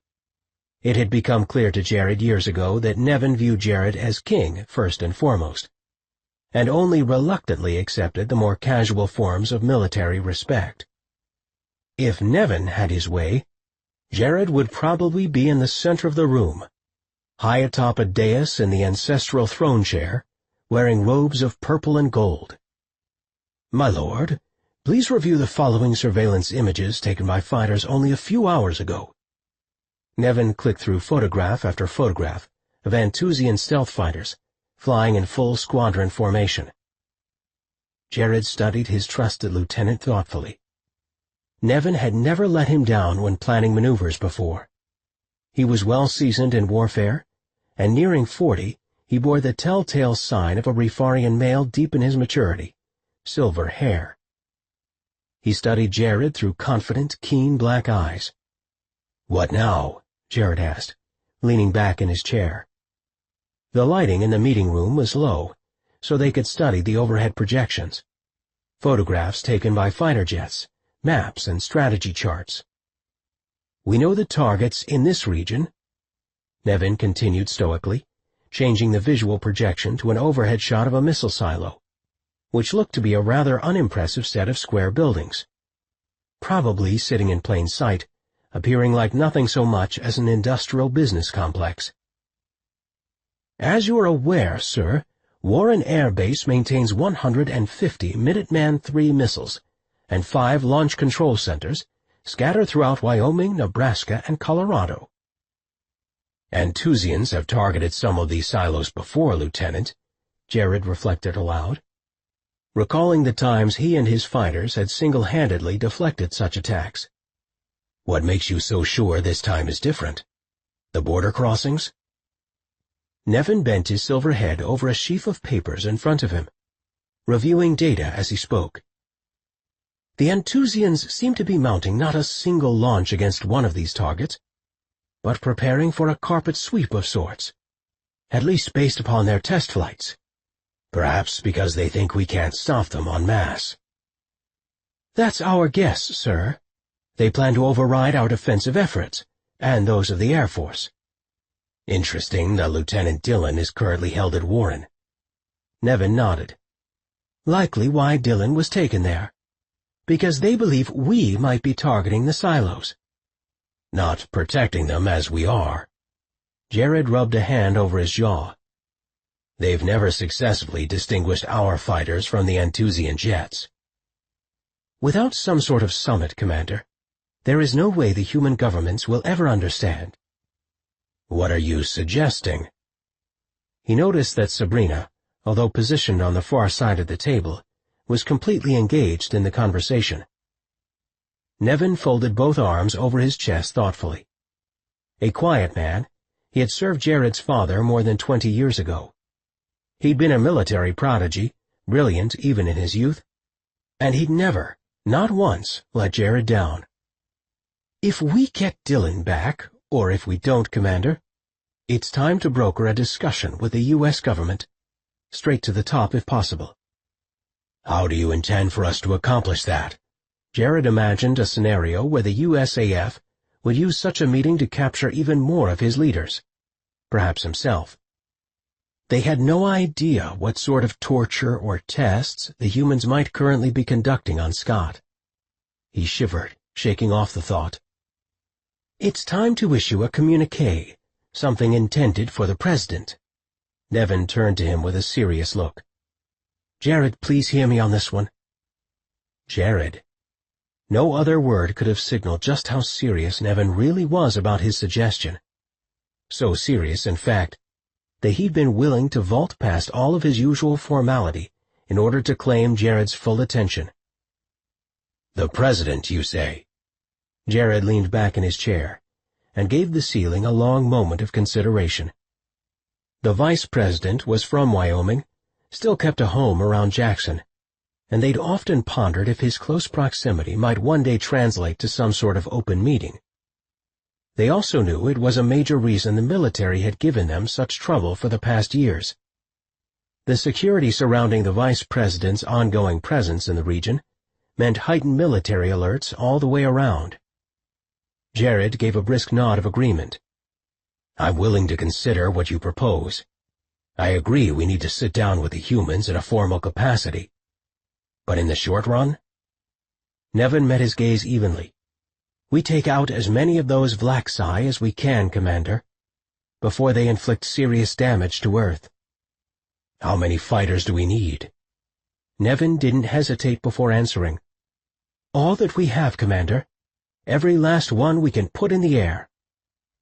On the other side of the table, Sabrina stirred, and Jared shot a look in her direction. Yes, Protector? He inquired.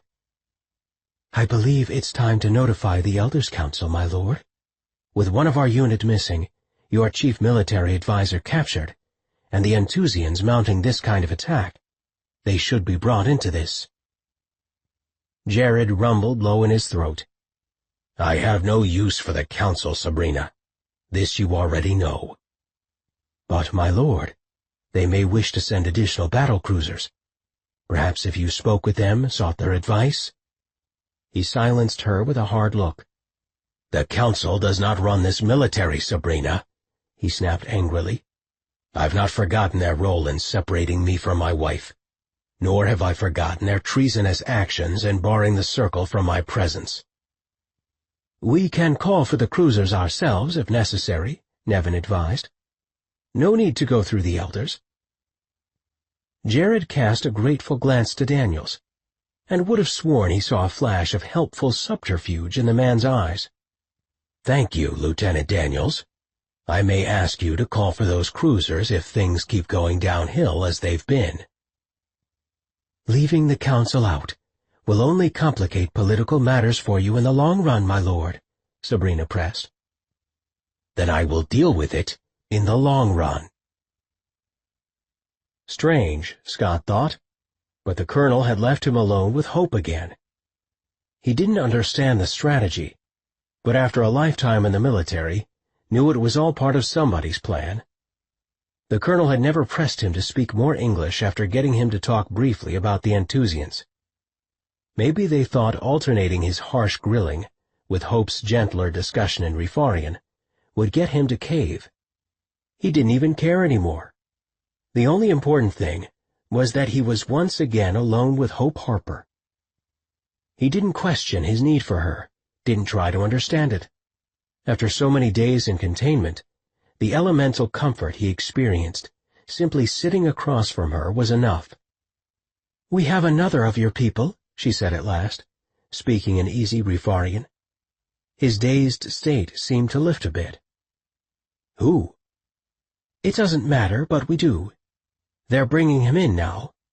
They will keep you in separate cells, but will probably try playing you off one another." "Like they're using you to play me?" She smiled but said nothing. "They are using you, right?" "Siskatsa, you're a military officer. You know how these things work." "I feel a connection with you," he announced boldly. "I think you feel it too." Her half-focused gaze shifted slightly, her eyes lowering. She removed her glasses with a deliberate gesture, setting them on the table between them. "It's almost 3:30 in the morning. I'm tired and want to go to bed. Let's stay on track here." "What did they send you in here to accomplish, Hope?" he pressed, taking a slow sip of water. They'd given him an unlimited amount, and he wasn't going to waste the opportunity. "To tell you about the capture of another of your men." "Why else?"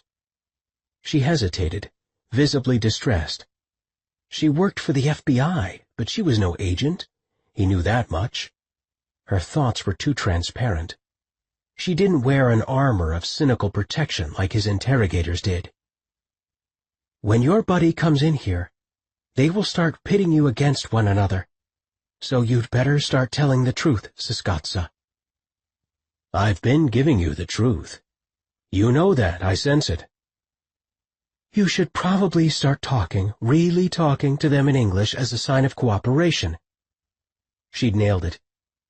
He'd given only small tokens in their language, still holding back out of a need for self-protection.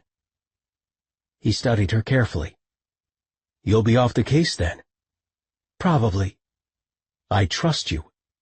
"I'm working for them. You remarked on that yourself." "You don't like the way they've handled this." Without altering her expression or tone, without even flexing a muscle, she told him, "I want to believe you, Siskatsa. And I don't like how they're treating you, denying you food and water, acting as if you have no rights. That's not how humans are supposed to do things. I want to be sure you know that." "Then help me, Hope, I'm begging you. If what I suspect about the Enthusians is true, this attack they're mounting is major. I need to be with my people. I'm there." He'd almost revealed his stature within Jared's rebel forces, but stopped himself. "You're there—" "What?" she prompted. For a moment he entertained the idea that Hope was nothing but a trap.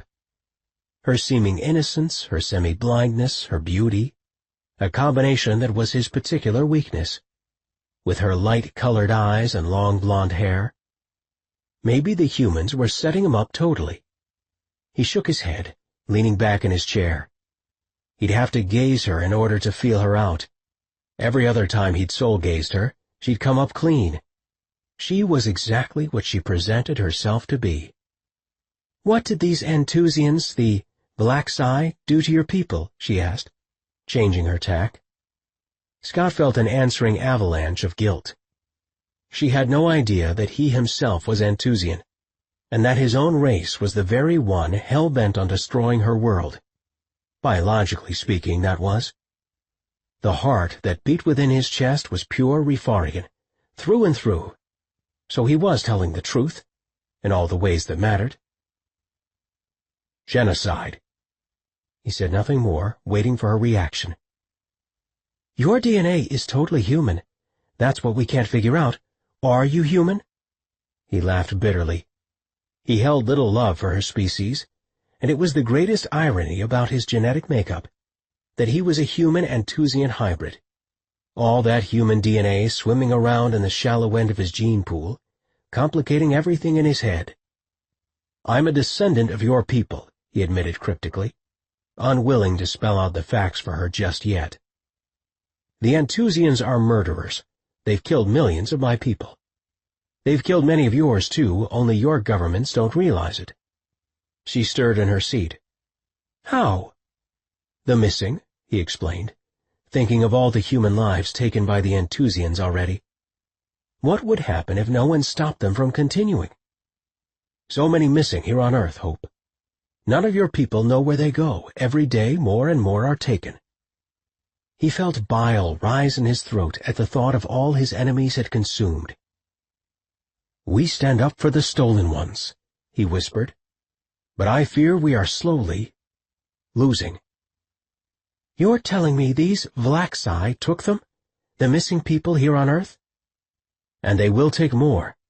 But your people here, these Air Force jocks, they're never going to believe someone like me. We're all aliens to them.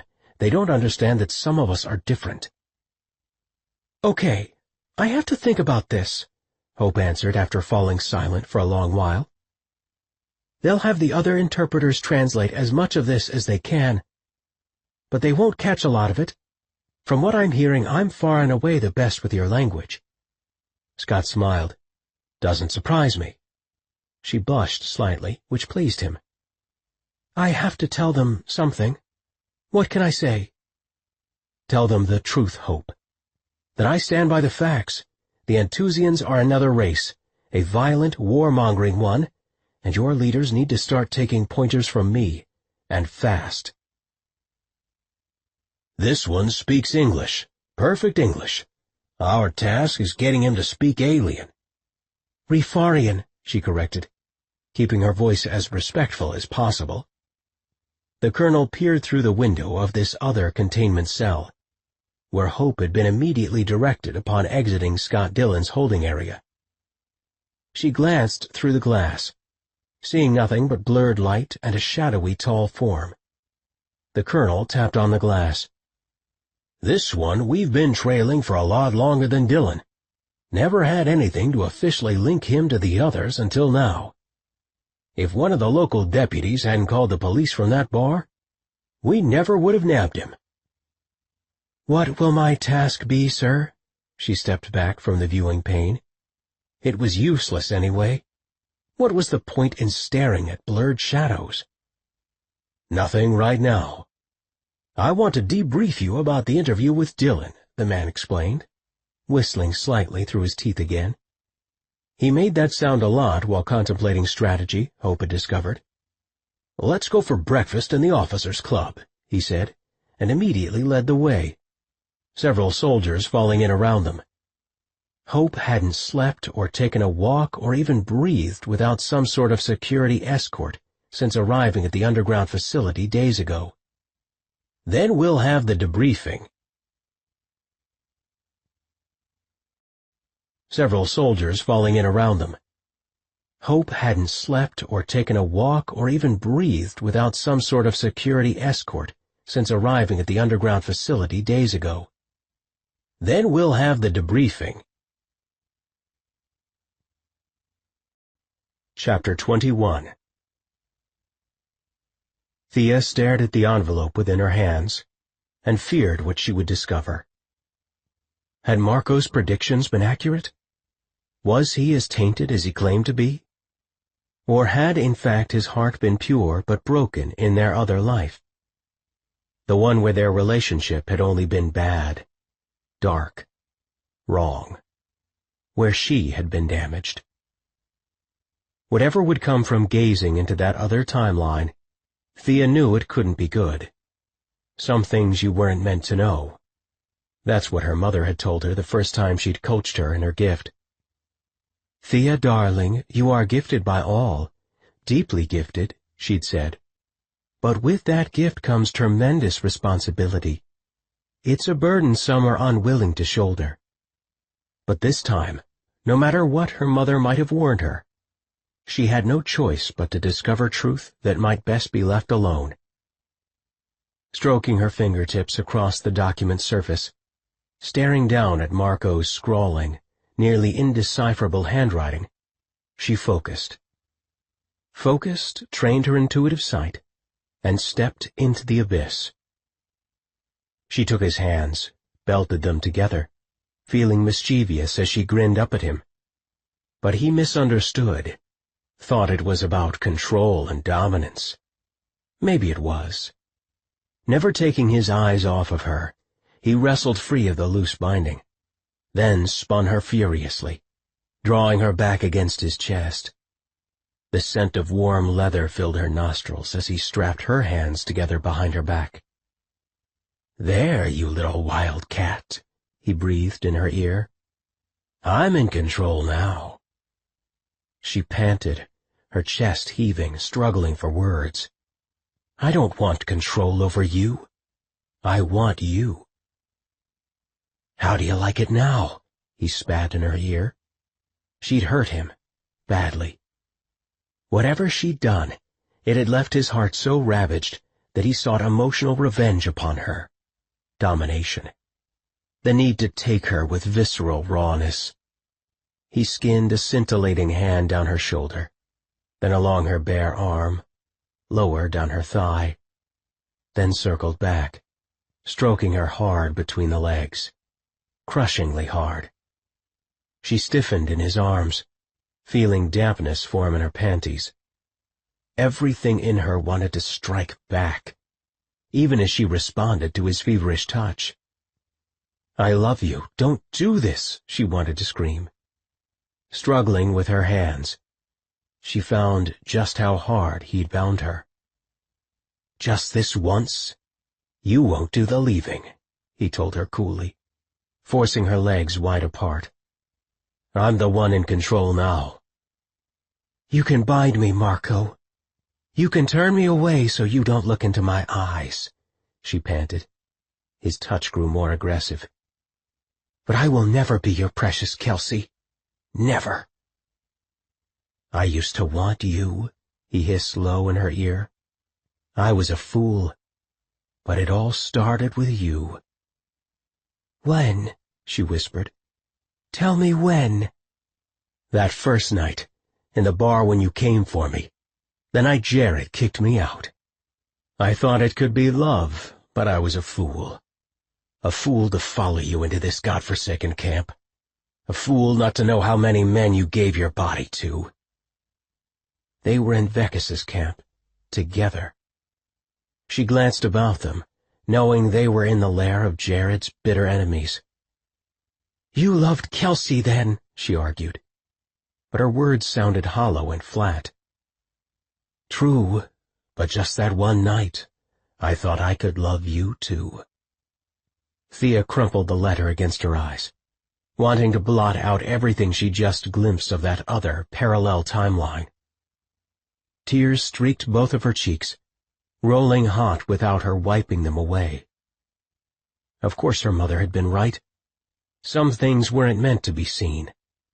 She had betrayed her king and queen, in the most evil of ways. And she'd loved Marco, powerfully, deeply, but had been so locked up inside she hadn't known how to be different. In that other life she'd fallen so far and so abominably. How could she possibly have loved him well? Whatever she'd done, it had been worthy of his derision, his need to punish her emotionally because in her trance she'd felt his anguish. Thea began to tremble so hard she was forced to wrap her arms about herself in an effort to still the tremors. It was the thought of Marco's empathy, of his deep, passionate nature coming in contact with that vile person she'd been, that tore her apart. How had he stood that life? How had he been able to survive a world shot through with such evil, which would have confronted his empathy in every direction? And she'd been the one who'd led him by the hand right into it. Her body was racked with sobs, but still the tears wouldn't subside. Wiping her eyes with the back of her hand, she thought about Marco now. Her Marco, the one she loved in this life, the one whom she could still save. I have to find out where he is, she resolved, trying to staunch her tears with her hands. It's not too late this time. She'd been the one to turn him to their enemies in that other realm. Without her presence in Vekis's camp, perhaps he still had a future here where he belonged. With her. It took every ounce of soldier's discipline she possessed. But she grasped the letter again, forcing herself to enter their world, to see what was probably never meant to be known by her. There was a dark, foggy mist swirling around a bar, the same bar from tonight, or was it smoke? She saw herself walk in, only this time, something was very different. Her eyes didn't have that cold, lost look in them. They were her own eyes, filled with love and concern for the drunken man in the booth. He tilted his head sideways, staring up at her. Beautiful, full-lashed eyes that almost stopped her heart. Yes, she thought. Yes, this was only hours ago. This is the right world, yes. Thank you all. Thank you. Help me, show me more. Almost as if she were taken by the hand, the vision drew her inward, sped ahead, hurtling her through hyperspace, then slowed to a slow-motion tempo. Back and forth she rocked, keeping her eyes shut, as time spread before her. Someone else had come, another. A blonde-haired man, short-cropped hair. Looked like military, or maybe FBI. He wore a long jacket, yes, FBI, she felt it. Special Agent Happer? No, Harper. Chris Harper. He was making a deal with Marco, telling him about Scott, saying if he cooperated then Dylan would be released. Marco had nothing left, nothing to lose. She clutched at her heart, nearly catapulted out of the vision by the pain his emotions caused her. So he went. No choice anyway. Had to go. Gasping, Thea pulled out of the vision yet again. It felt as if she were bursting forth from under water after nearly drowning. Repeatedly she dragged at air, just trying to breathe. Doubling over, she clutched at her stomach, nearly gagging. The FBI had Marco. Oh, by the gods, they had her love. One more time, she promised herself. Just one more time, back into the vision, long enough to find out more so I can help him, and Scott. With another gasp, she opened her psyche yet again, reaching with her intuition for the truth. It was then that she saw the critical piece, the part that had evaded her about the first timeline. Scene after scene revealed in painstaking detail Earth's destruction at the hand of the Anthusians. I can't stay here, she thought, surveying the ruined landscape, the bloodshed, the violence all around them. It's too much. Oh, far too much to bear. The vision changed again, taking her deep inside Warren Air Force Base. through a circuitous length of tunnels and corridors. She stopped before a particular holding room, gazing through a small aperture of glass. Within the cell, Marco paced, restless and anxious, and reached toward her. Walls gave way to fire, melted into rubble, became an inferno within the hallways. Thea reached toward the room where Marco had been standing, screaming his name, sobbing. "Love! Careful! Oh, love!" she wailed, and opening her eyes, she pulled out. With a sob, she rubbed at her face, tried anything to blot the images of destruction and annihilation from her mind. But she couldn't wipe her mind clean. The images were too indelible. They were a cauldron of what had happened before, and what might still be yet to come in this timeline. Shaking all over, Thea leapt to her feet and grabbed her jacket. There might still be time if she acted quickly enough. Thea banged on Jared's door, hoping against hope that she'd find her commander still within his chambers at this early hour of the morning. 5 a.m. usually placed him here or at breakfast, but with security so elevated, there was no telling. No answer came at first from the other side, so she raised her fist to knock again, but the door opened. Kelsey stood before her, in an oversized shirt of Jared's, all her crazy auburn curls corkscrewing in every possible direction. "Kelsey," she paused, correcting herself. "My lady, is he here?" The words came out breathless and desperate, and her clear urgency registered visibly in Kelsey's eyes. "No, he's already left for Base 10. "Melixa," she cursed. "You've got to get dressed and come with me." She realized she'd just issued an order to her queen, but she held a military rank and the human did not. Kelsey nodded wordlessly, pulling open the door so Thea could enter. "I'll be dressed in 20 seconds, she told her, moving briskly across the room without a question. Her easy trust made something in Thea's chest tighten, something she didn't bother examining. All she knew was that suddenly she didn't feel nearly so alone as she had just moments before. Thea shoved the door closed in case any officers were sitting in the media center on the exterior landing and might overhear them. For now, this was intel of the highest level, and she was taking it straight to her commander. Kelsey disappeared into the bathroom, then reappeared a moment later fully clothed and wearing her ski jacket.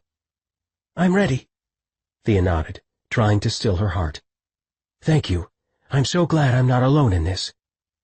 Kelsey crossed the distance that separated them, moving toward the door. "Alone in what, Thea?" Catching her queen by the arm, she stopped her. "I know why the Enthusians have been crossing the border, and if we're going to stop them, we've got to move fast." Marco sat on an unmade, pull-down cot and considered his options. When the FBI agent had appeared in the bar, he'd known this was his chance for redemption. Allow the feds to pull him onto the base near Dillon, and hopefully he could figure out some route of escape for the lieutenant. Because if Marco could help the lieutenant escape, by what means he hadn't a clue, then Jared would know his loyalty without question. Was it still tonight? They'd confiscated his watch, wallet, and other personal effects, and without windows in his cell, Marco really wasn't sure. They'd airlifted him onto the base, forcing him to dress in an Air Force uniform so no one would question his presence, then driven him right into the underground facility at Warren, the same lockdown area where Dillon was being held. The FBI agent, Chris Harper, as he identified himself, had explained that if he'd cooperate, it could lead to Dillon's freedom. Marco had no illusions about the veracity of the promise, but still, here he was. So far they'd drawn blood samples, offered him water, and treated him well. Still, a dark sense of foreboding clouded his senses, and every time he reached for his intuition, he felt that the lieutenant was suffering. He didn't dare engage his empathy to sense more of what his captors had planned. It was just too dangerous on the narrow line of sanity he'd already been tremulously walking. So he worked with his intuition, blocking out the dark gift that perpetually threatened to overwhelm him at every turn. Lying on the cot, it seemed best to try and grab a bit of sleep. No telling when he'd have the opportunity again, and often when he dreamed he was given visions, inspirations, strategies too, and that was what he most needed to break out Scott Dillon.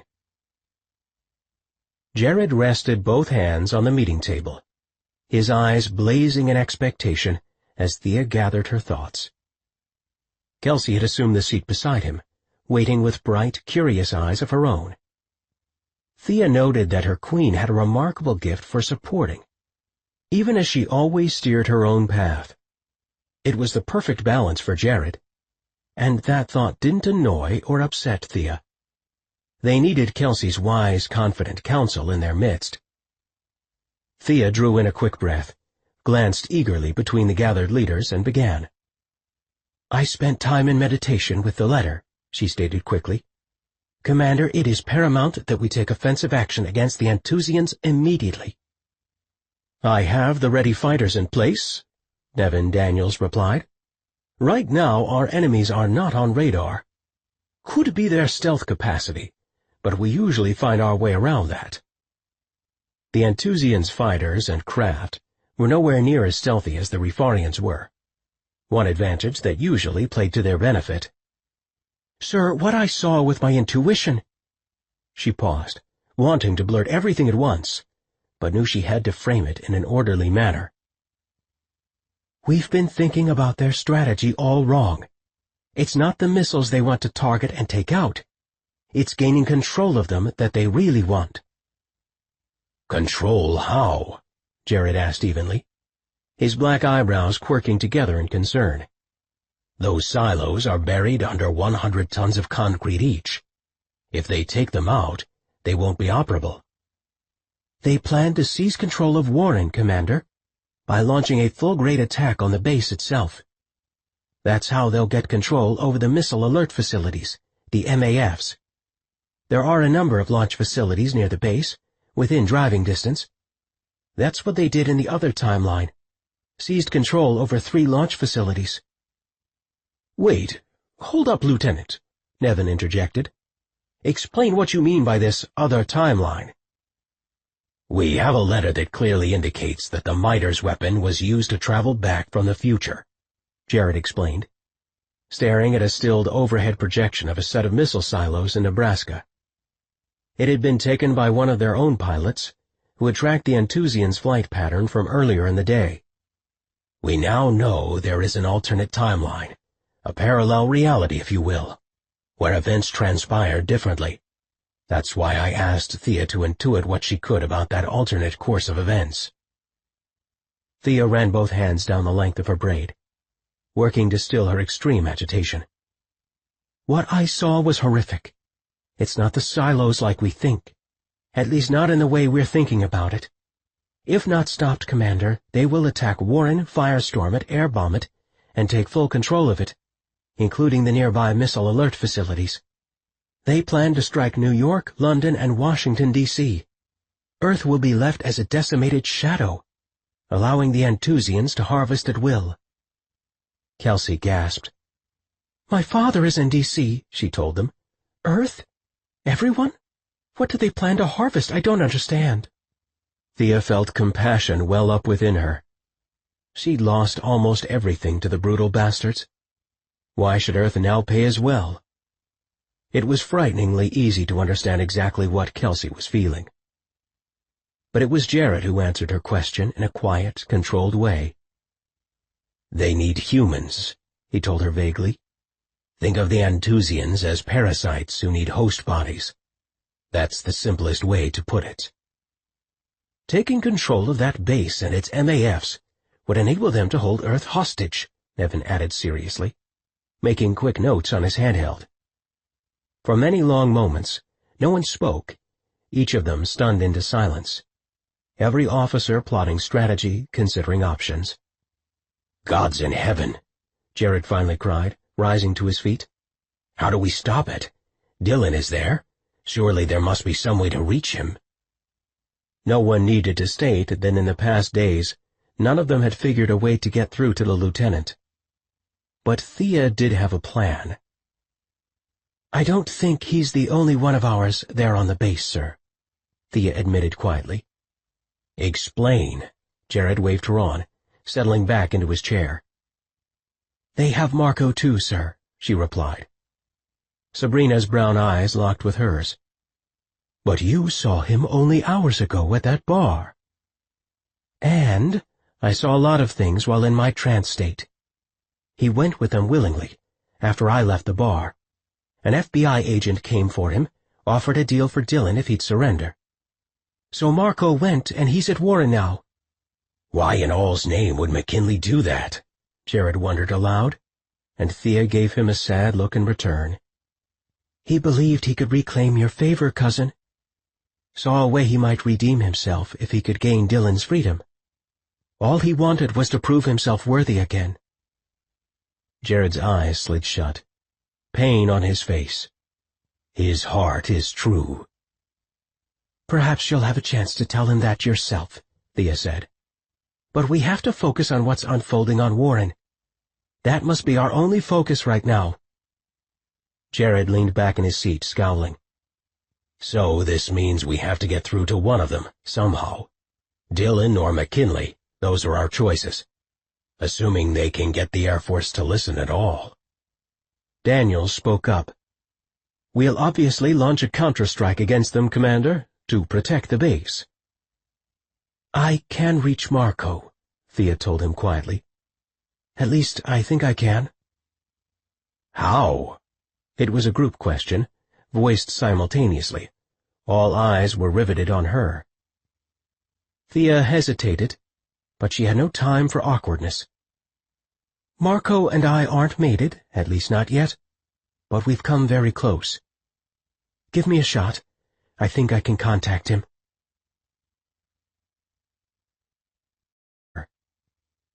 Thea hesitated, but she had no time for awkwardness. Marco and I aren't mated, at least not yet, but we've come very close. Give me a shot. I think I can contact him. Chapter 22. Marco slept, or something approximating it, slipping in and out of a troubled dream state. There was commotion in the hallway, then quiet again, overlaid by the sound of muted voices, and that woke him briefly. Overall, it was almost impossible to catch a few winks when he wondered what his captors had planned for him. But he kept his eyes closed, determined to fuel his strength by getting as much rest as he could before someone came for him. He told himself he was dreaming when Thea's wavering image appeared in his holding cell beside his cot. She stood at his side, dressed only in a royal gown of light blue that fit her scantily, revealing the ripe curves of her full bosom. Laughing at his dream-addled mind, he decided to go with the erotic fantasy and pretend he really was awake, even though her gown was a vision of a world that no longer was, one of palaces and kings and princesses, just like herself. Sitting up on the cot, he gained a better view of her luscious body. She took another step closer, and he realized the gown was backless, revealing inches of bare, delicious skin. He yearned to lick her from head to toe, sniffing all that bare skin even as he tasted it. His breathing grew unsteady, his pulse skittered. "That's a hell of a uniform, baby," he laughed huskily. She glanced downward in surprise, and dropped onto the edge of his bed. "Apparently it's what my subconscious came up with," she agreed with a shy laugh. "Maybe I'm tired of uniforms all the time." He leaned back into his pillow, studying her. "I like it. No, scratch that," he amended. "I love it. Gods in heaven, you're gorgeous. I guess I'm dead, huh? That it? You're my vision of heaven?" She smiled, bending over him with a slow, ardent kiss. She angled her mouth over his, lingering with the kiss, making it seductively tender before whispering, "You're asleep, and I've come to warn you, Marco. The Enthusians are planning to storm the base. You are at Warren, aren't you?" "Yes, the humans came for me after you left the bar." "You've got to make them listen to you then, Marco." Her words were at total odds with the seductive way she'd appeared. But he didn't question the incongruity, and neither did she, it seemed. "So you're warning me dressed like a royal siren?" he asked roughly. "All business, aren't you, Wildcat?" There would be time for war and bloodshed another day. Right now he only yearned for one thing: to mate with Thea. To pull her down atop him, strip her free from the gauzy fabric of that gown, and claim her at last. Make her one with him. Tie them together for all eternity, and let duty and honor be damned. "She's mine," an inner voice growled.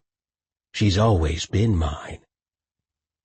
A slow smile spread across Thea's face, and she wound her fingers through her loose, flowing curls. "You wore your hair down for me," he observed, cocking an eyebrow suggestively. "I want you. You know how much I want you." She slipped a shoulder strap free, allowing the dress to fall loose, and he instantly caught a glimpse of her warm flesh, begging to be stroked by his hands. Sucking in a desperate breath, he gazed upon her. "This has nothing to do with our enemies," he said, leaning up on his elbows. "What are you really doing here, Thea? Warning me, or preparing to become my life mate?" A gleam appeared in her azure gaze. The other shoulder strap popped free, allowing the dress to crumple low about her waist. "Both, love. We're out of time." She leaned over him, pushing him down into the mattress with the weight of her body, planting both hands beside his head, so that she was suspended over him. Her breath was hot, real. "What about Scott?" she breathed, sniffing of his scent, yet keeping him pinned beneath her in an almost predatory manner. "I think he's in the cell next to mine. Can't be sure," Marco stammered, scenting her in return. He broke into a delirious laugh, looping his arms about her. "Baby, what's really happening?" "I'm in a trance state," she explained, releasing him and sitting up. Suddenly she grew serious, the flirtation gone. "I thought I could reach you, and it turns out I was right." "Hell yeah," he agreed with a needy growl. "More than right." "Listen to me, Marco," she told him intently, no longer pursuing him. "We don't have much time. No telling how long I can maintain this. You have to find a way to convince those in charge there that the Antusians plan to attack the base. We're not sure when, but soon. It's got to be imminent. They intend to take charge of the missile launch controls and use them against Earth." He stared at her seriously, assessing her, still not quite believing she wasn't simply a dream. "They've stuck me in this hole and never returned. I can't warn them this way." She glanced toward the holding room entry. "Then go knock on the door and demand to speak to the officer in charge. Something, Marco, anything. But fight, damn it." He sat up in bed, taking hold of her shoulders. Suddenly the beautiful gown had transformed into her uniform, all trappings of seduction replaced by her full military presence. "This is real," he said, finally knowing that this wasn't a mere dream. She gave a brisk nod. "I wish that it weren't. Well, all except the part where I'm here with you. Obviously my subconscious mind is focused on less serious things," she admitted throatily. The vision wavered slightly, threatening to break their temporary hold on one another. And Marco made a fateful, determined decision, the only one he could make, at least if he hoped to remain in contact with Jared and the others back at camp. "Thea, we have to take action fast," he replied abruptly. "Together. We no longer have a choice." "About what?" She tilted her gorgeous face upward, looking into his eyes, and it caused his heart to thunder in his chest. "We have to mate." Hope sat cross-legged on her small bed, laptop poised on her knees. Her hotkeys enabled her to feel the keypad beneath her fingertips. marked as they were in Braille, though she remained awkward with the code still. Her laptop was outfitted with tools to help her as well, voice activation, audio features. She kept a journal in Word, something she once maintained in small, bound diaries until she'd begun to lose her sight. "I don't know how to get the Colonel to listen," she typed. "I'm only a linguist. A woman he dismisses as half-blind and useful just to a point. How do I get him to trust Scott?" She paused, wishing she could have just 5 minutes alone with her twin. She'd been told he was here on the base too, but had yet to see him. Typical compartmentalization, at work once again, but she still wondered what his role was in the whole affair. Shoving the laptop aside, she rose from her bed and began to pace the small quarters where she stayed between interrogation sessions. Outside in the hallway, armed guards made a show of protecting her. The truth was, they were preventing her from taking any unsupervised actions.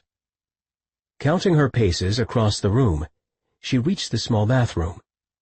As she bent over the sink, splashing water on her face, something rocked the barracks like a full-force earthquake. Immediately everything went black, robbing her of the remnants of her eyesight. Another blast drove her to her knees. She was totally blind in the darkness. There was the instant smell of explosives, fumes. Hope felt across the floor with her hands, sweeping them in an arc around her. She knew where the bathtub was, she just had to get to it. If the barracks were under some sort of attack, that porcelain tub would be the safest place to survive any further blasts. Her heart slammed in her chest, and with the whizzing sound of mortar fire and rockets outside, she catapulted herself into the bottom of the tub, covering her head. "We can't mate, not in this trance state," Thea objected. Marco gave her a wolfish grin. "You're the one who suggested it in the first place." "I can't be held responsible for what my subconscious wants." "But you want it. And you've told me so repeatedly." Thea glanced around the cell in panic. "There's not time for any of this, Marco." She sprang to her feet and rushed toward the door, peering out. "I can't see anything out there." Without moving, he was suddenly behind her, pinning her face first against the door. "This won't take long," he promised, shoving his lean, hard body firmly against hers. She'd never escape him, even if she wanted to. He was too big, too overpowering. Not that she wished to budge from beneath his muscular body.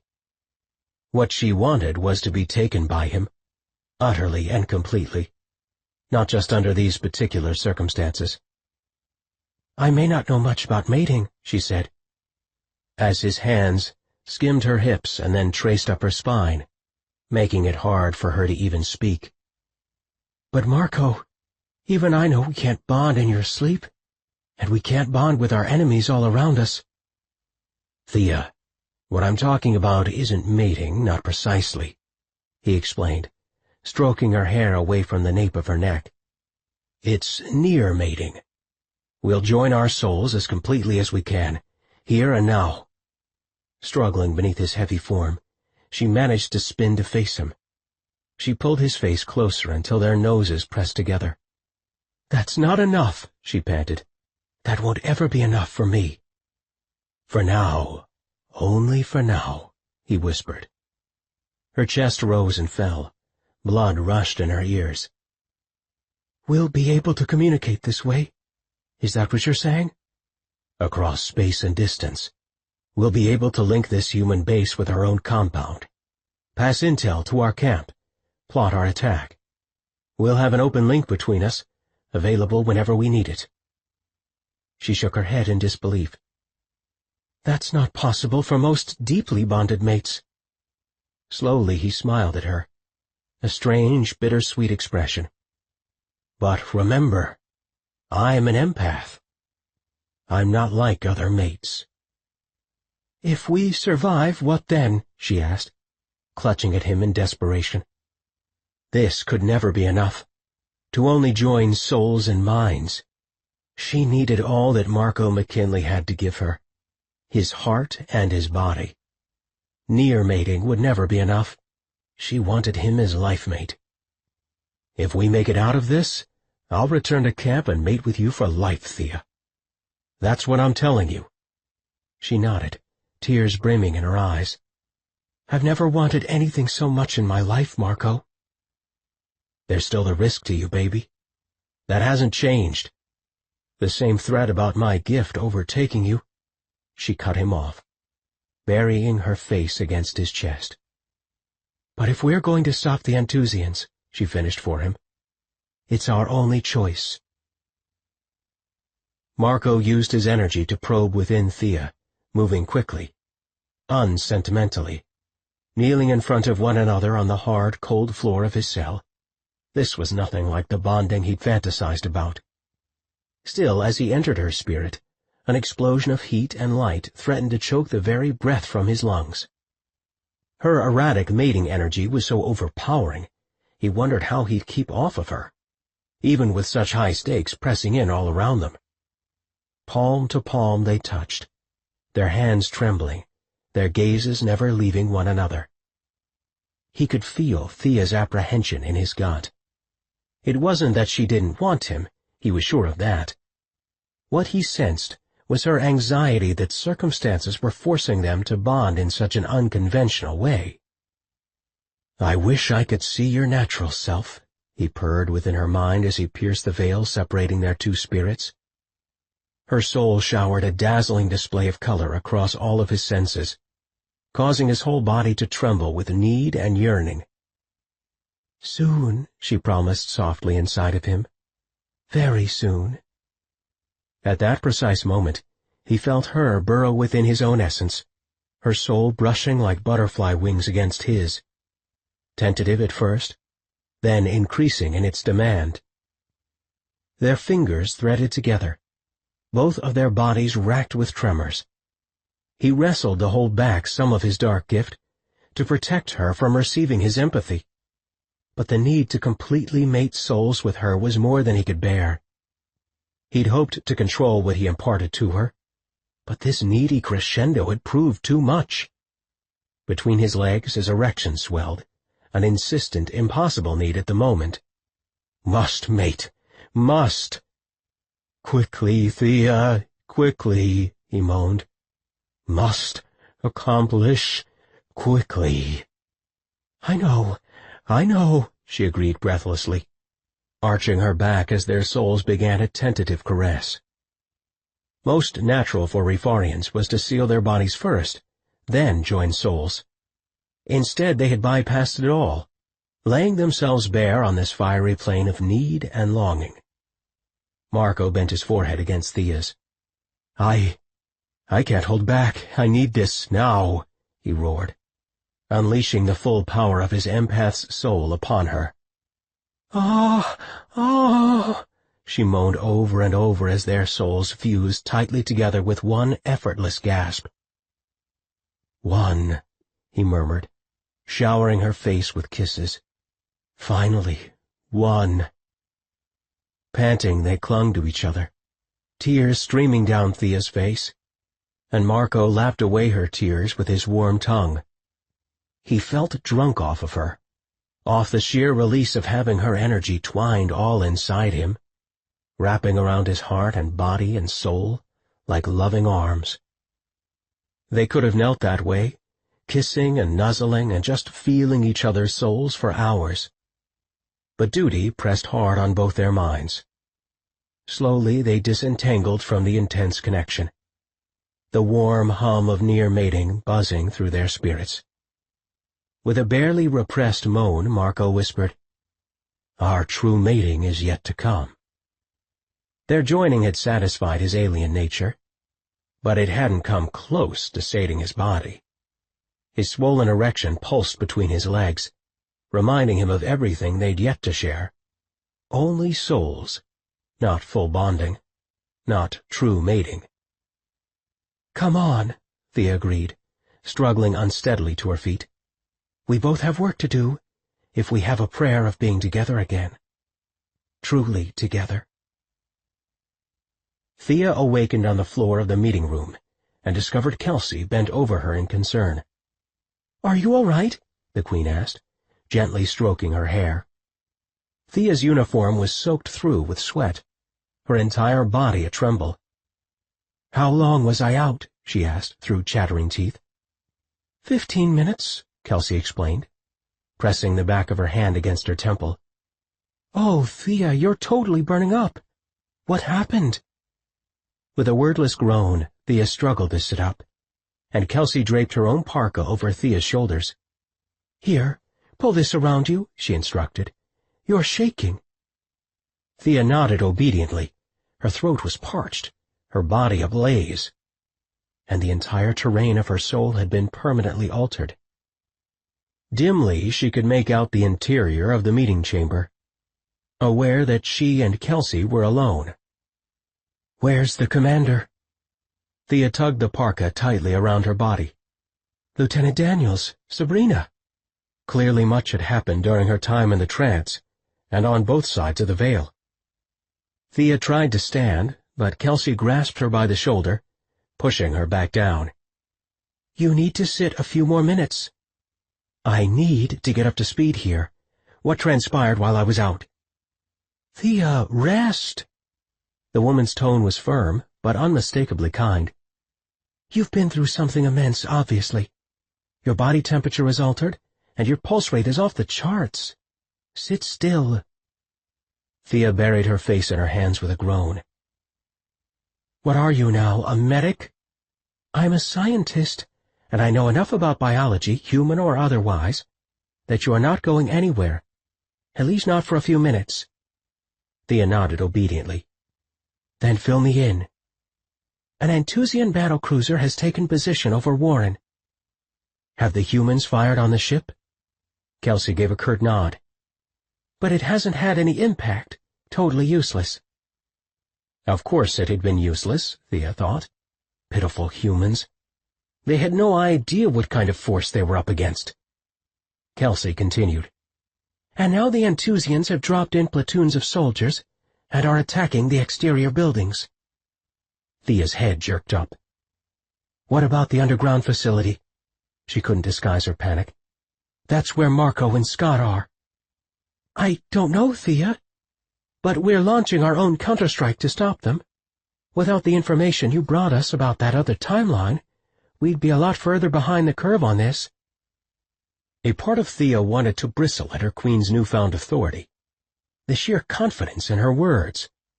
But instead she felt comforted, just as she had when Kelsey had softly stroked her hair moments earlier. "Let me tell Marco," Thea said weakly. Concern flashed in Kelsey's eyes. "I don't think you should go back into that trance again." Thea smiled, shaking her head wanly. No, don't have to." Her queen's auburn eyebrows shot upward in surprise. "Why not?" After all, Kelsey knew firsthand what a bond with a Brifarian male could be.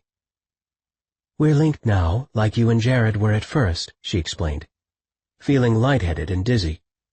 "I can warn him, and maybe he can tell the USAF what those bastards have planned." Kelsey smiled at her briefly, eyes sparkling despite the situation. Yes, the woman knew precisely how intimate a bond could be. Her feelings about her own life-mate were quite visible on her face. Kelsey rose to her feet. "I'll go tell Jared that we've linked with Marco then. See if he has anything to transmit." Thea glanced upward in panic. "Kelsey, please, don't tell him. I mean, not what I just told you." "I'll come up with a good cover story. Don't worry," she said with a conspiratorial smile. "You can share the news when you're ready." Thea inclined her head with the full respect due her queen. "Thank you." Hope didn't dare move from her position of safety. The blasts had continued, some in the distance, some rocking her barracks. It would be risky enough to leave protective cover if she were fully sighted. As it was, she could only cower in the bathtub and hope that the ceiling wouldn't cave in, as dust and debris kept covering her body. The acrid smell of explosives and crumbling architecture filled her nostrils. Her eyes burned, though she had no idea what was causing them to tear up. Maybe some sort of noxious gas. Covering her head, she bent face first against the bottom of the tub, wondering if she'd make it out of this early morning attack alive. The Anthusians had come, just as Scott Dillon had warned. Or was this really the doing of the Anthusians? Maybe it was the Refarians themselves. Maybe the truth was that Scott Dillon had been playing her all along. But what about my dream, she thought, recalling the images she'd seen of an Earth destroyed by their mutual enemies. I can trust Dillon. I'm certain. She just prayed that someone, somewhere in her own chain of command, had heard his warnings. A buzzer sounded, and the door to Scott Dillon's cell opened. The colonel entered, flanked by several security guards, and he gestured for the soldiers to release Scott from his manacles. They'd fed him last night, a decent meal, but Scott's belly was stone empty once again. With expectant eyes he searched for any sign of more food, but judging by the expression on the officer's face, he wouldn't be eating any time soon. "Over here," the colonel indicated the table where Scott had been repeatedly interrogated. "And bring the other one in now, too." Scott's ears pricked up. Was it the soldier Hope had mentioned? The colonel dropped into the chair like a leaden weight. "I need to know everything about this attack, son.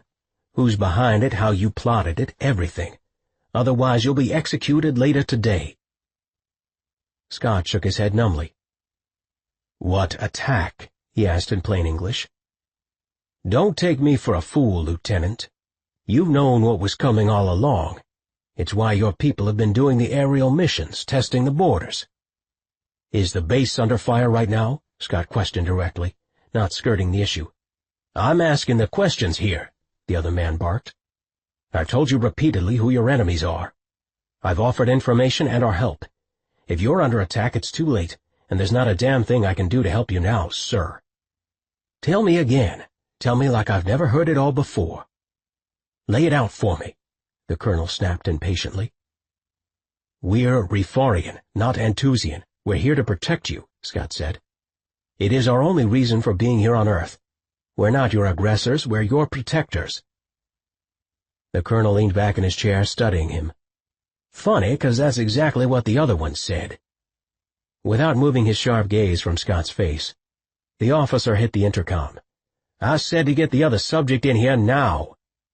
As if on cue, the door buzzed, and several security officers wrangled Marco McKinley into the room. Scott refused to allow surprise to register in his eyes, although internally he was extremely grateful to see the Magian. "At the table," the colonel ordered the soldiers, "right here." Marco was shoved down into the seat between them. He kept his gaze lowered, trained on the scuffed wooden surface of the table. "Look, Dillon, I want to believe you, I really do, but your DNA is different from this one's." The colonel gestured toward Marco. "His isn't human, close, but not a match. Your DNA, however, is fully human. I need to understand why there's that kind of discrepancy. We're tending to think one of you's Refarian and the other's Anthusian. So which is it?" Scott took the lead. "I'm a Refarian sympathizer." "I see." The colonel seemed unconvinced. "Is the base under attack or not?" Scott insisted. "Because if so, we're wasting precious time here. Time we won't get back. I'll tell you everything about my DNA map once we mount some kind of plan." The colonel gave him a nonplussed look. "Not buying it." With a frustrated sigh, Scott launched into his life story, the extremely abbreviated version. "The Anthusians have a vested interest in your species because humans are the key to solving a deadly virus that has killed millions of their despicable people. We've had humans on our world. And you're related to them, those humans who have been on your planet?" "A descendant." Scott wanted to shout to the ceiling in relief. He despised the gruesome details of his parentage, and was thankful not to own up to his Anthusian roots. But his relief was short-lived. "But you're related to these Anthusians, too?" Scott flinched. "Not precisely, sir." "Not precisely, huh?" the colonel barked. "Why precisely aren't you on their side, son? Seems to me you're saying you might just be related to these Anthusians who are currently hell-bent on destroying my base. That's what I think I'm hearing from you." Despite himself, Scott liked the old guy. It was almost impossible not to warm to him. So he went for naked honesty, leaning close across the table. "I'm Rifarian, Colonel, in my heart at least, if not in my DNA. I have served our exiled king, Jared Bennett, for the better part of my life. He's noble, compassionate, and has a great love for your species." A great love. Scott considered telling the man that Jared's wife was human, but instinct warned him against revealing her identity. "So if we're to believe you, your own people—" "They are not my people," Scott corrected. "These Anthusians, then, are behind the attack against this base?" It was Marco who spoke this time, finally looking up at both of them. "That's what we've been told, sir." "Told how?" Marco and Scott traded a look. Scott had no idea what had transpired in the days since his capture, so he nodded for Marco to continue. Marco drew in a deep breath, then began, "We have abilities, gifts, that your own species doesn't possess," he explained carefully. "You'd call them telepathic abilities." The colonel waved Marco on. "And you folks would call them—" "Intuitive gifts," Marco replied. "Somebody warned you?" The colonel tapped his finger on the table. Marco hesitated, then answered, "Yes, a woman I'm very close to. She was able to reach into my mind." The colonel shoved back from the table. "I don't know whether you're playing me or not. In fact, I don't know shit from Shinola about what might be true here." "Polygraph me," Scott volunteered. "I'll pass with flying colors." "That doesn't mean squat, son. You could use those special abilities of yours to make yourself pass. Why else you think we haven't bothered with that?" Scott leaned across the table with serious intent. "Colonel, we are both military men. We both say the word, and our word is done. We also know what a threat can mean to each of our homeworlds, a true barbaric threat. I am telling you, sir, that these Vlaxi are after your blood.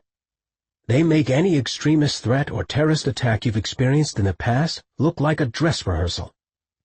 These Vlaxi will wipe out your species, taking as many hosts as they require, and burn the rest. Please, you've got to trust me here." Marco cut him off. "We can still align our forces and defeat them, or you can sit back and watch them destroy this base and take hold of your missiles. That's the plan, Colonel. To seize the launch controls and strike Earth with your very own weapons." Scott gaped at Marco.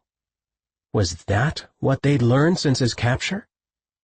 Briefly, Scott recalled the terrain of Hope's dream, how Earth had seemed only a ruined shell of the world he knew. The colonel sighed impatiently. "This underground facility is built to withstand a thermonuclear blast." "They have weapons you haven't even thought about inventing," Marco replied calmly. "They can penetrate this base, unfortunately." The colonel scowled. "Why haven't they done it before now, then?" "They've been lying in wait," Scott answered, "for the prime moment when they can confidently pull it the hell off. We don't know what's changed. More forces, perhaps, bigger cruisers. It's impossible to say." The colonel stood, paced the room, clearly wrestling with a decision. At last he turned and faced them both. "Some kind of giant starship is positioned over the base as we speak," he admitted. "They've dropped forces in, and those soldiers are engaged in guerrilla attacks. They've got under our radar. We can't lock in on them. Our soldiers are trained in every type of warfare, except with an invisible army," Scott said, revealing the one final piece of intel that would make the colonel understand the stakes. "Invisible? What the hell are you talking about?" "Shapeshifters, sir. Capable of assuming a formless condition," Scott answered plainly. "It's the same way they take hold of human hosts. They can move like a mist, nothing more. Until they're right up on you. That's how they took over our world. And it's why we've been trying like hell to protect yours." The colonel gaped at them both, and then strode quickly toward the door. Scott called after him. "We're asking for your trust, sir. And if we're lying, you've lost nothing.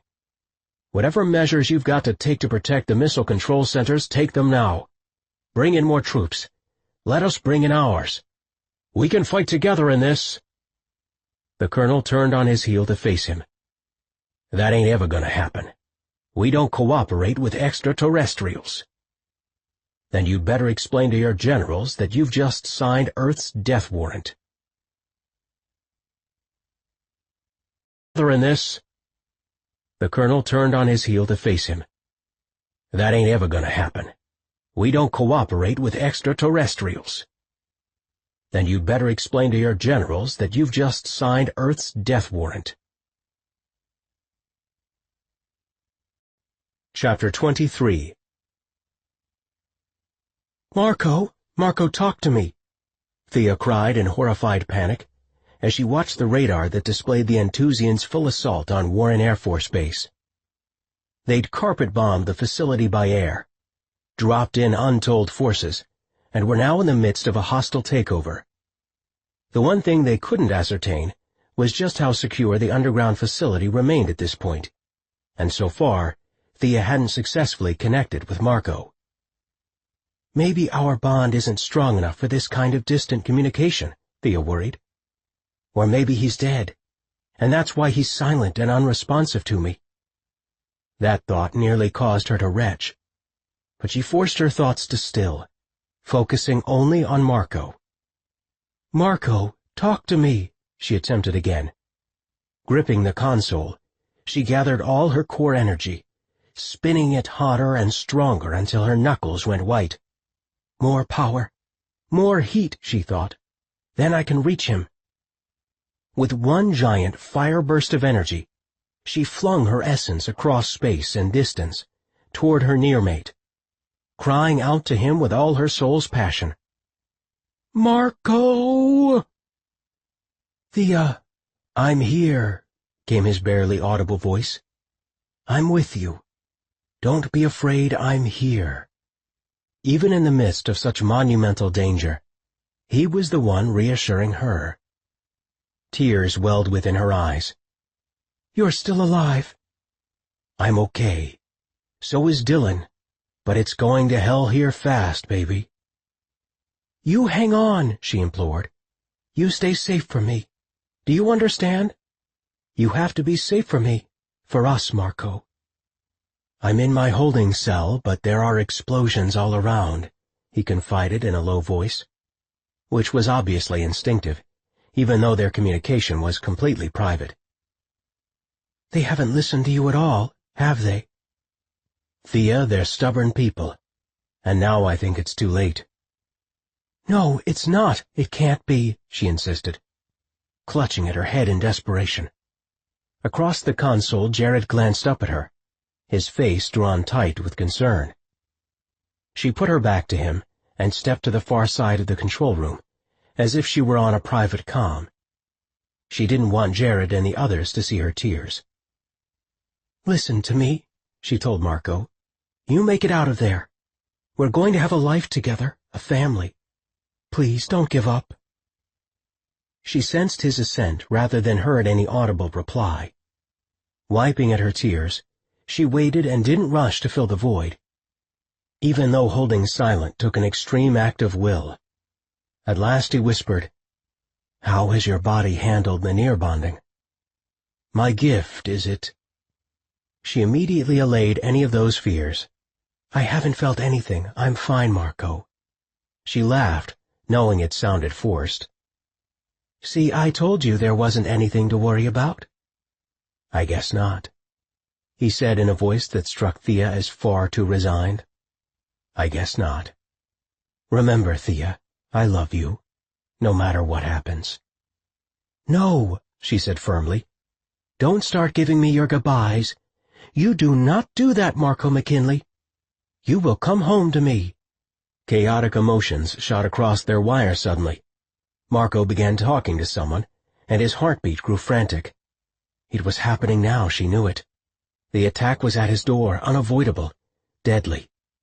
"What's going on there?" she asked, frantic to hold on to him.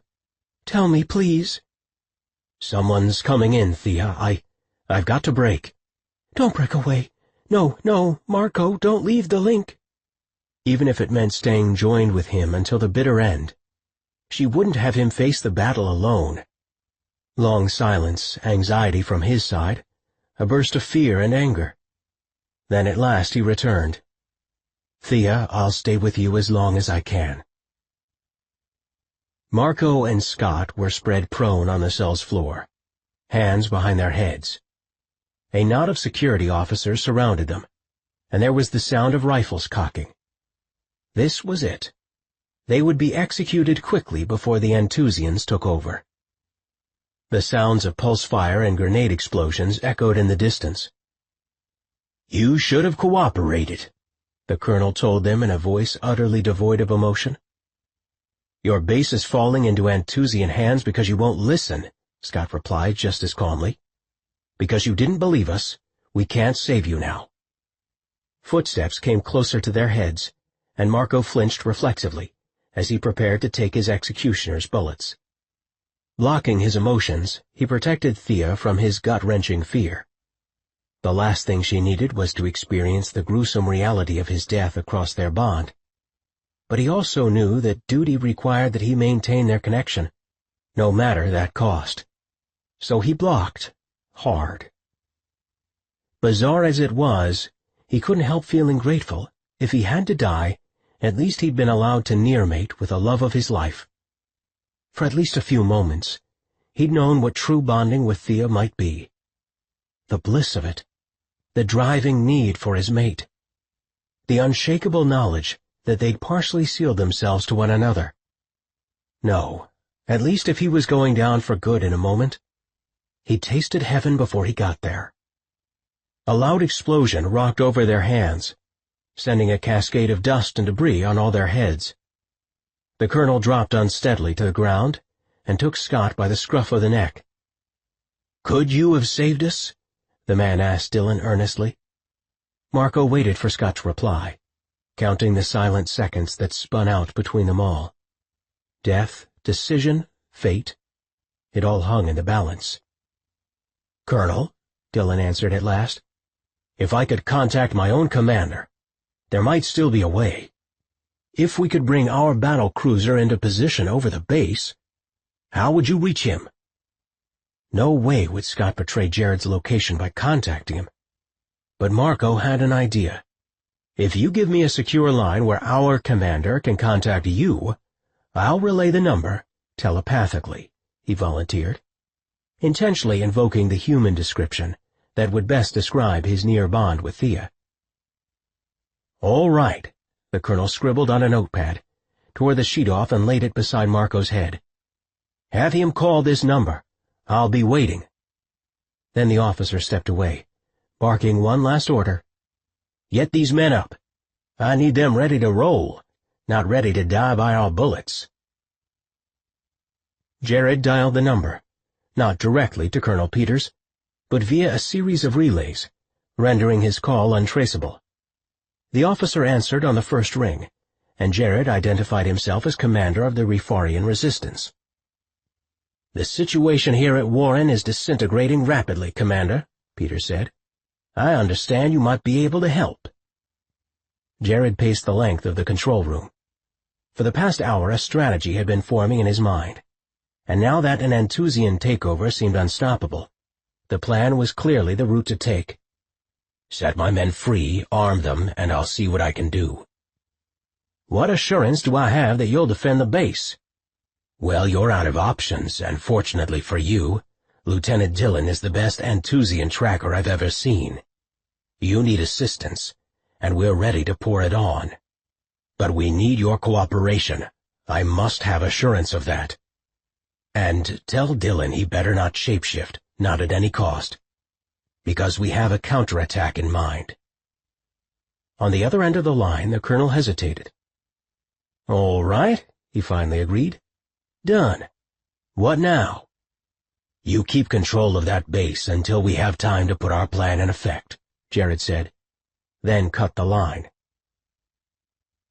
Jared, Kelsey, and Thea, along with a full science team, were dropped just outside the miner's chamber within minutes, the transport hurtling them there at maximum velocity. without any time to spare. Proceeding cautiously hadn't been on the commander's top list of priorities, Thea noted. Neither had entering the chamber cautiously. She and Kelsey had formed a rudimentary, hurried link, opening the portal, and then they'd all been dumped unceremoniously on the cool floor of the chamber. With muddled senses and dazed reactions, they set to work on Jared's plan, and Thea noted in passing that traversing the portal seemed much easier this time around. In order to enter the chambers, Thea had been forced to break the bond with Marco. It had taken all of her soldiers' resolve to let him go, knowing she might never see him, at least not alive, again.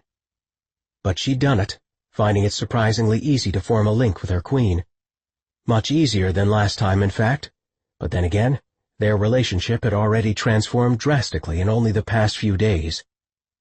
Still, no amount of trust or developing confidence in her new queen had prepared her for what Jared declared after they'd safely entered the chambers. It was an insane strategy. Yet, if it worked, the ballsy move would save not only Earth, but all their lives. So this is all Kelsey's idea? Thea couldn't disguise her shock. The whole plan? Kelsey and Jared exchanged a look as the human strode toward the coiling unit. Just like last time, the energy inside instantly reacted, glowing hotter and brighter. Jared's plan, Kelsey answered, but with a bit of embellishment from me. Kelsey focused on her work at hand, palming the coiling unit so that it churned brighter and harder and faster. You're opening a portal, Thea gasped in understanding. Between the base and this chamber, Jared finished. We've long theorized how the miters would serve as our primary weapon against the Antusians. Now's our chance to test that theory, firsthand. And if we fail, Thea pressed him, what then, sir? Earth will be gone. Jared took her by the shoulder, leading her to the target area in the center of the chamber. Tell me another way to fight the Black's Eye. They've infiltrated the base, and are in their ethereal form, undoubtedly. Any of our strike positions are meaningless at this point. If they succeed, Earth will be gone anyway. Thea understood precisely what her commander was proposing. Yes, they theorized this approach endlessly. But theories were one thing, and practical application in the middle of a deadly showdown quite another. What will Kelsey do? I'll create the portal, bridge the distance while they— she pointed toward the two science officers who'd quietly accompanied them— man the miter's weapon. The assault on Hope's barracks had finally ended, but not before the building had caved in on top of her. Somehow she'd managed to claw her way toward an opening in the collapsed wreckage, drawn toward the smell of fresher air and the vague appearance of lights.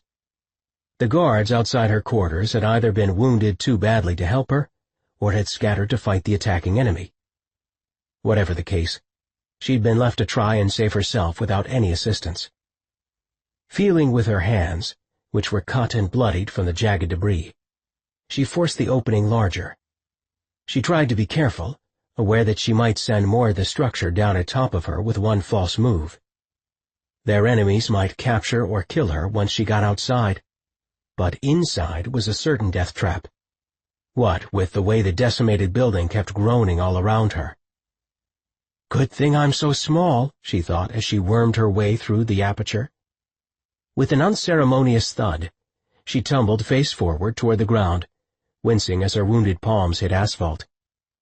Scott Dillon, where are you? She wondered, trying to make out anything in the fumes and smoking carnage. Nothing. She could see absolutely nothing, and couldn't determine a fucking thing. No weapon, no eyesight. She felt her way toward what looked like a supply truck, crawling and keeping low to the ground. It was the only way she had any chance of surviving. An Antusian battlecruiser continued holding position directly above Warren, and had already taken out most of the barracks and other buildings across the base. Scott and Marco led a small force of USAF troops in a recon mission, utilizing infrared as a means of identifying Antusian ground forces. But their best counterweapon at the moment was simply Scott's ability at tracking his own species. Sniffing the air, sweeping his gaze about the landscape, he identified scattered bands of snipers and other Antusian soldiers. So far, they'd taken out at least 12 of the Vlaxi. Marco holding the rear as they worked their way and prayed that Jared's plan would succeed. As Scott glimpsed bombed-out buildings, torn-apart wreckage, trucks upended, and jets sliced in half, he worried about Hope Harper and wondered if she'd already been killed in the attacks. If she hadn't, her blindness would leave her defenseless in all the wreckage and mayhem, and, gods forbid, the Antusians would take special pleasure with the likes of her, someone vulnerable and spirited. They thrived on breaking her kind. The colonel said she'd gone to the barracks, but all the barracks had already been leveled. During his days of captivity she had never wavered, fighting for him and believing in him. He was determined to reach her, somehow, and help her escape the clutches of his murderous enemies. Behind him a sudden spattering of gunfire erupted, cut off by a whine and a boom. Dropping low, a quick glance over his shoulder betrayed the truth. An exploding mortar shell had just taken out most of the soldiers who'd been following him. More explosions ensued, bullets whistled through the darkness, and there was no sign of Marco. The protector must have been taken out along with the human soldiers, he realized. But there was no time to mourn a fallen comrade, not if he planned to get out of this hell alive. The whining whiz of a mortar round shot over his head.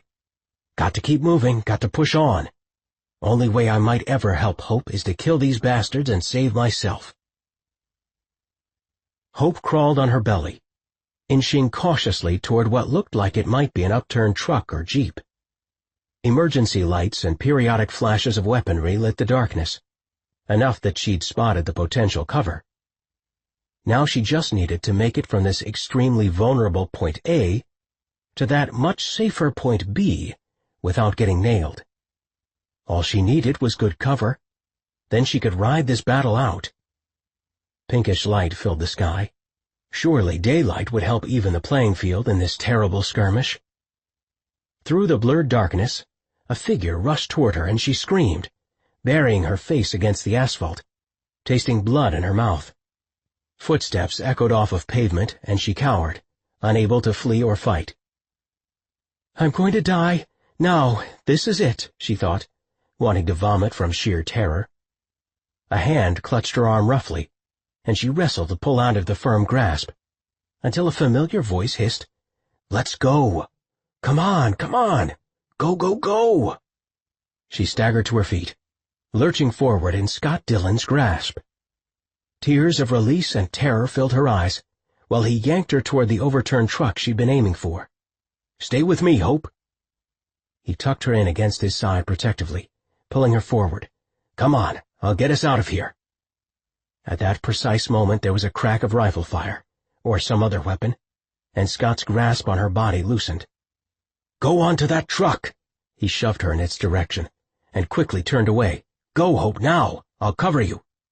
She obeyed wordlessly, making a run for it, the sound of whizzing gunfire erupting all around her. As she reached cover, she thought she heard Scott cry out, but she couldn't see a damned thing.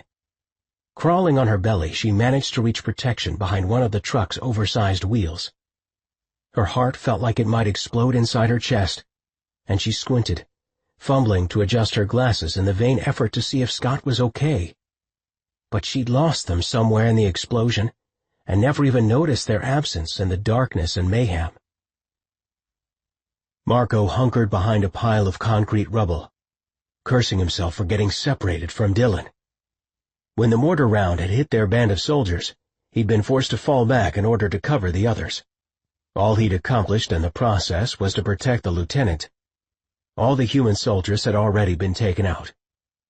Searching for Antusians through his rifle sights, it seemed he couldn't get a lock on anyone.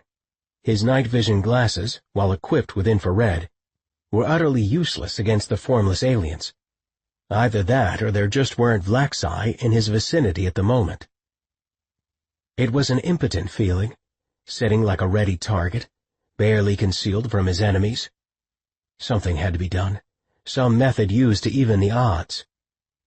There was one way he could combat their enemies, but it frightened him almost as much as his current predicament. He could open up his empathy and feel for the Anthusians. A noise off to the side sounded, and he swung his rifle in that direction, gripping the trigger tightly, ready to take out his enemies. But of all incongruous and surreal things, a leggy, disoriented antelope leaped over a bit of broken concrete, then clomped right past where he hid.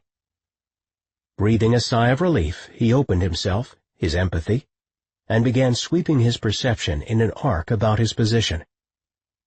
Bracing himself, he expected an onslaught of pain and nausea, the typical headaches. But oddly, none came. What he did immediately experience were the darkest emotions he had ever felt: vile hatred, bitter vengeance, murderous jealousy. He shuddered, catching his hand against the shards of concrete in order to keep from passing out.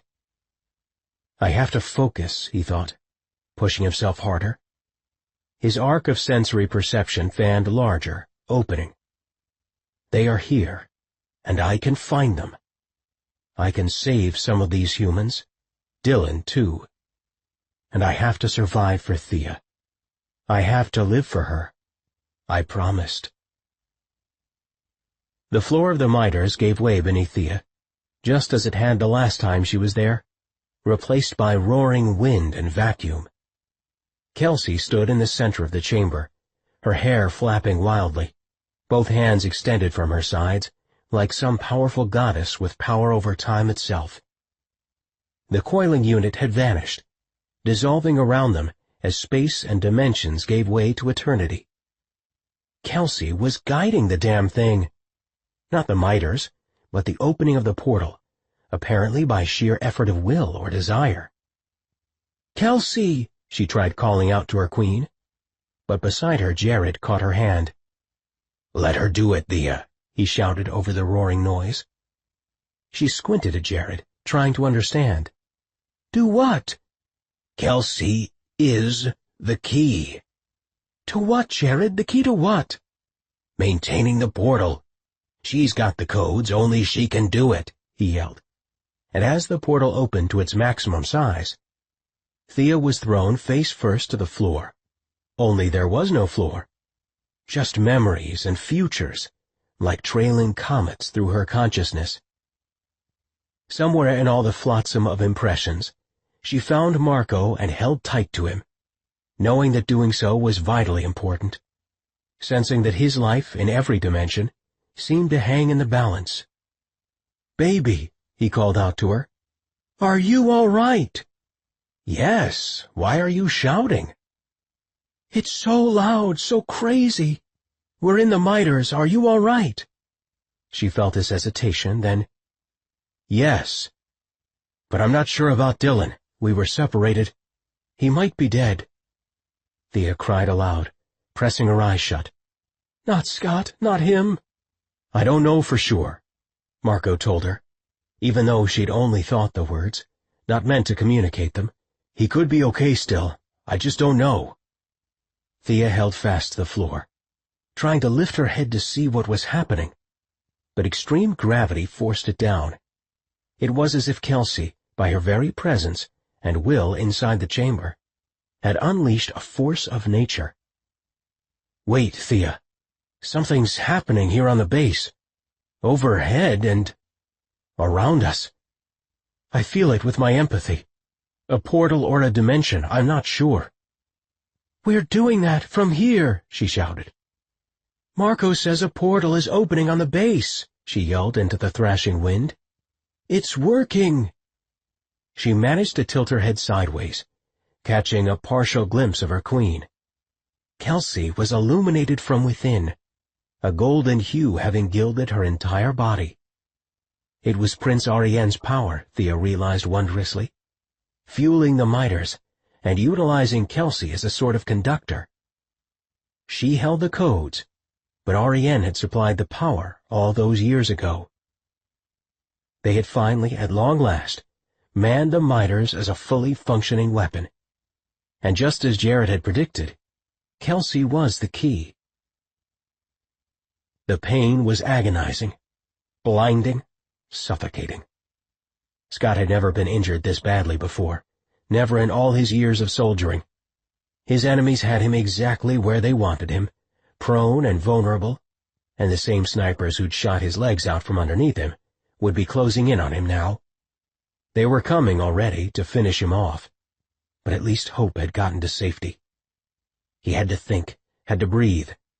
Dragging at the dawn air, he couldn't seem to fill his lungs, and the pain in his legs was almost more than he could bear. Groaning, he tried to sit up, tried to stand, tried to do anything. He could only writhe in his own blood and beg for all to have mercy upon his soul. "Gods," he groaned, clutching at the seeping wound in his right leg. The damn thing was torn half open, and warm, sticky blood soaked his gloves. Sniffing at the air, he sensed 3 Antusians nearly upon him. Fumbling with his pulse rifle, he cocked and reloaded, waiting for their imminent attack. Well, they might be finishing him off, but he was going to take a few of the scum along with him. Staring at the night sky, he sucked in a steady breath. Some part of his soul wondered how all these years of fighting had boiled down to this one moment. He was going to die, or by all's name. Maybe he was even dead already. "Lieutenant," Hope's urgent, feminine voice called out to him from the darkness. She appeared at his side once again, crouching beside him. "What? What?" His mouth hardly worked, and for the first time he realized he was shaking all over. Teeth-shattering tremors racking his body. Shock. I'm going into shock, he thought dimly. Feeling her steady hands slip beneath both of his arms, he understood she was dragging him somewhere. His mouth tried to form her name, but only a gurgling sound bubbled forth. She held him beneath his arms, pulling him somewhere. His eyes searched the open lot, and he remembered their objective.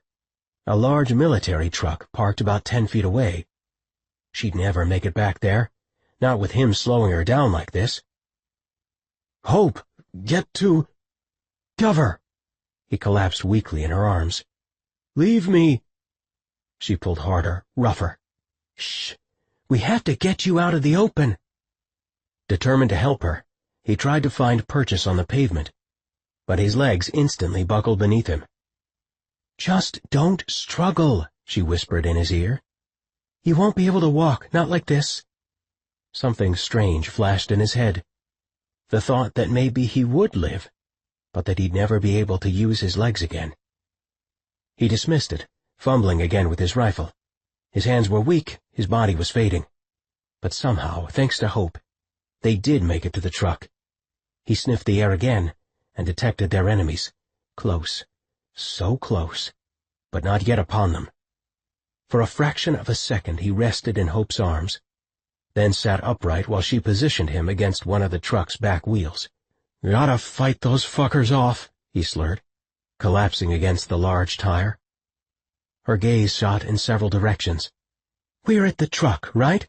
She ran her fingertips along the wheels and the ground beneath them, then onto the belly of the vehicle. What a strange question, he thought fuzzily. Of course they were at the truck. She felt behind him, her hands outlining the vehicle's underbelly. "Here, we've got to get you under the chassis." She began her tugging and pulling again. The girl had massive strength for someone of her size and species abilities. Before he knew it, she had him propped between 2 massive sets of tires that would provide at least decent coverage. "Thank you." His eyes drifted shut, and blood trickled into his mouth. He must have bitten the inside of his lip against the torturous pain in his legs, a pain that was tugging him farther and farther into darkness. There was no way he'd get out alive, not with how many Vlaxi were coming. He smelled them in every direction. Eventually every soldier met his maker, if he fought long enough, and Scott's moment had obviously come. He slumped heavily, beginning to pray, but then remembered Hope Harper right beside him. His eyes snapped open, and he rotated his head until he could look at the beautiful human. "I'm done," he rasped, wrestling for another breath. "Finished. Save yourself, Hope. I want you safe." "I'm not leaving you," she turned on him aghast. So frightened earlier, she had now taken fearless control of the treacherous situation. "I can't protect." She wrapped both of her arms about him from behind and began sliding him backward. "You're too exposed here. I need to get you someplace better where I can hide you." "They won't go by sight," he explained, leaning heavily into her embrace as she dragged him roughly along the frozen earth.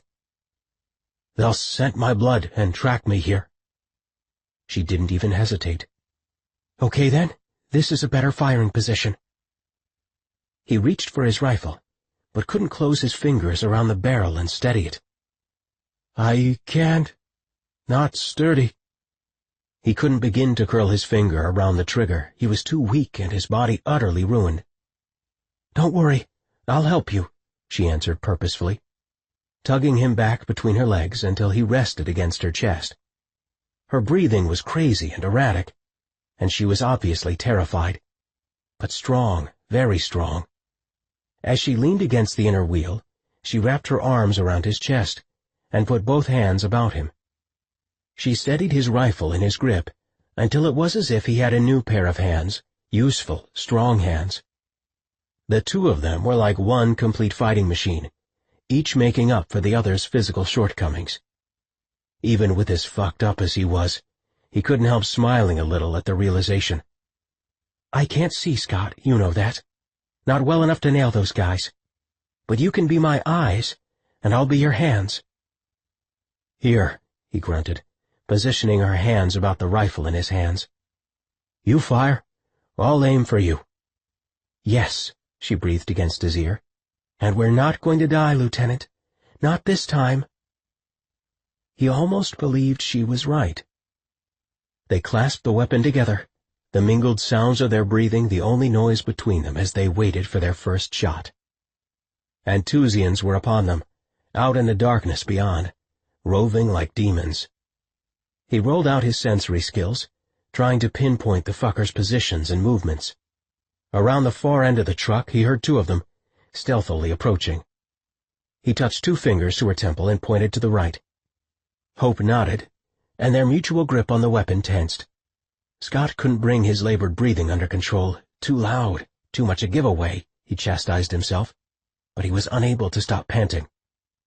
"No!" He swung the barrel of the pulse rifle toward the two Anthusians at the end of the truck. "Fire now, Hope," he whispered fiercely in her ear, and she did, getting off several rounds.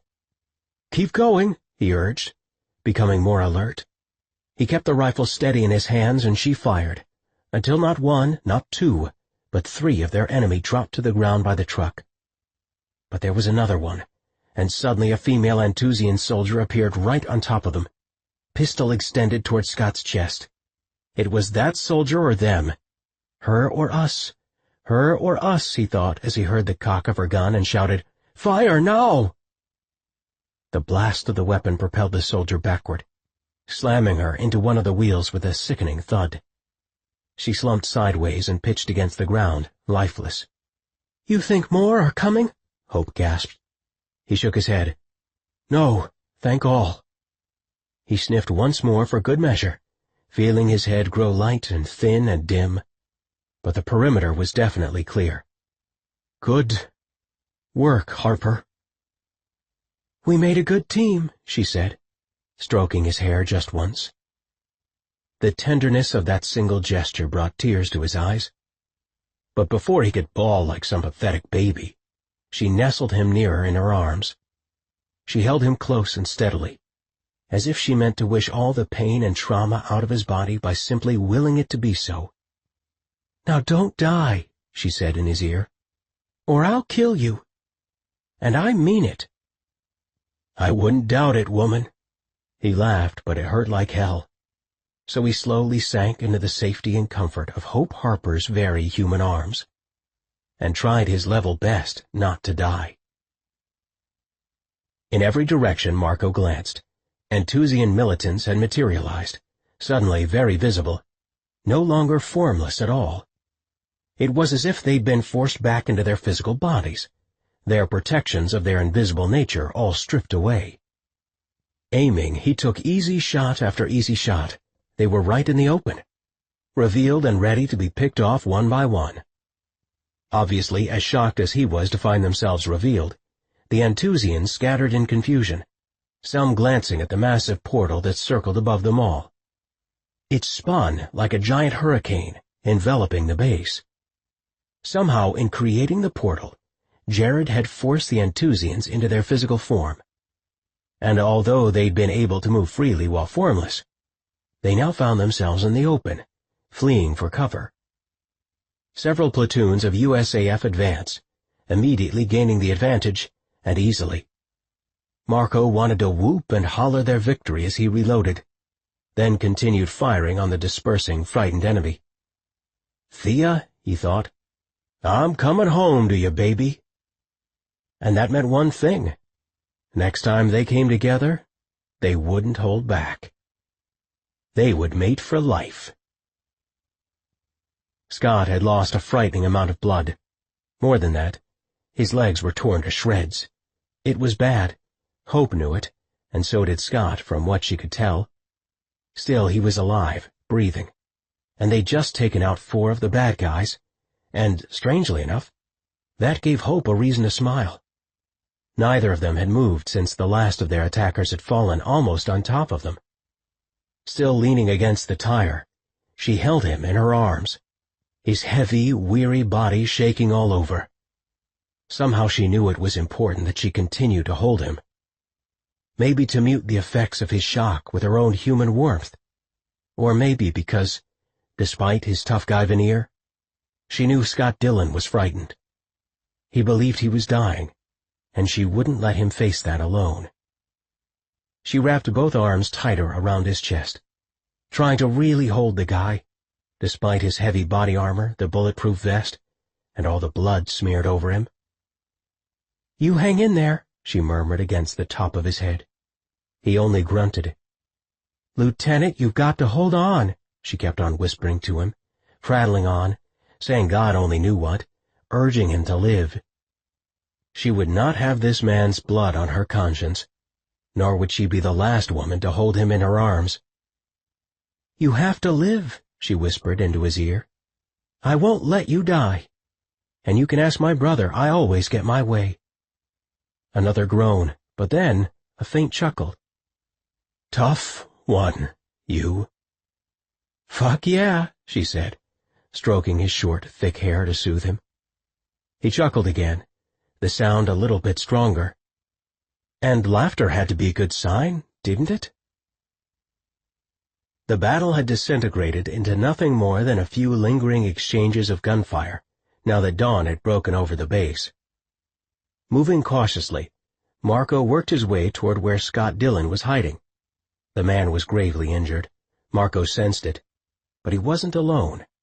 A human was aiding him, protecting him even. But Marco still needed to get to the fallen man's side. Rounding the side of an overturned truck, he knew he was dead on for Dillon, and a scuffling sound beneath a chassis caused him to call out, "Don't fire! Don't fire!" "McKinley!" came Dillon's raspy, weak voice, and Marco ducked his head, crawling underneath. There was blood everywhere, including covering the face and shirt of Hope Harper, the woman who translated for them. The two of them were propped against a wheelbase, Scott crumpled backward in her arms, and it looked like together they'd fought to the death right beneath the truck. Hope blinked up at Marco with an unfocused expression. "He's lost a lot of blood," she explained, undisguised fear in her eyes. "I'm gonna—" Scott's words trailed to nothing as he passed out cold in Hope's arms. "It was my fault," she told Marco miserably, as he squatted beside Dillon and began examining his injuries. "No, you were just caught in the middle of a firefight." "He was trying to help me to get to the truck," she continued. "If he hadn't turned back for me, he'd have made it to cover." "It's a war, and that was his choice." Marco studied the gaping wounds in both the lieutenant's shattered legs, and it wasn't pretty. Even if Dillon lived, he might never walk easily again, if at all. "What's happening out there?" Hope nodded toward the area beyond the truck. "It sounds like something changed." The atmosphere even felt weird for a minute. Kind of electric. We created a suspended dimensional space, Marco explained, tearing off part of his flannel shirt and using it as a tourniquet on Dylan's right leg. It forced the Enthusians out of their formless state. They had to resume their physical form. They weren't expecting that move, so it left them exposed and without a position. The human soldiers pretty much conducted a clean sweep after that. Hope nodded thoughtfully, removing her eyeglasses, which were covered in blood. They fell from her hand to the ground. "Do you think Scott's going to live?" she asked, her care for the man very obvious. Marco stared down at Dylan's pale, bloody face. His black hair and eyebrows only made his naturally fair features appear more drawn, like a mask of death.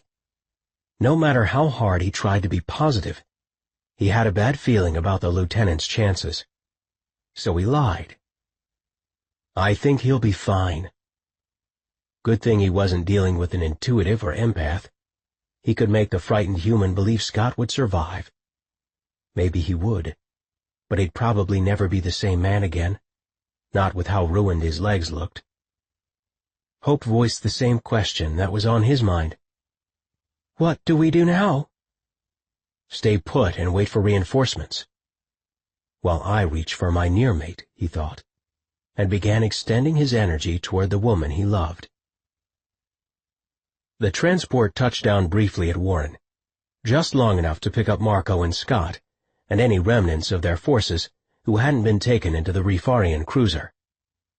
A few stragglers boarded, catapulting themselves from the ground onto the craft before turning to help Marco, as he eased Lieutenant Dillon aboard. Scott was passed out cold, tied down on a makeshift stretcher, as they lifted him onto the transport. Marco glanced about them protectively. Minor skirmishes continued, and for all they knew, the humans would mistake them for their enemies. But one of the medics aboard explained that their commander had cleared this landing with Colonel Peters, who didn't have a clue in hell how they'd pulled off the victory, but indicated he wanted to arrange some kind of summit between Jared and the USAF leadership. The man now swore the Rifarians were most favored allies of the humans. Marco swung his right leg onto the running board and turned back to face Hope Harper where she stood on the landing pad.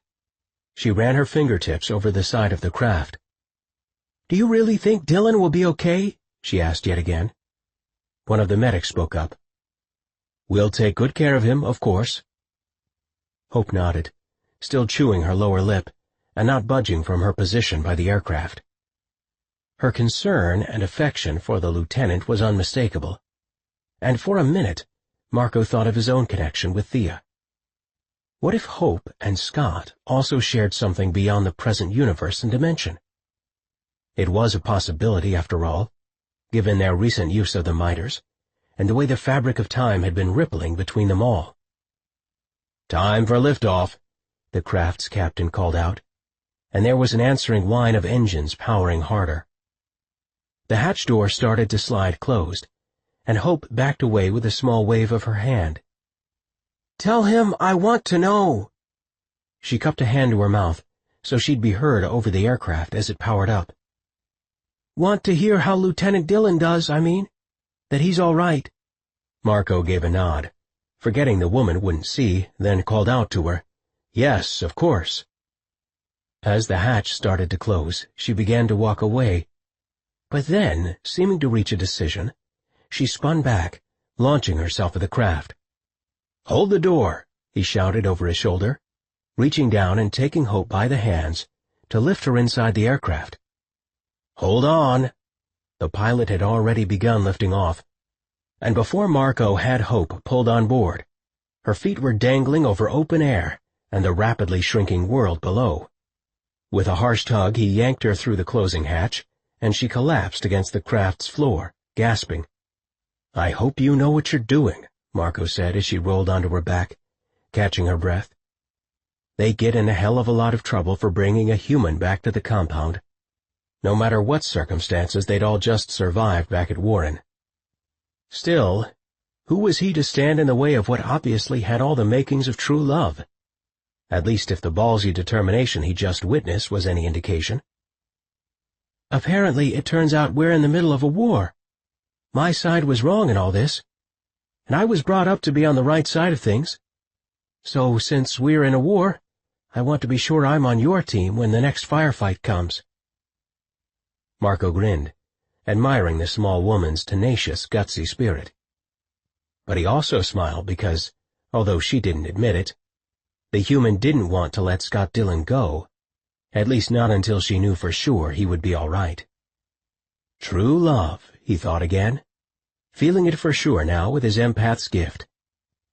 But it was a true love that would come from a melancholy price and a whole lot of heartbreak, which made Marco almost just as melancholy as he stared down at the gutsy human's pale face.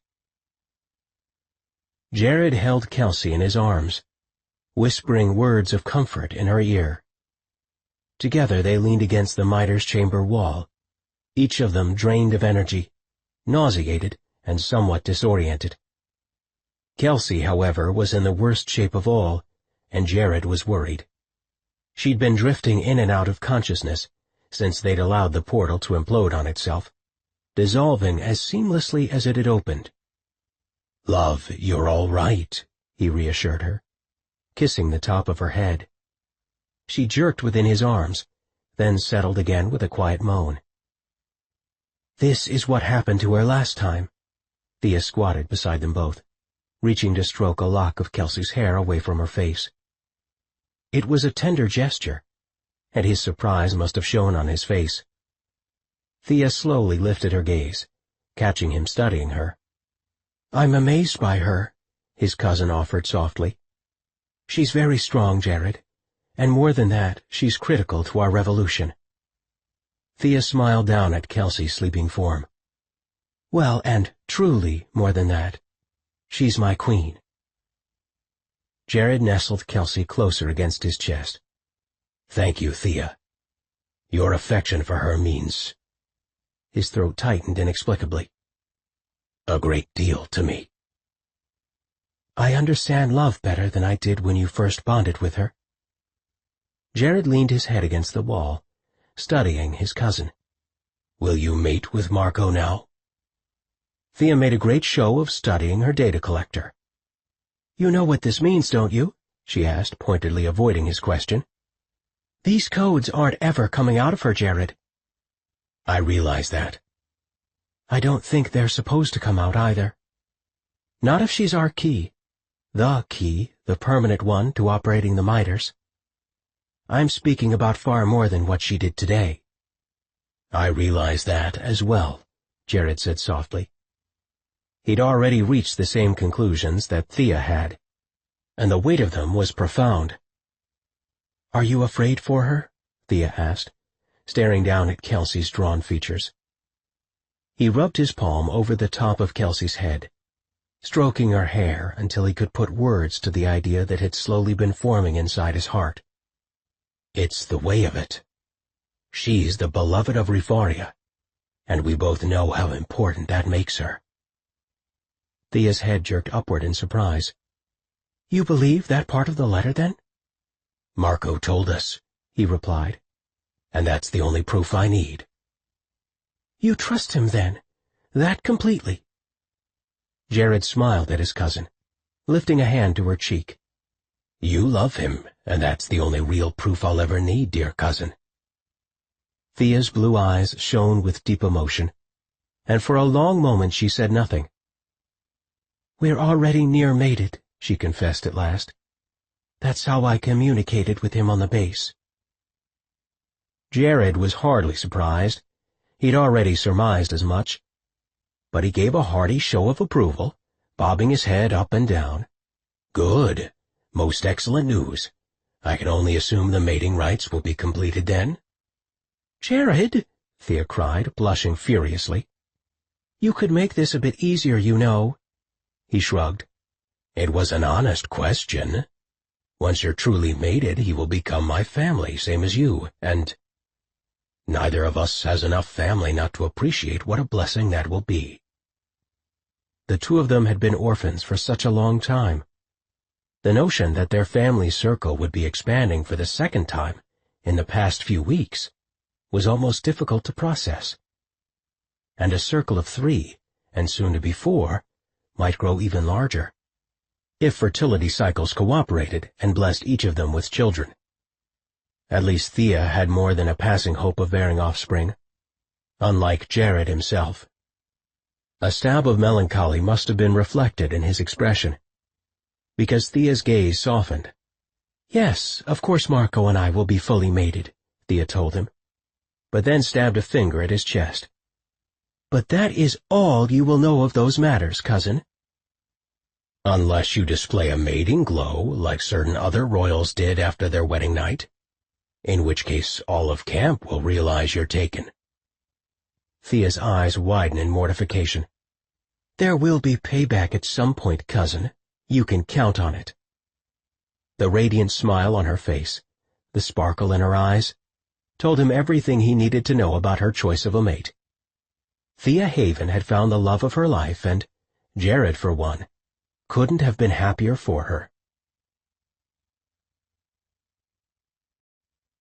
The radiant smile on her face, the sparkle in her eyes, told him everything he needed to know about her choice of a mate. Thea Haven had found the love of her life, and Jared, for one, couldn't have been happier for her. Chapter 24. Marco was on her before she had time to say his name, before she could utter so much as a word or cry of exultation.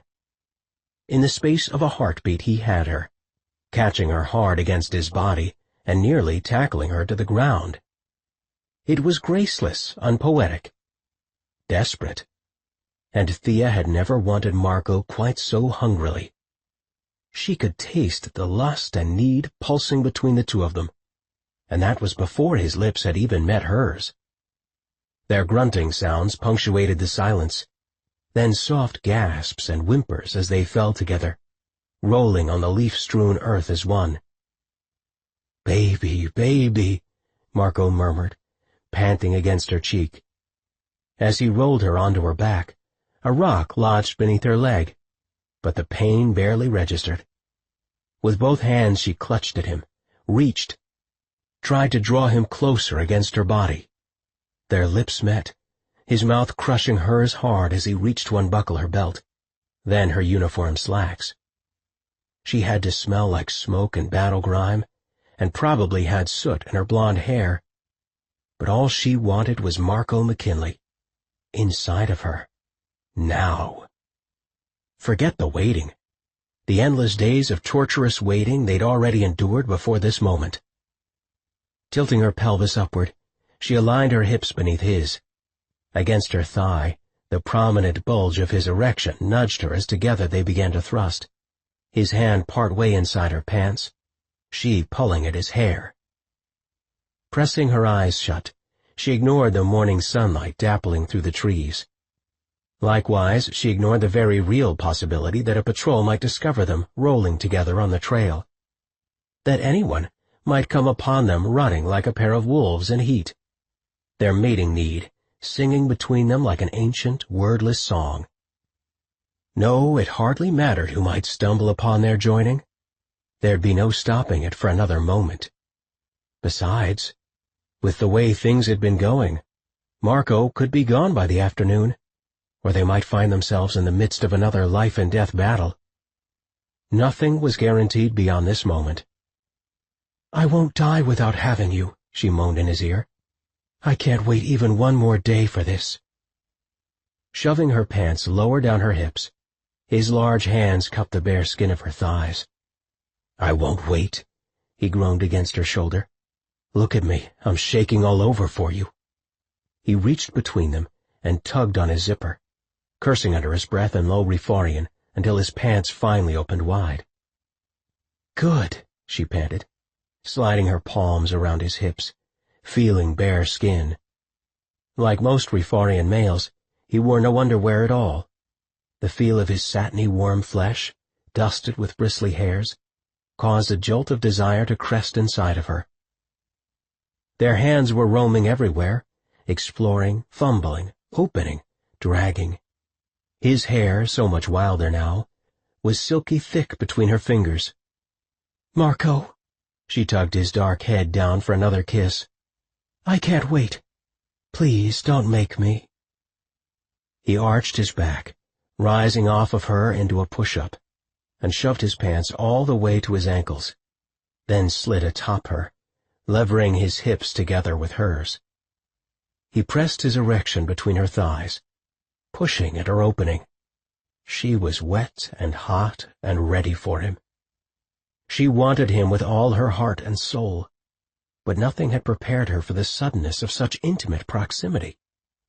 Gasping against his face, she realized that Marco would not be stopped, nor did she want him to be. Nothing could stop her anyway. "I thought I'd never be with you again," she whimpered, feeling tears streak down her face. "Amazing. You're amazing. Nothing will ever separate us. We're one." But then he did stop, growing utterly still against her. Lifting his head, he stared into her eyes, his own dark ones wide with panic.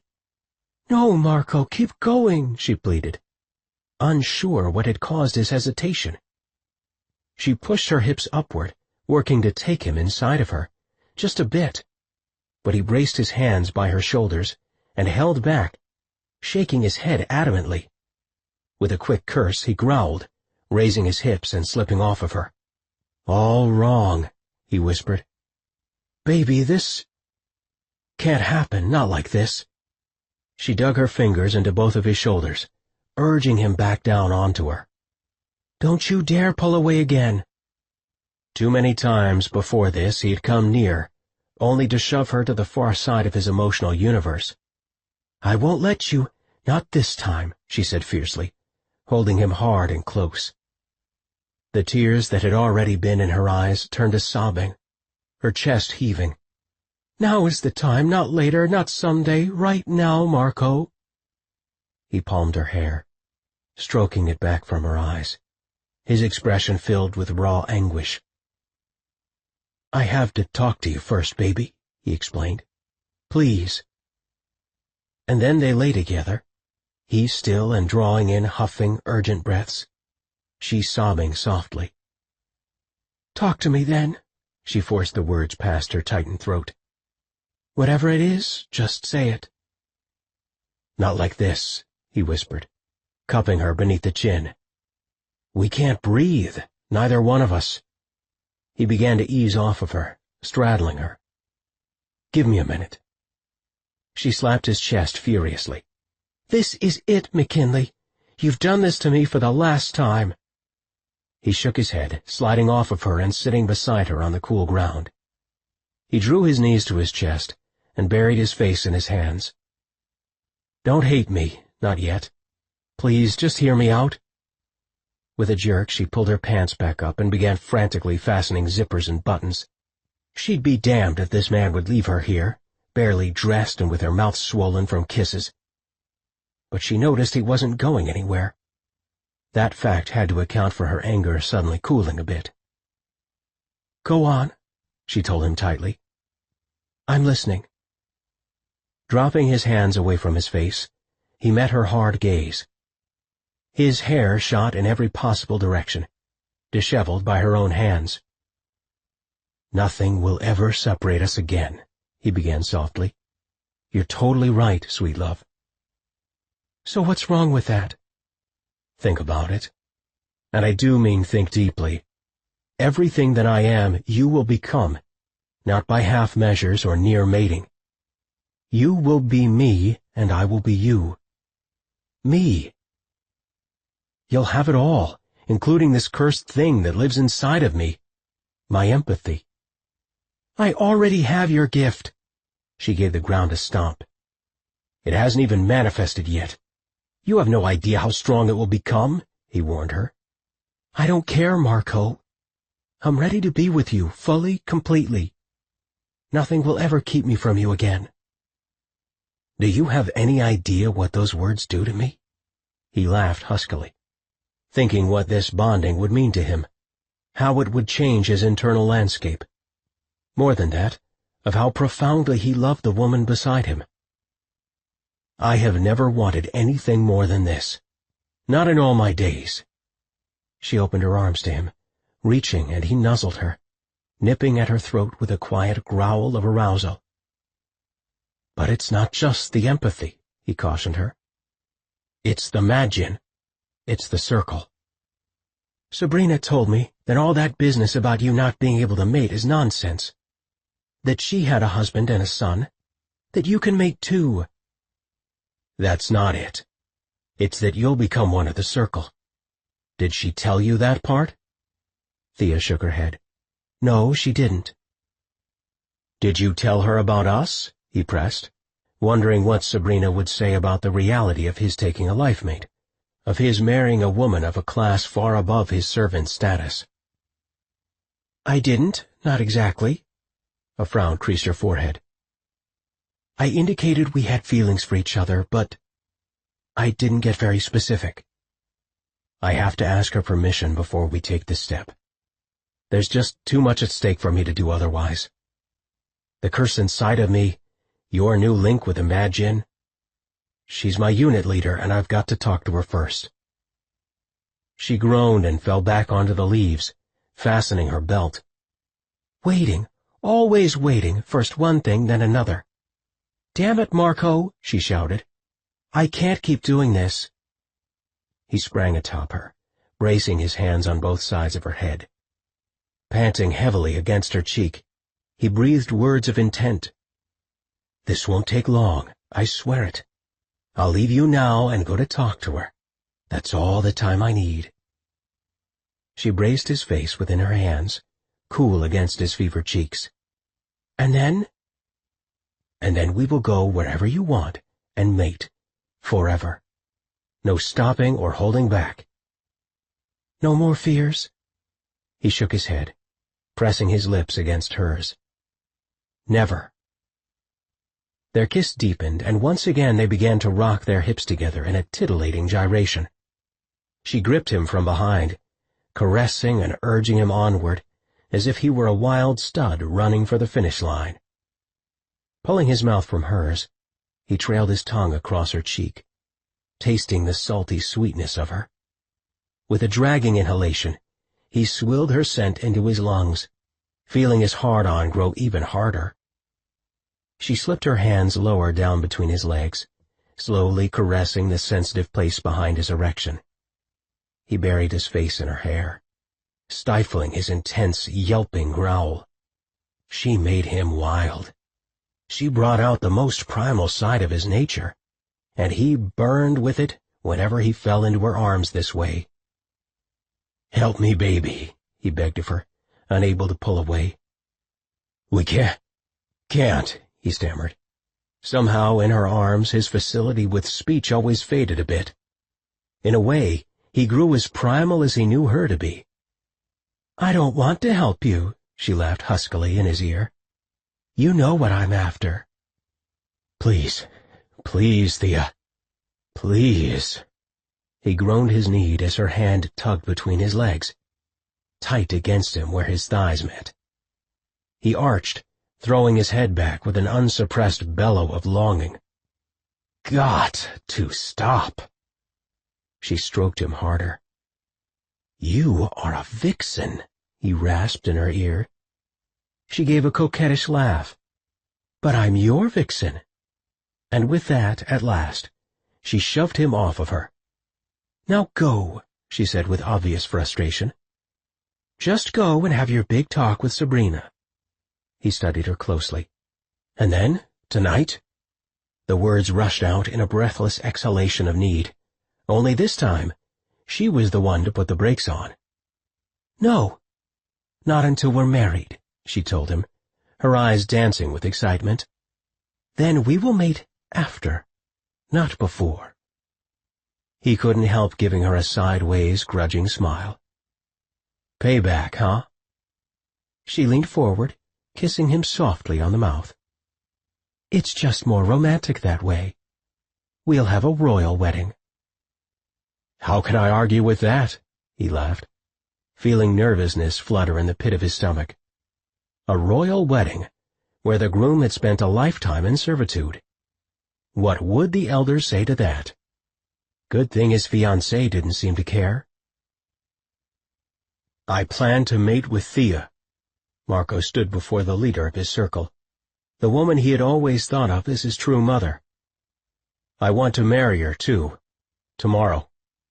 I want to seal our marriage before the circle, before everyone. I know you won't approve.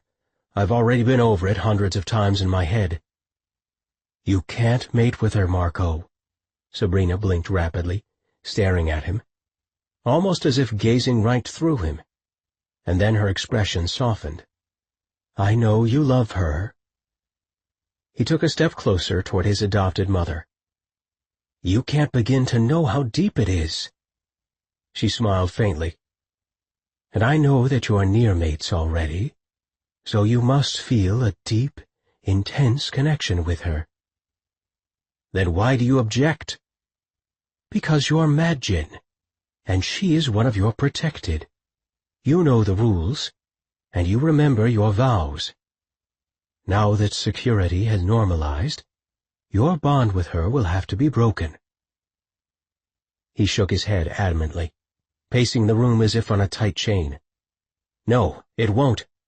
That won't ever happen. Behind him he sensed Sabrina bristle. You took vows, Marco. Vows you have always told me didn't include staying celibate or without a mate. That's one vow I made only to myself. You even told Thea as much. And what about your empathy? She reminded him gently. Think of Thea, of her safety and well-being. So far, with our near bond, she's fine. She hasn't even received my abilities. It won't happen until you're fully mated, Marco. You know this. You've always known it. I love her, Sabrina. He placed a palm over his heart. I love her. I've spent my life in solitude, so why would you try to stop me? She grasped him by the shoulder. Because you are dangerous to her. Your love for Thea could destroy her, Marco.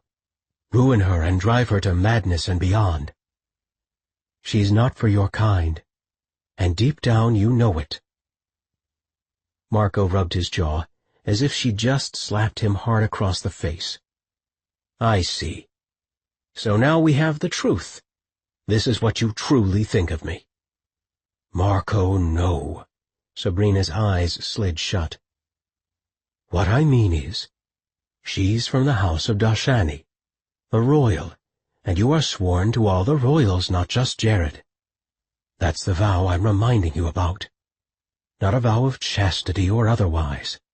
First and foremost, a Madjin warrior places the well-being of his protected above any personal desires. What better way for me to protect her than keeping her at my side, always? We're living in different times, new times, he argued, unwilling to back down. Sabrina set her jaw, then slowly looked at him again. You won't let me stop you. No one could. He broke into a joyous, warm smile, feeling the tide turn between them. Sabrina put her back to him, both hands on her hips. She seemed to wrestle with a great weight. Perhaps her decision to bless the union? Or perhaps simply choosing what would be her next tact in trying to sway him. At last, she pivoted toward him.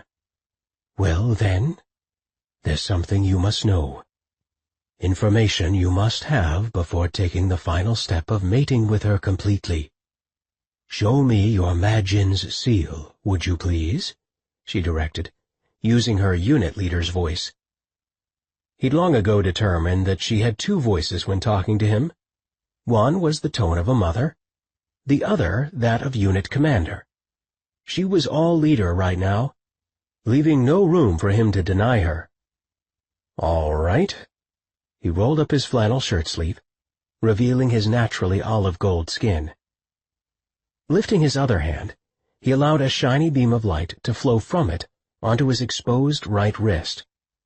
Rarely did he reveal his Madjin's brand, and yet he always remained aware of its presence, prickling there somewhere just beneath his skin, just as he was always aware of his powerful vows. Rathosmi Seat Falmi, he'd sworn before the council, dying to self to serve those more worthy. The holographic marking spun into view, undulating powerfully in the air between them. "Ah, there it is," she said, her voice filled with wonder as it always did when one of her Magian revealed their brand. They were an ancient line, and the mark had been passed from Magian to Magian for almost 1,000 years. "It still amazes me," she observed. Marco bowed his head reverentially. "I'm honored to bear the king's brand." She nodded in thoughtful agreement, then asked, "Haven't you ever wondered why you were branded on your right wrist instead of your left like the rest of us?" Marco thought a moment. No, he'd never questioned the council's choice for his branding. "I assumed it was because I'm left-handed," he replied with a shrug. "Part of the Magian sealing symbolism. Or because I'm the primary protector to the king?" Again he searched within his mind, a small leaden feeling of dread beginning inside his chest. "I never really thought about it, to be honest." She stepped toward him, reaching for his right hand. She took hold of it, gently exposing the underside of his wrist. She pressed her thumb and forefinger into the beating point of his pulse. "Right here," she smiled appreciatively. "The mark is right here." Marco stared at her, confused. "What mark?" "The mark of the Daravni." "What are you talking about, Sabrina?" he blurted with an awkward laugh. "I don't have another mark." "I know you've been intimate with Thea. Maybe you haven't made love yet, but you've touched her," she said. "Haven't you felt the fire? Don't tell me that you haven't. It would be impossible." His thoughts catapulted to the scorching compulsion he'd felt every time he was near Thea. The overbearing urge to touch her core self. The way he blazed inside. The way Thea seemed to brush him with her fiery nature. And he thought of how hungry he'd been for her Dashanian self in his room. He'd been compelled to mate with her beyond any urge he'd ever imagined, just from seeing her naked true form. "You have felt it." Sabrina could see everything written across his face. "Don't," he managed to choke, backing away from her. "Illuminate it, Marco. See for yourself. Even now you feel the emblem's presence, don't you?" She was right, of course. The underside of his wrist had begun to burn and even itch slightly, as if by the very act of her telling him about the mark, some kind of chemical reaction had occurred in his body. He swallowed hard, trying to steady his thoughts. Shaking, he lifted his left hand and allowed a silvery beam of light to spill onto his wrist, in the exact same manner he always illuminated his Magian seal. In reaction, a swelling, undulating sphere of energy materialized in the air between them, causing a quiet shudder throughout his whole body. It was Jared's mark, the emblem of the Daravni. "Well, why is this here?" he stammered, staring at the glowing mark in shock. It appeared identical to the one his king and queen bore. The glowing light illuminated Sabrina's face with an eerie glow. "Your mother was a young protector, brought to the palace to train with a Magian as a child. She was never strong, not like she should have been, because she was an empath just like you, Marco. All your gifts of intuition and empathy come from her." "I know all that," he gritted. "Tell me why this mark is here on my wrist." Sabrina nodded in acknowledgement. "But what I've never told you is that your mother became the king's mistress. They were in love, deeply, and had a dreadful affair that broke everyone's hearts," she explained. "When the king felt he had to end the relationship, she lost control of her empathy and went into madness. All her life, she'd struggled to keep her sanity, but losing him—" Her voice trailed off, her eyes becoming filled with melancholy emotion. "Well, after that, we learned she was carrying the king's child. So we nursed her through the pregnancy, and when you were born I cared for you. Your mother died 3 months after that day." A sickening, blinding headache pulled at Marco's temples. He shook his head, trying to clear it, trying to focus on what Sabrina was revealing. "I don't believe you," he whispered, voice thick. "You would have told me before now. Someone would have told me." "After Jared's parents were murdered, and he ascended to the throne, the elders had me bring you here to Earth. To protect you. To protect the succession because Jared was in such constant danger." Marco gestured at her angrily. "What you're saying is that all this time I thought I was training, serving, disciplining myself as a Magian. I wasn't really the protector. I was the protected?" he sputtered. "That's not entirely true, Marco," she argued softly. "It was never like that." Every day he had lived, for as long as he could remember, was a sham. They'd taken him, the bastard son of a murdered king, and hidden him, fawned over him and prayed the day would never come when they needed to parade him in front of the people as the heir apparent. He spun to face her. "Then how exactly was it, Sabrina? You're telling me that the Magian Circle brought me here for protection, just as Jared was protected. But you drew the circle around me, not him. He was secure, Marco. Safe. You know it. The safest he could be during a time of war." He jabbed at the air with his finger. "He will never know this. Never. I am his protector, his Magian, and he will never know this, or I'll kill whoever tells him." "You're his brother," she reminded him. "The time has come for—" He roared. "He will never know." "Nothing will change. Not for him, not for me, not for the Circle." Marco barked his wishes, dimly aware that he was behaving every bit like the ruler they claimed he was born to be. "From this day forward, no one mentions this to him or to me again." "You can't pretend you're something you aren't, Marco." "I can't pretend I'm a prince either." She smiled, an annoyingly patient smile, which only stoked his rage. "You're every bit as much a Daravni as your brother. In time you'll come to understand that." "What's that supposed to mean?" "You've seen what Jared is, what Thea is truly. The power, the gifts." She paused significantly, tilting her head upward so that their gazes locked. "The fire." He shook his head in flimsy denial, even as he felt a strong burning sensation catch hold in his chest.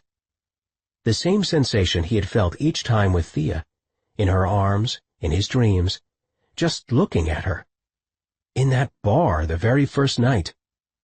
Always with Thea the growing sensation of scorching fire, when all along it hadn't just been her pure nature, as he'd believed, but his own as well. He remembered how the sight of her natural form had aroused him beyond his imagining, stoking his lust for her to outrageous proportions.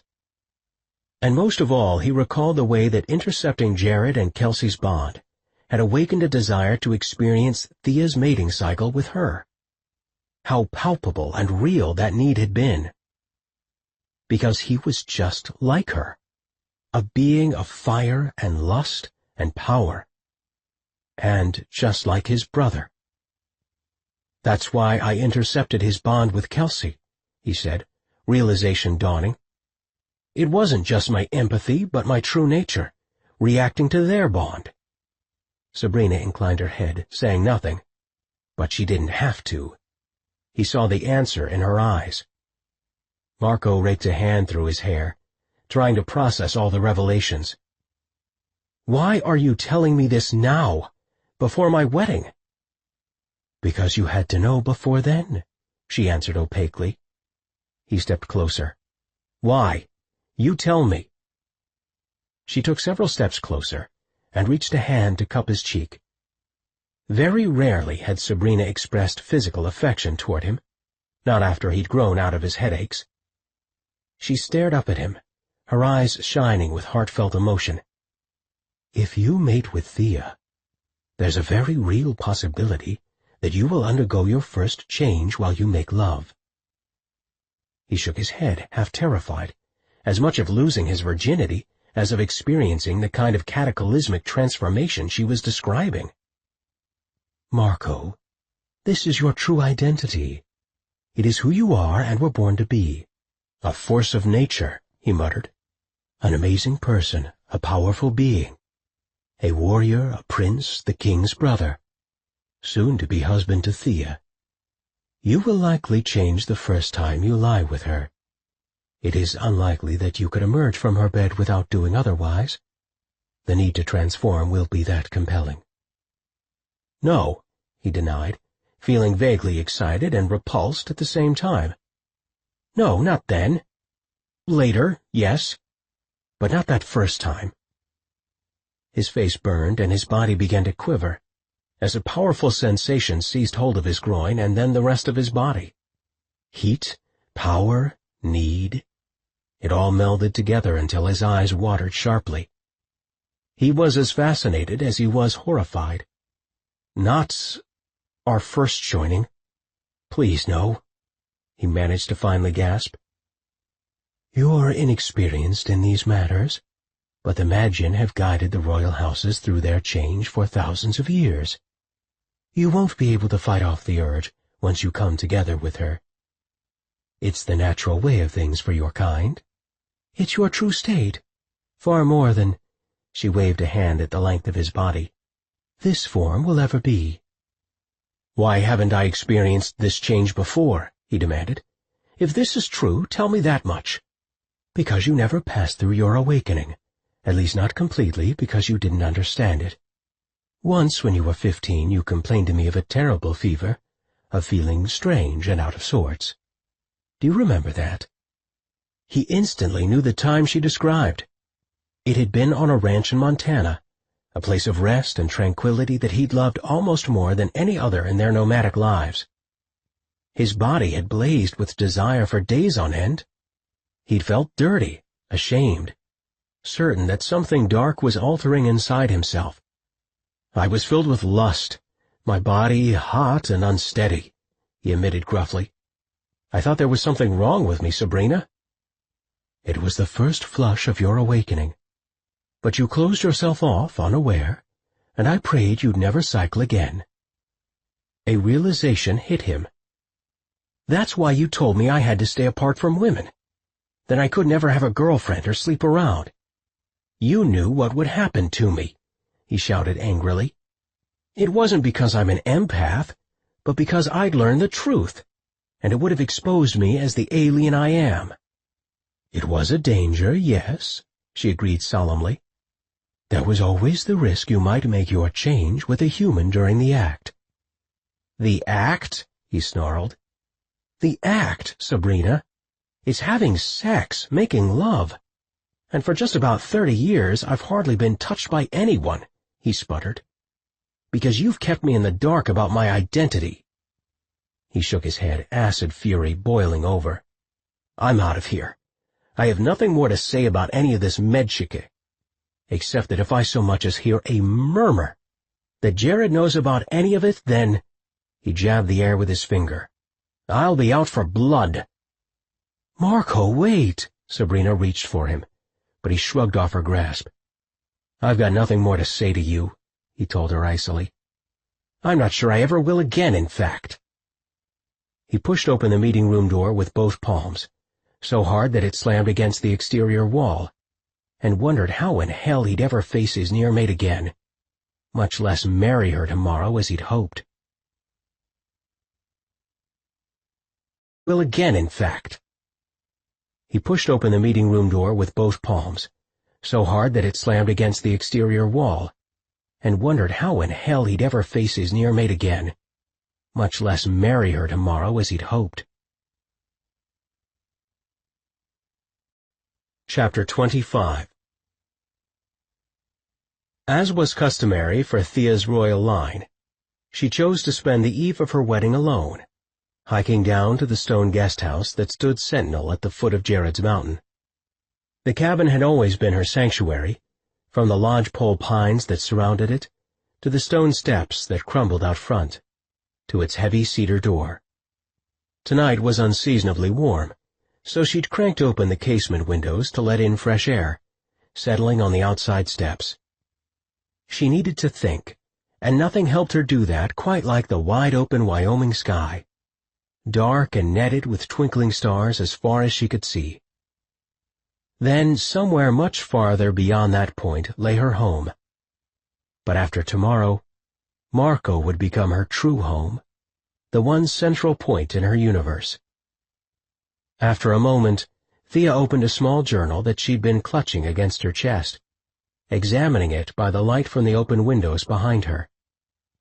Flipping through delicate pages, yellowed by time, she studied Prince Arienne's familiar, scrawling handwriting.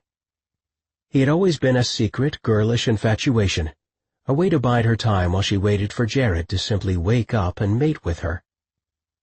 Over the years, she'd even fantasized about traveling through time via the miters and declaring her feelings for Arienne. But feelings based on what? Reading the dead prince's innermost thoughts and ideas? His very dreams? Still, tracing a fingertip over his loopy handwriting now, she found herself falling under the strange spell she'd experienced in the miter's chamber the other day, when she'd first seen Arienne's energy. His power had seemed so alive and vital between them all. It had been hard to shake the eerie sense that somehow the prince still lived. "Speak to me, cousin," she whispered inside, staring at Arienne's journal. "Please help me calm my gyrating emotions." Drawing in a deep breath, she began to read. "On the eve of my life mating, I find myself embattled, grappling with my very nature. What manner of creature will Louisa find me to be when first we lie together? She claims readiness, boldness, but her frailer human temperament is surely no match for my raging Daravnian blood. Ill-suited at best, disastrously paired at worst, I would as soon staunch my love for her as I would my change, my essence, my power. But shall she flee after gazing upon me? My heart feels faint and trembles within me. What scourge shall I become, should she spurn my fire?" "Oh, cousin," she thought, "I understand totally." She had always known Arienne had mated with a human. It had been the one secret she'd kept as her own. No one else had ever read his more intimate journals, and she'd preferred it that way. Although Marco obviously wasn't human, he wasn't a dual being like herself either. So she shared some of Arienne's premarital discomfort. The only difference was that Marco had already glimpsed her true nature, and had reacted with verve and arousal. And he loved her, all of her. "These fears are insane," she reassured herself. "He knows exactly what I am. He's seen it for himself, so it will hardly be a surprise." Giving her head a slight shake, she pushed the thoughts from her mind. But then a rustling sound on the trail set her adrenaline flowing. Instantly her hand went to her hip holster, but then relaxed as soon as Kelsey appeared from within the copse of trees. "You need to be careful about surprising people around here like that," Thea called out, reholstering her pistol as Kelsey walked up. Kelsey held her hands up in apology. "Oh, man, I didn't mean to scare you." "I'm not a man," Thea said, not sure if she should be affronted or not. "That's what we'd call a language barrier. It's just an expression." Kelsey laughed, strolling closer. "So, hey, I know you're supposed to be alone tonight and all that, and I'm not going to stick around. It's all right. No, seriously. Jared told me that you spend tonight in solitude as part of your wedding tradition. But I just wanted to come—" Her voice trailed off, a furrow forming between her auburn eyebrows. "Come and do what?" Thea prompted, closing Arienne's journal where it still rested on her knees. Kelsey drew in a breath, then plopped down beside her on the step. "I wanted to come tell you that I'm happy for you. Just so truly, truly happy for you. And that you've got our blessing. Jared wanted you to know that, and would have told you himself, but—" Kelsey stared up at the sky for a moment, obviously choosing her words carefully. "Jared didn't wish to come and see me himself?" Kelsey slowly returned her gaze to meet Thea head-on. "He didn't want you to feel, well, uncomfortable. But we're both aware that Majin tradition means we're supposed to bless our protector's mating union, so that's what I'm here to do.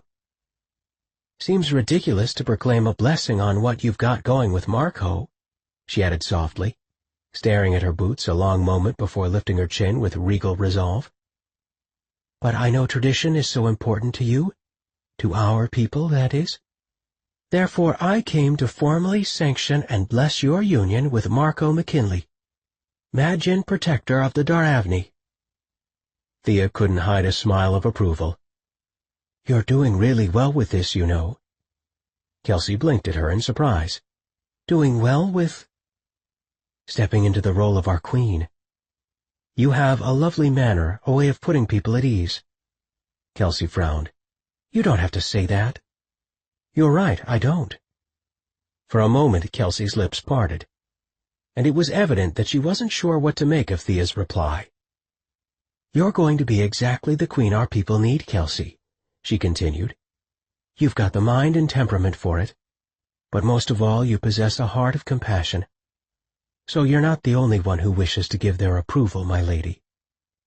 Thea reached and tentatively brushed her fingertips over the queen's freckled cheek. A quick gesture that mirrored the way Thea's mother used to caress her as a girl. But with so little context for how to display tenderness toward another female, she was shocked when Kelsey actually leaned into her touch. "Oh, Thea," she said, resting her cheek in Thea's palm for one long moment, before sitting up tall again. "I feel I'm totally out of my depth, with all of it. I keep going through all the appropriate motions, hoping I don't commit some horrible gaffe."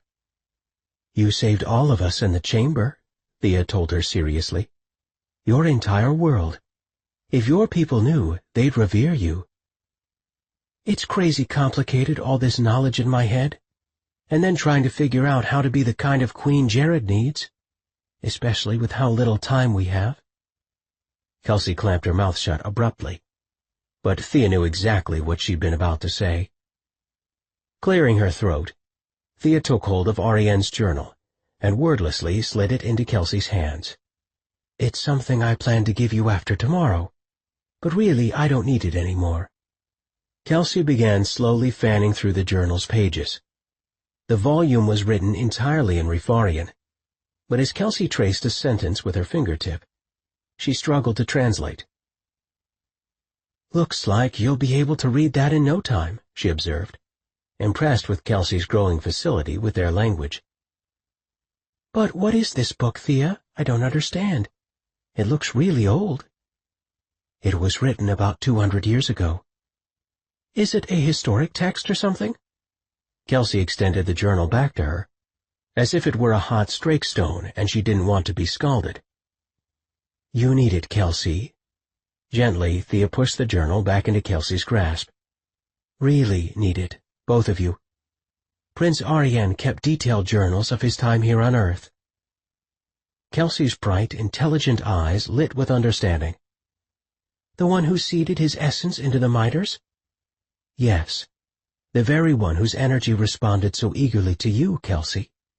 Seems fitting you should have his journal, I think, especially since he was a Daravnian, just like Jared.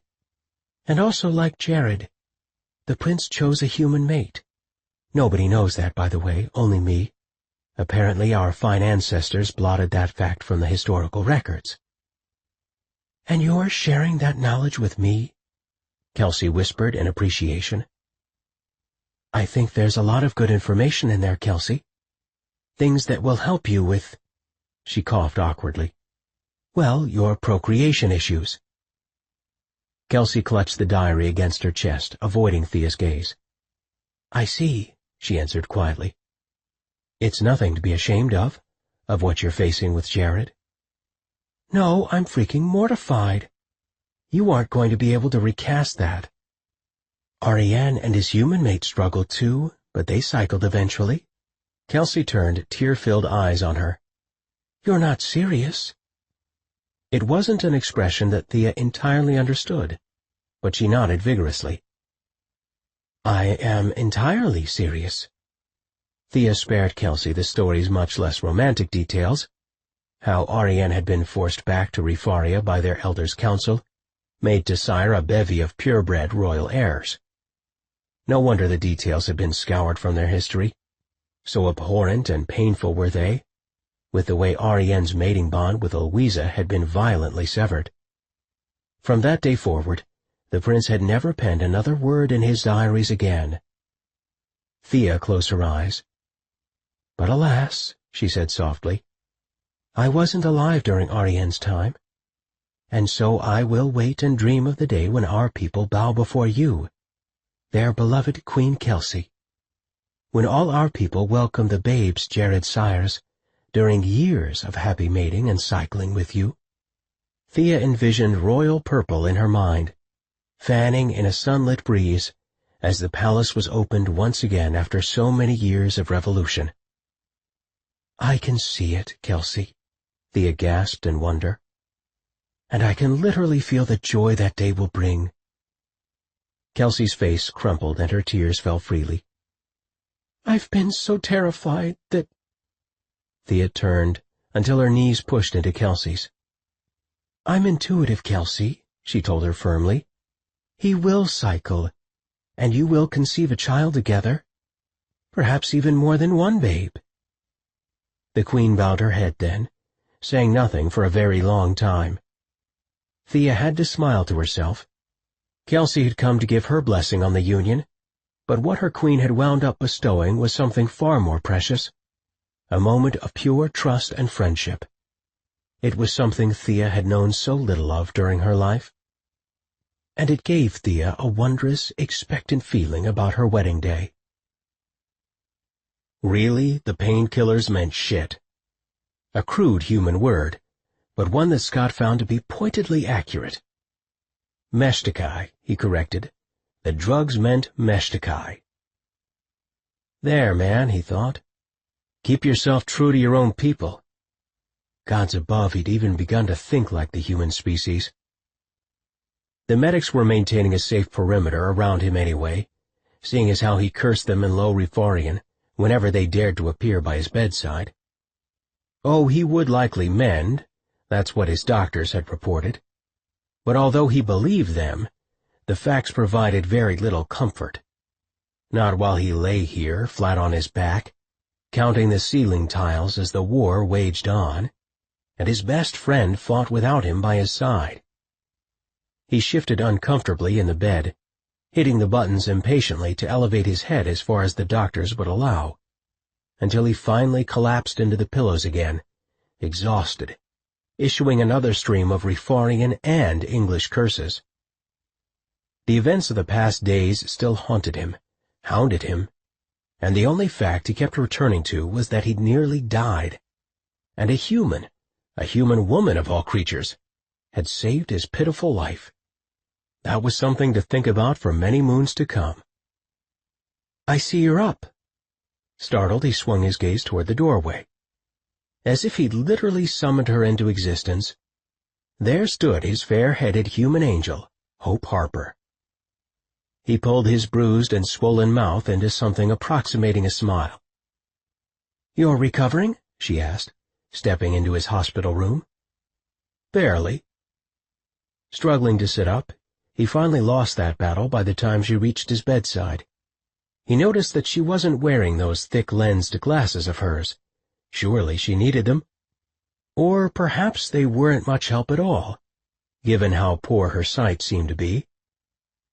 "You're looking better," she said, glancing toward his face, yet not really gazing at him.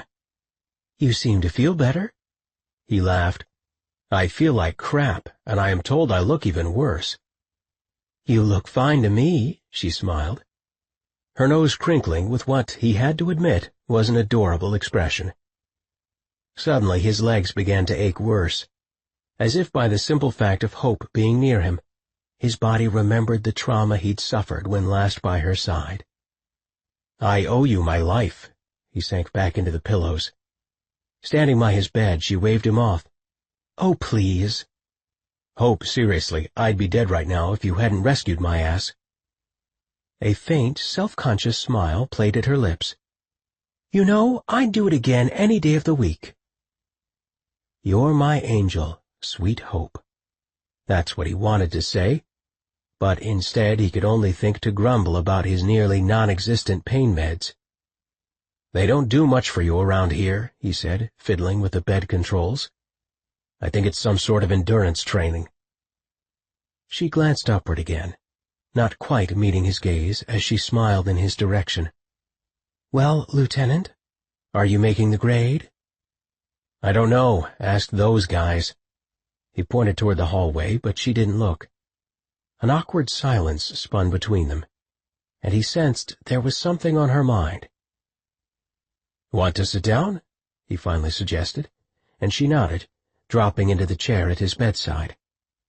She folded both of her hands neatly in her lap, but said nothing. "Something on your mind, Harper?" She opened her mouth, then clamped it shut again, clearly second-guessing herself. Instead, she asked, "Lieutenant, anything I can get you? Is there anything you need?" Evasive maneuver, he recognized that one. He leaned back and studied her. She was a beautiful woman, yet nothing like the many human women he'd slept with in the past 6 years. Those women tended to be wild and a little bit rough, whereas she was soft all over, with golden hair that seemed to glow, and fair skin that was nearly translucent. Hope Harper was ethereal, and he had a hard time reconciling that with a woman who'd helped him fire off 20 rounds against the Anthusians just 3 nights ago. "Why'd you come, Harper?" Her head shot upward in surprise. "Is it a problem? Should I go?" "Just curious, that's all," he shrugged. Yeah, he was completely indifferent. He wondered if she'd buy that charade. "I thought, well, that we—" Her voice trailed to nothing, and in agitation she began spreading the edge of his sheet, smoothing it out beneath her palms. Perhaps she didn't realize what an intimate gesture that was, given how he was lying naked right beneath said sheet, and the thin material was the only thing separating her hand and his very bare body. "That we?" he prompted, acutely aware of her physical proximity. She dropped her head. "I wanted to apologize." "For what?"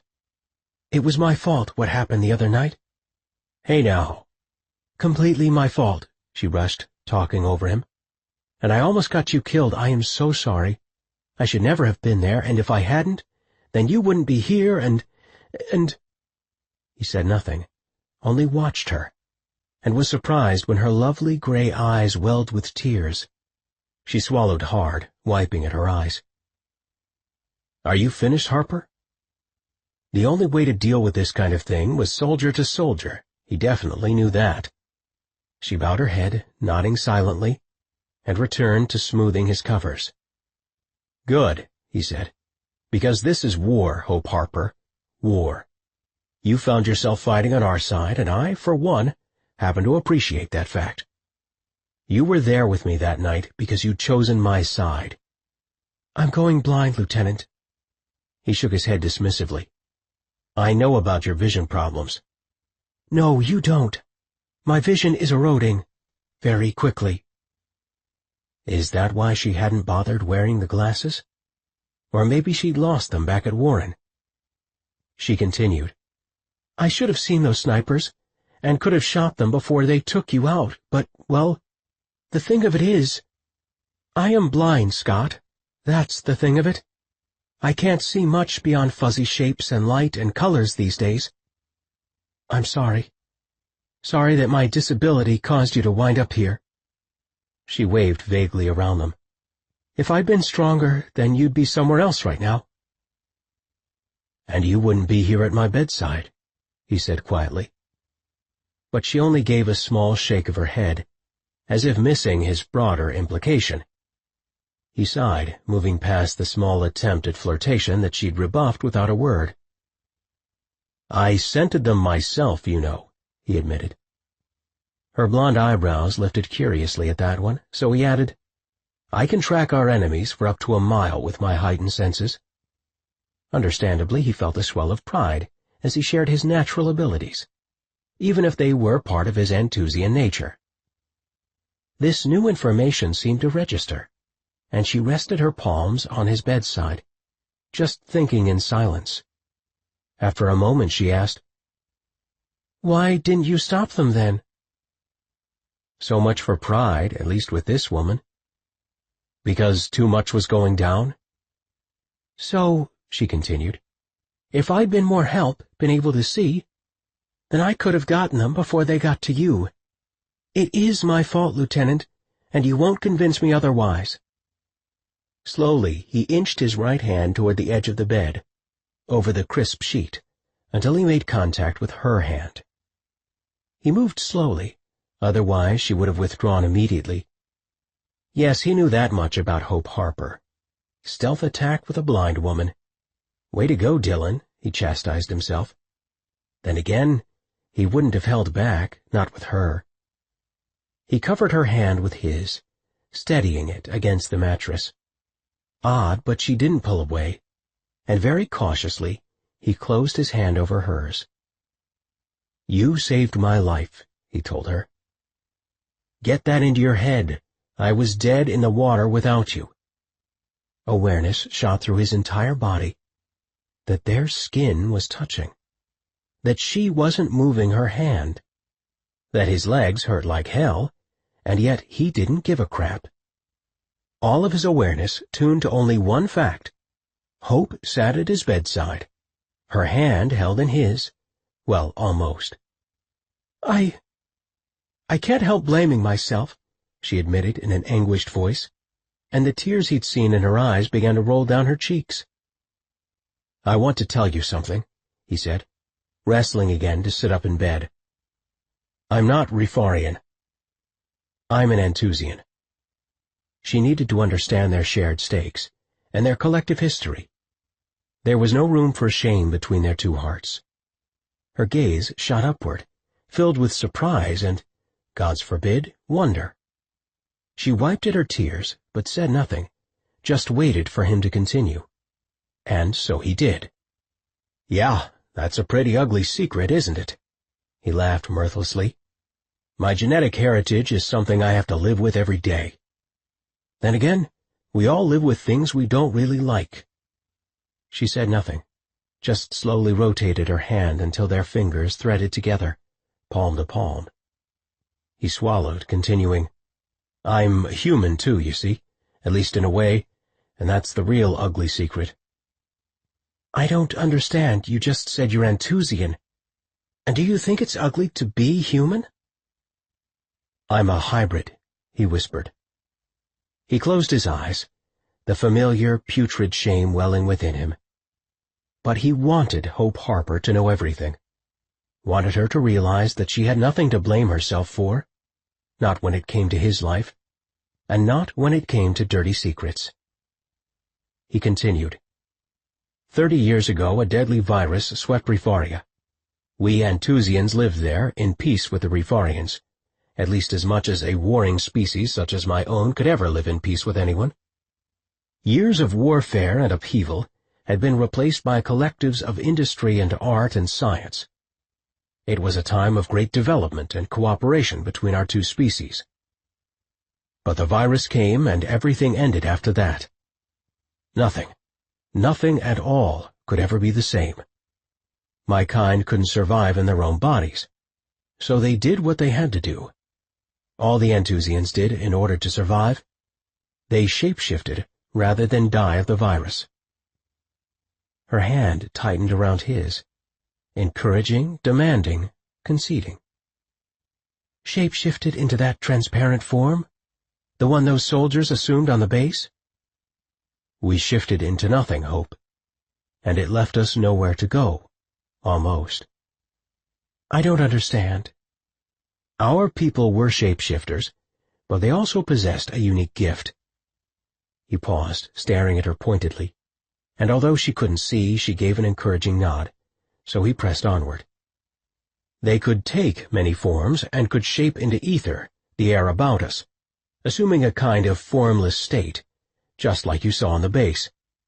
When the plague came, millions of my people were without bodies, drifting like ghosts. There was nothing to shift back to. That's horrible. Yes, he agreed solemnly. It was, but not nearly as horrible as what we did to your people after. Genetically, we are very similar, you see, and so humans were a compatible match. The Refarians had been coming here for ages, and we knew how similar your kind were to our own, and so our people began to seize hosts, to harvest them, using their bodies for our own salvation. They took them, she said. Those are the missing you told me about at Warren. The humans who keep disappearing. Ignoring the pain, he wrestled upright. They had no thought for the lives they stole, Hope. They did not care. Here it was, all of it, laid bare to this one frail human woman who had given him everything. Gods, she had to understand. He needed her to comprehend the depth of his sin. And that's the real reason we are here, to protect Earth, to prevent the harvesting of more humans by my kind. You want me to hate you, she answered with surprising calm. No, Hope. I want you to understand that no sin could possibly outweigh my own. You didn't take this body of yours, did you? No, I would never have done something so heinous. I wouldn't care if you had. It wouldn't change things. Things? What things? Feelings? Survival? Emotion? What sort of stakes was this woman invoking? No, I didn't steal this body, but my parents harvested their hosts, and I am their son. She gave his hand another encouraging squeeze. But that wasn't your choice, it was your parents'. Ah, she had him there. And it hadn't even been his parents' choice, not really. They'd been scientists at a time of great plague, fighting time to solve the Great Death. They had never wanted to accept harvested forms, but only because they believed they could save many lives had they ever agreed to do so. That offered Scott little comfort. He only thought of the lives his mother and father had ended. My parents were good people, he conceded, but that doesn't make their crimes any less ugly. Why are you telling me this? He had no easy answer there. You're heroic, a true soldier. You should exonerate yourself for the other night. She wrestled her hand free from his then, rising abruptly to her feet. I guess we each bear our own blame, don't we? I should go. Please just focus on getting well, Lieutenant, and let me know if I can do anything for you. She turned on her heel and quickly left the room. Scott wondered how he could ever convince her that she hadn't caused his injuries, and he also wondered why her sudden absence made his heart ache inside his chest. For you? She turned on her heel and quickly left the room.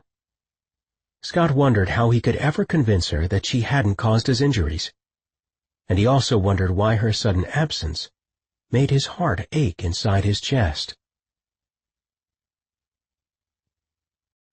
Chapter 26. By the next nightfall, Marco and Thea had been sealed to one another, married in front of only Jared, Kelsey, and Sabrina, in a hushed, private ceremony. Thea proclaimed her willingness to bear Marco's Magin seal, as he professed his eagerness to serve as her husband, mate, and royal protector. At the moment of Thea's sealing, when his brand was placed on her left wrist, he felt the jolting spasm of pain in his own wrist, as if he were the one who'd been burned. Even now he continued to feel the aching pain of it, his skin prickling as if it had been set on fire. The sensations were identical to what he'd experienced on the day he'd taken his vows and been branded for life as personal protector to the king. He'd seen no regrets in his soulmate's eyes, not at the moment of sparking pain, and not now when they'd arrived at the stone guest house. A secluded, romantic location, it would serve as their wedding chamber. All that remained was the joining of their souls for eternity, and he was determined that nothing would stand in the way, not even the secret truth of his royal heritage. Not tonight, not with Thea on their first time. Sabrina had to be wrong about his changing when he made love to his mate for the first time. He could control any urge to transform, just as long ago he had learned to control his unsteady gift of empathy. Marco circled Thea, literally tasting the yearning and heat between them. His uniform felt unbearably tight, his pants straining with an obvious bulge that he didn't work to conceal. There were no more secrets between them anymore, not even between their bodies. Gritting his teeth together, he battled the onslaught of sexual urges that pulsed through his system. Since Sabrina's revelations about his dual nature, about his true, natural self, it was as if his body had begun the transformation process she'd predicted. Already he was more primal in his unashamed lust for Thea, and fiercer in his intent to take her. "Let your hair fall loose," he commanded, clamping his hands at her sides. Nothing turned him on like Thea's beautiful cascade of golden waves. Well, almost nothing. There was her natural self, and her curving Rifarian body. She licked her lips, standing before the fire. Her bare shoulders gleamed in the golden light. With slow, deliberate gestures, he unbuttoned his uniform jacket, allowing it to fall open loosely about his waist. Her gaze skittered downward to his abdomen, then lower still to his groin. Her pale eyes widened slightly at his protruding arousal. Then her gaze lifted upward, locking with his.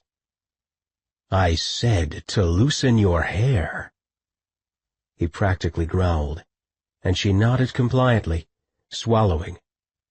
With a single flick of her wrist, the thick golden mane tumbled across her shoulders, spilling down her back. She started toward him, and he shook his head, extending his palm. "Not yet." "Marco, this is—" "I have a plan, wife," he said with a dangerous smile. He felt as wolfish as he had to appear, all changeling and filled with unsatisfied craving.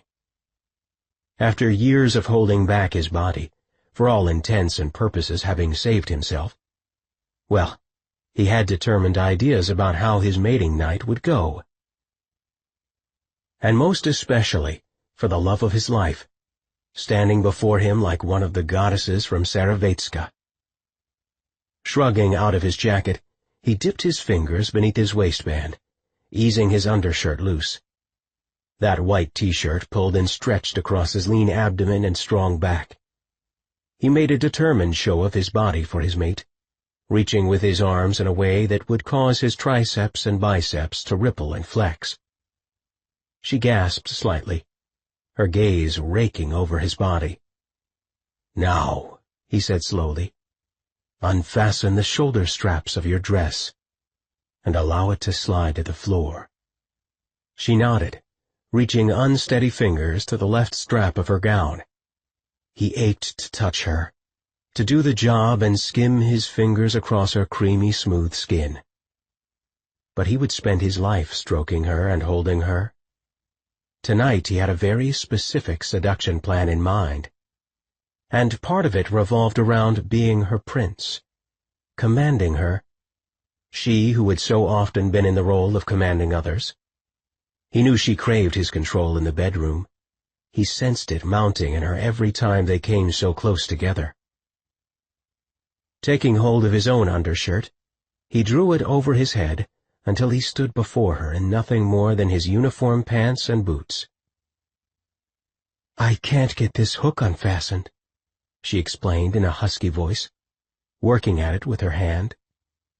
He nearly despaired that his entire strategy would go awry, when she cried, "I have it," and the pearly blue gown, slipped to the floor. Thea stood before him wearing only her stockings, panties, and bra. Well, and her stiletto heels. It seemed that now, undressed before him, the heels caused her pelvis to thrust forward, positioning her just for him. Hot wetness formed between her legs, making her slick and ready. She stared once again at the powerful bulge between her new husband's thighs. In fact, she couldn't seem to look away. Recalling how he'd boldly masturbated in front of her during her change, watching her as he did so with hungry, dark eyes. His gaze had that ravenous look of a predator now, prowling first one way over her body, then another. She considered commanding him as he had done her, insisting that he strip bare and stand before her. But for some reason, it seemed important to fall under the sway of his bedroom leadership. With a stifled laugh, she fought the urge to assume a parade rest stance, as she gaped back at him in little more than her stiletto heels. "Now, unsnap your bra," he ordered, rubbing a palm over first one of his nipples, then the other. She noticed that they'd become as pert and puckered as her own felt. The only difference was that his were covered with downy black hairs, as silky as the waving ones atop his head. Gods, he's beautiful. Far more beautiful than any man I've ever known. His eyes flared with pleasure at her appraisal of his body. She dropped her gaze shyly, feeling heat flush across her cheeks. The huffing sound of his breath filled the silence between them, but he made no move as her bra came loose in her hands. Slowly, she allowed both of her bosoms to fall free from the silken material. He'd seen her before, but never slowly and deliberately like this. For long moments, he gasped and drew in heavy breaths, just staring at her. She struggled to breathe herself, finally managing. "It's your turn, Marco." He cocked his head, a teasing smile forming on his face, so that his single dimple appeared. "Not really, Thea. I'm the one in control here." "Don't be so sure," she whispered, lifting a hand to stroke a circular pattern around her left nipple. "I rather think I'm running this show." With a rapid growl, he narrowed his dark eyes at her, running his hands up and down his thighs. But he made no move to unclothe himself. "Come on, Marco," she begged, panting. "Take me in your arms. I can't stand this any longer." He took one step closer, then halted. "Not yet." She threw her head back, moaning her lusty need. "Please," she complained. "I need you so very badly." "And you don't think I need you?" he growled, much more loudly than any time before, louder than she'd ever heard him. That highly aroused sound that a Rifarian male made only one time, during his mating rites. The hairs on the nape of her neck immediately stood on end in reaction. "I think you're too controlled," she barely managed. With another step closer, he made a great show of unfastening his belt, letting it loose from each loop, his eyes locked with hers. "And I think," he paused, slipping the belt free, "you like control." He tossed the leather strap toward her, and, with a staggering step in her stilettos, she caught it. "So have your way." "What?" she gasped. "Control me." He nodded toward the belt in her hands. "Take me in whatever way pleases you." She stroked the warm leather of his belt between her fingertips, wondering why a half-memory seemed to beg her to take him up on his offer. I don't know what you mean," she argued, though she knew exactly his intention. "In another time, you like to do that," he answered simply, his eyes sparkling. "It wasn't my plan tonight, and I do have one. But if you'd rather take control, I'm all right with that." She swallowed hard, feeling the leather burn her hands, but she shook her head. No, she'd wanted him in charge, just as he'd intended. No. Go on, she barely managed to squeeze out. With an easy toss, she sent the belt clattering to the floor. Good. Then we're agreed. He unsnapped his uniform pants. You're teasing me, she complained, knowing it was true. You're seducing me strangely. It's what you want, Thea. How do you know that? You can't know. I'm an empath. You crave to follow me.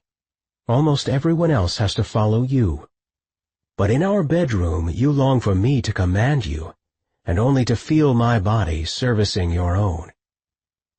I don't want you as my servant, she said, thinking of all the years he'd been just that, a protector, a bound and pledged man. I want you as my lover and mate. But you long for me to bring you under my own rules, to find release in my arms and beneath my touch. Do you not?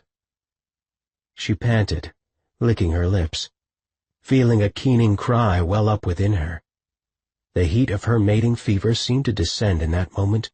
No warning, no preparation. It simply fell over her like an instantaneous, mystic spell, causing every cell within her Dachshundian body to quiver. Yes, love, she agreed with a brisk nod. Take me completely. He flashed an almost wicked, possessed smile at her. Good, baby, that's good, he soothed silkily. Now just follow me. Thea stood in the bedroom, literally unable to speak. Nothing could have prepared her for the sight before her eyes. The four-poster bed had been draped in lovely diaphanous curtains, billowing softly in the roaring fire of the hearth.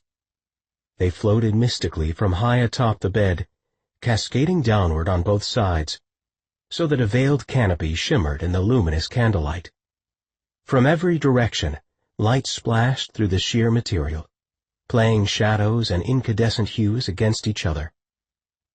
Marco had woven a spell over the room by gilding it all in golden darkness. Do you like it? The lovely, glittering curtains partially obscured him, only allowing her to see the side of his face, part of an arm, the hint of a thigh. And yet he was there, beyond the drapes, waiting to claim her. I wanted it to be romantic. You know that I love it. Swallowing hard, she willed her heart to quiet its frantic tempo. It almost seemed as if it might explode from within her chest. The emotions between them were that overpowering. He stepped around the veils, revealing eyes glinted with seduction and something very dangerous. Good. That was the plan. Closing the distance between them, he dropped to his knees before her.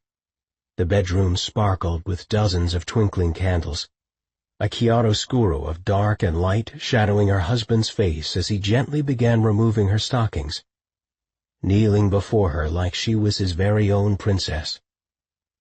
After easing first one foot, then the other out of the silky stockings, Marco trailed his mouth across her abdomen with a hungry gesture, making raw mating sounds. Wrapping his arms about her hips, he trembled against her, quivering with a desperate, wordless desire. Laving her belly button with his tongue, he dipped the wet tip of it lower still, trailing a path down to the edge of her panties. With a sensual gesture, he peeled the lingerie down her legs, then bent his dark head between her thighs. One calloused hand pushed between her legs, forcing them farther apart. With a gasp, she clutched at his head, curling her fingers in his hair. "Marco," she panted, "I'm not sure."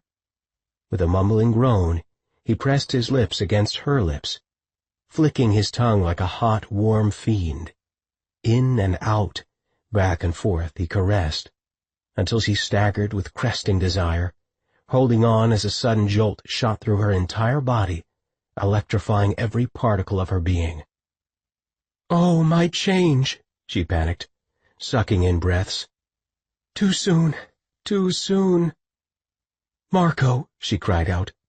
Marco, I'm going to... With a fluid gesture he was on his feet and crushing her against his chest before she could finish. You will not change, he told her firmly. You won't let me? She tilted her face toward him helplessly, and he flashed a dark grin. No, you won't allow it because you want this too much. Her hands trembled against his chest, and she nuzzled him there, searching for her internal rhythm. If she could steady it, she would master the haywire signals urging her to transform before they could mate. She'd spent a lifetime tamping down her needs and her nature. After a moment she eased into him a bit more, relaxing her body against his, aware that he'd teased her to an impossible precipice, then soared earthward with her in his grasp. Safe, desired, protected above all others. Slowly pirouetting her in a semicircle, he held her from behind, his broad, powerful chest pressing hard against her back, just like the first night they'd met. His hands pressed roughly between their two bodies, and an answering rustle of fabric signaled what she already felt, that he'd finally shed his uniform trousers, and now stood completely naked. The startling warmth of his rough, hair-dusted legs pushed her slightly forward, up against the mattress. And then a much more shocking, raw sensation followed that one. His protruding hard-on slid right between her legs, which were so slick for him she might as well have been a heated pool. Marco knew that everything Sabrina had predicted was surely imminent. Inside his belly, fire coiled like a burning serpent, wrapping its sweltering need about his loins with unrelenting force. Every single moment that he held off with Thea became one moment closer to revealing his terrible secret. He pressed hot kisses against the top of her head, anguished momentarily by the weight of his identity. What if Thea fled him? What if she feared his change for some inexplicable reason?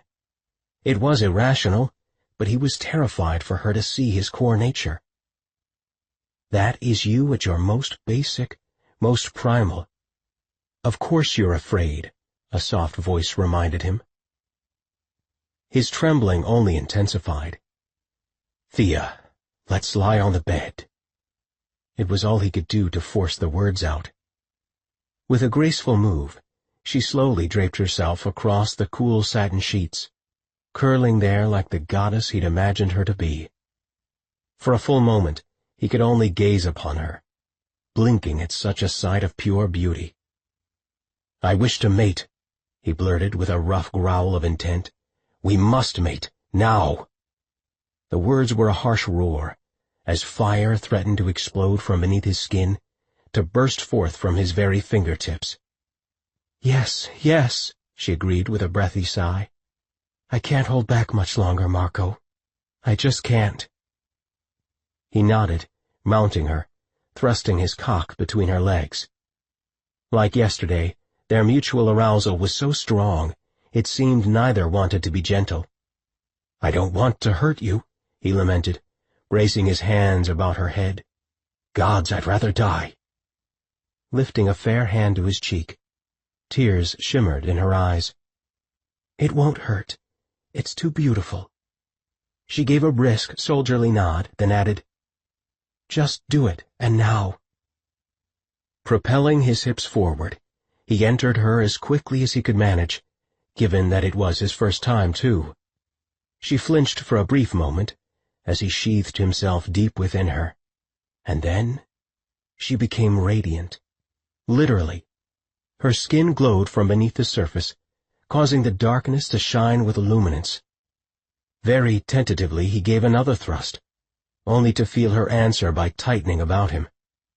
Thea lifted and begged, urged and fought, did everything in her bodily power to get Marco deeper within her. But nothing seemed enough to quench her thirst for him. Nothing could ever be enough. Baby, baby, he murmured, seizing hold of their bond, deepening it, plumbing her depths with his energy.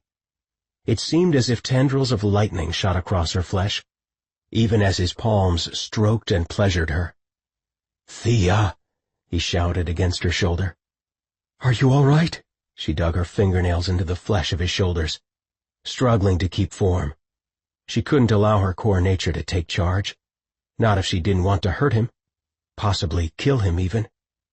I'm losing control," he panted, stilling suddenly inside her.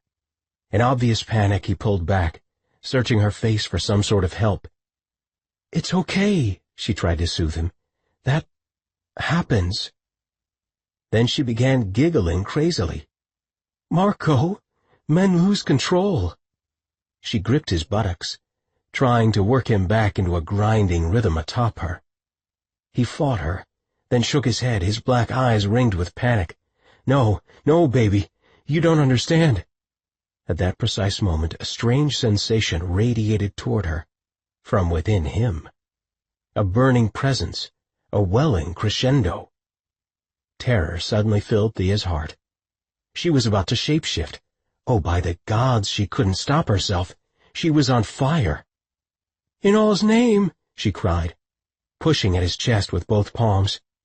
"Get off before Marco, I don't want to hurt you." Again she pushed at his chest, but it was too late.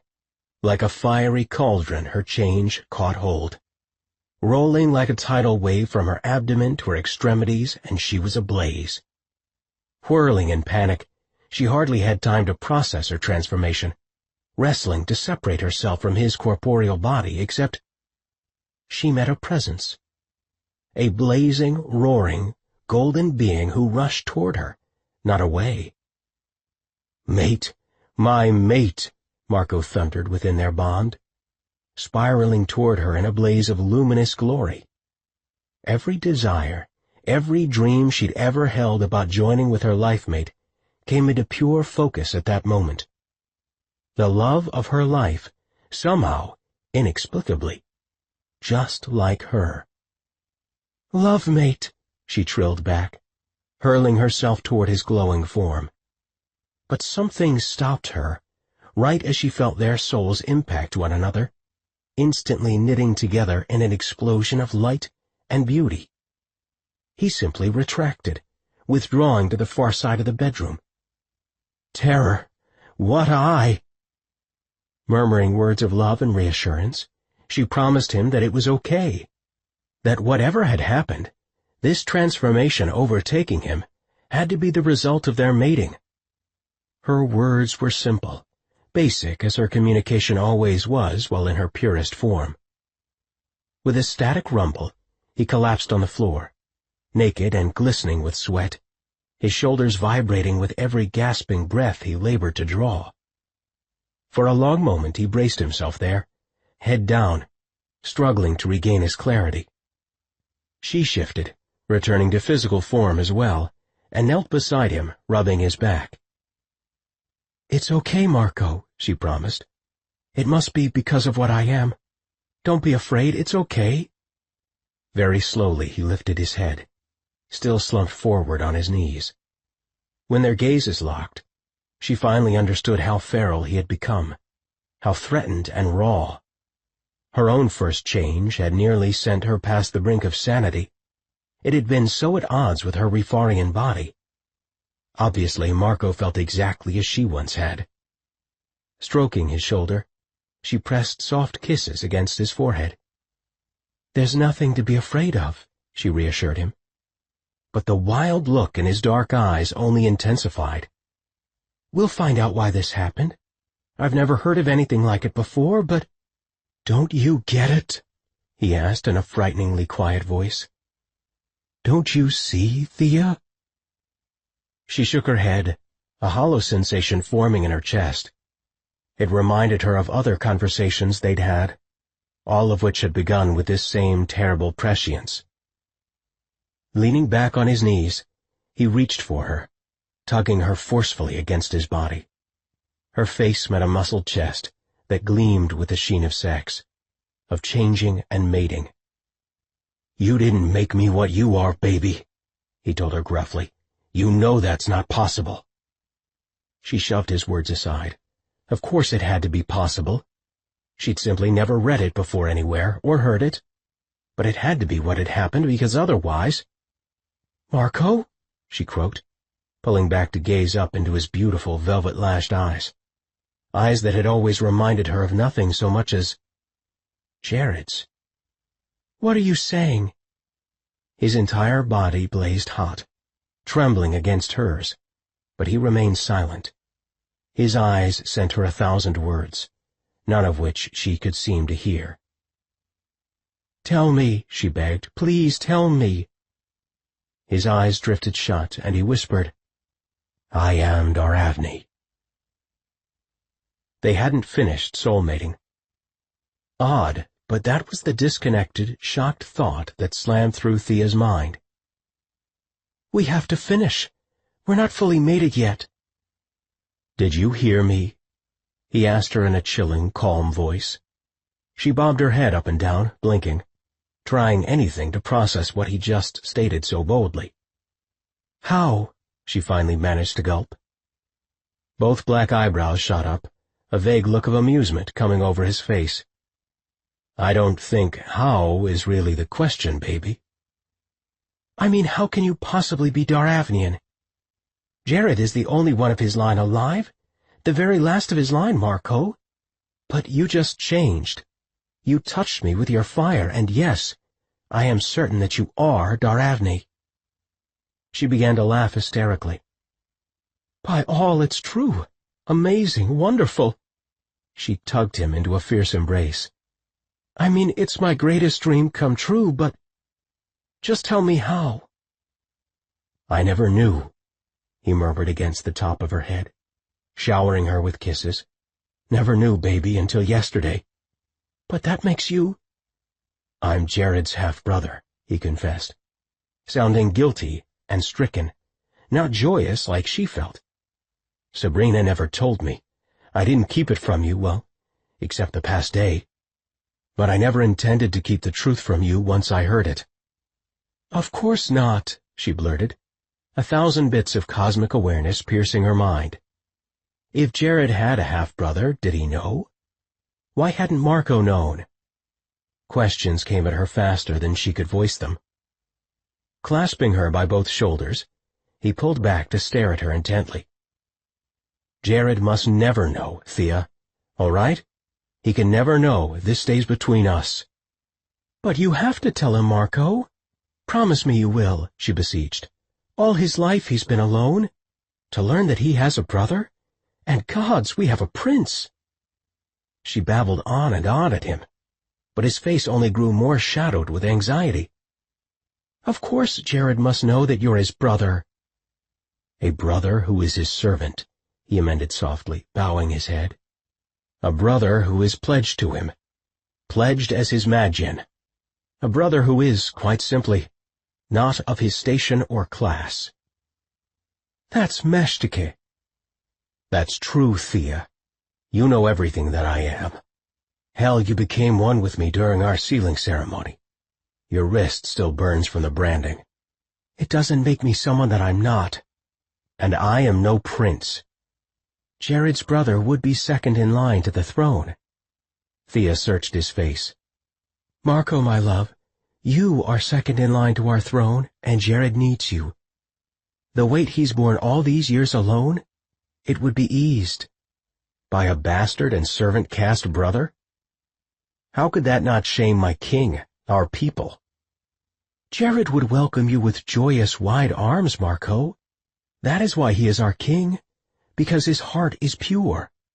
And that is why he must never know, because he would acknowledge me, no matter the taint to his honor." With a quiet cry of anguish, Marco pulled at his hair. "The elders are displeased with him already over his mating. My presence could bring even more trouble to his leadership. I must be his Magian, nothing else." Marco grasped her shoulders, pulling his face even with hers. "Thea, pledge it to me, that Jared will never hear of this from you." She shook her head, even as she heard herself agree to his terrible bargain. Relief washed over his dark-skinned face. a face that from the very first had always reminded her of Jared's. Of course, she hadn't imagined a familial connection possible between them. There'd never been any mention of another living Daravni. A Daravni, of course. Suddenly, her lifelong desire to mate a male of that line made perfect sense. All along, her intuitive nature had been guiding her to Marco, not Jared. I can't believe it. She touched her flushed face in wonder. All this time, my whole life, Marco, I've thought Jared was the one for me, that he was my intended mate, that he was the man I loved when— But the words she'd spoken in an outpouring of love for Marco died on her lips. His face blanched, his mouth pulled tight, and he jerked backward from her as if she just scalded him. When all along I was waiting to fall in love with you, she wanted to finish, but the wounded look on his face silenced her. You loved Jared? You love him? What are you really saying, Thea? She waved her hands between them, as if she could recall the words. No, that's not what I mean, she rushed to explain. My whole life I thought I loved Jared. I was promised to him as a child, you know. His expression grew guarded. No, I did not know. Of course. We were cousins. It was always meant that we'd mate by arrangement.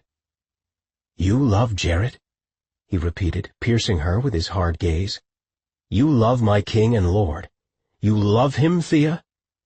You're not listening to me, she shouted, frustration and fear boiling over. He pounced to his feet in the space of a moment, backing away from her. I understand just fine, wife. You love my brother. He was the one you waited and waited for. That's not what I'm saying. You can be so incredibly dear and sweet, Marco, and yet so insanely infuriating sometimes.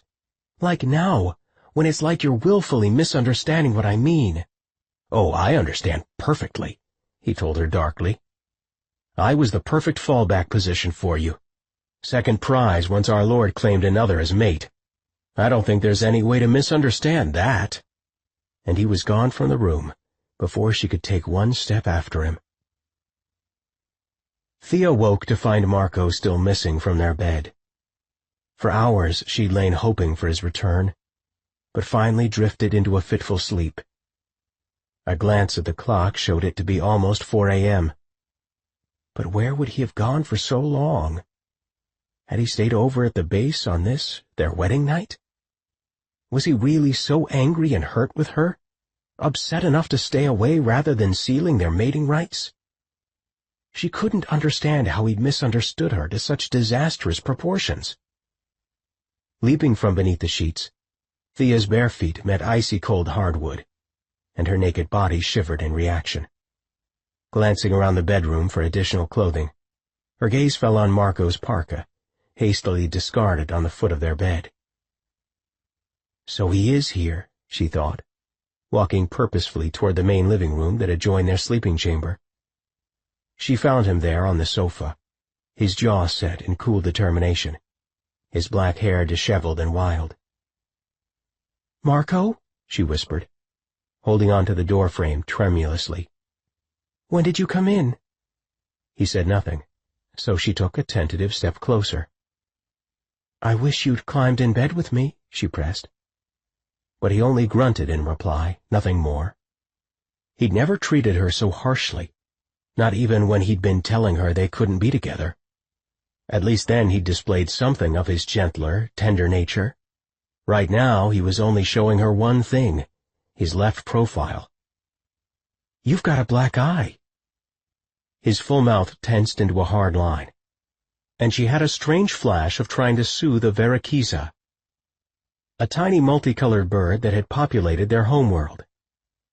As a girl, she'd spent hours in her mother's garden working to tame one. Move slowly, Haven. Infinitesimal progress is all it takes. I hit it on the door frame when I left the guest house. Cut my eyebrow on the fucking latch. I could heal it, she suggested gently. Don't bother. So you want to stay bruised and injured like this? That's smart. Another step closer, edging there, edging. He cut his dusky eyes sideways at her. It was the look of a man who believed himself betrayed. For the briefest moment she felt the physical sensation of Marco's entire body, as if it were her very own. The throbbing in his jaw from the battle at Warren, the swollen pressure behind his eye, the hot pain in his left wrist.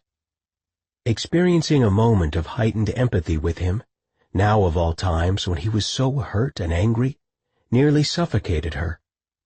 Oh, he was in pain all right, a great deal of pain, and not just in his physical body. In fact, his worst suffering had nothing to do with his physical injuries, and everything to do with his heart. "Look at your face, Marco," she muttered, needing so desperately to touch him, even though she knew to keep her distance. "Please let me heal you. I need to heal you. I feel how it hurts." "Like hell." "It hurts like hell?" she asked, confused. "No, Thea," he answered with forced patience. "I mean, like hell I am allowing my wife." He speared her with his midnight gaze. "My life mate, my cousin to heal me," he sputtered furiously. "Like hell you're going to touch me." "So that's your answer," she murmured, feeling tears sting her eyes. "I'll see the medics later." "Why not see your wife right now?" "Because I'm not so sure what to think about my wife," he said. "Not after last night." She folded arms tightly over her body. "How can you say that to me? After all that we've shared, Marco? With as much as I love you, how can you possibly say such a cruel thing to me? You're not the only one who kept secrets, you know. And I didn't even think I was keeping a secret from you. Everyone in the entire compound knew I was to have married Jared. I just assumed you naturally knew since you were his protector." He stared at the ceiling, eyes growing bright. "Don't you get it, Thea? They never told me a fucking damn thing." She suddenly had the idea that he might have been drinking, on top of everything. He seemed so unfocused, dazed, like the night in the bar. "They just kept me corralled and believing I was someone I never was. Had a duty that was all a lie. They didn't tell me the truth. And now you didn't either." "And you didn't tell me the truth about who you were once you learned." "I was ashamed," he shouted, the words bouncing off the wood floors and walls like a gunshot report. "That you're a prince?" She couldn't understand the rationale. "That I had so little power, awareness, that I had believed Sabrina, all of them, when they told me I was part of the circle." "And now you feel like I was no different," she whispered, tears welling in her eyes. I thought I was your first love," he blurted, spreading one hand over his heart. "That I was the only man you'd ever wanted like this." With a quiet cry of anguish he placed his forearm over his eyes. "Am I just a naive idiot? Is that why I misunderstood everything around me? The people who I believed in?" She moved quickly, dropping to her knees in front of him. "Marco, you know what you mean to me." She placed her palms on his forearm, trying to get through to him, trying anything to get the damned stubborn man just to understand. "You do know, in the most important place in your heart, and you surely felt it in my arms last night. Gods, but I never imagined I could love any person like I love you. You're beautiful and dear, and so tender-hearted and passionate, and yes, beautiful, very, very beautiful. Far more so than our king, if I dare say," she whispered softly, feeling not at all guilty for putting words to what was a blatant fact. "He may be your brother, but—" She drew in a tight breath. "You're the one who stole my heart and soul from the very first time I saw you in that bar. I've never responded to any male the way I did to you from that moment." "But you loved him first." He dropped his arm away from his face, looking her in the eye. "You loved my brother before you loved me. How will I ever forget that? Maybe if my mind worked differently, or my heart, then it would be easy for me. But I am wired just as I am, Thea. I won't ever be able to put it out of my thoughts." Drawing both his hands to her lips, she brushed kisses over his knuckles, deeply grateful that he didn't pull away. "For an empath, Marco," she teased gently, "you can be unbelievably dense." "What's that supposed to mean?" His black eyebrows furrowed as he studied her seriously. "It means you were my first love." He shook his head. "Last night you told me that you had loved Jared, that—" She cut him off. "Words mean everything, remember?" she reminded him. "That's part of Imagine's training. You were the one who taught me that. Words have life." She paused, waiting for him to interrupt, to object or say something, but he did not. So, taking hold of his shoulders, she leaned up onto his knees and pressed her face close to his. "I said I had thought I was in love with Jared. Thought. Until I met you, and then I realized there was this giant hole inside of me, this place that was so hungry, just searching for a man of the Doravnian line. It was as if I knew I was supposed to wait on you, but then you never showed up." She had to swallow hard before she could continue. "When you didn't come into my life, Marco, I mistook Jared for you. You see, you aren't my first love," she paused, gathering both of his large, dusky hands within her own. "You are my only love." Squeezing her hands, he leaned forward until their noses were practically touching, until she could feel his heated breath against her face, and until his familiar, woodsy scent filled her nostrils. Gods, how she loved even the very smell of her mate. The way he always seemed to have just come in from the fresh air and the trails. "I love you," she whispered again. "More than I could have ever imagined it was possible to love another person." "You make me crazy, Thea. It frightens me what I feel for you," he admitted, releasing her hands. He slipped his muscular arms around her, rubbing his fingers along the base of her neck. "It's too much, too out of control, too overpowering. And this fire in you, well, it makes me hunger for a lot more, too." "More?" She didn't dare hope that he meant awakening his Doravnian side, not when he'd been so frightened by it the night before. His breathing grew heavy against her cheek, and for long moments he said nothing. When he did speak, his voice was thick with unconcealed emotion. "I crave to be myself with you, Thea. Both selves. I want to understand it, what it means when I'm with you. And I want to understand the fire I feel inside whenever I gaze upon your beautiful, sexy, Dashanian self." Heat infused her cheeks at his frank admission. "I would love that," she whispered huskily in his ear. "Would love to see how gorgeous you really, truly are." He pulled back, and his black gaze shone with emotion and desire. Power, too. His other nature had already begun to rouse from its lifelong slumber, she could tell. "And," he admitted, his gaze never wavering from hers, "I would love to know what love-making could really be for us in our other form." Thea's lips parted, and she really did think she was going to say something.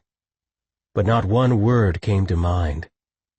All she could do was stare in wonder at her beautiful, strong husband. A prince. She had married a prince, and, as it happened, not just any prince. The prince of her heart. "I can show you how. To make your change again, I mean. To learn how to control it. Not just let it happen out of arousal and fear like it did last night." A devilish gleam flashed in his tired eyes. "I'm counting on it." "It might take time," she told him, feeling an unaccountable shyness as he cupped her warm face within his palm. "To, well, you know, show you, teach you, take you there, I mean." She shook her head, frustrated by her stammering explanations. The truth was, Slipping into her natural state was the most intensely personal experience she knew. The idea of sharing it with him and awakening it within her lover, well, it left her feeling strangely like a virgin all over again. "It's just very erotic." "There," she told him. His long-lashed eyes drifted halfway shut. His swarthy face seemed to flush a little red, and he sighed. "Why else do you figure I'm so interested in it?" "Because you want to know your true self," she supplied in a helpful voice. But she knew better. "Partly," he purred, "and partly because I know you'll be even more of a wildcat when we're having royal sex." "Oh, please," she swatted him on the arm. "Royal sex? What else should I call it?"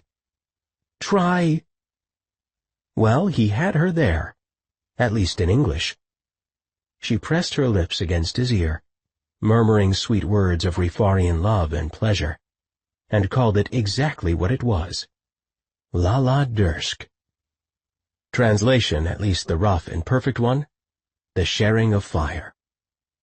He nuzzled her cheek, pressing his full, warm lips against her face. "In other words, I'll show you my fire if you show me yours?" He laughed huskily. "Sort of like." This will be most interesting, my lady." And inside, right in the center of her belly, Thea felt a quaking, trembling heat awaken. Closing her eyes, she knew that their mating rites had only just begun.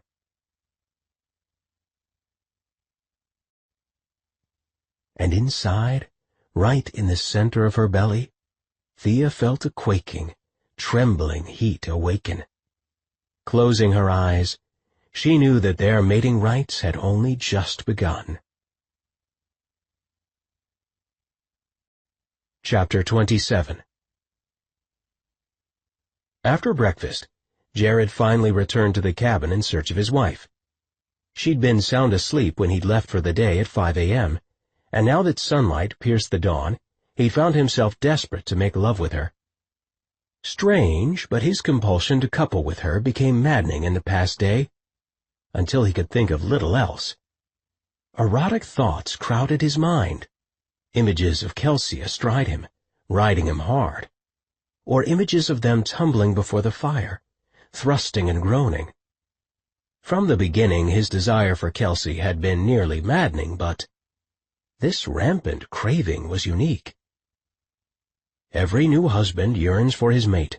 That's all that I'm feeling, he tried telling himself. Of course I want to bed her as often as possible. But a quiet part of his heart wanted to believe that perhaps it was something more than a new husband's unrelenting passion for his wife. What he wanted to believe, when he actually admitted it to himself, was that maybe the gods were smiling upon them. Maybe he wasn't actually done with his first mating season. He discovered Kelsey at his desk, poring over a small book, glancing back and forth between her handheld translator and what he would have sworn was one of Prince Arien's journals. With earphones on, and her attention focused on the pages before her, she never noticed his entry. Making his footsteps light, he crept up behind her, feeling heat sweep from the crown of his head to the tips of his toes. Flushing heat, the sort that came from nowhere and made you dizzy. Bending over her chair, he slid his arms about her, and she jolted in his embrace. "Geez, Jared," she shouted in an overly loud voice thanks to the earphones. "You scared the living crap out of me."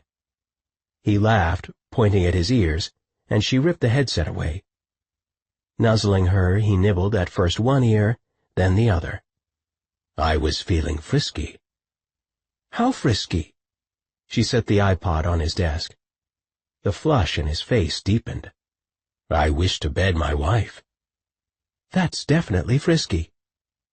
Bending over her shoulder, he asked, "What are you reading?" He gave the book a glance.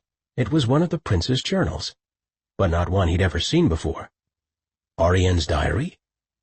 This time it was his wife who blushed, and deeply. "It's something Thea gave me," was all she said. placing it atop a stack of Rifarian science texts. He plucked the book from her grasp with his most kingly manner. "I see that, but the question is why?" Kelsey averted her eyes, and he briefly scanned the journal pages, grasping the reason for her embarrassment. In painstaking detail, Ariane had outlined the specifics, biologic and otherwise, of the first night he lay with his wife, his very human wife. "I've never read anywhere that he mated with one of your species." Jared read on, skimming until he came to one particular entry that caused his heart to beat wildly in his chest. "Some say that humans, by temperament, are unable to partake of the mating heat. They say wrongly.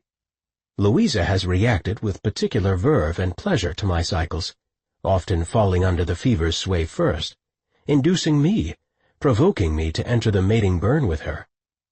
Ah, it is a glorious mystery, this blood fever. Would the world know, I should be the envy of every non-heated Rifarian male. Every human male would declare me outrageously fortunate. So I am. So are we." "By the gods!" Jared could hardly contain his excitement. "They experience the heat together?" Kelsey gave him a bold smile. "So they did." Jared gulped, feeling something powerful lodge in his chest. Was it hope? Perhaps fear? He couldn't be sure. "If they did, then you know what this means, Kelsey." Her smile, so radiant and broad, turned much more beguiling. "That things are going to get very interesting between us eventually?" "Are you repulsed?" he asked quietly. "Will you get over yourself, Jared? Please." She swatted him on the hip. "I don't know how many ways to say this, so I just will, again. I am into this. It turns me freaking on, okay? Do you finally get it?"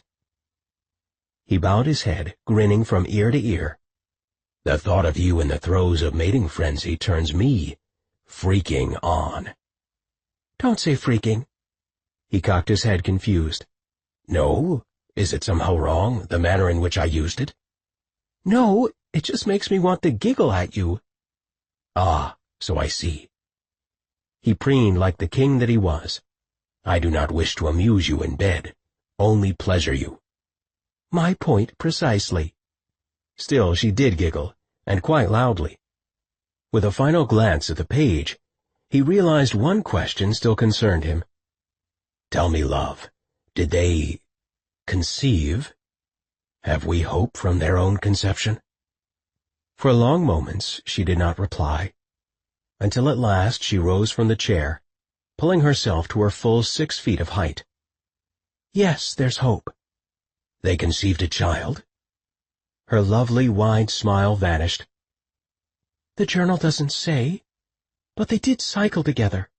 She indicated the journal he held in his hand. "He writes of it in here with a lot of enthusiasm. Let's just say that." A jolt of heat shot straight to his groin, causing his cock to stiffen in proud salute. "We best begin to call the blood fever upon ourselves immediately." "You're not afraid of it any more?" Uncertainty darkened her freckled face. "Damn it all, I have my pride to think about now. I won't be outdone by my ancestor." With a quick kiss on his cheek, she rumbled in his ear, "If my king commands it, how can I deny him?" "It's me who can't ever deny you, sweet queen." Then, as the king had indeed decreed, they took to their bed for many long, lusty hours. During that time something foreign fanned across their naked bodies.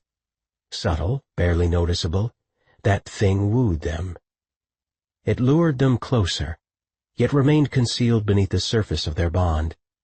In fact, they never knew it had entered the chamber. So stealthy was it. Yes, their blood fever waited, simmered slowly, whispered their names like a creature of mischief, until the perfect moment when it would explode full force upon their mated bodies. Marco and Thea fell into exhausted slumber. tangled together like a serpentine Whittlesey sculpture. Arms, legs, bodies, twined as one. And soon after that, they woke, staring at each other in wondrous silence. There were no words, just long, slow caresses, as their only form of communication. Without speaking, Marco drew Thea up onto her knees, so that they faced each other in the center of the bed. As they'd done during their near-mating, they placed palm against palm, allowing energy to radiate back and forth, quickly building into a pulsating climax. Thea's body tensed as she felt Marco's power encircle her, intoxicating her, arousing her. Sliding one palm down the front of her chest, he caressed first one nipple, then the other, with a strange kind of innocence, as if they'd never touched each other before that very moment, as if they hadn't already lost their virginity together. "He's seeing me through new eyes," she thought in amazement. "Because we've both changed. Because we're nearly soulmated." "That's true," came his throaty, sure voice right in her soul's marrow. "I kept thinking I was going to change you, and look what you've done to me. You're my princess." A princess, a royal wedding, mating rites. Thea gaped at Marco in wonder, her fingertips stilling against his bare chest. How did I overlook something so symbolic and important on our wedding night? With a quick glance at the sheer drapes that billowed from the canopy, she fingered a bit of silky fabric, unfurling it between them. It wafted over her body, cool and sensual in its texture, creating a veil of separation, hiding her from her mate while also enhancing every detail of her bare body. "Thea, what are you doing?" he asked gruffly, reaching to push the thin material out of the way, but she stopped his hand. "This is a royal tradition, Marco. On the wedding night, the bride is covered completely, hidden from her husband like a mystery, until they soulmate." "Then what happens?" he snarled, his impatience undeniable. Lifting up onto her knees, she pressed her lips against his, the diaphanous material brushing between both their mouths. "The prince uncovers her." To Thea, it had always been a beautiful metaphor for the sealing of souls. "We're not on Rifaria," he argued. His voice edged with heat. "And it's not our wedding night now." "But we aren't yet soulmated," she reminded him, her soft exhalations causing the veil to billow with each breath. Bunching the material in his fist, Marco moaned his impatience. "I want to see you, baby." "Trust me." With his fingertips he rubbed the silken material across her abdomen, sliding it downward between her legs. Back and forth he used it to pleasure her, massaging it against her most intimate place, until the fabric dampened with her arousal. Glimpsing through the veil, Marco was a shadowy image of darkness and power, of ruggedness and majesty. She wrestled against her own impatience, clamping down on it almost violently. She edged forward onto his lap, planting herself astride him, then stroked the veil against his sandpapery cheek, letting him feel its erotic coolness. Their faces pressed together again, and their heavy breaths caused the material to billow back and forth between them. Lifting the bottom portion of the fabric, Thea took hold of Marco's erection with her free hand, sliding atop his jutting length. She was wetter than last night, burning for him, wound tight. So ready for him, so urgent. "Take this off," he begged, clutching at the veil. "Not yet," she panted. "Not quite yet." "Damn it, Thea," he groaned, wrapping his arms about her waist. "I want you now." It's arousing us." "I know that, but I... He sputtered, but she cut him off by driving herself onto his rigid cock. His erection filled her completely, driving up inside of her hard.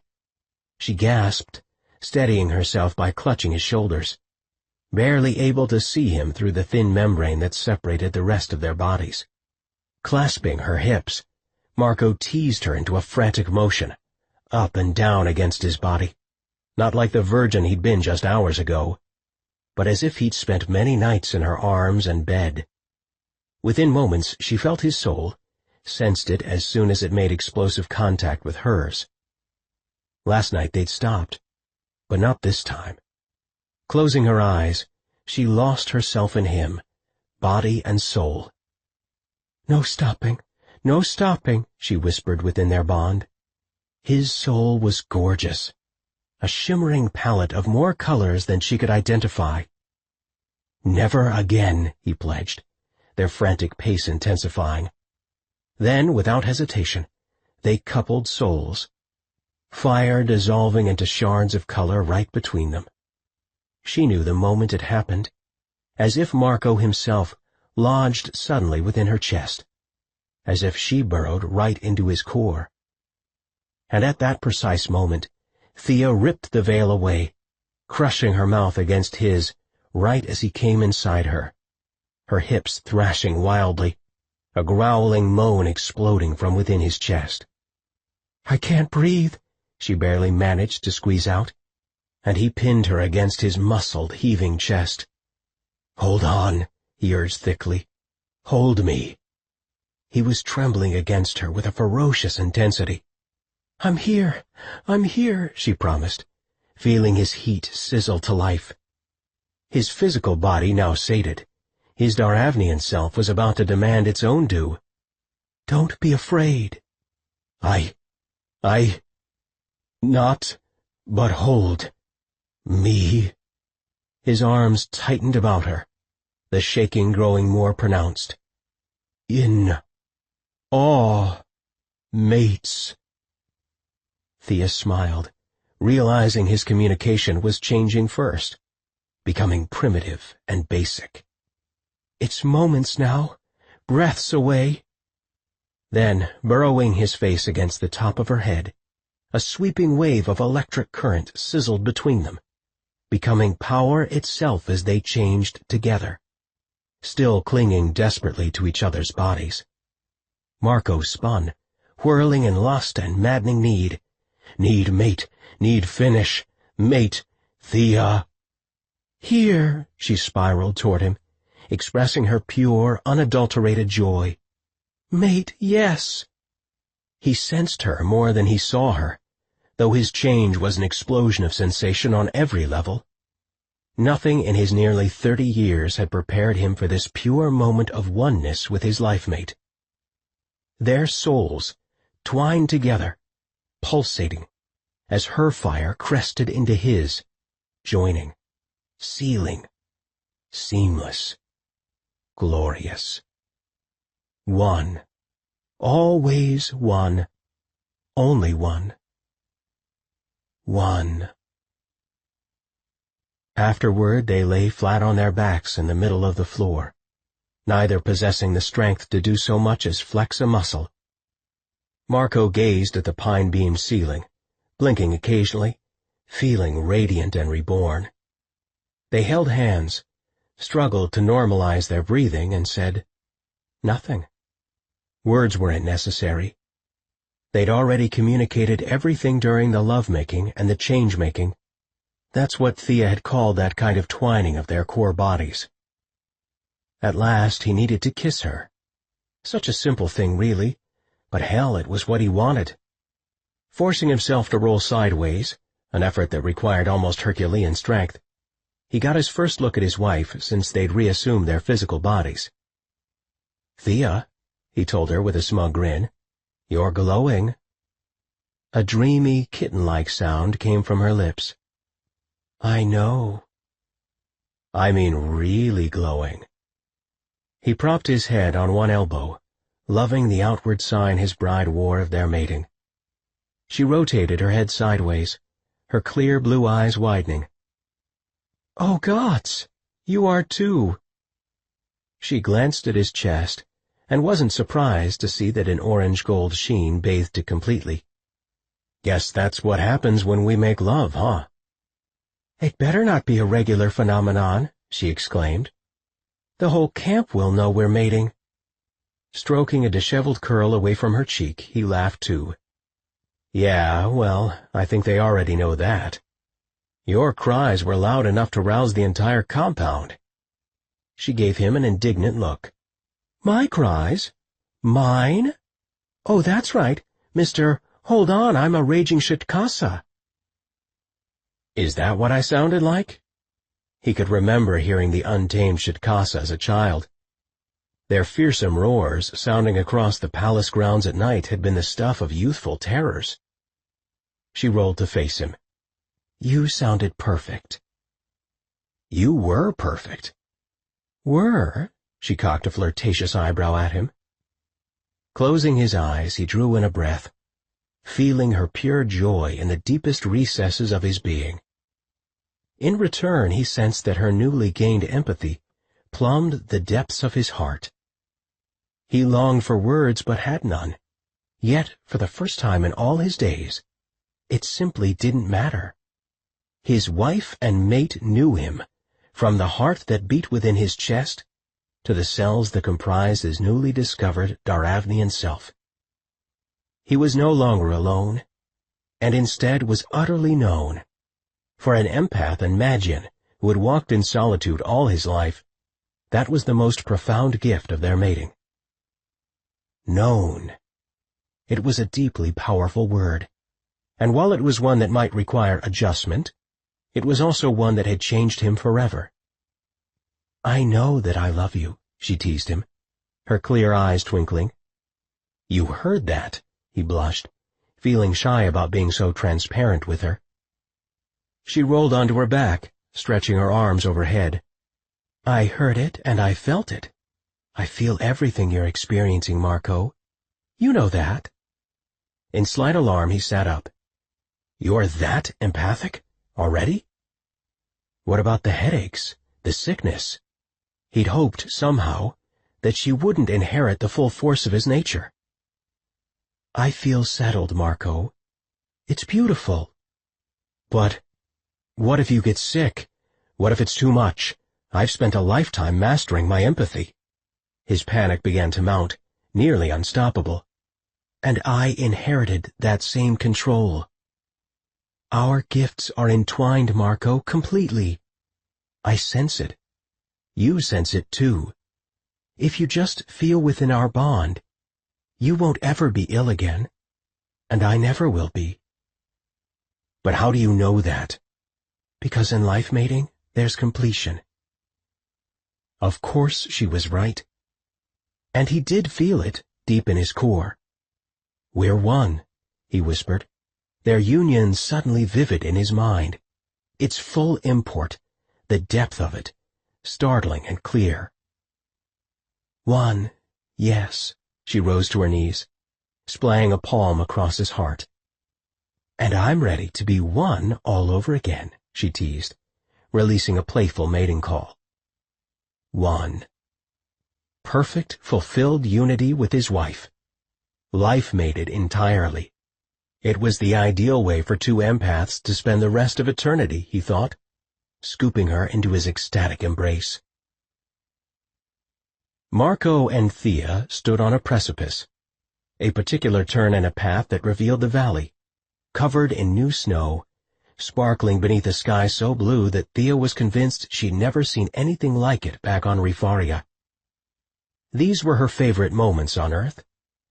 Without words, they shared the thought that Earth, while not home, possessed moments of indescribable beauty. Marco slipped both arms about her waist, staring over the top of her head at the valley. With a glance toward the sky, its azure blueness a pristine contrast against the snow, he thought it was the perfect metaphor for their love. I never want to leave, he murmured, leaning down to kiss the top of her head. She tensed against him. Earth? You don't miss home? You're the one who said it. You're my home. Still, this place is... She didn't finish, growing pensive, and he sensed the mood change deep within her. Is what? He prompted, squinting at the brilliant, sweeping sky overhead. She laughed in surprise. I was going to say this is a godforsaken planet, the worst outpost we could have landed on. But then I realized something. Her own gaze turned skyward. I don't hate Earth anymore. In fact, I think I've refused to see how beautiful it is for a long time. I've never hated Earth, he told her. I grew up here, you know. I hardly remember much of Rifaria. But I feel this place in my soul, my bones.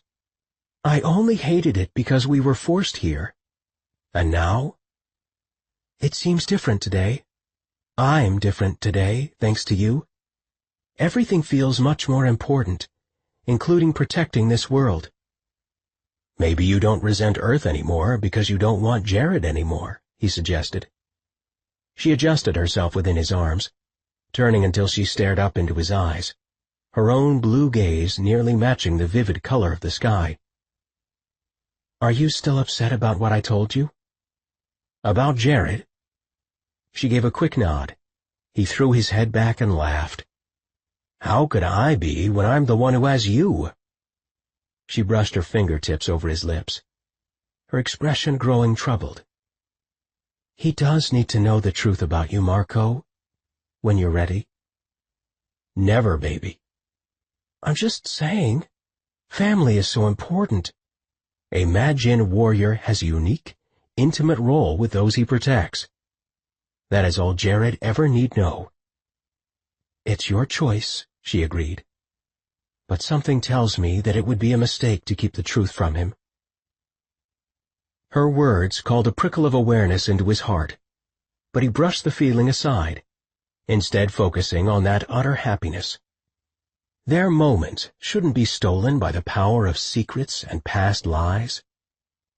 Still, even as they kissed there on the trail, their tongues plunging into the heat of one another's mouths, their bodies flexing insatiably, something dark propelled itself onto that mountain.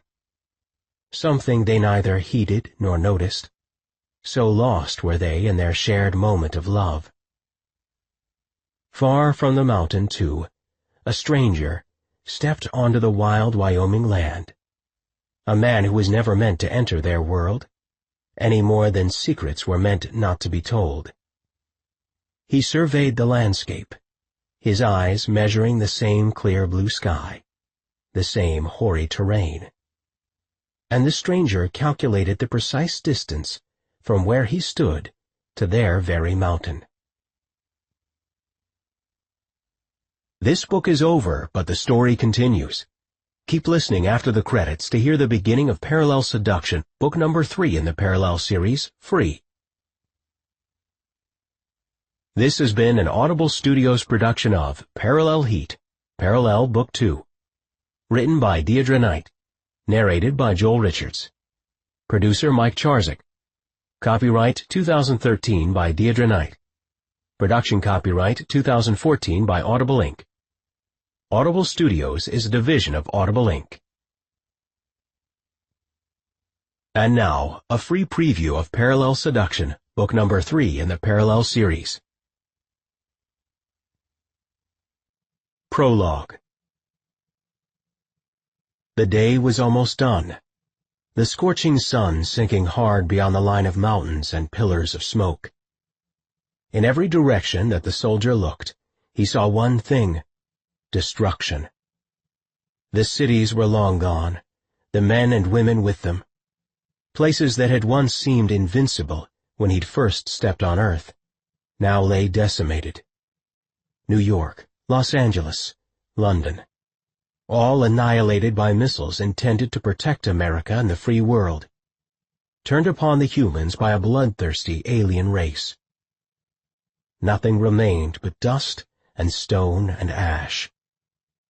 And death. So much death that Jake Tierney was gagging on it.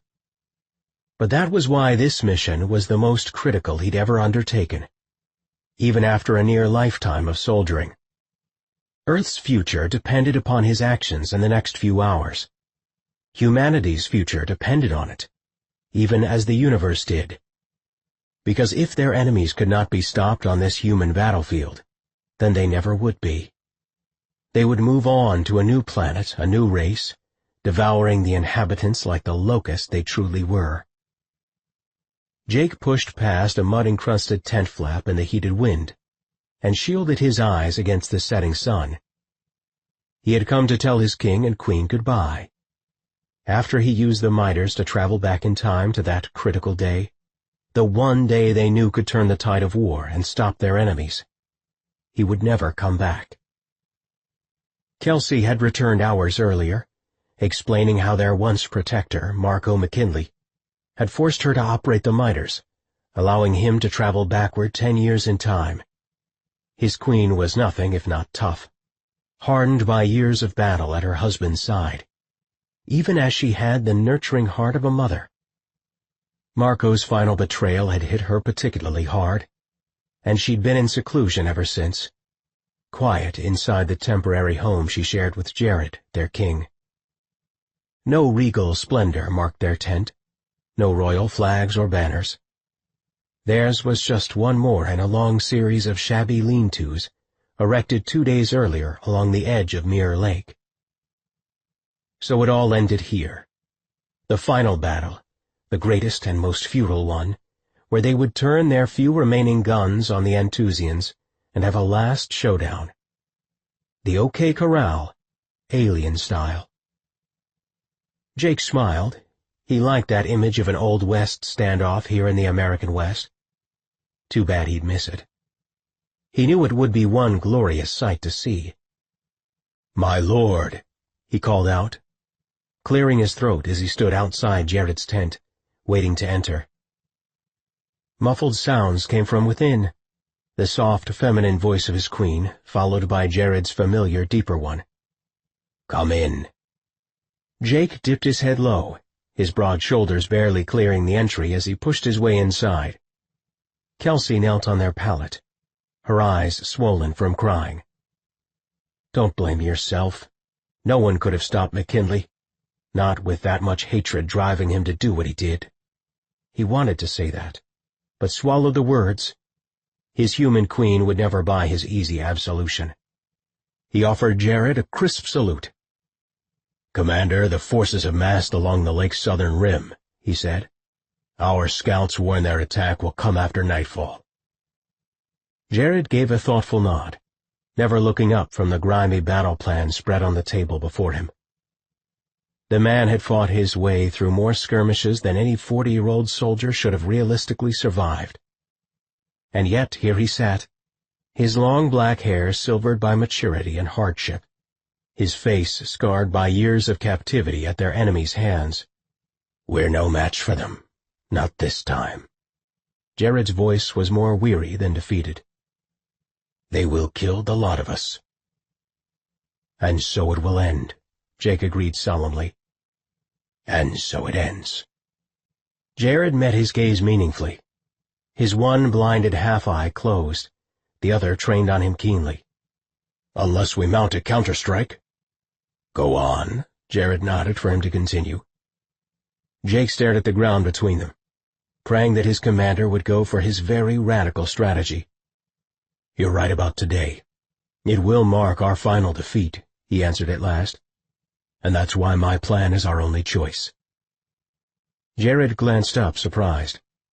"What do you have in mind?" "I know how we can open a door, sir." Jake knelt, placing a fist over his heart. "And I'm the one to do it." "Tell me of this plan, Jacob." His one good eye narrowed intensely. "I'm going to use the miters, my lord.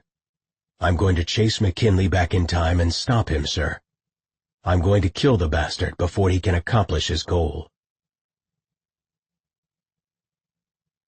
Chapter 1. The woman wrapped in his arms was a stranger, just another human he'd sniffed out at a local bar. Together they'd ridden in silence to this small motel. The room key was scuffed, with the numbered tag attached, and as he inserted it into the flimsy lock, his hand shook. She leaned into him, laughing huskily. "Give it to me." "Got it," he mumbled under his breath, as she made an unsuccessful play for the key clutched within his hand. She was tipsier than he was, after all, He'd spent too many nights prowling for women and drinking not to hold his liquor well. More than that, the woman could barely see. She wore eyeglasses with lenses thicker than the ice coating on his car windshield, and she'd stumbled several times on unseen slick patches in the parking lot. She was so loose in her steps, actually, that he'd had to steady her, an excellent excuse for pushing up behind her much smaller and extremely feminine body. A maneuver he planned to repeat again once inside the privacy of their room. Together they burst through the door, fumbling and grabbing at each other's bodies wordlessly. She was just a wisp of a thing, so small that it was easy to drive her up against the papered wall and pin her there. She wrapped both her surprisingly strong legs around his waist in a V-shape, locking him within the warmth of her muscular thighs. "Damn those tight jeans of hers," he cursed, struggling to unzip them as he kept her suspended between his body and the motel room wall. To the right of her, his gaze landed on a framed photograph of a cowboy out on some lonesome stretch of road, just another slice of this Wild West life. In his own strange way, the universe had plunked him here in Jackson, Wyoming, as one of the very last of the true cowboys, a nomad, a wanderer without a real home anymore. That he wasn't American, much less human, hell, that hardly mattered in these parts. With his mouth he took her, not bothering with gentleness. From the first moment he'd spotted this one across the bar, he'd been unable to control his lust for her. And now that they were alone, he was a true goner. His basest urges, the wildest ones that compelled him to mate with human women, came gasping their way to the fore. As he palmed first one breast, then the other through her cashmere turtleneck. She thrust her tongue inside his mouth, tasting of bourbon and salty peanuts. So sweet, so perfect. He deepened their kiss, flicking his tongue against hers, warring for domination in a battle he was doomed to lose. She had him completely already, more than any of the other human women he'd brought to this same dingy, drafty motel so many times before. Breaking apart from her kiss, he slid both hands beneath her bottom, cupping her and pushing her back against the wall even harder. She weighed so little, it was easy to wedge her there. Her thighs tightened their locking hold about his hips as she settled into the ride. Her hands closed about his lower back, grasping hard, pulling his shirt free from his jeans until her sweaty palms met his even sweatier skin. "What's your name?" he whispered against her cheek, licking her face with the tip of his tongue. She smelled of fresh snow and some perfume he couldn't name. She tasted of his future, his past, everything he'd ever wanted in a human mate. "Hope," she answered, unwrapping one leg, but he stopped her, catching it. "Don't," he cried, louder than he intended, and she lolled her head against the wall, staring at him. Though not really. Her eyes didn't seem to fully focus on him, and she'd already ditched the glasses. "Okay," she said much more softly. "I won't," and hitched the leg back around him in another locking embrace. He gasped, pressed his forehead against hers as he drew in a steady breath. "I want to do some wicked things with you, Hope," he admitted in a thick voice. His heart hammered so rapidly he was certain she could feel it. She surprised him by laughing, a soft, husky sound that caused his groin to tighten like a hard fist.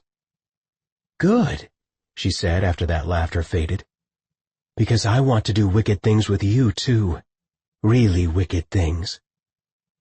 It was the only invitation he needed, and he rushed ahead, releasing her momentarily.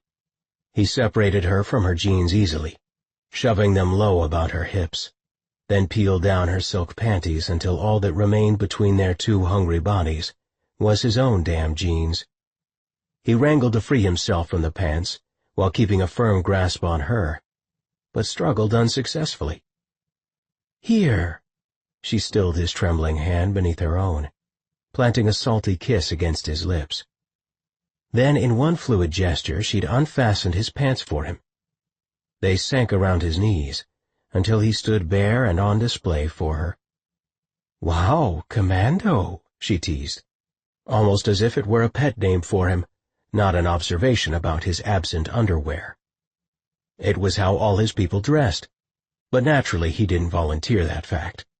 Or that he was a different species than she, for that matter. No, she didn't need to know about his sordid genetic history, his hybrid DNA, or any of that.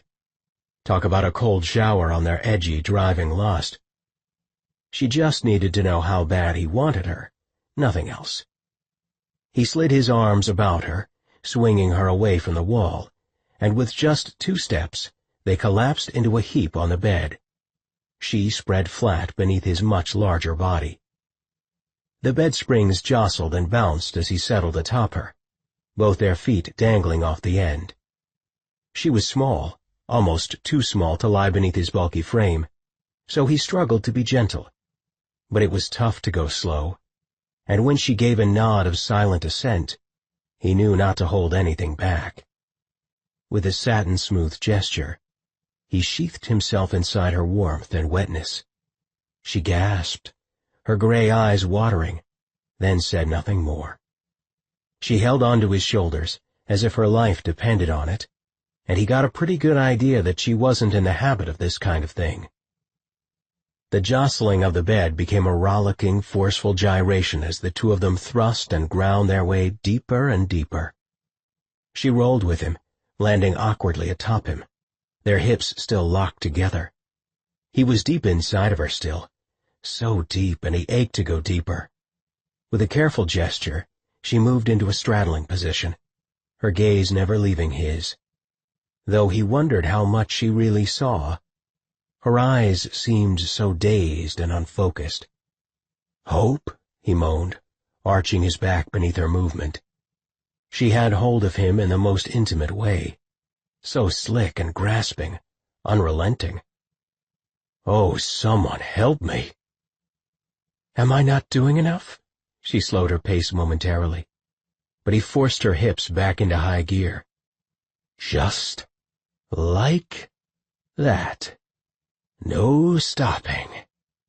His body needed her pummeling friction, demanded the heat and intensity of the raw pace she'd set.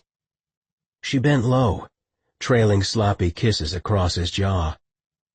"Your name, Commando," she panted in his ear, as he drove into her again and again. "Tell me your name." For a moment he couldn't speak. He was that blind with need for the human. Her petite body fit perfectly astride his, as if they'd been sculpted as one. Control. Domination. They were his usual sexual trademarks. But this woman?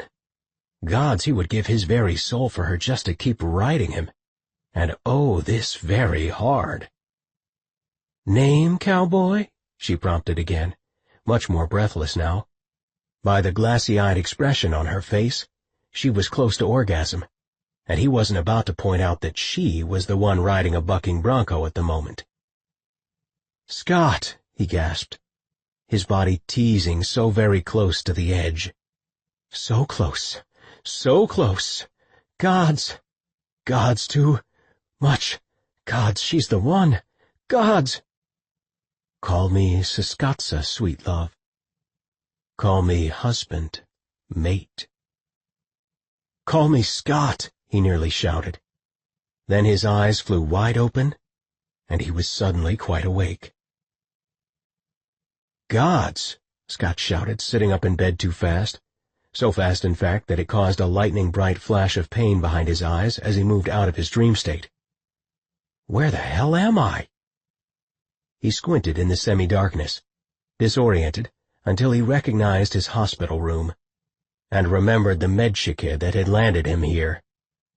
With a thick, heavy feeling in his heart, he jerked the sheet back over his legs, aware that he had one seriously raging hard-on. Guilt and fear closed in on him. He'd been dreaming about Hope Harper, again, and experiencing such vivid reveries. He'd have sworn he'd lived them before. Only he hadn't. No way he would have forgotten a one-night stand like that. Slipping a hand between his legs, he stroked himself brazenly. Needing the release he never seemed to reach in his sleep. Hope had taken him to the very brink, and then he'd landed here, awake and more than slightly aware that the woman of his dreams was a virtual stranger. Then why doesn't she feel like one? She feels like someone I've loved all my life. His pain meds had to be the true source of the dreams. At least, that was what he told himself. Because the alternative was much more disturbing. For almost a week, Scott had been in a drugged-up, pain-riddled daze after having both of his legs shot out from underneath him during a massive battle against their enemies at Warren Air Force Base. He was lucky as hell that he hadn't been killed on that base, and if not for Hope, he probably would have been. The FBI linguist had dragged him to safety beneath a truck chassis during the firefight to end all firefights, then followed him back here to the hidden safety of his King's Mountain fortress. Of course, Hope was pretty damn convinced that if not for her, he never would have been shot in the first place, but he knew better. Only at her side had he found the will to make it out alive at all. It had been her belief in him that had fired his resolve to survive, not just after he was wounded, but beforehand too, during his days of captivity at the base. Sinking heavily into his hospital pillows again, Scott wondered why the human hadn't returned to visit him. It had been hours since she'd been to his room last, maybe even days. He couldn't be sure, not with the gauzy haze of the medication obscuring details, and the drumming, endless pain in his legs. The medics promised he'd recover completely, but in the bleakness of his hospital room he'd begun to have his doubts.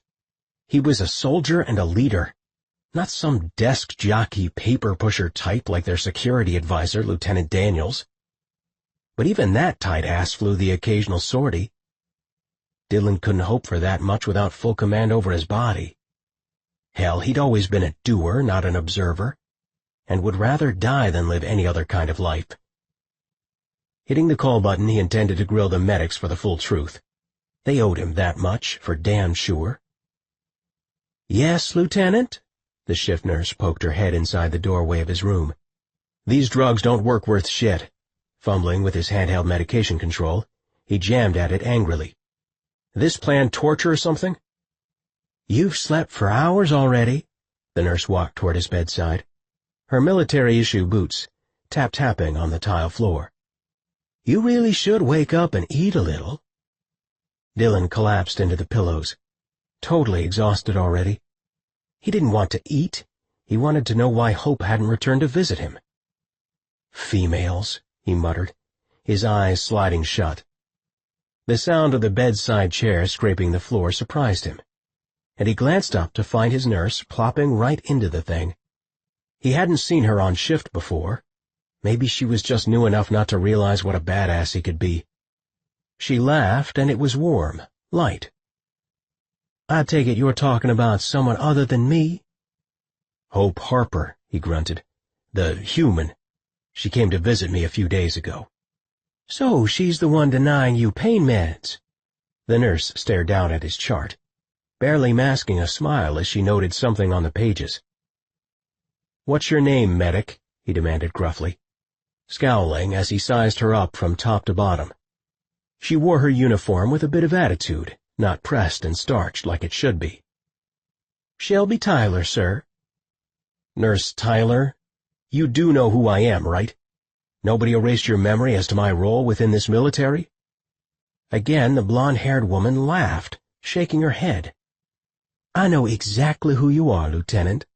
You're not only His Highness's top military advisor, but a hero to us all." She glanced pointedly at his legs, and her voice grew much softer, somber. "Now more than ever, sir. You seem like you could use a laugh about now, no disrespect intended." He growled but said nothing more, and Shelby leaned forward conspiratorially.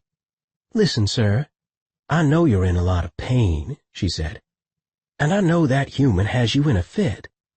So why don't you just talk about it? I'm good at listening." "Good at listening." He cut his eyes sideways at her. "You a psychologist, too?" She glanced away and didn't answer at first. "No, but I've been in love a few times myself." Bolting upright in bed, he grimaced with pain. "I am not in love with Hope Harper. I barely know her." Uh-huh. She tapped his chart with a pen, sounding wholly unconvinced. "I only met her a week ago. Besides, she's a human." He spat the last with as much revulsion as he could muster, lest the savvy little medic suspect how delicious even the name of Hope's species tasted on his tongue. "That woman is just—" "Beautiful?" Shelby prompted brightly. Sitting up straight as a rail. "Smart as a whip? Brave?" "A stranger to me," Scott bellowed with a harsh glare.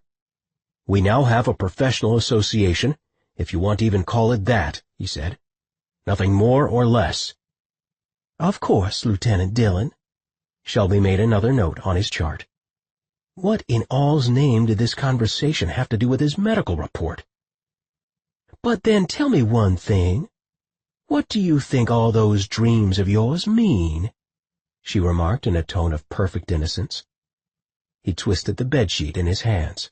"You don't know crap about what I'm dreaming, so stop trying to get inside here," he tapped his forehead, "and analyze me to death. Don't need it, don't want it.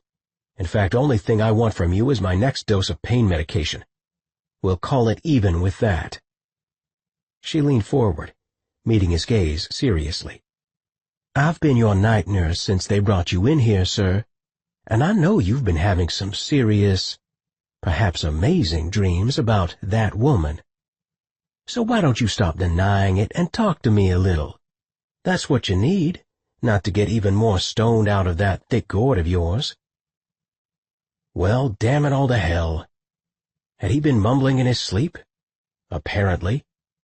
With a face flushed hot from shame and lust, he decided on evasive maneuvering. "You have a southern accent.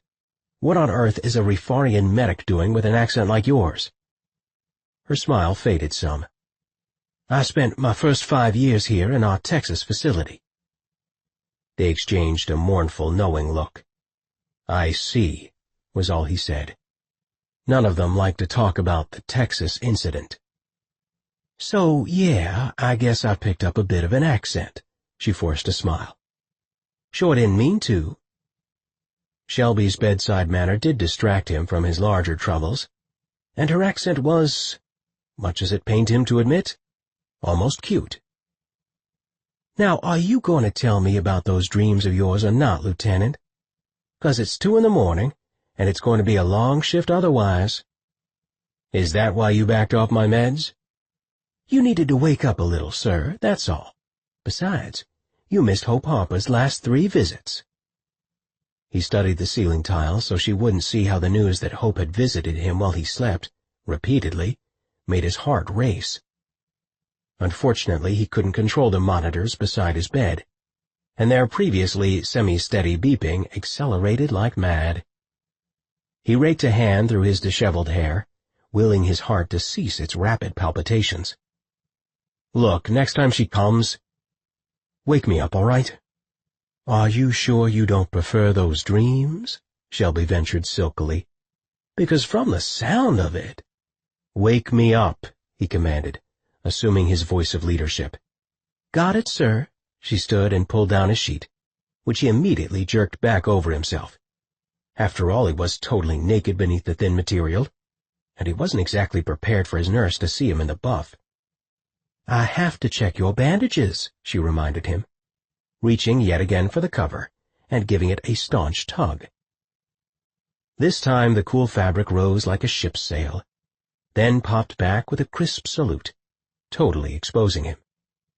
But Shelby never looked at his groin, or any other part of his anatomy, for that matter, training all of her attention on gently unfastening the dressing on his right thigh.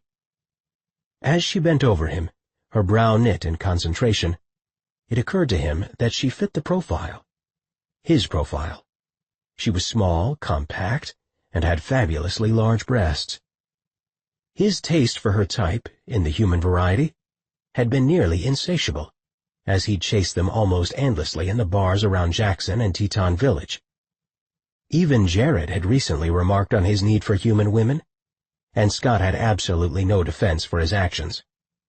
It almost seemed like some sort of compulsion written into his hybrid DNA, as if the part of his genetic map that read human drove him like a Randy missile to seek the females of humankind for mating. Yet nothing in him was stirred by this blonde medic's proximity, her beauty, not even his own sheer nakedness, and it wouldn't have been even if she were human. The inescapable fact was that his love of petite, fair-skinned blondes had now been directed toward one specific and very particular human woman, Hope Harper. And now, with the sensual dreams of her kicking in like his sought-after pain meds, it didn't seem he had a chance in hell of curbing his attraction toward the woman. He was lost to her already, completely. He only prayed that time and his injured body wouldn't prove him a fool. "I've been dreaming about her as my wife," he whispered into the half-darkness, staring at the top of Shelby's bent head. "And other things, since I was a prisoner at Warren."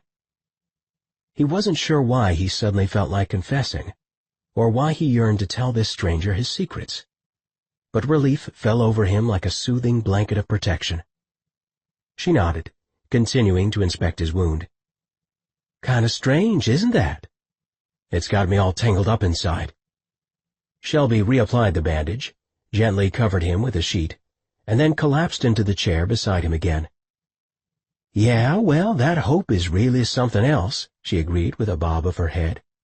"A real piece of work, that one." He frowned, not sure what she meant. But he didn't have to ask either, because she quickly continued. "I mean, it's not like she doesn't even realize she's almost blind. She just pops down here every few hours, determined to see you, but doesn't even worry about herself. I'd be worried if I couldn't see where I was going around this place, wouldn't you?" An inexplicable melancholy came over him then. He thought talking to Shelby would ease his murky feelings of desire and longing for Hope. Now all he felt was that somehow Hope was going to get hurt here, in the midst of a war she had no real part in. "She's a character, all right," he replied dully, trying to ignore the frisson of fear that chased over his spirit. "And I can tell she cares about you, too," Shelby said. "It's her feelings for you that keep pulling her back down to this place." This caught his attention. "Why do you say that?" "Well, the last time she came, she kept asking me questions about you. Would you be able to walk for sure? Were you in pain? I could just tell from talking to her that she really felt for you." We hope you enjoyed this free preview of Parallel Seduction, book number 3 in the Parallel series. To keep the story going, get the complete book today.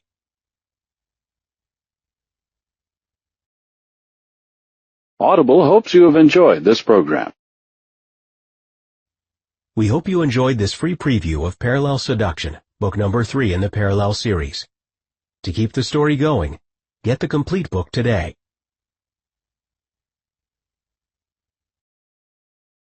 Audible hopes you have enjoyed this program.